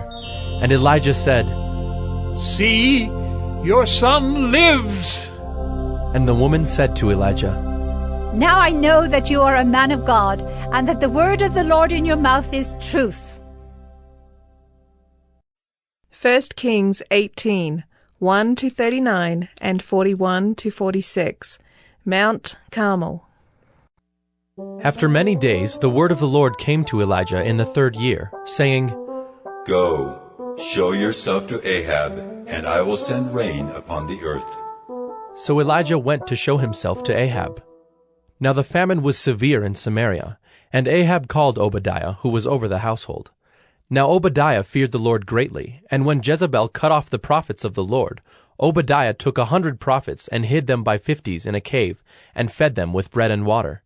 And Ahab said to Obadiah, Go through the land to all the springs of water and to all the valleys. Perhaps we may find grass and save the horses and mules alive, and not lose some of the animals. So they divided the land between them to pass through it. Ahab went in one direction by himself, and Obadiah went in another direction by himself. And as Obadiah was on the way, behold, Elijah met him. And Obadiah recognized him, and fell on his face, and said, Is it you, my lord Elijah? And he answered him, It is I. Go, tell your lord, behold, Elijah is here. And he said, How have I sinned, that you would give your servant into the hand of Ahab to kill me? As the Lord your God lives, there is no nation or kingdom where my Lord has not sent to seek you. And when they would say, He is not here, he would take an oath of the kingdom or nation, that they had not found you. And now you say, Go, tell your Lord, behold, Elijah is here. And as soon as I have gone from you, the Spirit of the Lord will carry you, I know not where. And so, when I come and tell Ahab, and he cannot find you, he will kill me, although I, your servant, have feared the Lord from my youth. Has it not been told, my lord, what I did when Jezebel killed the prophets of the Lord? How I hid 100 men of the Lord's prophets by 50s in a cave, and fed them with bread and water. And now you say, Go, tell your Lord, behold, Elijah is here, and he will kill me. And Elijah said, As the Lord of hosts lives, before whom I stand, I will surely show myself to him today. So Obadiah went to meet Ahab and told him. And Ahab went to meet Elijah. When Ahab saw Elijah, Ahab said to him, Is it you, you troubler of Israel? And he answered, I have not troubled Israel, but you have, and your father's house, because you have abandoned the commandments of the Lord and followed the Baals. Now therefore send and gather all Israel to me at Mount Carmel, and the 450 prophets of Baal, and the 400 prophets of Asherah who eat at Jezebel's table. So Ahab sent to all the people of Israel, and gathered the prophets together at Mount Carmel. And Elijah came near to all the people, and said, How long will you go limping between two different opinions? If the Lord is God, follow him. But if Baal, then follow him. And the people did not answer him a word. Then Elijah said to the people, I, even I only, am left a prophet of the Lord, but Baal's prophets are 450 men. Let 2 bulls be given to us, and let them choose 1 bull for themselves, and cut it in pieces, and lay it on the wood, but put no fire to it. And I will prepare the other bull, and lay it on the wood, and put no fire to it. And you call upon the name of your God, and I will call upon the name of the Lord. And the God who answers by fire, he is God. And all the people answered, It is well spoken. Then Elijah said to the prophets of Baal, Choose for yourselves 1 bull, and prepare it first. For you are many, and call upon the name of your God, but put no fire to it. And they took the bull that was given them, and they prepared it, and called upon the name of Baal from morning until noon, saying, O Baal, answer us. But there was no voice, and no one answered. And they limped around the altar that they had made. And at noon Elijah mocked them, saying, Cry aloud, for he is a god. Either he is musing, or he is relieving himself, or he is on a journey, or perhaps he is asleep and must be awakened. And they cried aloud and cut themselves after their custom with swords and lances, until the blood gushed out upon them. And as midday passed, they raved on until the time of the offering of the oblation. But there was no voice, no one answered, no one paid attention. Then Elijah said to all the people, Come near to me. And all the people came near to him, and he repaired the altar of the Lord that had been thrown down. Elijah took 12 stones, according to the number of the tribes of the sons of Jacob, to whom the word of the Lord came, saying, Israel shall be your name. And with the stones he built an altar in the name of the Lord. And he made a trench about the altar, as great as would contain 2 seahs of seed. And he put the wood in order, and cut the bull in pieces, and laid it on the wood. And he said, Fill 4 jars with water, and pour it on the burnt offering and on the wood. And he said, Do it a second time. And they did it a second time. And he said, Do it a third time. And they did it a third time. And the water ran around the altar and filled the trench also with water. And at the time of the offering of the oblation, Elijah the prophet came near and said, O Lord God of Abraham, Isaac, and Israel, let it be known this day that you are God in Israel, and that I am your servant, and that I have done all these things at your word. Answer me, O Lord, answer me, that this people may know that you, O Lord, are God, and that you have turned their hearts back. Then the fire of the Lord fell and consumed the burnt offering and the wood and the stones and the dust, and licked up the water that was in the trench. And when all the people saw it, they fell on their faces and said, The Lord, He is God! The Lord, He is God! The Lord, He is God! The Lord, He is God! And Elijah said to Ahab, Go up, eat and drink, for there is a sound of the rushing of rain. So Ahab went up to eat and to drink, and Elijah went up to the top of Mount Carmel. And he bowed himself down on the earth and put his face between his knees. And he said to his servant, Go up now, look toward the sea. And he went up and looked and said, There's nothing. And he said, Go again. 7 times. And at the 7th time he said, Behold, a little cloud, like a man's hand, is rising from the sea. And he said, Go up, say to Ahab, Prepare your chariot and go down, lest the rain stop you.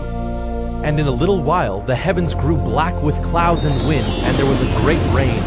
And Ahab rode and went to Jezreel. And the hand of the Lord was on Elijah, and he gathered up his garment and ran before Ahab to the entrance of Jezreel. 1 Kings 19, 1-18. Elijah runs, and God appears. Ahab told Jezebel all that Elijah had done, and how he had killed all the prophets with the sword.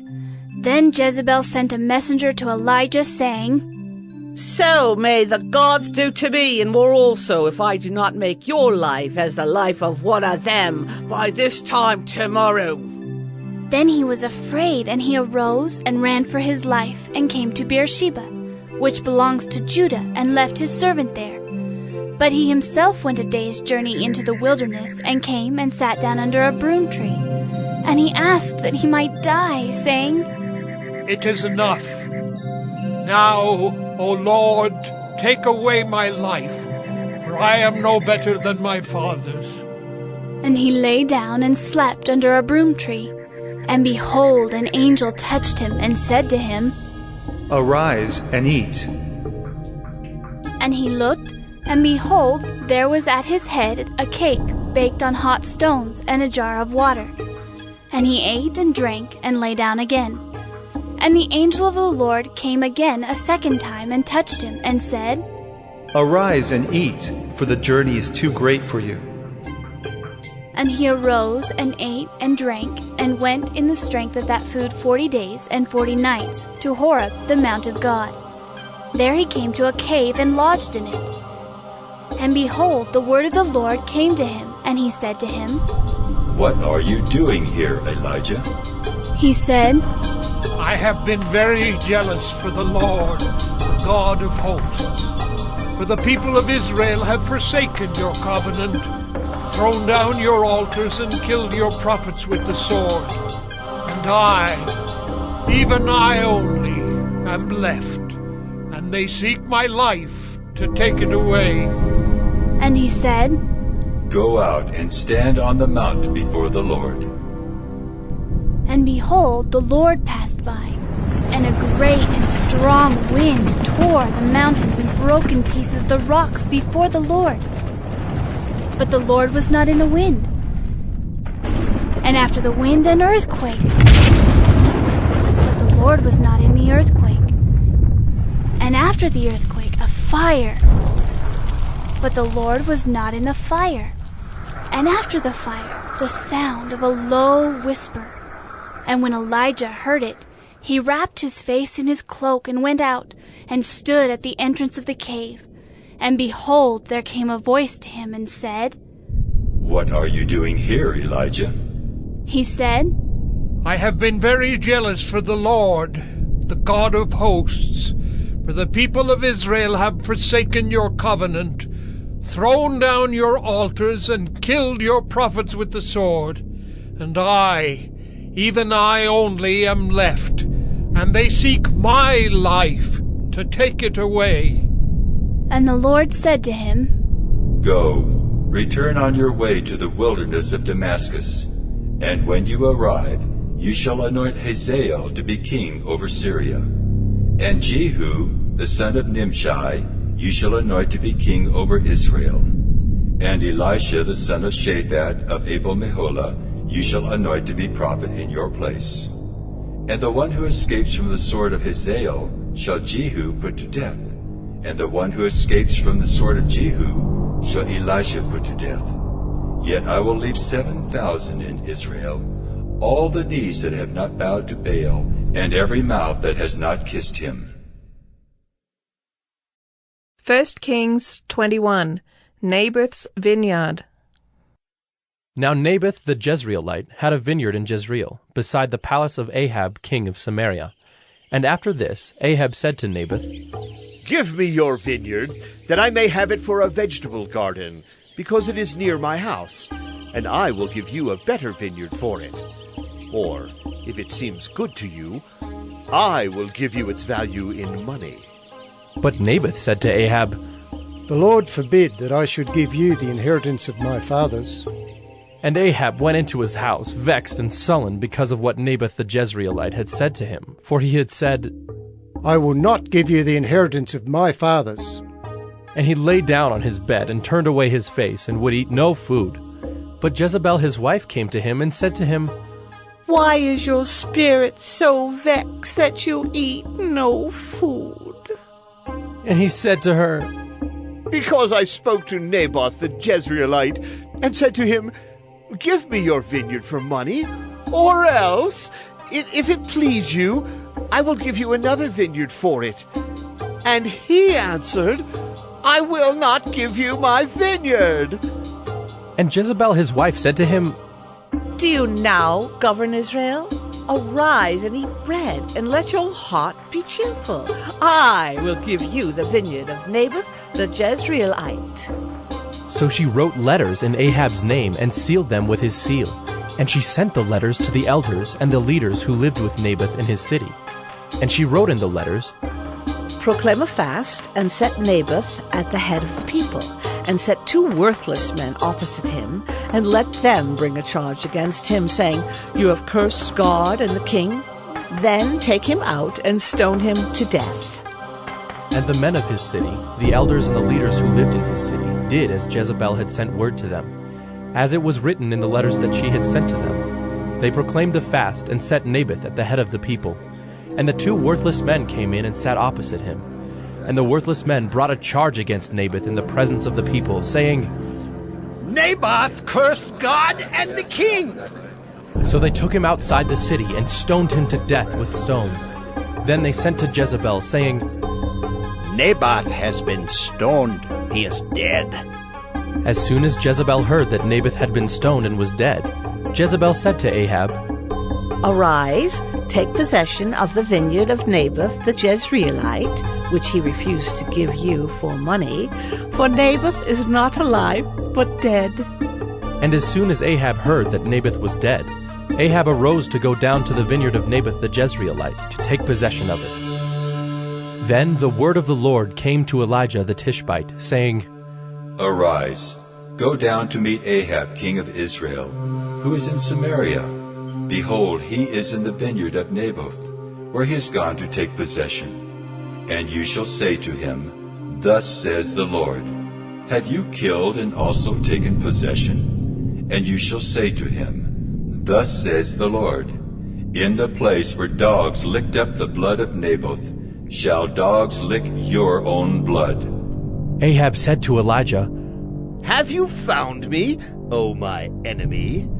He answered, I have found you, because you have sold yourself to do what is evil in the sight of the Lord. Behold, I will bring disaster upon you. I will utterly burn you up, and will cut off from Ahab every male, bond or free, in Israel. And I will make your house like the house of Jeroboam the son of Nebat, and like the house of Baasha the son of Ahijah, for the anger to which you have provoked me, and because you have made Israel to sin. And of Jezebel the Lord also said, The dog shall eat Jezebel within the walls of Jezreel. Anyone belonging to Ahab who dies in the city, the dog shall eat. And any one of his who dies in the open country, the birds of the heavens shall eat. There was none who sold himself to do what was evil in the sight of the Lord like Ahab, whom Jezebel his wife incited. He acted very abominably in going after idols as the Amorites had done, whom the Lord cast out before the people of Israel. And when Ahab heard those words, he tore his clothes and put sackcloth on his flesh, and fasted and lay in sackcloth, and went about dejectedly. And the word of the Lord came to Elijah the Tishbite, saying, Have you seen how Ahab has humbled himself before me? Because he has humbled himself before me, I will not bring the disaster in his days, but in his son's days I will bring the disaster upon his house. 2 Kings 2. Elijah goes to heaven. Now when the Lord was about to take Elijah up to heaven by a whirlwind, Elijah and Elisha were on their way from Gilgal. And Elijah said to Elisha, Please stay here, for the Lord has sent me as far as Bethel. But Elisha said, As the Lord lives, and as you yourself live, I will not leave you. So they went down to Bethel, and the sons of the prophets who were in Bethel came out to Elisha and said to him, Do you know that today the Lord will take away your master from over you? And he said, Yes, I know it. Keep quiet. Elijah said to him, Elisha, please stay here, for the Lord has sent me to Jericho. But he said, As the Lord lives, and as you yourself live, I will not leave you. So they came to Jericho. The sons of the prophets who were at Jericho drew near to Elisha and said to him, Do you know that today the Lord will take away your master from over you? And he answered, Yes, I know it. Keep quiet. Then Elijah said to him, Please, stay here, for the Lord has sent me to the Jordan. But he said, As the Lord lives, and as you yourself live, I will not leave you. So the two of them went on. 50 men of the sons of the prophets also went, and stood at some distance from them, as they both were standing by the Jordan. Then Elijah took his cloak, and rolled it up, and struck the water. And the water was parted to the one side and to the other, till the two of them could go over on dry ground. When they had crossed, Elijah said to Elisha, Ask what I shall do for you, before I am taken from you. And Elisha said, Please, let there be a double portion of your spirit on me. And he said, You have asked a hard thing, yet if you see me as I am being taken from you, it shall be so for you. But if you do not see me, it shall not be so. And as they still went on and talked, behold, chariots of fire and horses of fire separated the two of them. And Elijah went up by a whirlwind into heaven. And Elisha saw it, and he cried, My father! My father! The chariots of Israel and its horsemen! And he saw him no more. Then he took hold of his own clothes, and tore them in two pieces. And he took up the cloak of Elijah that had fallen from him, and went back and stood on the bank of the Jordan.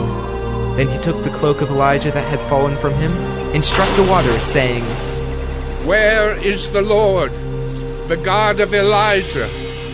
And when he had struck the water was parted to the one side and to the other, and Elisha went over. Now when the sons of the prophets who were at Jericho saw him opposite them, they said, The spirit of Elijah rests on Elisha. And they came to meet him, and bowed to the ground before him. And they said to him, Behold now, there are with your servants 50 strong men. Please let them go and seek your master. It may be that the Spirit of the Lord has caught him up and cast him upon some mountain or into some valley. And he said, You shall not send. But when they urged him till he was ashamed, he said, Send. They sent therefore 50 men, and for 3 days they sought him, but did not find him. And they came back to him while he was staying at Jericho, And he said to them, Did I not say to you, do not go? Now the men of the city said to Elisha, Behold, the situation of this city is pleasant, as my Lord sees, but the water is bad, and the land is unfruitful. He said, Bring me a new bowl, and put salt in it. So they brought it to him. Then he went to the spring of water, and threw salt in it, and said, Thus says the Lord, I have healed this water. From now on, neither death nor miscarriage shall come from it. So the water has been healed to this day, according to the word that Elisha spoke.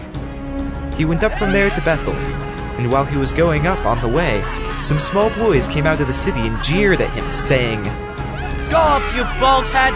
Go up, you bald head! And he turned around, and when he saw them, he cursed them in the name of the Lord. And 2 she-bears came out of the woods, and tore 42 of the boys. From there he went on to Mount Carmel, and from there he returned to Samaria. 2 Kings 4, 1-37. Jars full, a son's death.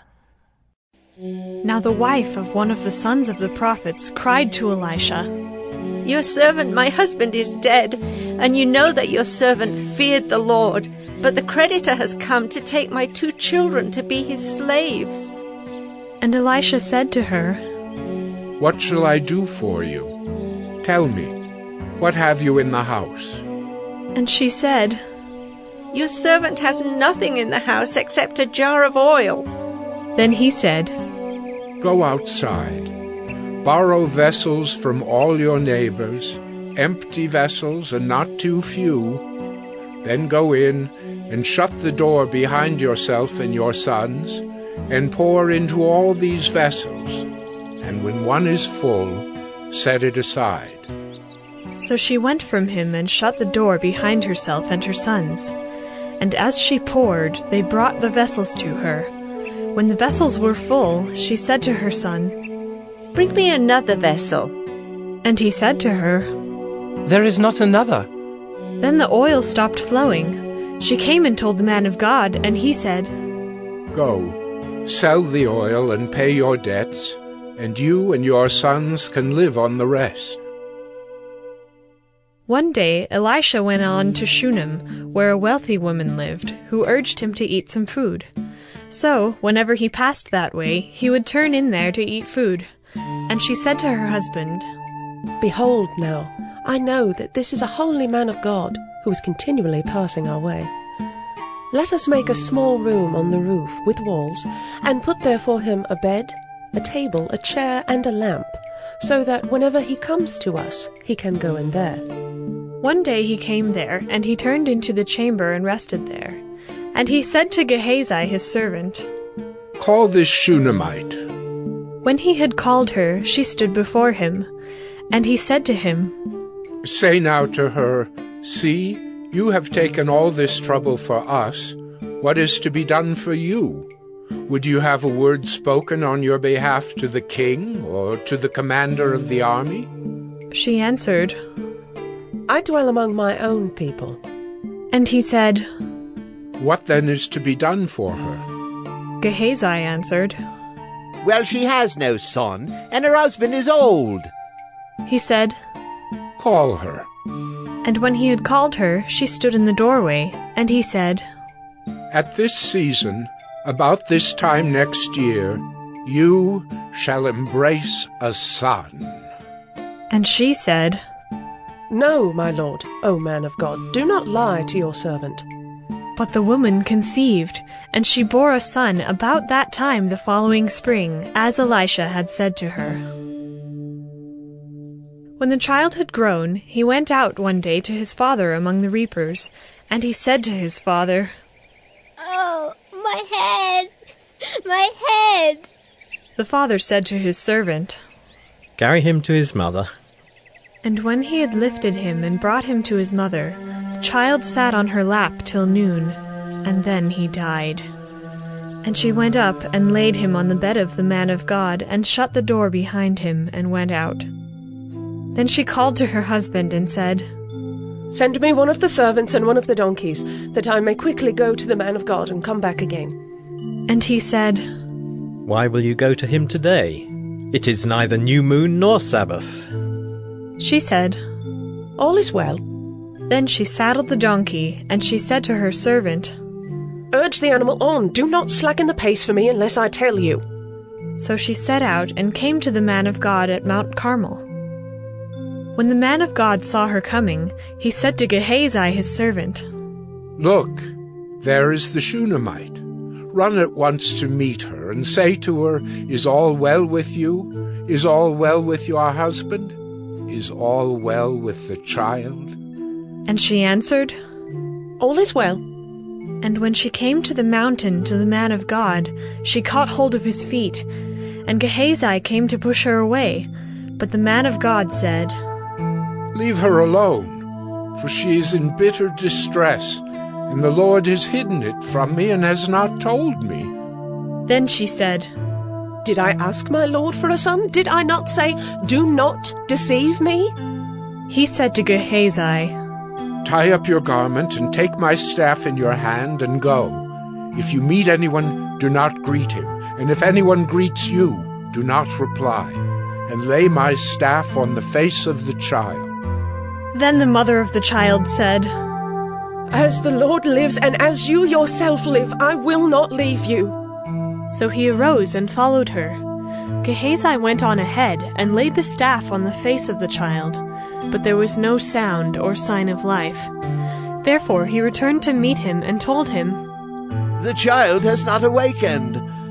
When Elisha came into the house, he saw the child lying dead on his bed. So he went in and shut the door behind the two of them and prayed to the Lord. Then he went up and lay on the child, putting his mouth on his mouth, his eyes on his eyes, and his hands on his hands. And as he stretched himself upon him, the flesh of the child became warm.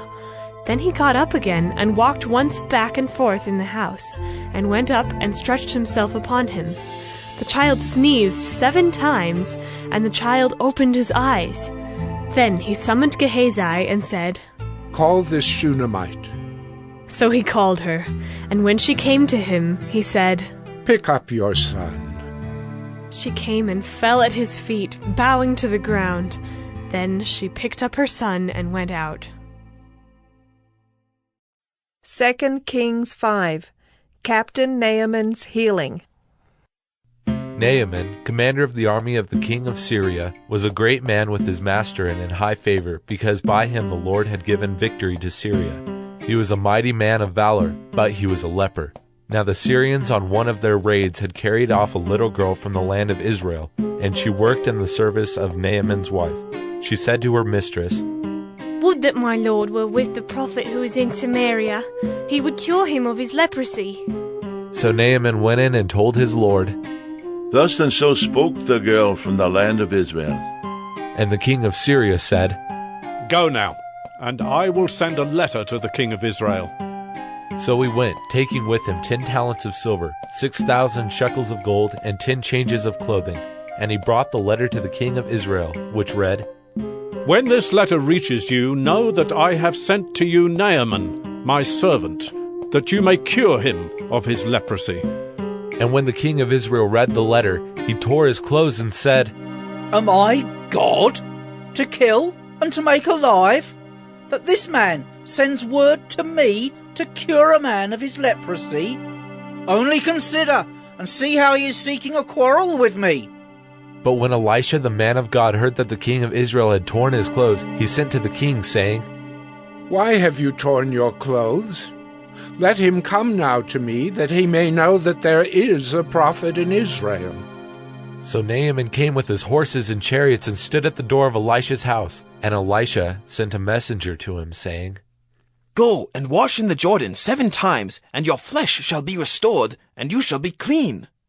But Naaman was angry and went away, saying, Behold, I thought that he would surely come out to me, and stand and call upon the name of the Lord his God, and wave his hand over the place and cure the leper. Are not Abana and Pharpar, the rivers of Damascus, better than all the waters of Israel? Could I not wash in them and be clean? So he turned and went away in a rage. But his servants came near and said to him, My father, it is a great word the prophet has spoken to you. Will you not do it? Has he actually said to you, Wash and be clean? So he went down and dipped himself 7 times in the Jordan, according to the word of the man of God. And his flesh was restored like the flesh of a little child, and he was clean. Then he returned to the man of God, he and all his company, and he came and stood before him. And he said, Behold, I know that there is no God in all the earth but in Israel. So accept now a present from your servant. But he said, As the Lord lives, before whom I stand, I will receive none. And he urged him to take it, but he refused. Then Naaman said, If not, please let there be given to your servant 2 mules load of earth. For from now on your servant will not offer burnt offering or sacrifice to any god but the Lord. In this matter may the Lord pardon your servant. When my master goes into the house of Rimmon to worship there, leaning on my arm, and I bow myself in the house of Rimmon. When I bow myself in the house of Rimmon, the Lord pardon your servant in this matter. He said to him, Go in peace. But when Naaman had gone from him a short distance, Gehazi, the servant of Elisha, the man of God, said, See, my master has spared this Naaman the Syrian in not accepting from his hand what he brought. As the Lord lives, I will run after him and get something from him. So Gehazi followed Naaman. And when Naaman saw someone running after him, he got down from the chariot to meet him and said, Is all well? And he said, All is well. My master has sent me to say, There have just now come to me from the hill country of Ephraim 2 young men of the sons of the prophets. Please give them a talent of silver and 2 changes of clothing. And Naaman said, Be pleased to accept 2 talents. And he urged him and tied up 2 talents of silver in 2 bags with 2 changes of clothing, and laid them on 2 of his servants, and they carried them before Gehazi. And when he came to the hill, he took them from their hand and put them in the house, and he sent the men away, and they departed. He went in and stood before his master, and Elisha said to him, Where have you been, Gehazi?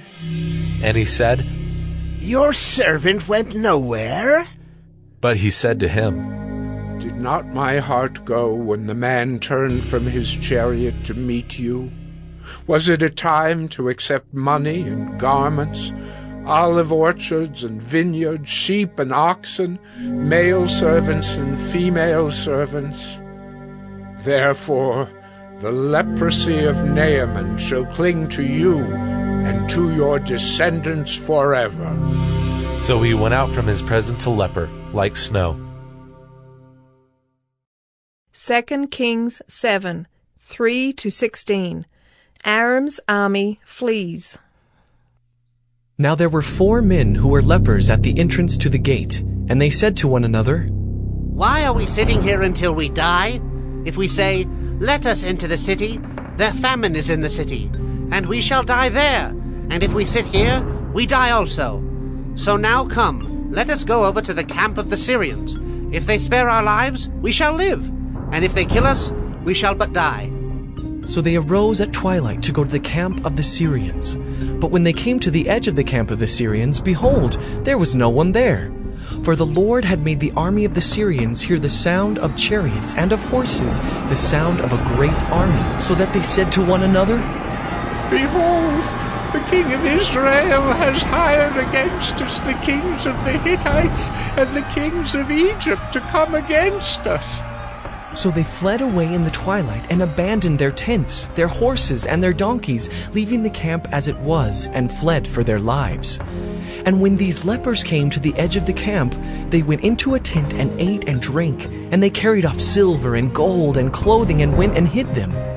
Then they came back and entered another tent and carried off things from it and went and hid them. Then they said to one another, We are not doing right. This day is a day of good news. If we are silent and wait until the morning light, punishment will overtake us. Now therefore come, Let us go and tell the king's household. So they came and called to the gatekeepers of the city and told them, We came to the camp of the Syrians, and behold, there was no one to be seen or heard there. Nothing but the horses tied, and the donkeys tied, and the tents as they were. Then the gatekeepers called out, and it was told within the king's household. And the king rose in the night and said to his servants, I will tell you what the Syrians have done to us. They know that we are hungry. Therefore, they have gone out of the camp to hide themselves in the open country, thinking, when they come out of the city, we shall take them alive and get into the city. And one of his servants said, Let some men take 5 of the remaining horses, seeing that those who are left here will fare like the whole multitude of Israel, who have already perished. Let us send and see. So they took 2 horsemen, and the king sent them after the army of the Syrians, saying, Go and see. So they went after them as far as the Jordan, and behold, all the way was littered with garments and equipment that the Syrians had thrown away in their haste. And the messengers returned and told the king. Then the people went out and plundered the camp of the Syrians.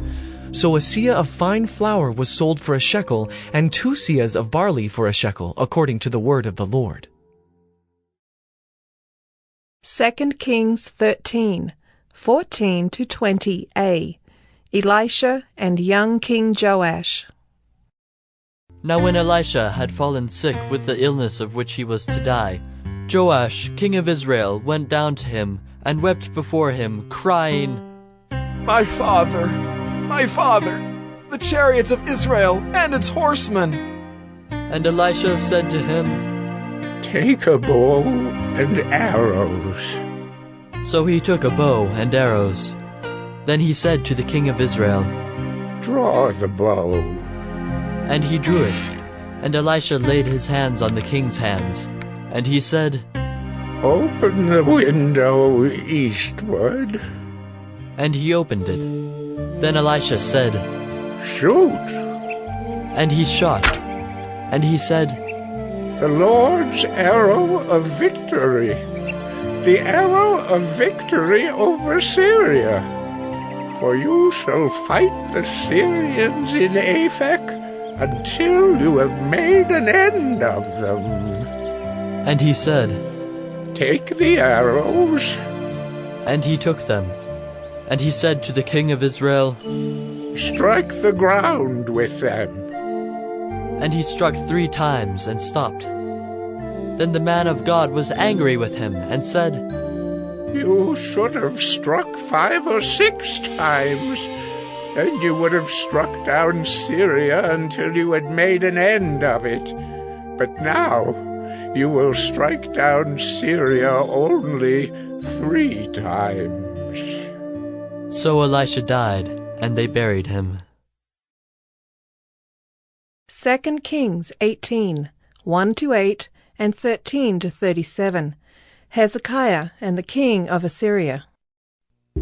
In the 3rd year of Hoshea son of Elah, king of Israel, Hezekiah the son of Ahaz, king of Judah, began to reign. He was 25 years old when he began to reign, and he reigned 29 years in Jerusalem. His mother's name was Abi, the daughter of Zechariah. And he did what was right in the eyes of the Lord, according to all that David his father had done. He removed the high places and broke the pillars and cut down the Asherah. And he broke in pieces the bronze serpent that Moses had made, for until those days the people of Israel had made offerings to it. It was called Nehushtan. He trusted in the Lord, the God of Israel, so that there was none like him among all the kings of Judah after him, nor among those who were before him. For he held fast to the Lord. He did not depart from following him, but kept the commandments that the Lord commanded Moses. And the Lord was with him. Wherever he went out, he prospered. He rebelled against the king of Assyria and would not serve him. He struck down the Philistines as far as Gaza and its territory, from watchtower to fortified city. In the 14th year of King Hezekiah, Sennacherib, king of Assyria, came up against all the fortified cities of Judah and took them. And Hezekiah, king of Judah, sent to the king of Assyria at Lachish, saying, I have done wrong. Withdraw from me. Whatever you impose on me I will bear. And the king of Assyria required of Hezekiah, king of Judah, 300 talents of silver and 30 talents of gold. And Hezekiah gave him all the silver that was found in the house of the Lord and in the treasuries of the king's house. At that time Hezekiah stripped the gold from the doors of the temple of the Lord and from the doorposts that Hezekiah, king of Judah, had overlaid, and gave it to the king of Assyria. And the king of Assyria sent the Tartan, the Rapsaris, and the Rabshakeh with a great army from Lachish to King Hezekiah at Jerusalem. And they went up and came to Jerusalem. When they arrived, they came and stood by the conduit of the upper pool, which is on the highway to the washer's field. And when they called for the king, there came out to them Eliakim the son of Hilkiah, who was over the household, and Shebna the secretary, and Joah the son of Asaph the recorder. And the Rabshakeh said to them, Say to Hezekiah, Thus says the great king, the king of Assyria, On what do you rest this trust of yours? Do you think that mere words are strategy and power for war? In whom do you now trust? That you have rebelled against me. Behold, you are trusting now in Egypt, that broken reed of a staff, which will pierce the hand of any man who leans on it. Such is Pharaoh, king of Egypt, to all who trust in him. But if you say to me, We trust in the Lord our God, is it not he whose high places and altars Hezekiah has removed, saying to Judah and to Jerusalem, You shall worship before this altar in Jerusalem? Come now, make a wager with my master, the king of Assyria. I will give you 2,000 horses, if you are able on your part to set riders on them. How then can you repulse a single captain among the least of my master's servants when you trust in Egypt for chariots and for horsemen? Moreover, is it without the Lord that I have come up against this place to destroy it? The Lord said to me, Go up against this land and destroy it. Then Eliakim the son of Hilkiah, and Shebna and Joah said to the Rabshakeh, Please speak to your servants in Aramaic, for we understand it. Do not speak to us in the language of Judah within the hearing of the people who are on the wall. But the Rabshakeh said to them, Has my master sent me to speak these words to your master and to you, and not to the men sitting on the wall, who are doomed with you to eat their own dung and to drink their own urine? Then the Rabshakeh stood and called out in a loud voice in the language of Judah, Hear the word of the great king, the king of Assyria. Thus says the king, Do not let Hezekiah deceive you, for he will not be able to deliver you out of my hand. Do not let Hezekiah make you trust in the Lord by saying, The Lord will surely deliver us, and this city will not be given into the hand of the king of Assyria. Do not listen to Hezekiah, for thus says the king of Assyria, Make your peace with me, and come out to me. Then each one of you will eat of his own vine, and each one of his own fig tree, and each one of you will drink the water of his own cistern, until I come and take you away to a land like your own land, a land of grain and wine, a land of bread and vineyards, a land of olive trees and honey, that you may live and not die. And do not listen to Hezekiah when he misleads you by saying, The Lord will deliver us. Has any of the gods of the nations ever delivered his land out of the hand of the king of Assyria? Where are the gods of Hamath and Arpad? Where are the gods of Sepharvaim, Hena, and Ivah? Have they delivered Samaria out of my hand? Who among all the gods of the lands have delivered their lands out of my hand, that the Lord should deliver Jerusalem out of my hand? But the people were silent and answered him not a word, for the king's command was, Do not answer him. Then Eliakim the son of Hilkiah, who was over the household, and Shebna the secretary, and Joah the son of Asaph the recorder, came to Hezekiah with their clothes torn, and told him the words of the Rabshakeh. 2 Kings 19, 1-37. Hezekiah's prayer and God's reply. As soon as King Hezekiah heard it, he tore his clothes and covered himself with sackcloth and went into the house of the Lord. And he sent Eliakim, who was over the household, and Shebna the secretary and the senior priests, covered with sackcloth, to the prophet Isaiah the son of Amos. They said to him, Thus says Hezekiah, this day is a day of distress, of rebuke and of disgrace. Children have come to the point of birth, and there is no strength to bring them forth. It may be that the Lord your God heard all the words of the Rabshakeh, whom his master, the king of Assyria, has sent to mock the living God, and will rebuke the words that the Lord your God has heard. Therefore lift up your prayer for the remnant that is left. When the servants of King Hezekiah came to Isaiah, Isaiah said to them, Say to your master, Thus says the Lord, Do not be afraid because of the words that you have heard, with which the servants of the king of Assyria have reviled me.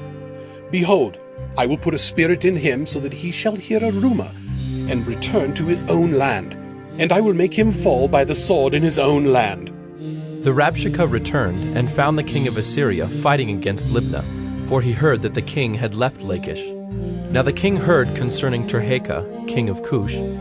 Behold, he has set out to fight against you. So he sent messengers again to Hezekiah, saying, Thus shall you speak to Hezekiah, king of Judah.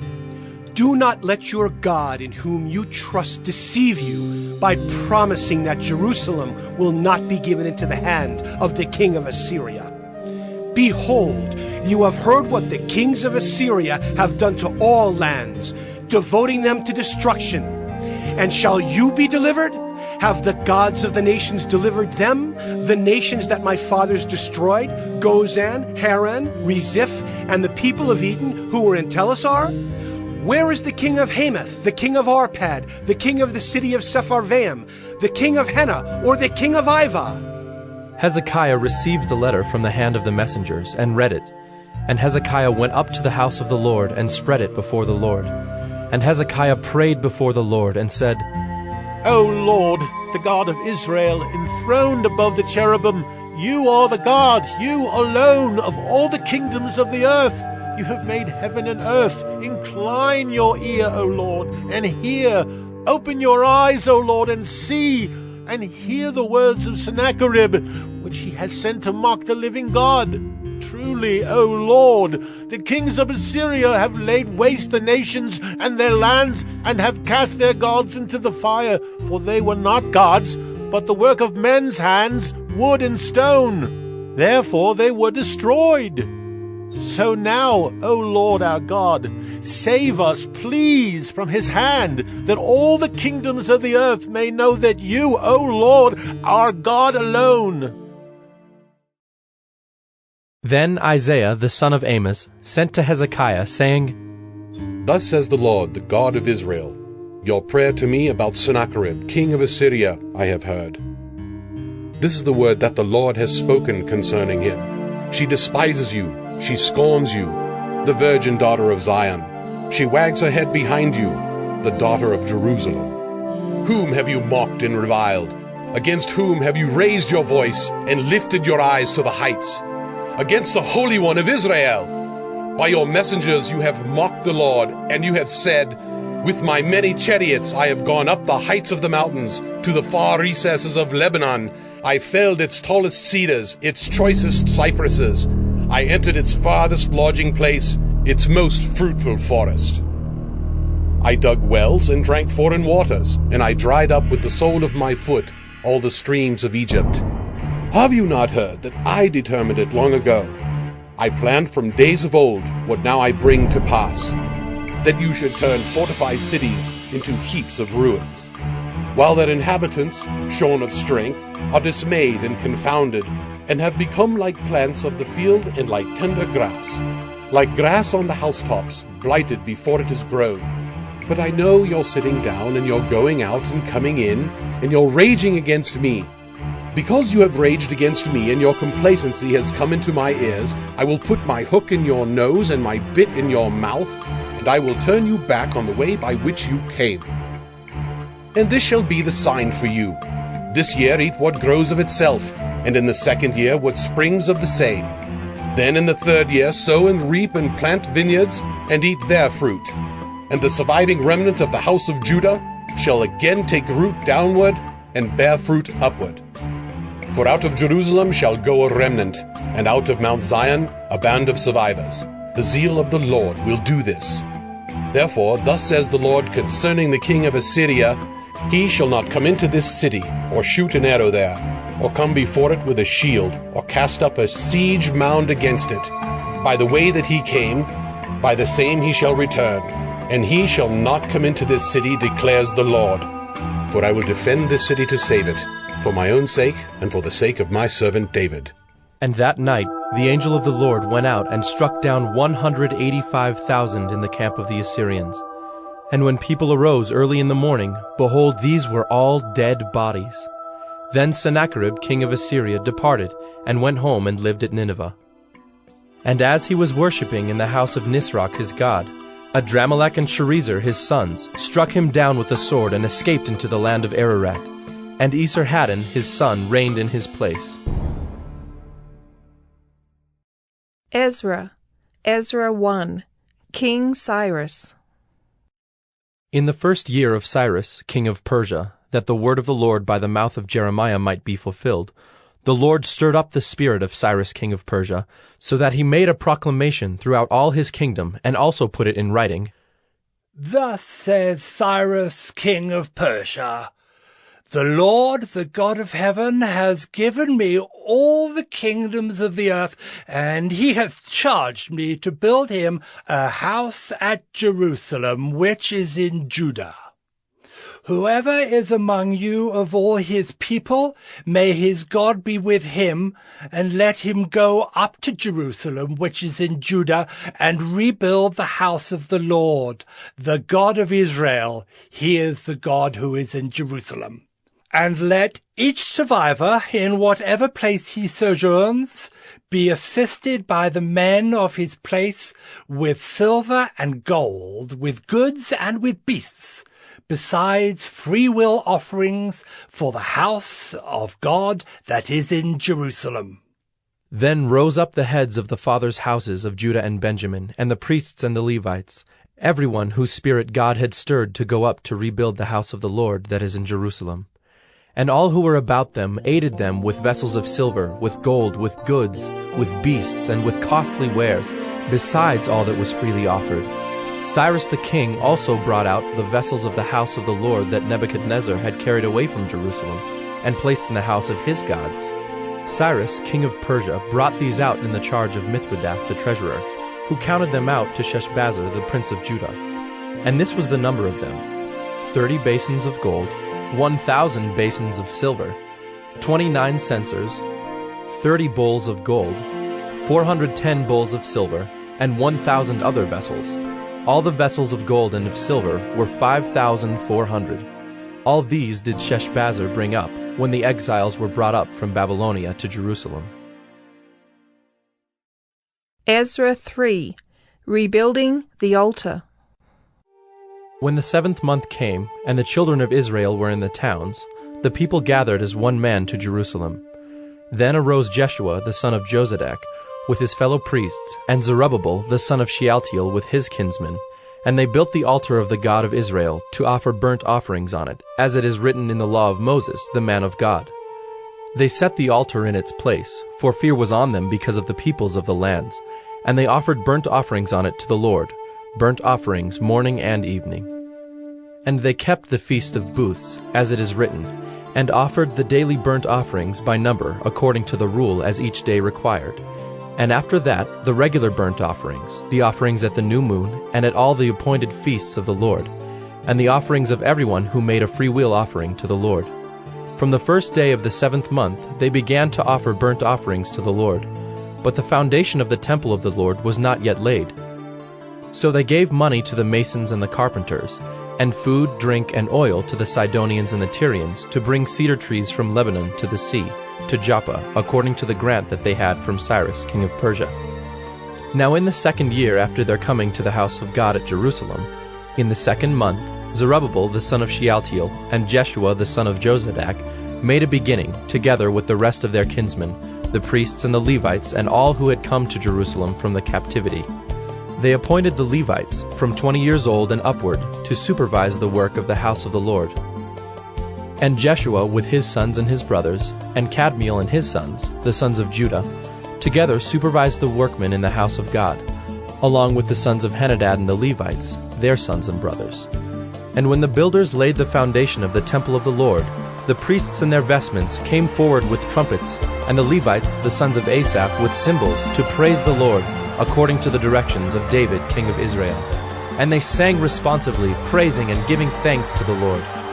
For he is good, for his steadfast love endures forever for Israel.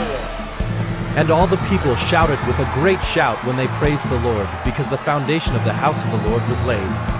But many of the priests and Levites and heads of fathers' houses, old men who had seen the first house, wept with a loud voice when they saw the foundation of this house being laid, though many shouted aloud for joy, so that the people could not distinguish the sound of the joyful shout from the sound of the people's weeping. For the people shouted with a great shout, and the sound was heard far away. Ezra 5, a letter to King Darius. Now the prophets Haggai and Zechariah, the son of Iddo, prophesied to the Jews who were in Judah and Jerusalem, in the name of the God of Israel who was over them. Then Zerubbabel the son of Shealtiel and Jeshua the son of Jozadak arose and began to rebuild the house of God that is in Jerusalem. And the prophets of God were with them, supporting them. At the same time, Tatanai, the governor of the province beyond the river, and Shethar-Boznai and their associates came to them and spoke to them thus: Who gave you a decree to build this house and to finish this structure? They also asked them this: What are the names of the men who are building this building? But the eye of their God was on the elders of the Jews, and they did not stop them until the report should reach Darius, and then an answer be returned by letter concerning it. This is a copy of the letter that Tatanai, the governor of the province beyond the river, and Shethar-Boznai and his associates, the governors who were in the province beyond the river, sent to Darius the king. They sent him a report in which was written as follows: To Darius the king, all peace. Be it known to the king that we went to the province of Judah, to the house of the great God. It is being built with huge stones, and timber is laid in the walls. This work goes on diligently and prospers in their hands. Then we asked those elders and spoke to them thus: Who gave you a decree to build this house and to finish this structure? We also asked them their names for your information, that we might write down the names of their leaders. And this was their reply to us: We are the servants of the God of heaven and earth, and we are rebuilding the house that was built many years ago, which a great king of Israel built and finished. But because our fathers had angered the God of heaven, he gave them into the hand of Nebuchadnezzar, king of Babylon, the Chaldean, who destroyed this house and carried away the people to Babylonia. However, in the first year of Cyrus, king of Babylon, Cyrus the king made a decree that this house of God should be rebuilt. And the gold and silver vessels of the house of God, which Nebuchadnezzar had taken out of the temple that was in Jerusalem and brought into the temple of Babylon, these Cyrus the king took out of the temple of Babylon, and they were delivered to one whose name was Sheshbazzar, whom he had made governor. And he said to him, Take these vessels, go and put them in the temple that is in Jerusalem, and let the house of God be rebuilt on its site. Then this Sheshbazzar came and laid the foundations of the house of God that is in Jerusalem, and from that time until now it has been in building, and it is not yet finished. Therefore, if it seems good to the king, let search be made in the royal archives there in Babylon, to see whether a decree was issued by Cyrus the king for the rebuilding of this house of God in Jerusalem, and let the king send us his pleasure in this matter. Ezra 6, 1-16. King Darius' order. Then Darius the king made a decree, and search was made in Babylonia, in the house of the archives where the documents were stored. And in Ecbatana, the capital that is in the province of Media, a scroll was found on which this was written: A record. In the first year of Cyrus the king issued a decree. Concerning the house of God at Jerusalem, let the house be rebuilt, the place where sacrifices were offered, and let its foundations be retained. Its height shall be 60 cubits, and its breadth 60 cubits, with 3 layers of great stones and 1 layer of timber. Let the cost be paid from the royal treasury, and also let the gold and silver vessels of the house of God, which Nebuchadnezzar took out of the temple that is in Jerusalem, and brought to Babylon, be restored and brought back to the temple that is in Jerusalem, each to its place. You shall put them in the house of God. Now therefore, Tattenai, governor of the province beyond the river, Shethar-Bozenai, and your associates, the governors who are in the province beyond the river, keep away. Let the work on this house of God alone. Let the governor of the Jews and the elders of the Jews rebuild this house of God on its site. Moreover, I make a decree regarding what you shall do for these elders of the Jews for the rebuilding of this house of God. The cost is to be paid to these men in full and without delay from the royal revenue, the tribute of the province from beyond the river. And whatever is needed, bulls, rams, or sheep for burnt offerings to the God of heaven, wheat, salt, wine, or oil as the priests at Jerusalem require, let that be given to them day by day without fail, that they may offer pleasing sacrifices to the God of heaven, and pray for the life of the king and his sons. Also, I make a decree that if anyone alters this edict, a beam shall be pulled out of his house, and he shall be impaled on it, and his house shall be made a dunghill. May the God who has caused his name to dwell there overthrow any king or people who shall put out a hand to alter this, or to destroy this house of God that is in Jerusalem. I, Darius, make a decree. Let it be done with all diligence. Then, according to the word sent by Darius the king, Tattenai, the governor of the province beyond the river, Shethar-Bozenai, and their associates did with all diligence what Darius the king had ordered. And the elders of the Jews built and prospered through the prophesying of Haggai the prophet and Zechariah the son of Iddo. They finished their building by decree of the God of Israel, and by decree of Cyrus, and Darius, and Artaxerxes king of Persia. And this house was finished on the 3rd day of the month of Adar, in the 6th year of the reign of Darius the king. And the people of Israel, the priests and the Levites, and the rest of the returned exiles celebrated the dedication of this house of God with joy.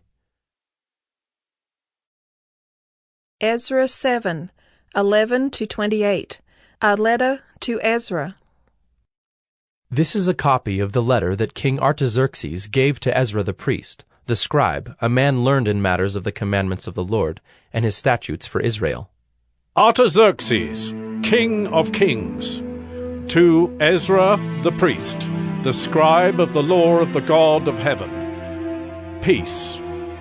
And now I make a decree that any one of the people of Israel, or their priests, or Levites in my kingdom, who freely offers to go to Jerusalem, may go with you. For you are sent by the king and his 7 counselors to make inquiries about Judah and Jerusalem, according to the law of your God, which is in your hand, and also to carry the silver and gold that the king and his counselors have freely offered to the God of Israel, whose dwelling is in Jerusalem, with all the silver and gold that you shall find in the whole province of Babylonia, and with the freewill offerings of the people and the priests, vowed willingly for the house of their God that is in Jerusalem. With this money, then, you shall with all diligence buy bulls, rams, and lambs, with their grain offerings and their drink offerings, and you shall offer them on the altar of the house of your God that is in Jerusalem. Whatever seems good to you and your brothers to do with the rest of the silver and gold, you may do, according to the will of your God. The vessels that have been given you for the service of the house of your God, you shall deliver before the God of Jerusalem. And whatever else is required for the house of your God, which it falls to you to provide, you may provide it out of the king's treasury. And I, Artaxerxes the king, make a decree to all the treasurers in the province beyond the river. Whatever Ezra the priest, the scribe of the law of the God of heaven, requires of you, let it be done with all diligence. Up to 100 talents of silver, 100 cores of wheat, 100 baths of wine, 100 baths of oil, and salt without prescribing how much. Whatever is decreed by the God of heaven, let it be done in full for the house of the God of heaven, lest his wrath be against the realm of the king and his sons. We also notify you that it shall not be lawful to impose tribute, custom, or toll on any one of the priests, the Levites, the singers, the doorkeepers, the temple servants, or other servants of this house of God. And you, Ezra, according to the wisdom of your God that is in your hand, appoint magistrates and judges, who may judge all the people in the province beyond the river. All such as know the laws of your God, and those who do not know them you shall teach. Whoever will not obey the law of your God and the law of the king, let judgment be strictly executed on him, whether for death, or for banishment, or for confiscation of his goods, or for imprisonment.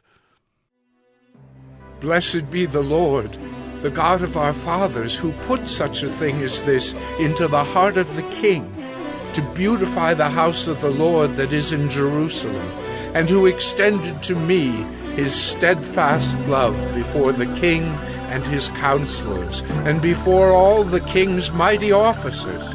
I took courage, for the hand of the Lord my God was on me, and I gathered leading men from Israel to go up with me. Ezra 8, 21 to 22, and 28 to 30. Ezra's reforms.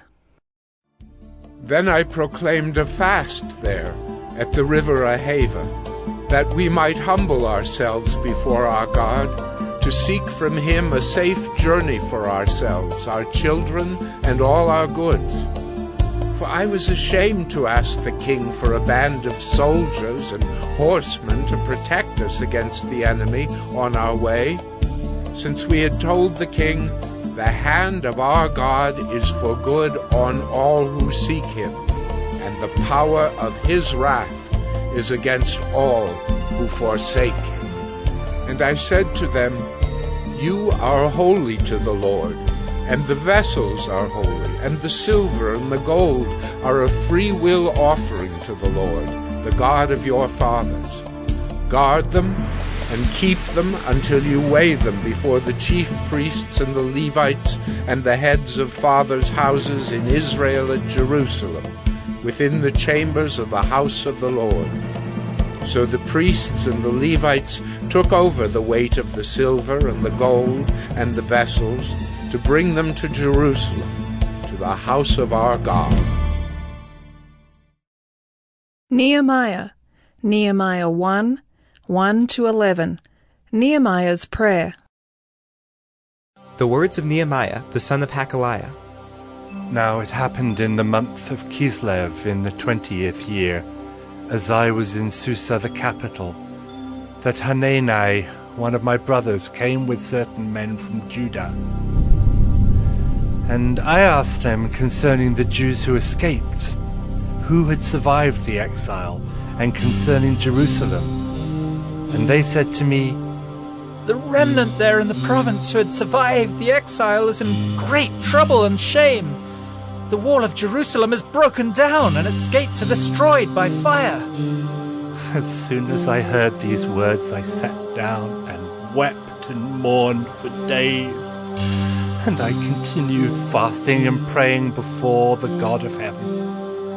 And I said, O Lord, God of heaven, the great and awesome God who keeps covenant and steadfast love with those who love him and keep his commandments, let your ear be attentive and your eyes open to hear the prayer of your servant, that I now pray before you day and night for the people of Israel, your servants. confessing the sins of the people of Israel, which we have sinned against you. Even I and my father's house have sinned. We have acted very corruptly against you and have not kept the commandments, the statutes, and the rules that you commanded your servant Moses.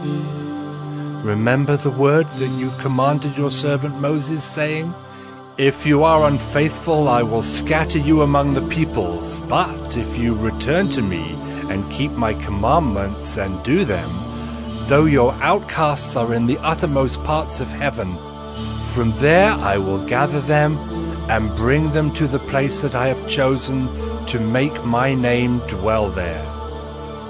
They are your servants and your people, whom you have redeemed by your great power and by your strong hand.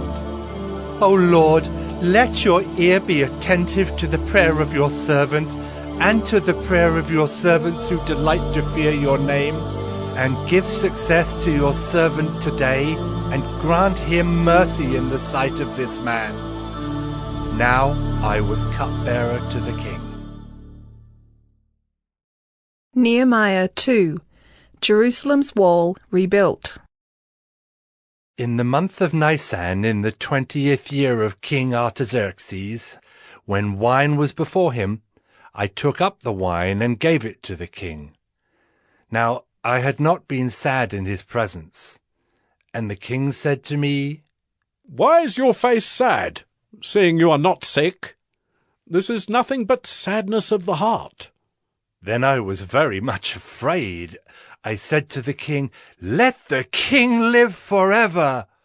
Why should not my face be sad when the city, the place of my father's graves, lies in ruins, and its gates have been destroyed by fire?"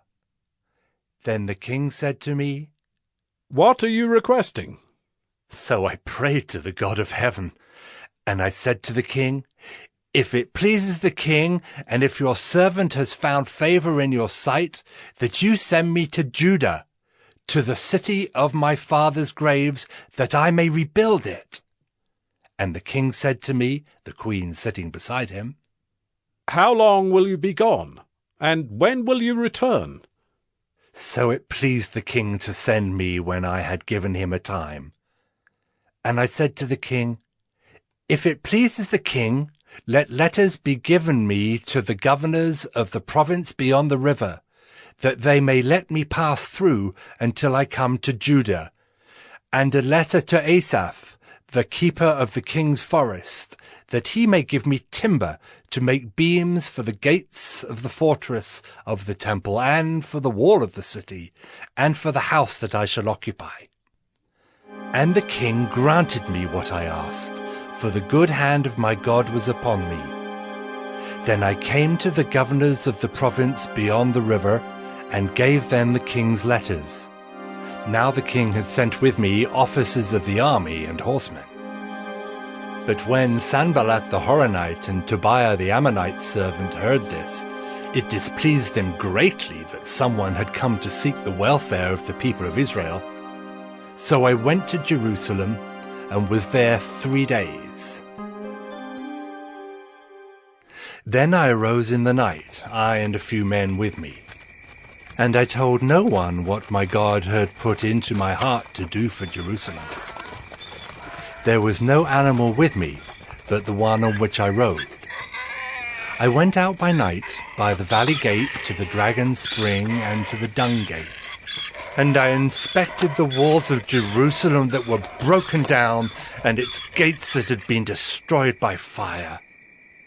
Then I went on to the fountain gate and to the king's pool, but there was no room for the animal that was under me to pass. Then I went up in the night by the valley and inspected the wall, and I turned back and entered by the valley gate, and so returned. And the officials did not know where I had gone or what I was doing, and I had not yet told the Jews, the priests, the nobles, the officials, and the rest who were to do the work. Then I said to them, "You see the trouble we are in, how Jerusalem lies in ruins, with its gates burned? Come, let us build the wall of Jerusalem, that we may no longer suffer derision." And I told them of the hand of my God that had been upon me for good, and also of the words that the king had spoken to me. And they said, "Let us rise up and build." So they strengthened their hands for the good work.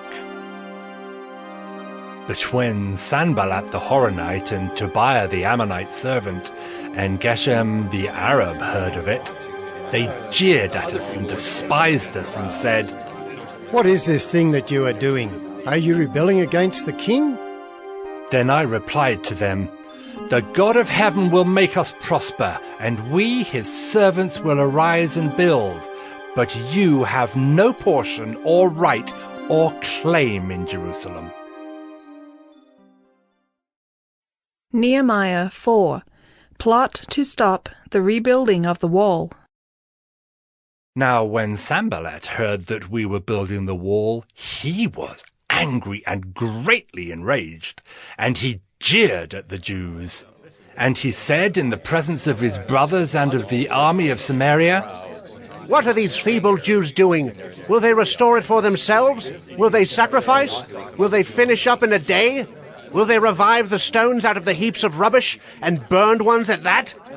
Tobiah the Ammonite was beside him, and he said, Yes, what they are building. If a fox goes up on it, he will break down their stone wall. "Hear, O our God, for we are despised. Turn back their taunt on their own heads, and give them up to be plundered in a land where they are captives. Do not cover their guilt, and let not their sin be blotted out from your sight, for they have provoked you to anger in the presence of the builders." So we built the wall, and all the wall was joined together to half its height, for the people had a mind to work. But when Sanballat and Tobiah and the Arabs and the Ammonites and the Ashdodites heard that the repairing of the walls of Jerusalem was going forward, and that the breaches were beginning to be closed, they were very angry. And they all plotted together to come and fight against Jerusalem and to cause confusion in it. And we prayed to our God and set a guard as a protection against them day and night. In Judah it was said, "The strength of those who bear the burdens is failing. There is too much rubble. By ourselves we will not be able to rebuild the wall." And our enemies said, "They will not know or see till we come among them and kill them and stop the work." At that time the Jews who lived near them came from all directions and said to us 10 times, "You must return to us." So in the lowest parts of the space behind the wall, in open places, I stationed the people by their clans, with their swords, their spears, and their bows. And I looked and arose and said to the nobles and to the officials and to the rest of the people, "Do not be afraid of them. Remember the Lord, who is great and awesome, and fight for your brothers, your sons, your daughters, your wives, and your homes." When our enemies heard that it was known to us and that God had frustrated their plan, we all returned to the wall, each to his work. From that day on, half of my servants worked on construction, and half held the spears, shields, bows, and coats of mail. And the leaders stood behind the whole house of Judah, who were building on the wall. Those who carried burdens were loaded in such a way that each labored on the work with one hand and held his weapon with the other. And each of the builders had his sword strapped at his side while he built. The man who sounded the trumpet was beside me. And I said to the nobles and to the officials and to the rest of the people, "The work is great and widely spread, and we are separated on the wall, far from one another. In the place where you hear the sound of the trumpet, rally to us there. Our God will fight for us." So we labored at the work, and half of them held the spears from the break of dawn until the stars came out. I also said to the people at that time, "Let every man and his servant pass the night within Jerusalem, that they may be a guard for us by night, and may labor by day. So neither I nor my brothers, nor my servants, nor the men of the guard who followed me, none of us took off our clothes. Each kept his weapon at his right hand. Nehemiah 5, 1-13. Nehemiah helps the poor. Now there arose a great outcry of the people and of their wives against their Jewish brothers. For there were those who said, With our sons and our daughters we are many, so let us get grain that we may eat and keep alive. There were also those who said, We are mortgaging our fields, our vineyards, and our houses to get grain because of the famine. And there were those who said, We have borrowed money for the king's tax on our fields and our vineyards. Now our flesh is as the flesh of our brothers, our children are as their children. Yet we are forcing our sons and our daughters to be slaves, and some of our daughters have already been enslaved. But it is not in our power to help it, for other men have our fields and our vineyards. I was very angry when I heard their outcry and these words. I took counsel with myself, and I brought charges against the nobles and the officials. I said to them, You are exacting interest, each from his brother. And I held a great assembly against them, and said to them, We, as far as we are able, have brought back our Jewish brothers who have been sold to the nations. But you even sell your brothers that they may be sold to us. They were silent and could not find a word to say. So I said, The thing that you are doing is not good. Ought you not to walk in the fear of our God to prevent the taunts of the nations our enemies? Moreover, I and my brothers and my servants are lending them money and grain. Let us abandon this exacting of interest. Return to them this very day their fields, their vineyards, their olive orchards, and their houses, and the percentage of money, grain, wine, and oil that you have been exacting from them. Then they said, We will restore these and require nothing from them. We will do as you say. And I called the priests and made them swear to do as they had promised. I also shook out the fold of my garment and said, So may God shake out every man from his house and from his labor who does not keep this promise. So may he be shaken out and emptied. And all the assembly said, Amen, and praised the Lord. And the people did as they had promised. Nehemiah 8. Ezra reads the law. And all the people gathered as one man into the square before the water gate. And they told Ezra the scribe to bring the book of the law of Moses that the Lord had commanded Israel. So Ezra, the priest, brought the law before the assembly, both man and woman, and all who could understand what they heard, on the first day of the 7th month. And he read from it facing the square before the water gate, from early morning until midday, in the presence of the men and the women and those who could understand. And the ears of all the people were attentive to the book of the law. And Ezra the scribe stood on a wooden platform that they had made for the purpose. And beside him stood Mattathiah, Shema, Anaiah, Uriah, Hilkiah, and Maaseiah on his right hand, and Pedaiah, Mishael, Malchijah, Hashem, Hashbaddanah, Zechariah, and Meshullam on his left hand. And Ezra opened the book in the sight of all the people, for he was above all the people, and as he opened it all the people stood. And Ezra blessed the Lord, the great God, and all the people answered, Amen! Amen! lifting up their hands, and they bowed their heads and worshipped the Lord with their faces to the ground. Also Jeshua, Bani, Sherebiah, Jamin, Akab, Shabbatai, Hodiah, Maaseiah, Kelita, Azariah, Jozabad, Hanan, Pelaiah, the Levites, helped the people to understand the law while the people remained in their places. They read from the book, from the law of God clearly, and they gave the sense so that the people understood the reading. And Nehemiah, who was the governor, and Ezra, the priest and scribe, and the Levites, who taught the people, said to all the people, This day is holy to the Lord your God. Do not mourn or weep. For all the people wept as they heard the words of the law. Then he said to them, Go your way, eat the fat and drink sweet wine, and send portions to anyone who has nothing ready, for this day is holy to our Lord. And do not be grieved, for the joy of the Lord is your strength. So the Levites calmed all the people, saying, Be quiet, for this day is holy. Do not be grieved. And all the people went their way to eat and drink, and to send portions and to make great rejoicing, because they had understood the words that were declared to them. On the second day, the heads of fathers' houses of all the people, with the priests and the Levites, came together to Ezra the scribe, in order to study the words of the law.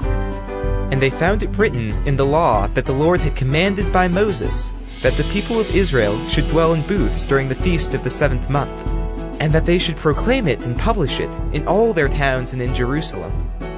Go out to the hills and bring branches of olive, wild olive, myrtle, palm, and other leafy trees to make booths, as it is written.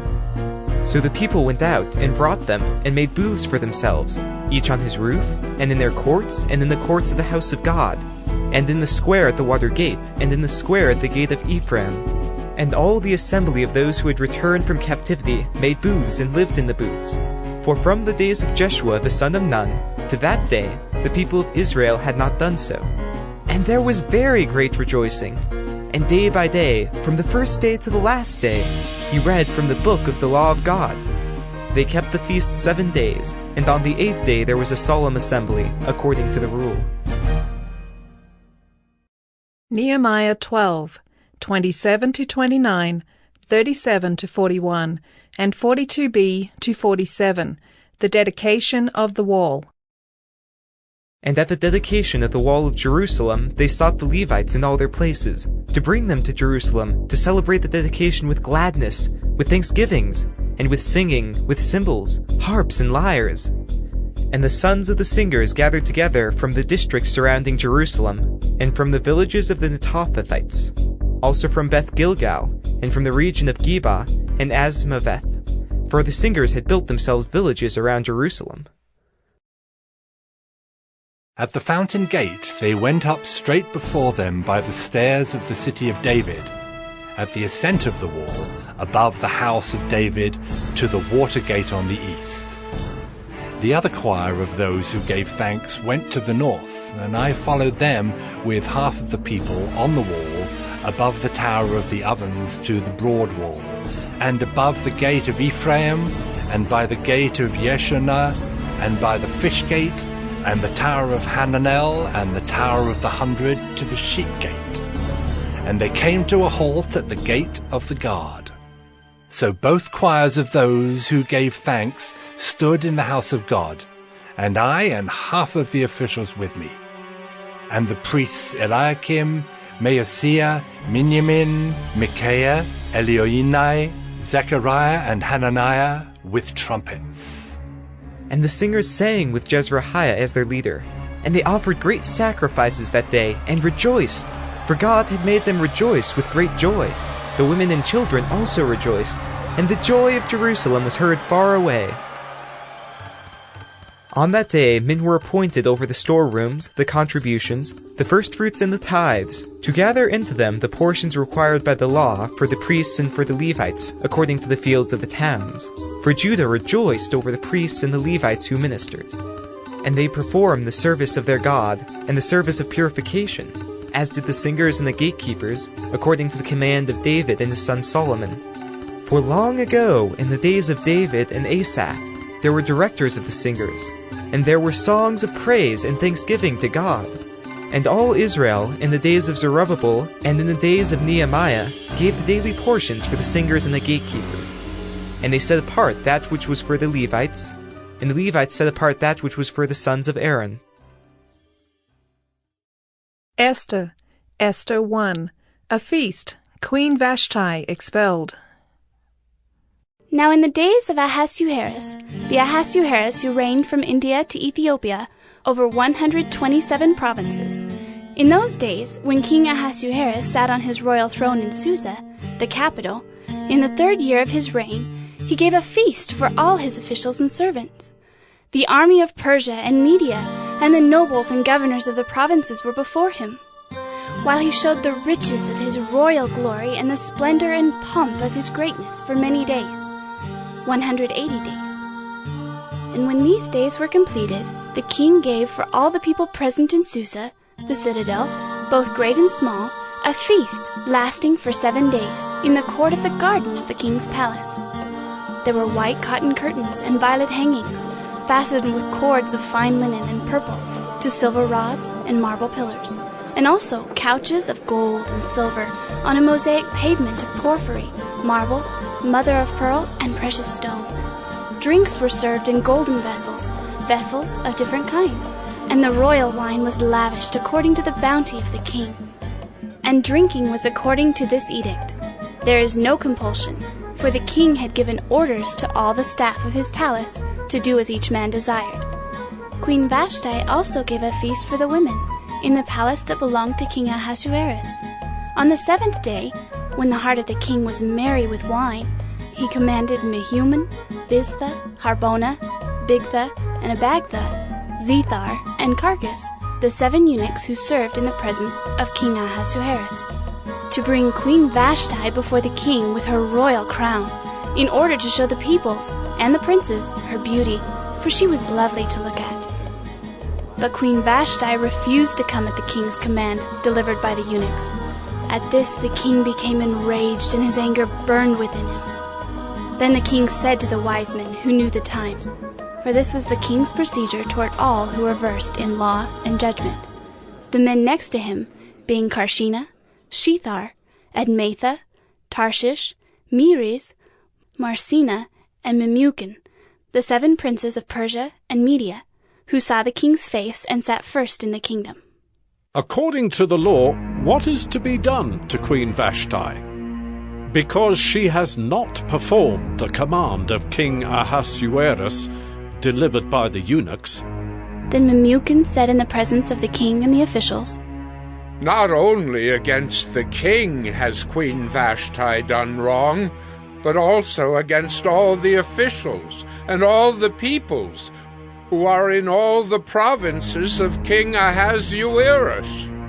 For the queen's behavior will be made known to all women, causing them to look at their husbands with contempt, since they will say, King Ahasuerus commanded Queen Vashti to be brought before him, and she did not come. This very day the noble women of Persia and Media who have heard of the queen's behavior will say the same to all the king's officials, and there will be contempt and wrath in plenty. If it please the king, let a royal order go out from him, and let it be written among the laws of the Persians and the Medes, so that it may not be repealed, that Vashti is never again to come before King Ahasuerus, and let the king give her royal position to another who is better than she. So, when the decree made by the king is proclaimed throughout all his kingdom, for it is vast, all women will give honor to their husbands, high and low alike. This advice pleased the king and the princes, and the king did as Memucan proposed. He sent letters to all the royal provinces, to every province in its own script, and to every people in its own language, that every man be master in his own household, and speak according to the language of his people. Esther 2. Esther is chosen to be queen. After these things, when the anger of King Ahasuerus had abated, he remembered Vashti and what she had done, and what had been decreed against her. Then the king's young men who attended him said, Let beautiful young virgins be sought out for the king, and let the king appoint officers in all the provinces of his kingdom to gather all the beautiful young virgins to the harem in Susa the capital, under custody of Haggai, the king's eunuch, who is in charge of the women. let their cosmetics be given them, and let the young woman who pleases the king be queen instead of Vashti." This pleased the king, and he did so. Now there was a Jew in Susa the citadel, whose name was Mordecai, the son of Jair, son of Shimei, son of Kish, a Benjaminite who had been carried away from Jerusalem, among the captives carried away with Jeconiah king of Judah, whom Nebuchadnezzar king of Babylon had carried away. He was bringing up Hadassah, that is Esther, the daughter of his uncle, for she had neither father nor mother. The young woman had a beautiful figure and was lovely to look at, and when her father and her mother died, Mordecai took her as his own daughter. So when the king's order and his edict were proclaimed, and when many young women were gathered in Susa the citadel in custody of Haggai, Esther also was taken into the king's palace, and put in custody of Haggai, who had charge of the women. And the young woman pleased him, and won his favor, and he quickly provided her with her cosmetics and her portion of food, and with 7 chosen young women from the king's palace, and advanced her and her young women to the best place in the harem. Esther had not made known her people or kindred, for Mordecai had commanded her not to make it known, and every day Mordecai walked in front of the court of the harem to learn how Esther was and what was happening to her. Now when the turn came for each young woman to go into King Ahasuerus, after being 12 months under the regulations for the women, since this was the regular period of their beautifying, 6 months with oil of myrrh, and 6 months with spices and ointments for women. When the young woman went into the king in this way, she was given whatever she desired to take with her from the harem to the king's palace. In the evening she would go in, and in the morning she would return to the second harem in custody of Shaashgaz, the king's eunuch, who was in charge of the concubines. She would not go into the king again unless the king delighted in her, and she was summoned by name.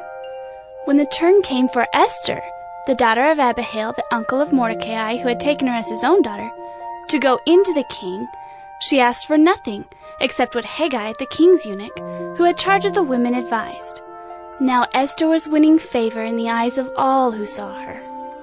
And when Esther was taken to King Ahasuerus into his royal palace in the 10th month, which is the month of Tebeth, in the 7th year of his reign, the king loved Esther more than all the women, and she won grace and favor in his sight more than all the virgins, so that he set the royal crown on her head and made her queen instead of Vashti. Then the king gave a great feast for all his officials and servants. It was Esther's feast. He also granted a remission of taxes to the provinces and gave gifts with royal generosity. Now when the virgins were gathered together the second time, Mordecai was sitting at the king's gate. Esther had not made known her kindred or her people, as Mordecai had commanded her. For Esther obeyed Mordecai just as when she was brought up by him. In those days, as Mordecai was sitting at the king's gate, Bigthan and Teresh, 2 of the king's eunuchs who guarded the threshold, became angry and sought to lay hands on King Ahasuerus. And this came to the knowledge of Mordecai, and he told it to Queen Esther. And Esther told the king in the name of Mordecai. When the affair was investigated and found to be so, the men were both hanged on the gallows, and it was recorded in the book of the Chronicles in the presence of the king. Esther 3. Haman's plot to destroy the Jews. After these things, King Ahasuerus promoted Haman the Agagite, the son of Hammedatha, and advanced him and set his throne above all the officials who were with him. And all the king's servants who were at the king's gate bowed down and paid homage to Haman, for the king had so commanded concerning him. But Mordecai did not bow down or pay homage. Then the king's servants who were at the king's gate said to Mordecai, "Why do you transgress the king's command?" And when they spoke to him day after day, and he would not listen to them, they told Haman, in order to see whether Mordecai's words would stand, for he had told them that he was a Jew. And when Haman saw that Mordecai did not bow down or pay homage to him, Haman was filled with fury, but he disdained to lay hands on Mordecai alone. So as they made known to him the people of Mordecai, Haman sought to destroy all the Jews, the people of Mordecai, throughout the whole kingdom of Ahasuerus. In the first month, which is the month of Nisan, in the 12th year of King Ahasuerus, they cast pure, that is, they cast lots, before Haman, day after day, and they cast it month after month, till the 12th month, which is the month of Adar. Then Haman said to King Ahasuerus, There is a certain people scattered abroad and dispersed among the peoples in all the provinces of your kingdom. Their laws are different from those of every other people, and they do not keep the king's laws, so that it is not to the king's profit to tolerate them.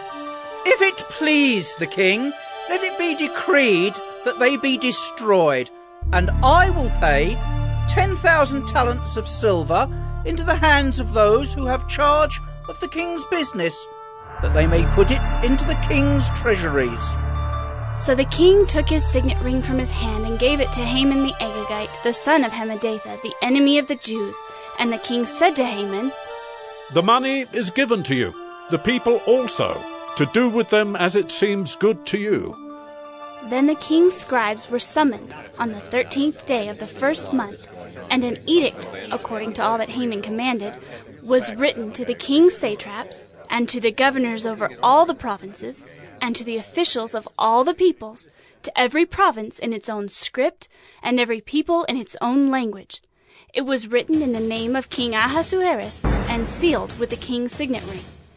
Letters were sent by couriers to all the king's provinces with instruction to destroy, to kill, and to annihilate all Jews, young and old, women and children, in one day, the 13th day of the 12th month, which is the month of Adar, and to plunder their goods.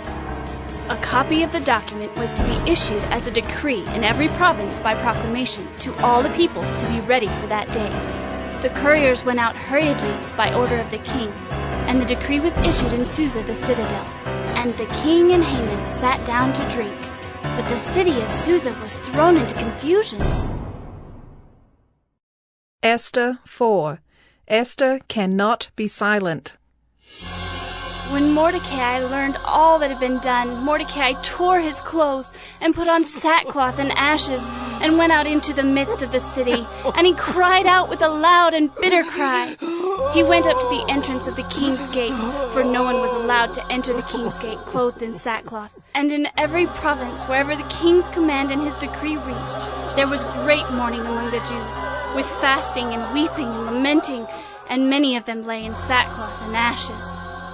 When Esther's young women and her eunuchs came and told her, the queen was deeply distressed. She sent garments to clothe Mordecai, so that he might take off his sackcloth, but he would not accept them.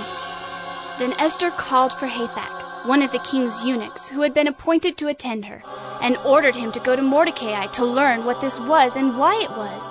Hathach went out to Mordecai in the open square of the city, in front of the king's gate, and Mordecai told him all that had happened to him, and the exact sum of money that Haman had promised to pay into the king's treasuries for the destruction of the Jews. Mordecai also gave him a copy of the written decree issued in Susa for their destruction, that he might show it to Esther and explain it to her and command her to go to the king, to beg his favor and plead with him on behalf of her people. And Hathach went and told Esther what Mordecai had said. Then Esther spoke to Hathach and commanded him to go to Mordecai and say, All the king's servants and the people of the king's provinces know that if any man or woman goes to the king inside the inner court without being called, there is but one law, to be put to death, except the one to whom the king holds out the golden scepter so that he may live. But as for me, I have not been called to come into the king these 30 days. And they told Mordecai what Esther had said. Then Mordecai told them to reply to Esther, Do not think to yourself that in the king's palace you will escape any more than all the other Jews. For if you keep silent at this time, relief and deliverance will rise for the Jews from another place, but you and your father's house will perish. And who knows whether you have not come to the kingdom for such a time as this.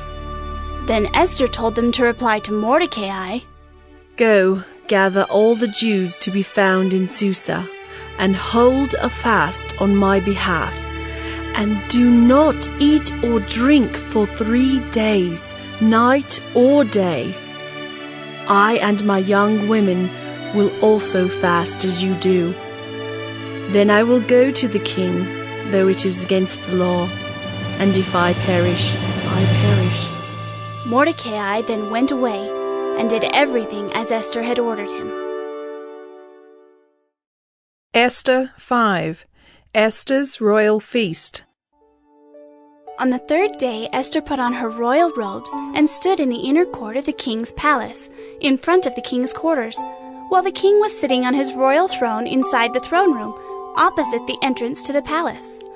And when the king saw Queen Esther standing in the court, she won favor in his sight, and he held out to Esther the golden scepter that was in his hand.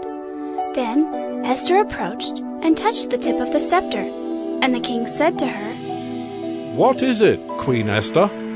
What is your request? It shall be given you, even to the half of my kingdom." And Esther said, "If it please the king, let the king and Haman come today to a feast that I have prepared for the king." Then the king said, "Bring Haman quickly, so that we may do as Esther has asked." So the king and Haman came to the feast that Esther had prepared. And as they were drinking wine after the feast, the king said to Esther, "What is your wish? It shall be granted you. And what is your request? Even to the half of my kingdom it shall be fulfilled." Then Esther answered, "My wish and my request is, if I have found favor in the sight of the king, and if it please the king to grant my wish and fulfill my request, let the king and Haman come to the feast that I will prepare for them, and tomorrow I will do as the king has said." And Haman went out that day joyful and glad of heart. But when Haman saw Mordecai in the king's gate, that he neither rose nor trembled before him, he was filled with wrath against Mordecai. Nevertheless, Haman restrained himself and went home. And he sent and brought his friends and his wife Zeresh. And Haman recounted to them the splendor of his riches, the number of his sons, all the promotions with which the king had honored him, and how he had advanced him above the officials and the servants of the king. Then Haman said, "Even Queen Esther, let no one but me come with the king to the feast she prepared, and tomorrow also I am invited by her together with the king. Yet all this is worth nothing to me, so long as I see Mordecai the Jew sitting at the king's gate."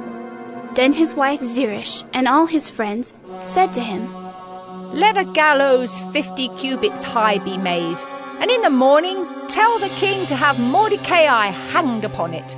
Then go joyfully with the king to the feast." This idea pleased Haman, and he had the gallows made. Esther 6. Mordecai is honored by the king. On that night the king could not sleep, and he gave orders to bring the book of memorable deeds, the Chronicles, and they were read before the king. And it was found written how Mordecai had told about Bigthana and Teresh, 2 of the king's eunuchs who guarded the threshold, and who had sought to lay hands on King Ahasuerus. And the king said, "What honor or distinction has been bestowed on Mordecai for this?" The king's young men who attended him said, "Nothing has been done for him." And the king said, "Who is in the court?" Now Haman had just entered the outer court of the king's palace to speak to the king about having Mordecai hanged on the gallows that he had prepared for him. And the king's young men told him, "Haman is there, standing in the court." And the king said, "Let him come in." So Haman came in, and the king said to him, "What should be done to the man whom the king delights to honor?" And Haman said to himself, "Whom would the king delight to honor more than me?" And Haman said to the king, "The man whom the king delights to honor, Let royal robes be brought, which the king has worn, and the horse that the king has ridden, and on whose head a royal crown is set. And let the robes and the horse be handed over to one of the king's most noble officials. Let them dress the man whom the king delights to honour, and let them lead him on the horse through the square of the city, proclaiming before him, "Thus shall it be done to the man whom the king delights to honour." Then the king said to Haman, "Hurry, take the robes and the horse, as you have said, and do so to Mordecai the Jew, who sits at the king's gate. Leave out nothing that you have mentioned." So Haman took the robes and the horse, and he dressed Mordecai and led him through the square of the city, proclaiming before him, "Thus shall it be done to the man whom the king delights to honour." Then Mordecai returned to the king's gate. But Haman hurried to his house mourning and with his head covered. And Haman told his wife Zeresh and all his friends everything that had happened to him. Then his wise men and his wife Zeresh said to him, "Oh, if Mordecai, before whom you've begun to fall, is of the Jewish people, you will not overcome him, but will surely fall before him." While they were yet talking with him, the king's eunuchs arrived and hurried to bring Haman to the feast that Esther had prepared. Esther 7. Esther's Wish. So the king and Haman went in to feast with Queen Esther. And on the second day, as they were drinking wine after the feast, the king again said to Esther, "What is your wish, Queen Esther? It shall be granted you. And what is your request? Even to the half of my kingdom it shall be fulfilled." Then Queen Esther answered, "If I have found favor in your sight, O king, and if it please the king, let my life be granted me for my wish, and my people for my request. For we have been sold, I and my people, to be destroyed, to be killed, and to be annihilated.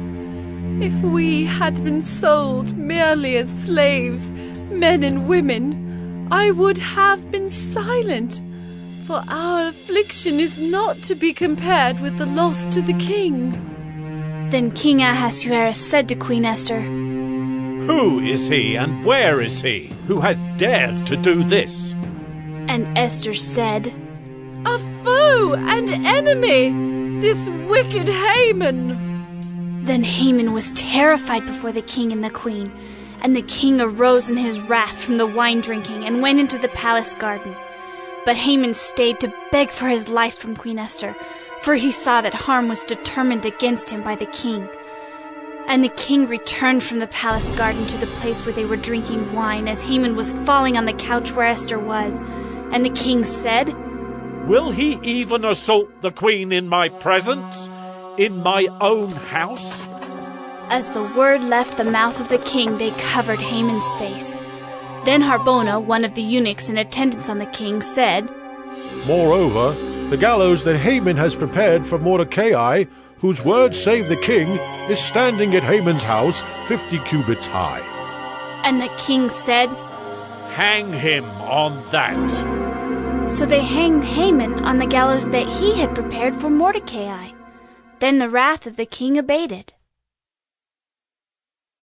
Esther 8. Allowed to defend. On that day King Ahasuerus gave to Queen Esther the house of Haman, the enemy of the Jews. And Mordecai came before the king, for Esther had told what he was to her. And the king took off his signet ring, which he had taken from Haman, and gave it to Mordecai. And Esther set Mordecai over the house of Haman. Then Esther spoke again to the king.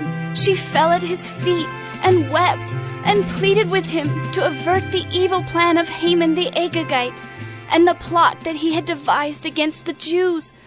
When the king held out the golden scepter to Esther, Esther rose and stood before the king, and she said, "If it please the king, and if I have found favor in his sight, and if the thing seems right before the king, and I am pleasing in his eyes, let an order be written to revoke the letters devised by Haman the Agagite, the son of Hammedatha, which he wrote to destroy the Jews who are in all the provinces of the king. For how can I bear to see the calamity that is coming to my people? Or how can I bear to see the destruction of my kindred? Then King Ahasuerus said to Queen Esther and to Mordecai the Jew, Behold, I have given Esther the house of Haman, and they have hanged him on the gallows, because he intended to lay hands on the Jews. But you may write as you please with regard to the Jews in the name of the king, and seal it with the king's ring. For an edict written in the name of the king and sealed with the king's ring cannot be revoked. The king's scribes were summoned at that time, in the 3rd month, which is the month of Sivan, on the 23rd day. And an edict was written, according to all that Mordecai commanded concerning the Jews, to the satraps and the governors, and the officials of the provinces from India to Ethiopia, 127 provinces, to each province in its own script, and to each people in its own language, and also to the Jews in their script and their language. And he wrote in the name of King Ahasuerus, and sealed it with the king's signet ring. Then he sent the letters by mounted couriers riding on swift horses that were used in the king's service bred from the royal stud, saying that the king allowed the Jews who were in every city to gather and defend their lives, to destroy, to kill, and to annihilate any armed force of any people or province that might attack them, children and women included, and to plunder their goods. On one day throughout all the provinces of King Ahasuerus, on the 13th day of the 12th month, which is the month of Adar. A copy of what was written was to be issued as a decree in every province, being publicly displayed to all peoples, and the Jews were to be ready on that day to take vengeance on their enemies.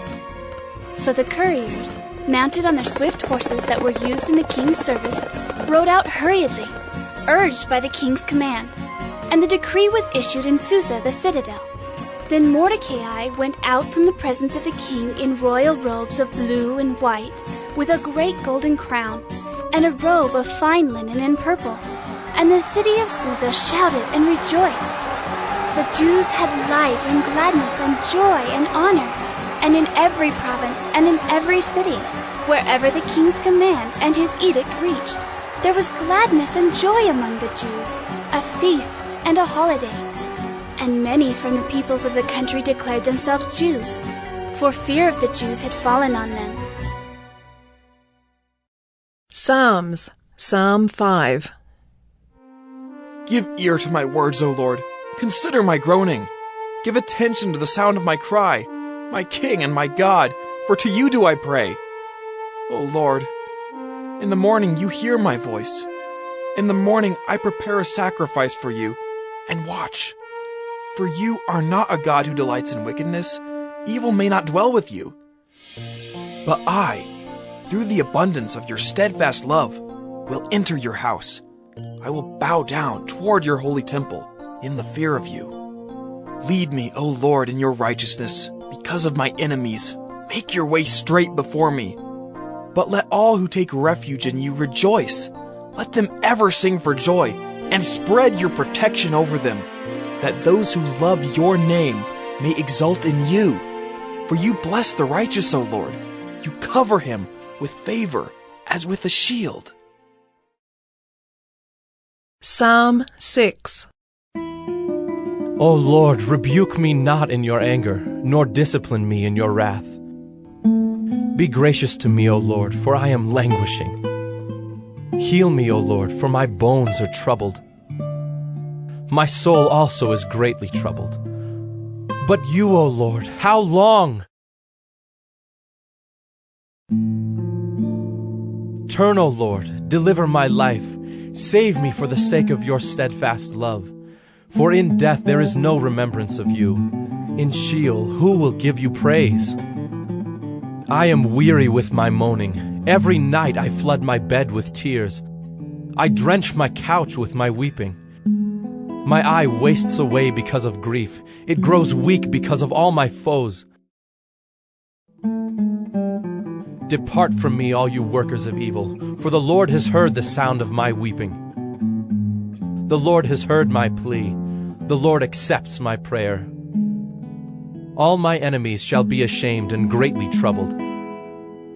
They shall turn back and be put to shame in a moment. Psalm 8. O Lord, our Lord, how majestic is your name in all the earth. You have set your glory above the heavens. Out of the mouth of babies and infants you have established strength because of your foes, to still the enemy and the avenger. When I look at your heavens, the work of your fingers, the moon and the stars which you have set in place, what is man that you are mindful of him, and the Son of Man that you care for him? Yet you have made him a little lower than the heavenly beings, and crowned him with glory and honor. You have given him dominion over the works of your hands. You have put all things under his feet, all sheep and oxen, and also the beasts of the field, the birds of the heavens and the fish of the sea, whatever passes along the paths of the seas. O Lord, our Lord, how majestic is your name in all the earth. Psalm 13, 1-5. How long, O Lord, will you forget me forever? How long will you hide your face from me? How long must I take counsel in my soul and have sorrow in my heart all the day? How long shall my enemy be exalted over me? Consider and answer me, O Lord my God. Light up my eyes, lest I sleep the sleep of death, lest my enemy say, I have prevailed over him. Lest my foes rejoice because I am shaken. But I have trusted in your steadfast love. My heart shall rejoice in your salvation. Psalm 14, 1-2. The fool says in his heart, There is no God. They are corrupt, they do abominable deeds, there is none who does good. The Lord looks down from heaven on the children of man to see if there are any who understand, who seek after God. Psalm 23. The Lord is my shepherd, I shall not want. He makes me lie down in green pastures. He leads me beside still waters. He restores my soul. He leads me in paths of righteousness for his name's sake. Even though I walk through the valley of the shadow of death, I will fear no evil. For you are with me. Your rod and your staff, they comfort me. You prepare a table before me in the presence of my enemies. You anoint my head with oil. My cup overflows. Surely goodness and mercy shall follow me all the days of my life, and I shall dwell in the house of the Lord forever. Psalm 24. The earth is the Lord's and the fullness thereof, the world and those who dwell therein. For he has founded it upon the seas and established it upon the rivers. Who shall ascend the hill of the Lord, and who shall stand in his holy place? He who has clean hands and a pure heart, who does not lift up his soul to what is false and does not swear deceitfully. He will receive blessing from the Lord and righteousness from the God of his salvation. Such is the generation of those who seek him, who seek the face of the God of Jacob. Selah. Lift up your heads, O gates, and be lifted up, O ancient doors, that the King of glory may come in. Who is this King of glory? The Lord strong and mighty, the Lord mighty in battle. Lift up your heads, O gates, and lift them up, O ancient doors, that the King of glory may come in. Who is this King of glory? The Lord of hosts, he is the King of glory. Selah. Psalm 25, 1-7. To you, O Lord, I lift up my soul. O my God, in you I trust. Let me not be put to shame. Let not my enemies exult over me. Indeed, none who wait for you shall be put to shame. They shall be ashamed who are wantonly treacherous.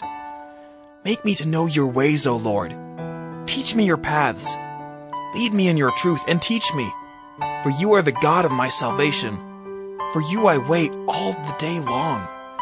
Remember your mercy, O Lord, and your steadfast love, for they have been from of old. Remember not the sins of my youth, or my transgressions. According to your steadfast love, remember me, for the sake of your goodness, O Lord. Psalm 33, 1-5. Shout for joy in the Lord, O you righteous. Praise befits the upright. Give thanks to the Lord with a lyre. Make melody to him with a harp of 10 strings. Sing to him a new song. Play skillfully on the strings with loud shouts. For the word of the Lord is upright, and all his work is done in faithfulness. He loves righteousness and justice. The earth is full of the steadfast love of the Lord. Psalm 34, 11-14. Come, O children, listen to me. I will teach you the fear of the Lord. What man is there who desires life and loves many days, that he may see good? Keep your tongue from evil, and your lips from speaking deceit. Turn away from evil and do good. Seek peace and pursue it. Psalm 46, 1-4. God is our refuge and strength, a very present help in trouble. Therefore we will not fear, though the earth gives way, though the mountains be moved into the heart of the sea, though its waters roar and foam, though the mountains tremble at its swelling. Selah. There is a river whose streams make glad the city of God, the holy habitation of the Most High.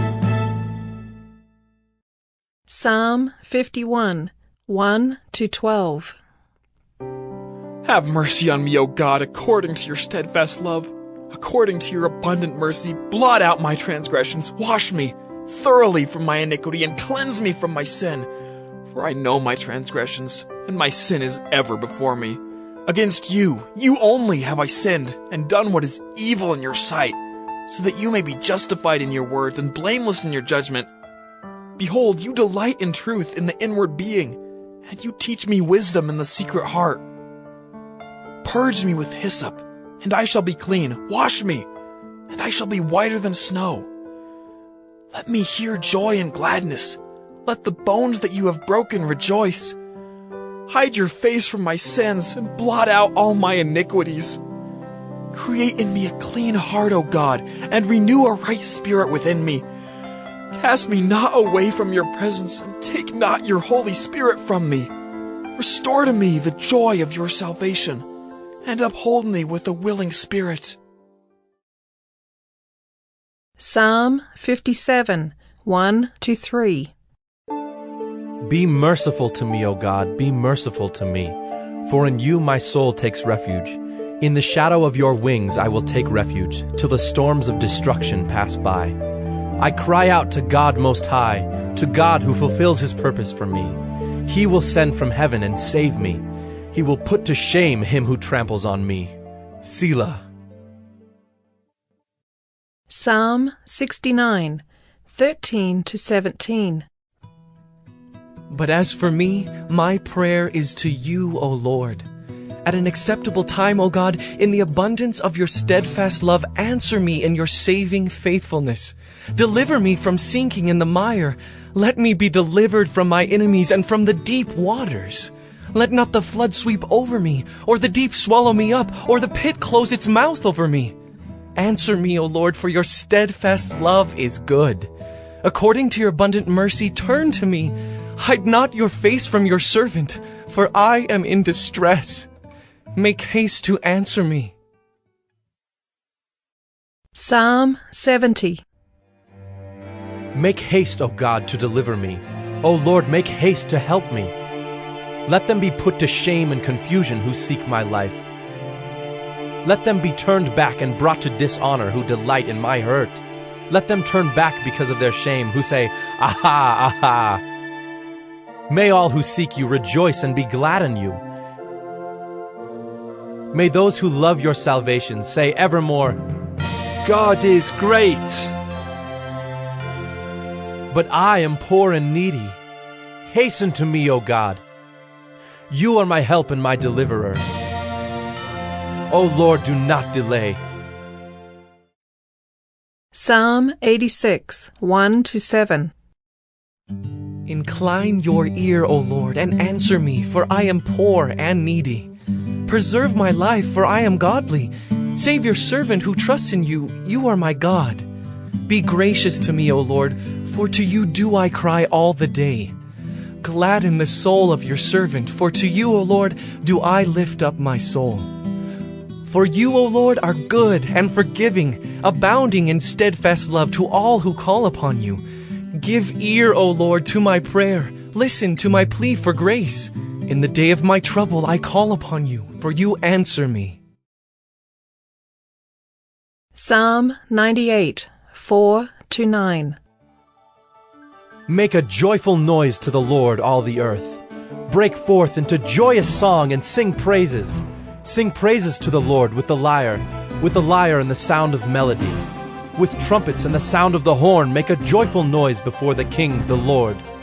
Let the sea roar and all that fills it, the world and those who dwell in it. Let the rivers clap their hands. Let the hills sing for joy together before the Lord, for he comes to judge the earth.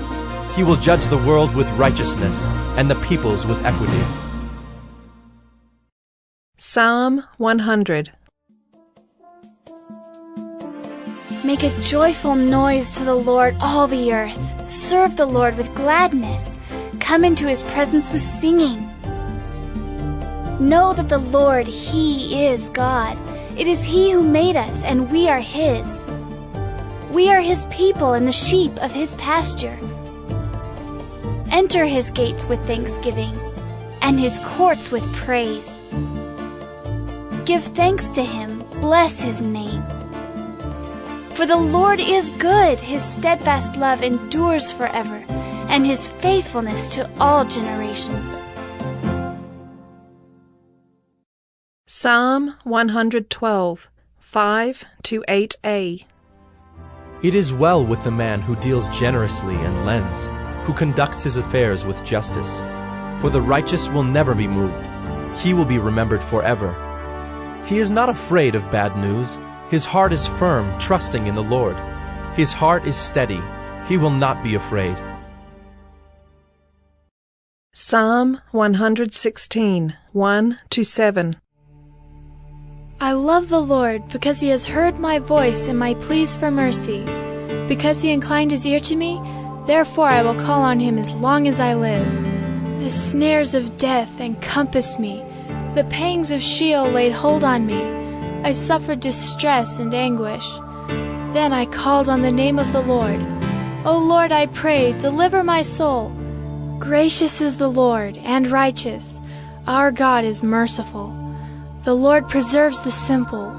When I was brought low, he saved me.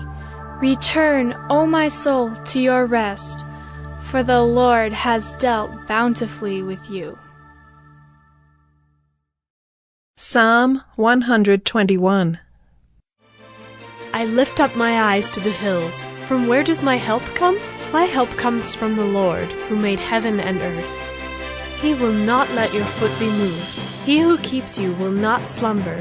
Behold, he who keeps Israel will neither slumber nor sleep. The Lord is your keeper. The Lord is your shade on your right hand. The sun shall not strike you by day, nor the moon by night. The Lord will keep you from all evil. He will keep your life. The Lord will keep your going out and your coming in from this time forth and forevermore. Psalm 139, 1-16. O Lord, you have searched me and known me. You know when I sit down and when I rise up. You discern my thoughts from afar. You search out my path and my lying down, and are acquainted with all my ways. Even before a word is on my tongue, behold, O Lord, you know it altogether. You hem me in, behind and before, and lay your hand upon me. Such knowledge is too wonderful for me. It is high, I cannot attain it. Where shall I go from your spirit, or where shall I flee from your presence? If I ascend to heaven, you are there. If I make my bed in Sheol, you are there. If I take the wings of the morning and dwell in the uttermost parts of the sea, even there your hand shall lead me, and your right hand shall hold me. If I say, surely the darkness shall cover me, and the light about me be night, even the darkness is not dark to you. The night is bright as the day, for darkness is as light with you. For you formed my inward parts, you knitted me together in my mother's womb. I praise you, for I am fearfully and wonderfully made. Wonderful are your works, my soul knows it very well. My frame was not hidden from you when I was being made in secret, intricately woven in the depths of the earth. Your eyes saw my unformed substance. In your book were written, every one of them, the days that were formed for me, when as yet there was none of them. Psalm 142. With my voice I cry out to the Lord. With my voice I plead for mercy to the Lord. I pour out my complaint before him. I tell my trouble before him.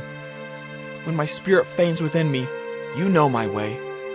In the path where I walk, they have hidden a trap for me. Look to the right and see. There is none who takes notice of me. No refuge remains to me. No one cares for my soul. I cry to you, O Lord. I say, you are my refuge, my portion in the land of the living. Attend to my cry, for I am brought very low. Deliver me from my persecutors, for they are too strong for me. Bring me out of prison, that I may give thanks to your name. The righteous will surround me, for you will deal bountifully with me.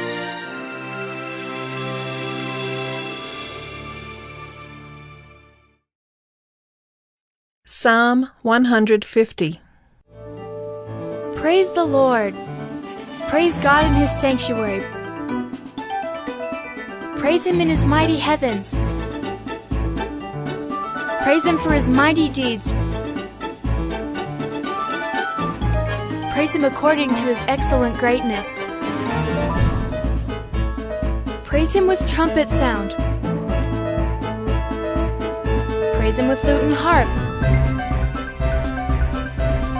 Praise him with tambourine and dance. Praise him with strings and pipe. Praise him with sounding cymbals.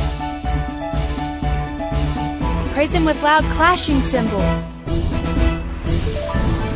Let everything that has breath praise the Lord. Praise the Lord.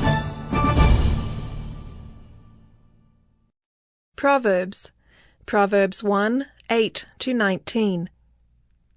I will obey my parents, and I will not steal. Hear, my son, your father's instruction, and forsake not your mother's teaching, for they are a graceful garland for your head, and pendants for your neck. My son, if sinners entice you, do not consent. If they say, Come with us, let us lie in wait for blood. Let us ambush the innocent without reason. Like Sheol, let us swallow them alive, and whole, like those who go down to the pit. We shall find all precious goods. We shall fill our houses with plunder. Throw in your lot among us. We will all have one purse. My son, do not walk in the way with them. Hold back your foot from their paths, for their feet run to evil, and they make haste to shed blood. For in vain is a net spread in the sight of any bird, but these men lie in wait for their own blood.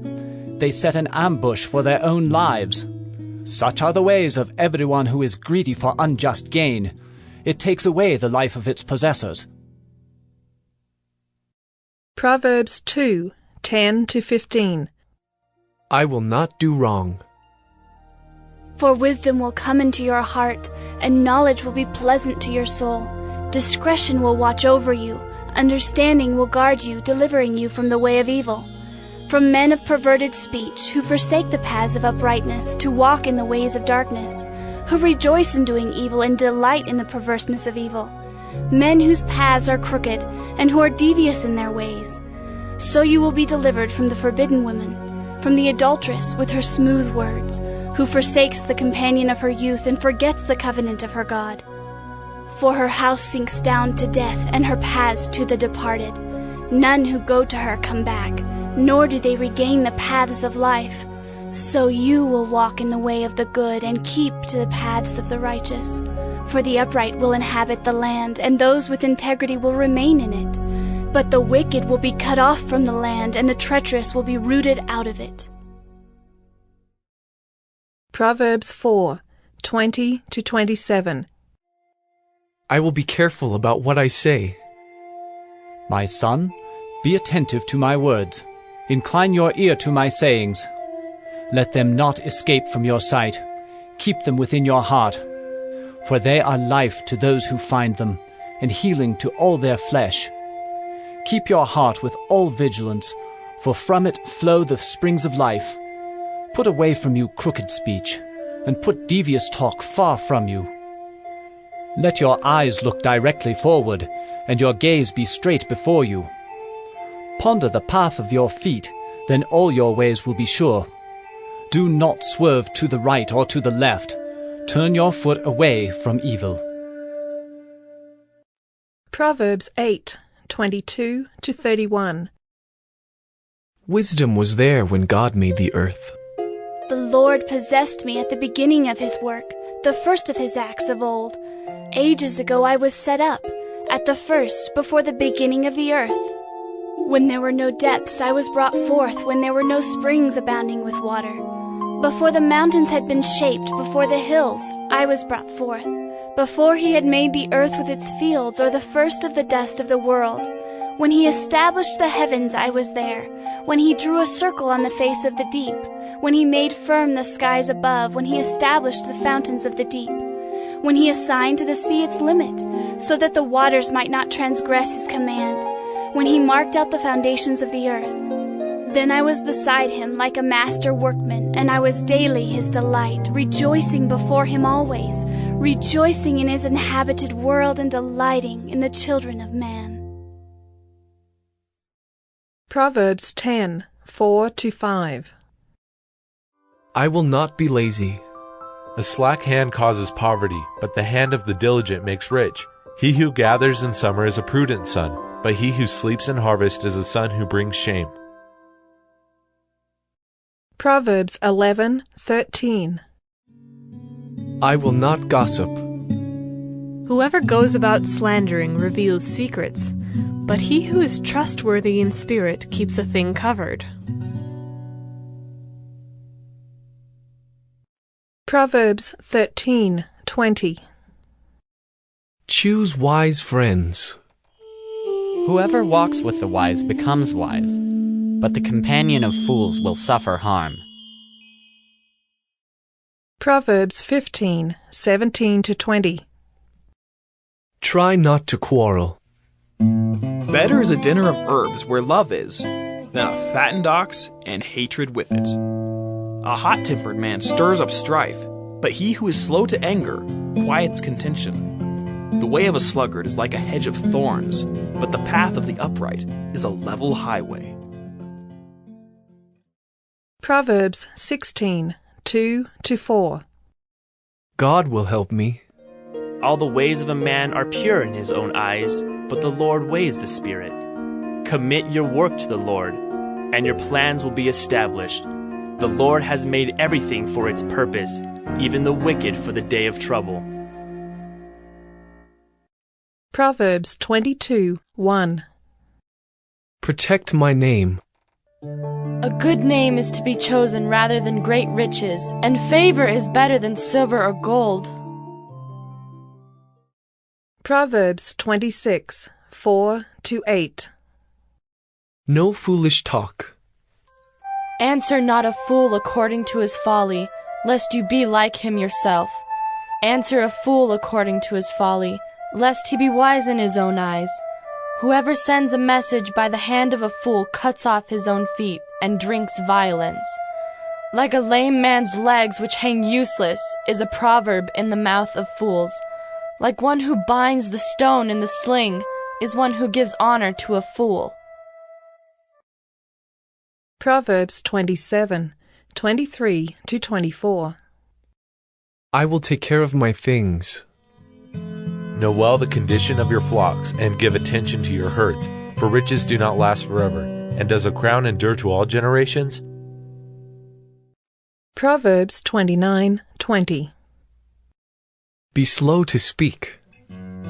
Do you see a man who is hasty in his words? There is more hope for a fool than for him. Proverbs 30:11. Bless my parents. There are those who curse their fathers and do not bless their mothers. Proverbs 30:32-33. Don't stir up anger. If you have been foolish, exalting yourself, or if you have been devising evil, put your hand on your mouth. For pressing milk produces curds, pressing the nose produces blood, and pressing anger produces strife. Proverbs 31:8-9. Help poor people. Open your mouth for the mute, for the rights of all who are destitute. Open your mouth, judge righteously, defend the rights of the poor and needy. Daniel 1, trained in Babylon. In the 3rd year of the reign of Jehoiakim, king of Judah, Nebuchadnezzar, king of Babylon, came to Jerusalem and besieged it. And the Lord gave Jehoiakim, king of Judah, into his hand, with some of the vessels of the house of God. And he brought them to the land of Shinar, to the house of his God, and placed the vessels in the treasury of his God. Then the king commanded Ashpenaz, his chief eunuch, to bring some of the people of Israel, both of the royal family and of the nobility, youths without blemish, of good appearance, and skillful in all wisdom, endowed with knowledge, understanding learning, and competent to stand in the king's palace, and to teach them the literature and language of the Chaldeans. The king assigned them a daily portion of the food that the king ate, and of the wine that he drank. They were to be educated for 3 years, and at the end of that time they were to stand before the king. Among these were Daniel, Hananiah, Mishael, and Azariah of the tribe of Judah. And the chief of the eunuchs gave them names. Daniel he called Belteshazzar, Hananiah he called Shadrach, Mishael he called Meshach, and Azariah he called Abednego. But Daniel resolved that he would not defile himself with the king's food, or with the wine that he drank. Therefore he asked the chief of the eunuchs to allow him not to defile himself. And God gave Daniel favor and compassion in the sight of the chief of the eunuchs. And the chief of the eunuchs said to Daniel, I fear my lord the king, who assigned your food and your drink. For why should he see that you are in worse condition than the youths who are of your own age? So you would endanger my head with the king. Then Daniel said to the steward, whom the chief of the eunuchs had assigned over Daniel, Hananiah, Mishael, and Azariah, Test your servants for 10 days. Let us be given vegetables to eat and water to drink. Then let our appearance and the appearance of the youths who eat the king's food be observed by you, and deal with your servants according to what you see. So he listened to them in this matter, and tested them for 10 days. At the end of 10 days, it was seen that they were better in appearance and fatter in flesh than all the youths who ate the king's food. So the steward took away their food and the wine they were to drink, and gave them vegetables. As for these 4 youths, God gave them learning and skill in all literature and wisdom, and Daniel had understanding in all visions and dreams. At the end of the time, when the king had commanded that they should be brought in, the chief of the eunuchs brought them in before Nebuchadnezzar. And the king spoke with them, and among all of them none was found like Daniel, Hananiah, Mishael, and Azariah. Therefore they stood before the king, and in every matter of wisdom and understanding about which the king inquired of them, he found them 10 times better than all the magicians and enchanters that were in all his kingdom. And Daniel was there until the 1st year of King Cyrus. Daniel 2, Nebuchadnezzar's dream.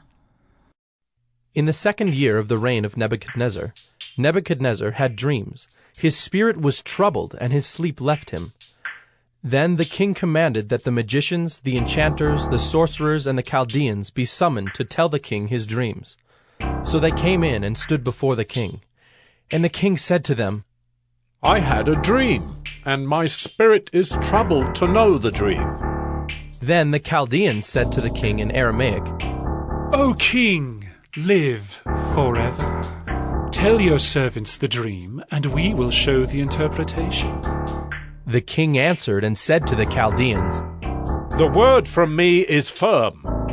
If you do not make known to me the dream and its interpretation, you shall be torn limb from limb, and your houses shall be laid in ruins.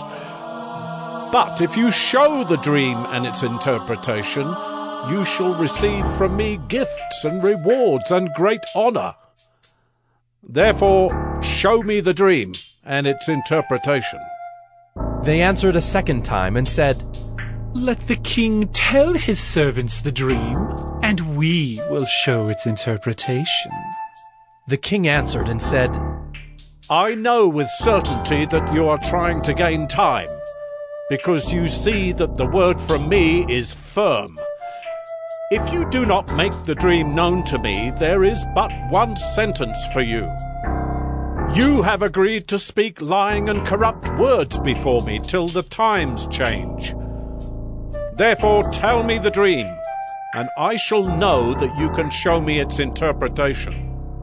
The Chaldeans answered the king and said, "There is not a man on earth who can meet the king's demand, for no great and powerful king has asked such a thing of any magician or enchanter or Chaldean.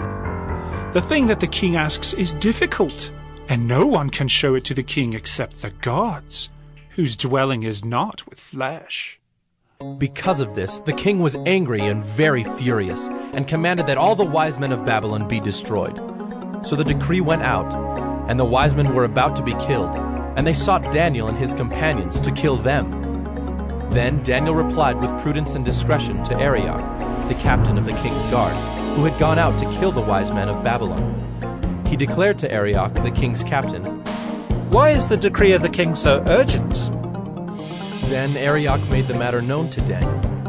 And Daniel went in and requested the king to appoint him a time that he might show the interpretation to the king. Then Daniel went to his house and made the matter known to Hananiah, Mishael, and Azariah, his companions, and told them to seek mercy from the God of heaven concerning this mystery, so that Daniel and his companions might not be destroyed with the rest of the wise men of Babylon. Then the mystery was revealed to Daniel in a vision of the night. Then Daniel blessed the God of heaven. Daniel answered and said, "Blessed be the name of God forever and ever, to whom belong wisdom and might. He changes times and seasons, he removes kings and sets up kings. He gives wisdom to the wise and knowledge to those who have understanding. He reveals deep and hidden things. He knows what is in the darkness, and the light dwells with him. To you, O God of my fathers, I give thanks and praise, for you have given me wisdom and might, and have now made known to me what we asked of you, for you have made known to us the king's matter." Therefore Daniel went into Arioch, whom the king had appointed to destroy the wise men of Babylon. He went and said thus to him, "Do not destroy the wise men of Babylon. Bring me in before the king, and I will show the king the interpretation." Then Arioch brought in Daniel before the king in haste, and said thus to him, "I have found among the exiles from Judah a man who will make known to the king the interpretation." The king declared to Daniel, whose name was Belteshazzar, "Are you able to make known to me the dream that I have seen and its interpretation?" Daniel answered the king and said, "No wise men, enchanters, magicians, or astrologers can show to the king the mystery that the king has asked. But there is a God in heaven who reveals mysteries, and he has made known to King Nebuchadnezzar what will be in the latter days. Your dream and the visions of your head as you lay in bed are these. To you, O king, as you lay in bed, came thoughts of what would be after this, and he who reveals mysteries made known to you what is to be. But as for me, this mystery has been revealed to me, not because of any wisdom that I have more than all the living, but in order that the interpretation may be made known to the king, and that you may know the thoughts of your mind. You saw, O king, and behold, a great image. This image, mighty and of exceeding brightness, stood before you, and its appearance was frightening. The head of this image was of fine gold, its chest and arms of silver, its middle and thighs of bronze, its legs of iron, its feet partly of iron and partly of clay. As you looked, a stone was cut out by no human hand, and it struck the image on its feet of iron and clay and broke them in pieces. Then the iron, the clay, the bronze, the silver, and the gold all together were broken in pieces and became like the chaff of the summer threshing floors, and the wind carried them away so that not a trace of them could be found. But the stone that struck the image became a great mountain and filled the whole earth. This was the dream. Now we will tell the king its interpretation. You, O king, the King of kings, to whom the God of heaven has given the kingdom, the power, and the might, and the glory, and into whose hand he has given, wherever they dwell, the children of man, the beasts of the field, and the birds of the heavens, making you rule over them all. You are the head of gold. Another kingdom, inferior to you, shall arise after you, and yet a third kingdom of bronze, which shall rule over all the earth. And there shall be a fourth kingdom, strong as iron, because iron breaks to pieces and shatters all things. And, like iron that crushes, it shall break and crush all these. And, as you saw the feet and toes, partly of potter's clay and partly of iron, it shall be a divided kingdom. But some of the firmness of iron shall be in it, just as you saw iron mixed with the soft clay.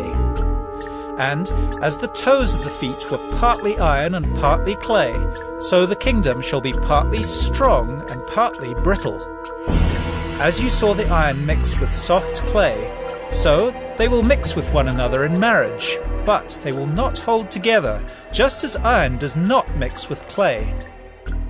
And in the days of those kings, the God of heaven will set up a kingdom that shall never be destroyed, nor shall the kingdom be left to another people. It shall break in pieces all these kingdoms and bring them to an end, and it shall stand forever. Just as you saw that a stone was cut from a mountain by no human hand, and that it broke in pieces the iron, the bronze, the clay, the silver, and the gold. A great God has made known to the king what shall be after this. The dream is certain, and its interpretation sure. Then King Nebuchadnezzar fell upon his face and paid homage to Daniel, and commanded that an offering and incense be offered up to him. The king answered and said to Daniel, Truly, your God is God of gods and Lord of kings, and a revealer of mysteries.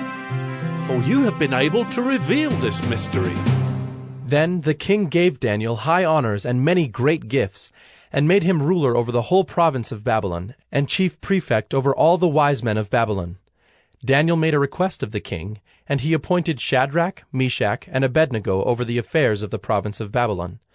But Daniel remained at the king's court. Daniel 3, the blazing furnace. King Nebuchadnezzar made an image of gold, whose height was 60 cubits, and its breadth 6 cubits. He set it up on the plain of Dura in the province of Babylon. Then King Nebuchadnezzar sent to gather the satraps, the prefects, and the governors, the counselors, the treasurers, the justices, the magistrates, and all the officials of the provinces to come to the dedication of the image that King Nebuchadnezzar had set up. Then the satraps, the prefects, and the governors, the counselors, the treasurers, the justices, the magistrates, and all the officials of the provinces gathered for the dedication of the image that King Nebuchadnezzar had set up. And they stood before the image that Nebuchadnezzar had set up, and the herald proclaimed aloud, You are commanded, O peoples, nations, and languages, that when you hear the sound of the horn, pipe, lyre, trigon, harp, bagpipe, and every kind of music, you are to fall down and worship the golden image that King Nebuchadnezzar has set up. And whoever does not fall down and worship shall immediately be cast into a burning fiery furnace. Therefore, as soon as all the peoples heard the sound of the horn, pipe, lyre, trigon, harp, bagpipe, and every kind of music, all the peoples, nations, and languages fell down and worshipped the golden image that King Nebuchadnezzar had set up. Therefore, at that time certain Chaldeans came forward and maliciously accused the Jews. They declared to King Nebuchadnezzar, O king, live forever. You, O king, have made a decree that every man who hears the sound of the horn, pipe, lyre, trigon, harp, bagpipe, and every kind of music shall fall down and worship the golden image. And whoever does not fall down and worship shall be cast into a burning fiery furnace. There are certain Jews whom you have appointed over the affairs of the province of Babylon, Shadrach, Meshach, and Abednego. These men, O king, pay no attention to you. They do not serve your gods or worship the golden image that you have set up. Then Nebuchadnezzar, in furious rage, commanded that Shadrach, Meshach, and Abednego be brought. So they brought these men before the king. Nebuchadnezzar answered and said to them, Is it true, O Shadrach, Meshach, and Abednego, that you do not serve my gods or worship the golden image that I have set up? Now, if you are ready when you hear the sound of the horn, pipe, lyre, trigon, harp, bagpipe, and every kind of music, to fall down and worship the image that I have made, well and good. But if you do not worship, you shall immediately be cast into a burning fiery furnace. And who is the God who will deliver you out of my hands? Shadrach, Meshach, and Abednego answered and said to the king, O Nebuchadnezzar, we have no need to answer you in this matter. If this be so, our God whom we serve is able to deliver us from the burning fiery furnace, and he will deliver us out of your hand, O king. But if not, be it known to you, O king, that we will not serve your gods or worship the golden image that you have set up. Then Nebuchadnezzar was filled with fury, and the expression of his face was changed against Shadrach, Meshach, and Abednego. He ordered the furnace heated 7 times more than it was usually heated, and he ordered some of the mighty men of his army to bind Shadrach, Meshach, and Abednego, and to cast them into the burning fiery furnace. Then these men were bound in their cloaks, their tunics, their hats, and their other garments, and they were thrown into the burning fiery furnace. Because the king's order was urgent and the furnace overheated, the flame of the fire killed those men who took up Shadrach, Meshach, and Abednego. And these 3 men, Shadrach, Meshach, and Abednego, fell bound into the burning fiery furnace. Then King Nebuchadnezzar was astonished and rose up in haste. He declared to his counselors, Did we not cast 3 men bound into the fire? They answered and said to the king, True, O king. He answered and said, But I see 4 men, unbound, walking in the midst of the fire, and they are not hurt. And the appearance of the 4th is like a son of the gods. Then Nebuchadnezzar came near to the door of the burning fiery furnace. He declared, Shadrach, Meshach, and Abednego, servants of the Most High God, come out and come here. Then Shadrach, Meshach, and Abednego came out from the fire. And the satraps, the prefects, the governors, and the king's counselors gathered together and saw that the fire had not had any power over the bodies of those men. The hair of their heads was not singed, their cloaks were not harmed, and no smell of fire had come upon them. Nebuchadnezzar answered and said, Blessed be the God of Shadrach, Meshach, and Abednego, who has sent his angel and delivered his servants, who trusted in him, and set aside the king's command, and yielded up their bodies rather than serve and worship any god except their own God. Therefore, I make a decree. Any people, nation, or language that speaks anything against the God of Shadrach, Meshach, and Abednego shall be torn limb from limb, and their houses laid in ruins. For there is no other God who is able to rescue in this way. Then the king promoted Shadrach, Meshach, and Abednego in the province of Babylon. Daniel 4, 1-16 and 20-37, a dream of a great tree. King Nebuchadnezzar, To all peoples, nations, and languages that dwell in all the earth, peace be multiplied to you. It has seemed good to me to show the signs and wonders that the Most High God has done for me. How great are his signs! How mighty his wonders! His kingdom is an everlasting kingdom, and his dominion endures from generation to generation. I, Nebuchadnezzar, was at ease in my house and prospering in my palace. I saw a dream that made me afraid. As I lay in bed, the fancies and the visions of my head alarmed me. So I made a decree that all the wise men of Babylon should be brought before me, that they might make known to me the interpretation of the dream. Then the magicians, the enchanters, the Chaldeans, and the astrologers came in, and I told them the dream, but they could not make known to me its interpretation. At last Daniel came in before me, he who was named Belteshazzar, after the name of my God, and in whom is the spirit of the holy gods. And I told him the dream, saying, O Belteshazzar, chief of the magicians, because I know that the spirit of the holy gods is in you, and that no mystery is too difficult for you, tell me the visions of my dream that I saw, and their interpretation. The visions of my head as I lay in bed were these. I saw, and behold, a tree in the midst of the earth, and its height was great. The tree grew and became strong, and its top reached to heaven, and it was visible to the end of the whole earth. Its leaves were beautiful, and its fruit abundant, and in it was food for all. The beasts of the field found shade under it, and the birds of the heavens lived in its branches, and all flesh was fed from it. I saw in the visions of my head as I lay in bed, and behold, a watcher, a holy one, came down from heaven.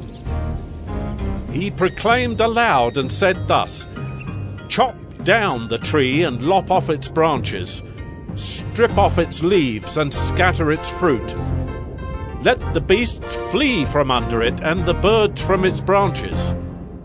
But leave the stump of its roots in the earth, bound with a band of iron and bronze, amid the tender grass of the field. Let him be wet with the dew of heaven. Let his portion be with the beasts in the grass of the earth. Let his mind be changed from a man's, and let a beast's mind be given to him, and let 7 periods of time pass over him.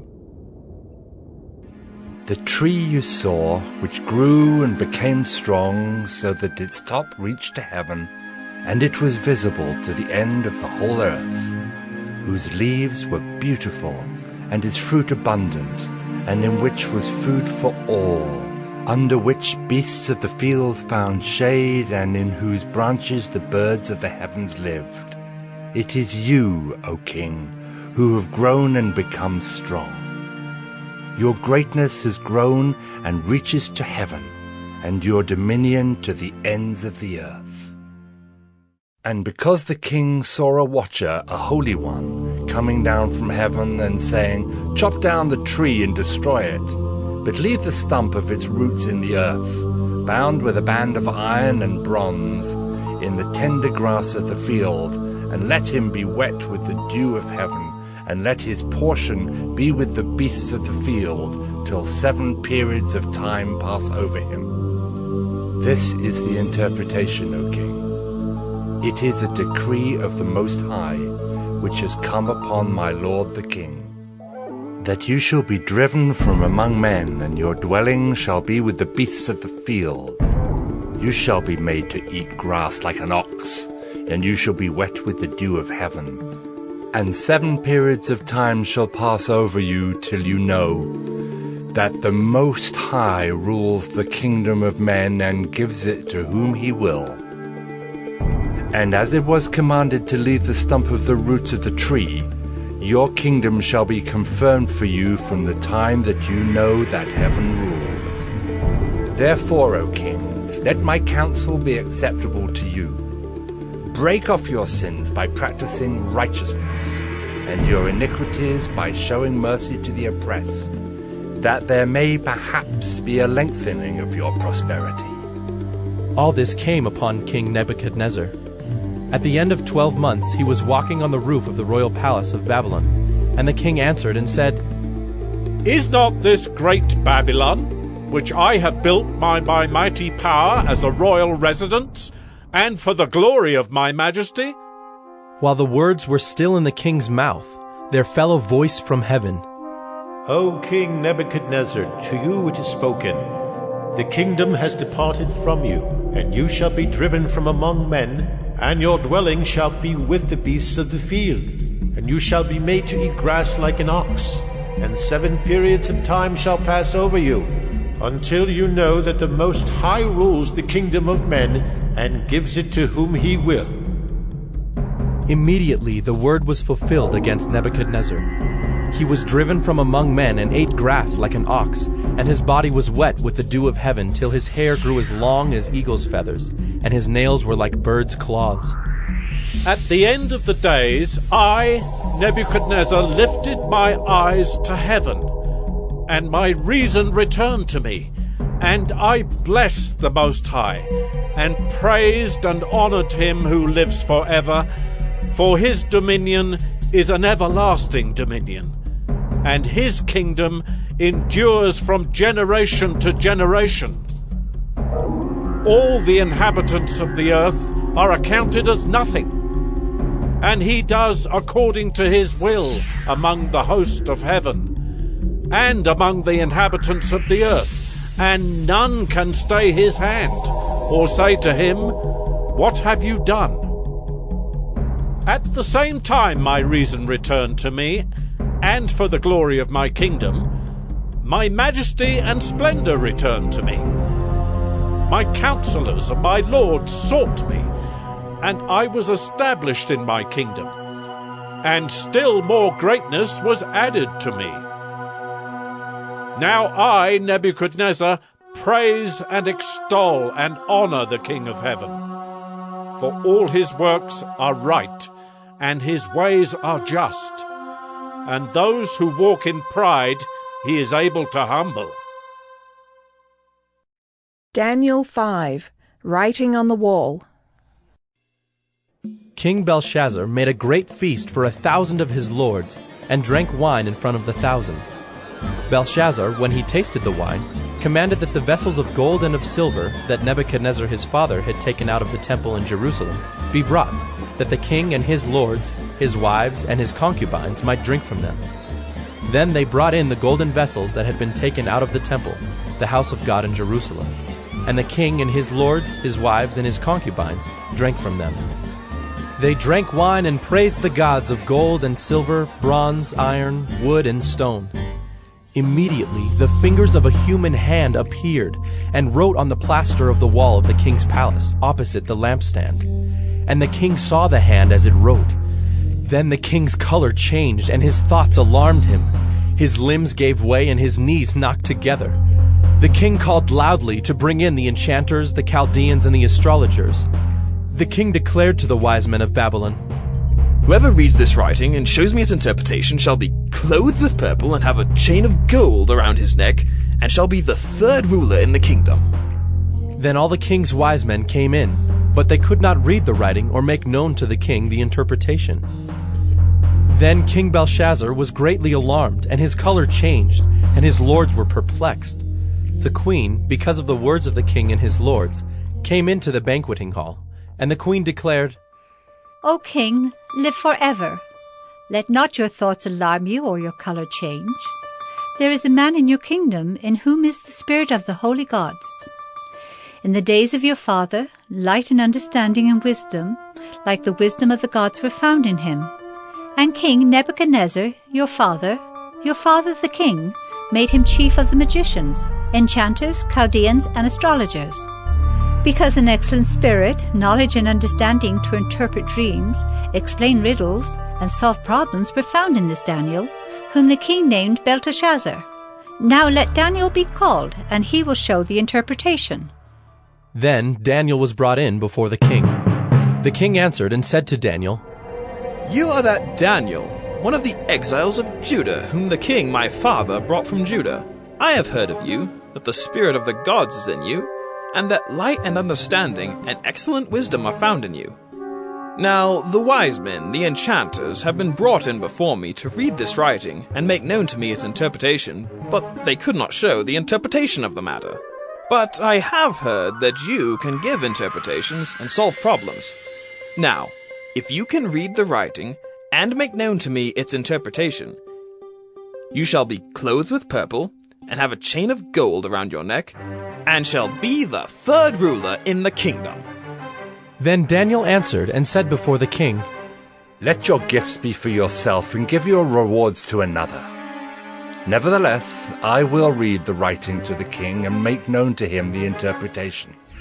O king, the most high God gave Nebuchadnezzar your father kingship and greatness and glory and majesty.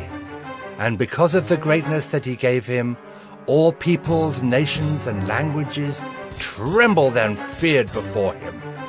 Whom he would, he killed, and whom he would, he kept alive. Whom he would, he raised up, and whom he would, he humbled. But when his heart was lifted up and his spirit was hardened so that he dealt proudly, he was brought down from his kingly throne, and his glory was taken from him.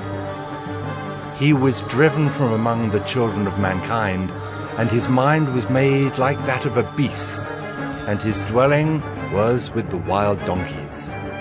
He was fed grass like an ox, and his body was wet with the dew of heaven, until he knew that the Most High God rules the kingdom of mankind, and sets over it whom he will.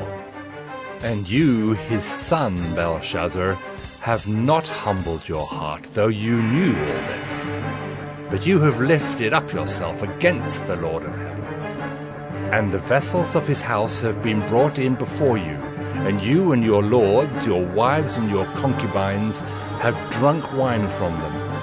And you have praised the gods of silver and gold, of bronze, iron, wood, and stone, which do not see or hear or know, but the God in whose hand is your breath, and whose are all your ways, you have not honored. Then from his presence the hand was sent, and this writing was inscribed. And this is the writing that was inscribed: Mene, Mene, Tekel, and Parsin. This is the interpretation of the matter. Mene, God has numbered the days of your kingdom and brought it to an end. Tekel, you have been weighed in the balances and found wanting. Peres, your kingdom is divided and given to the Medes and Persians. Then Belshazzar gave the command, and Daniel was clothed with purple. A chain of gold was put around his neck, and a proclamation was made about him that he should be the third ruler in the kingdom. That very night Belshazzar the Chaldean king was killed, and Darius the Mede received the kingdom, being about 62 years old. Daniel 6, the Lion's Den. It pleased Darius to set over the kingdom 120 satraps, to be throughout the whole kingdom, and over them 3 presidents, of whom Daniel was one, to whom these satraps should give account, so that the king might suffer no loss. Then this Daniel became distinguished above all the other presidents and satraps, because an excellent spirit was in him, and the king planned to set him over the whole kingdom. Then the presidents and the satraps sought to find a ground for complaint against Daniel with regard to the kingdom, but they could find no ground for complaint or any fault, because he was faithful, and no error or fault was found in him. Then these men said, We shall not find any ground for complaint against this Daniel, unless we find it in connection with the law of his God. Then these presidents and satraps came by agreement to the king and said to him, O King Darius, live forever! All the presidents of the kingdom, the prefects and the satraps, the counselors and the governors are agreed that the king should establish an ordinance and enforce an injunction that whoever makes petition to any god or man for 30 days except to you, O king, shall be cast into the den of lions. Now, O king, establish the injunction and sign the document so that it cannot be changed according to the law of the Medes and the Persians, which cannot be revoked. Therefore King Darius signed the document and injunction. When Daniel knew that the document had been signed, he went to his house where he had windows in his upper chamber open toward Jerusalem. He got down on his knees 3 times a day and prayed and gave thanks before his God as he had done previously. Then these men came by agreement and found Daniel making petition and plea before his God. Then they came near and said before the king concerning the injunction, O king, did you not sign an injunction that anyone who makes petition to any god or man within 30 days except to you, O king, shall be cast into the den of lions? The king answered and said, The thing stands fast, according to the law of the Medes and Persians, which cannot be revoked. Then they answered and said before the king, Daniel, who is one of the exiles from Judah, pays no attention to you, O king, or the injunction you have signed, but makes his petition 3 times a day. Then the king, when he heard these words, was much distressed and set his mind to deliver Daniel. And he labored till the sun went down to rescue him. Then these men came by agreement to the king and said to the king, Know, O king, that it is a law of the Medes and Persians that no injunction or ordinance that the king establishes can be changed. Then the king commanded, and Daniel was brought and cast into the den of lions. The king declared to Daniel, May your God, whom you serve continually, deliver you. And a stone was brought and laid on the mouth of the den. And the king sealed it with his own signet and with the signet of his lords, that nothing might be changed concerning Daniel. Then the king went to his palace and spent the night fasting. No diversions were brought to him, and sleep fled from him. Then at break of day the king arose and went in haste to the den of lions. As he came near to the den where Daniel was, he cried out in a tone of anguish. The king declared to Daniel, O Daniel, servant of the living God, has your God, whom you serve continually, been able to deliver you from the lions? Then Daniel said to the king, O king, live forever!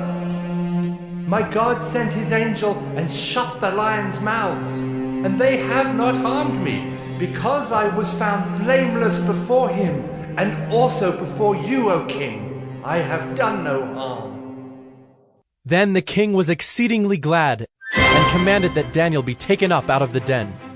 So Daniel was taken up out of the den, and no kind of harm was found on him, because he had trusted in his God.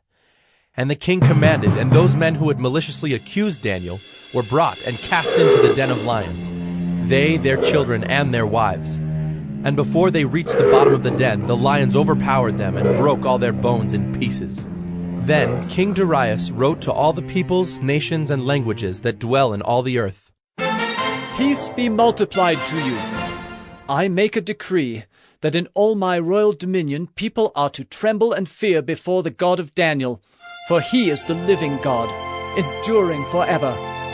His kingdom shall never be destroyed, and his dominion shall be to the end. He delivers and rescues. He works signs and wonders in heaven and on earth.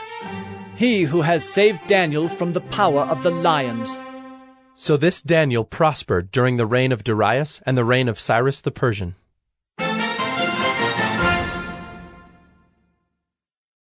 Daniel 7:13-28. End time visions. I saw in the night visions, and behold, with the clouds of heaven there came one like a son of man. And he came to the Ancient of Days, and was presented before him. And to him was given dominion and glory and a kingdom that all peoples, nations, and languages should serve him. His dominion is an everlasting dominion, which shall not pass away, and his kingdom one that shall not be destroyed. As for me, Daniel, my spirit within me was anxious, and the visions of my head alarmed me. I approached one of those who stood there and asked him the truth concerning all this. So he told me and made known to me the interpretation of the things. These 4 great beasts are 4 kings who shall arise out of the earth. But the saints of the Most High shall receive the kingdom and possess the kingdom forever, forever and ever. Then I desired to know the truth about the 4th beast, which was different from all the rest, exceedingly terrifying, with its teeth of iron and claws of bronze, and which devoured and broke in pieces and stamped what was left with its feet. And about the 10 horns that were on its head, and the other horn that came up, and before which 3 of them fell, the horn that had eyes, and a mouth that spoke great things, and that seemed greater than its companions. As I looked, this horn made war with the saints and prevailed over them, until the Ancient of Days came, and judgment was given for the saints of the Most High. And the time came when the saints possessed the kingdom. Thus he said, As for the 4th beast, there shall be a 4th kingdom on earth, which shall be different from all the kingdoms, and it shall devour the whole earth, and trample it down, and break it to pieces. As for the 10 horns, out of this kingdom 10 kings shall arise, and another shall arise after them. He shall be different from the former ones, and shall put down 3 kings. He shall speak words against the Most High, and shall wear out the saints of the Most High, and shall think to change the times and the law. And they shall be given into his hand for a time, times, and half a time. But the court shall sit in judgment, and his dominion shall be taken away, to be consumed and destroyed to the end. And the kingdom and the dominion and the greatness of the kingdoms under the whole heaven shall be given to the people of the saints of the Most High. Their kingdom shall be an everlasting kingdom, and all dominions shall serve and obey them. Here is the end of the matter. As for me, Daniel, my thoughts greatly alarmed me, and my color changed, but I kept the matter in my heart. Daniel 9:20-21, the time of the end. While I was speaking and praying, confessing my sin and the sin of my people Israel, and presenting my plea before the Lord my God, for the holy hill of my God, while I was speaking in prayer, the man Gabriel, whom I had seen in the vision at the first, came to me in swift flight at the time of the evening sacrifice. Daniel 12:1-4, the time of the end continued. At that time shall arise Michael, the great prince who has charge of your people. And there shall be a time of trouble, such as never has been since there was a nation till that time. But at that time your people shall be delivered, everyone whose name shall be found written in the book. And many of those who sleep in the dust of the earth shall awake, some to everlasting life, and some to shame and everlasting contempt. And those who are wise shall shine like the brightness of the sky above, and those who turn many to righteousness like the stars forever and ever. But you, Daniel, shut up the words and seal the book until the time of the end. Many shall run to and fro, and knowledge shall increase. Jonah 1. Jonah runs. Now the word of the Lord came to Jonah the son of Amittai, saying, Arise, go to Nineveh, that great city, and call out against it, for their evil has come up before me. But Jonah rose to flee to Tarshish from the presence of the Lord. He went down to Joppa and found a ship going to Tarshish. So he paid the fare and went on board to go with them to Tarshish, away from the presence of the Lord. But the Lord hurled a great wind upon the sea, and there was a mighty tempest on the sea, so that the ship threatened to break up. Then the mariners were afraid, and each cried out to his God. And they hurled the cargo that was in the ship into the sea to lighten it for them. But Jonah had gone down into the inner part of the ship, and had lain down and was fast asleep. So the captain came and said to him, What do you mean, you sleeper? Arise, call out to your God. Perhaps the God will give a thought to us, that we may not perish. And they said to one another, Come, let us cast lots, that we may know on whose account this evil has come upon us. So they cast lots, and the lot fell on Jonah. Then they said to him, Tell us on whose account this evil has come upon us. What is your occupation? And where do you come from? What is your country? And of what people are you? And he said to them, I am a Hebrew, and I fear the Lord, the God of heaven, who made the sea and the dry land. Then the men were exceedingly afraid and said to him, What is this that you have done? For they knew that he was fleeing from the presence of the Lord, because he had told them. Then they said to him, What shall we do to you, that the sea may quiet down for us? For the sea grew more and more tempestuous. He said to them, Pick me up and hurl me into the sea. Then the sea will quiet down for you. For I know it is because of me that this great tempest has come upon you. Nevertheless, the men rowed hard to get back to dry land, but they could not, for the sea grew more and more tempestuous against them. Therefore they called out to the Lord, O Lord, let us not perish for this man's life, and lay not on us innocent blood. For you, O Lord, have done as it pleased you. So they picked up Jonah and hurled him into the sea, and the sea ceased from its raging. Then the men feared the Lord exceedingly, and they offered a sacrifice to the Lord and made vows. And the Lord appointed a great fish to swallow up Jonah, and Jonah was in the belly of the fish 3 days and 3 nights. Jonah 2. Inside a fish. Then Jonah prayed to the Lord his God from the belly of the fish, saying, I called out to the Lord out of my distress, and he answered me. Out of the belly of Sheol I cried, and you heard my voice. For you cast me into the deep, into the heart of the seas, and the flood surrounded me. All your waves and your billows passed over me. Then I said, I am driven away from your sight. Yet I shall again look upon your holy temple. The waters closed in over me to take my life. The deep surrounded me. Weeds were wrapped about my head at the roots of the mountains. I went down to the land, whose bars closed upon me forever. Yet you brought up my life from the pit, O Lord my God. When my life was fainting away, I remembered the Lord, and my prayer came to you, into your holy temple.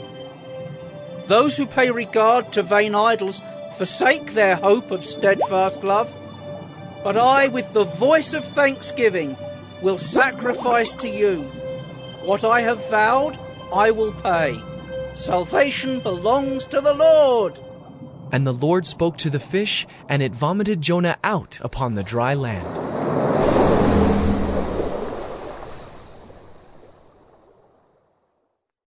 Jonah 3. Nineveh repents. Then the word of the Lord came to Jonah the second time, saying, Arise, go to Nineveh, that great city, and call out against it the message that I tell you. So Jonah arose and went to Nineveh according to the word of the Lord. Now Nineveh was an exceedingly great city, 3 days' journey in breadth. Jonah began to go into the city, going a day's journey, and he called out, "Yet 40 days, and Nineveh shall be overthrown!" And the people of Nineveh believed God. They called for a fast and put on sackcloth, from the greatest of them to the least of them. The word reached the king of Nineveh, and he rose from his throne, removed his robe, covered himself with sackcloth, and sat in ashes. And he issued a proclamation and published through Nineveh.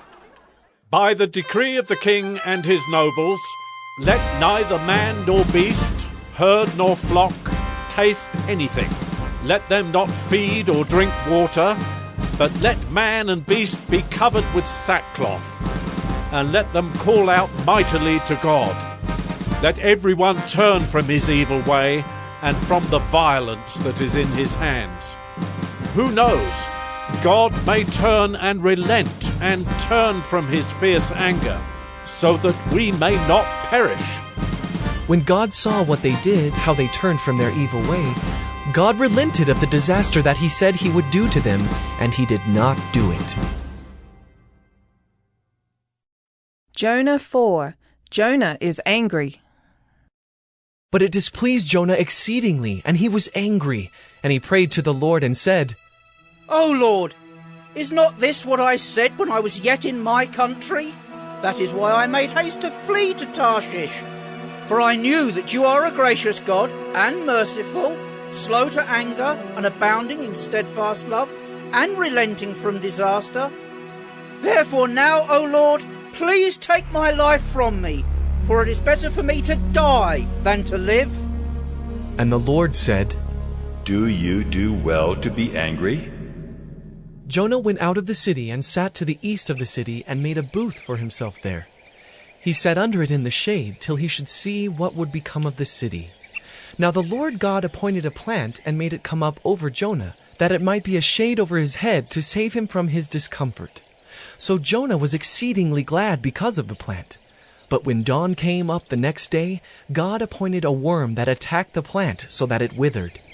When the sun rose, God appointed a scorching east wind, and the sun beat down on the head of Jonah so that he was faint. And he asked that he might die, and said, "It is better for me to die than to live." But God said to Jonah, "Do you do well to be angry for the plant?" And he said, "Yes, I do well to be angry, angry enough to die." And the Lord said, "You pity the plant for which you did not labor, nor did you make it grow, which came into being in a night and perished in a night. And should not I pity Nineveh, that great city in which there are more than 120,000 persons who do not know their right hand from their left, and also much cattle?"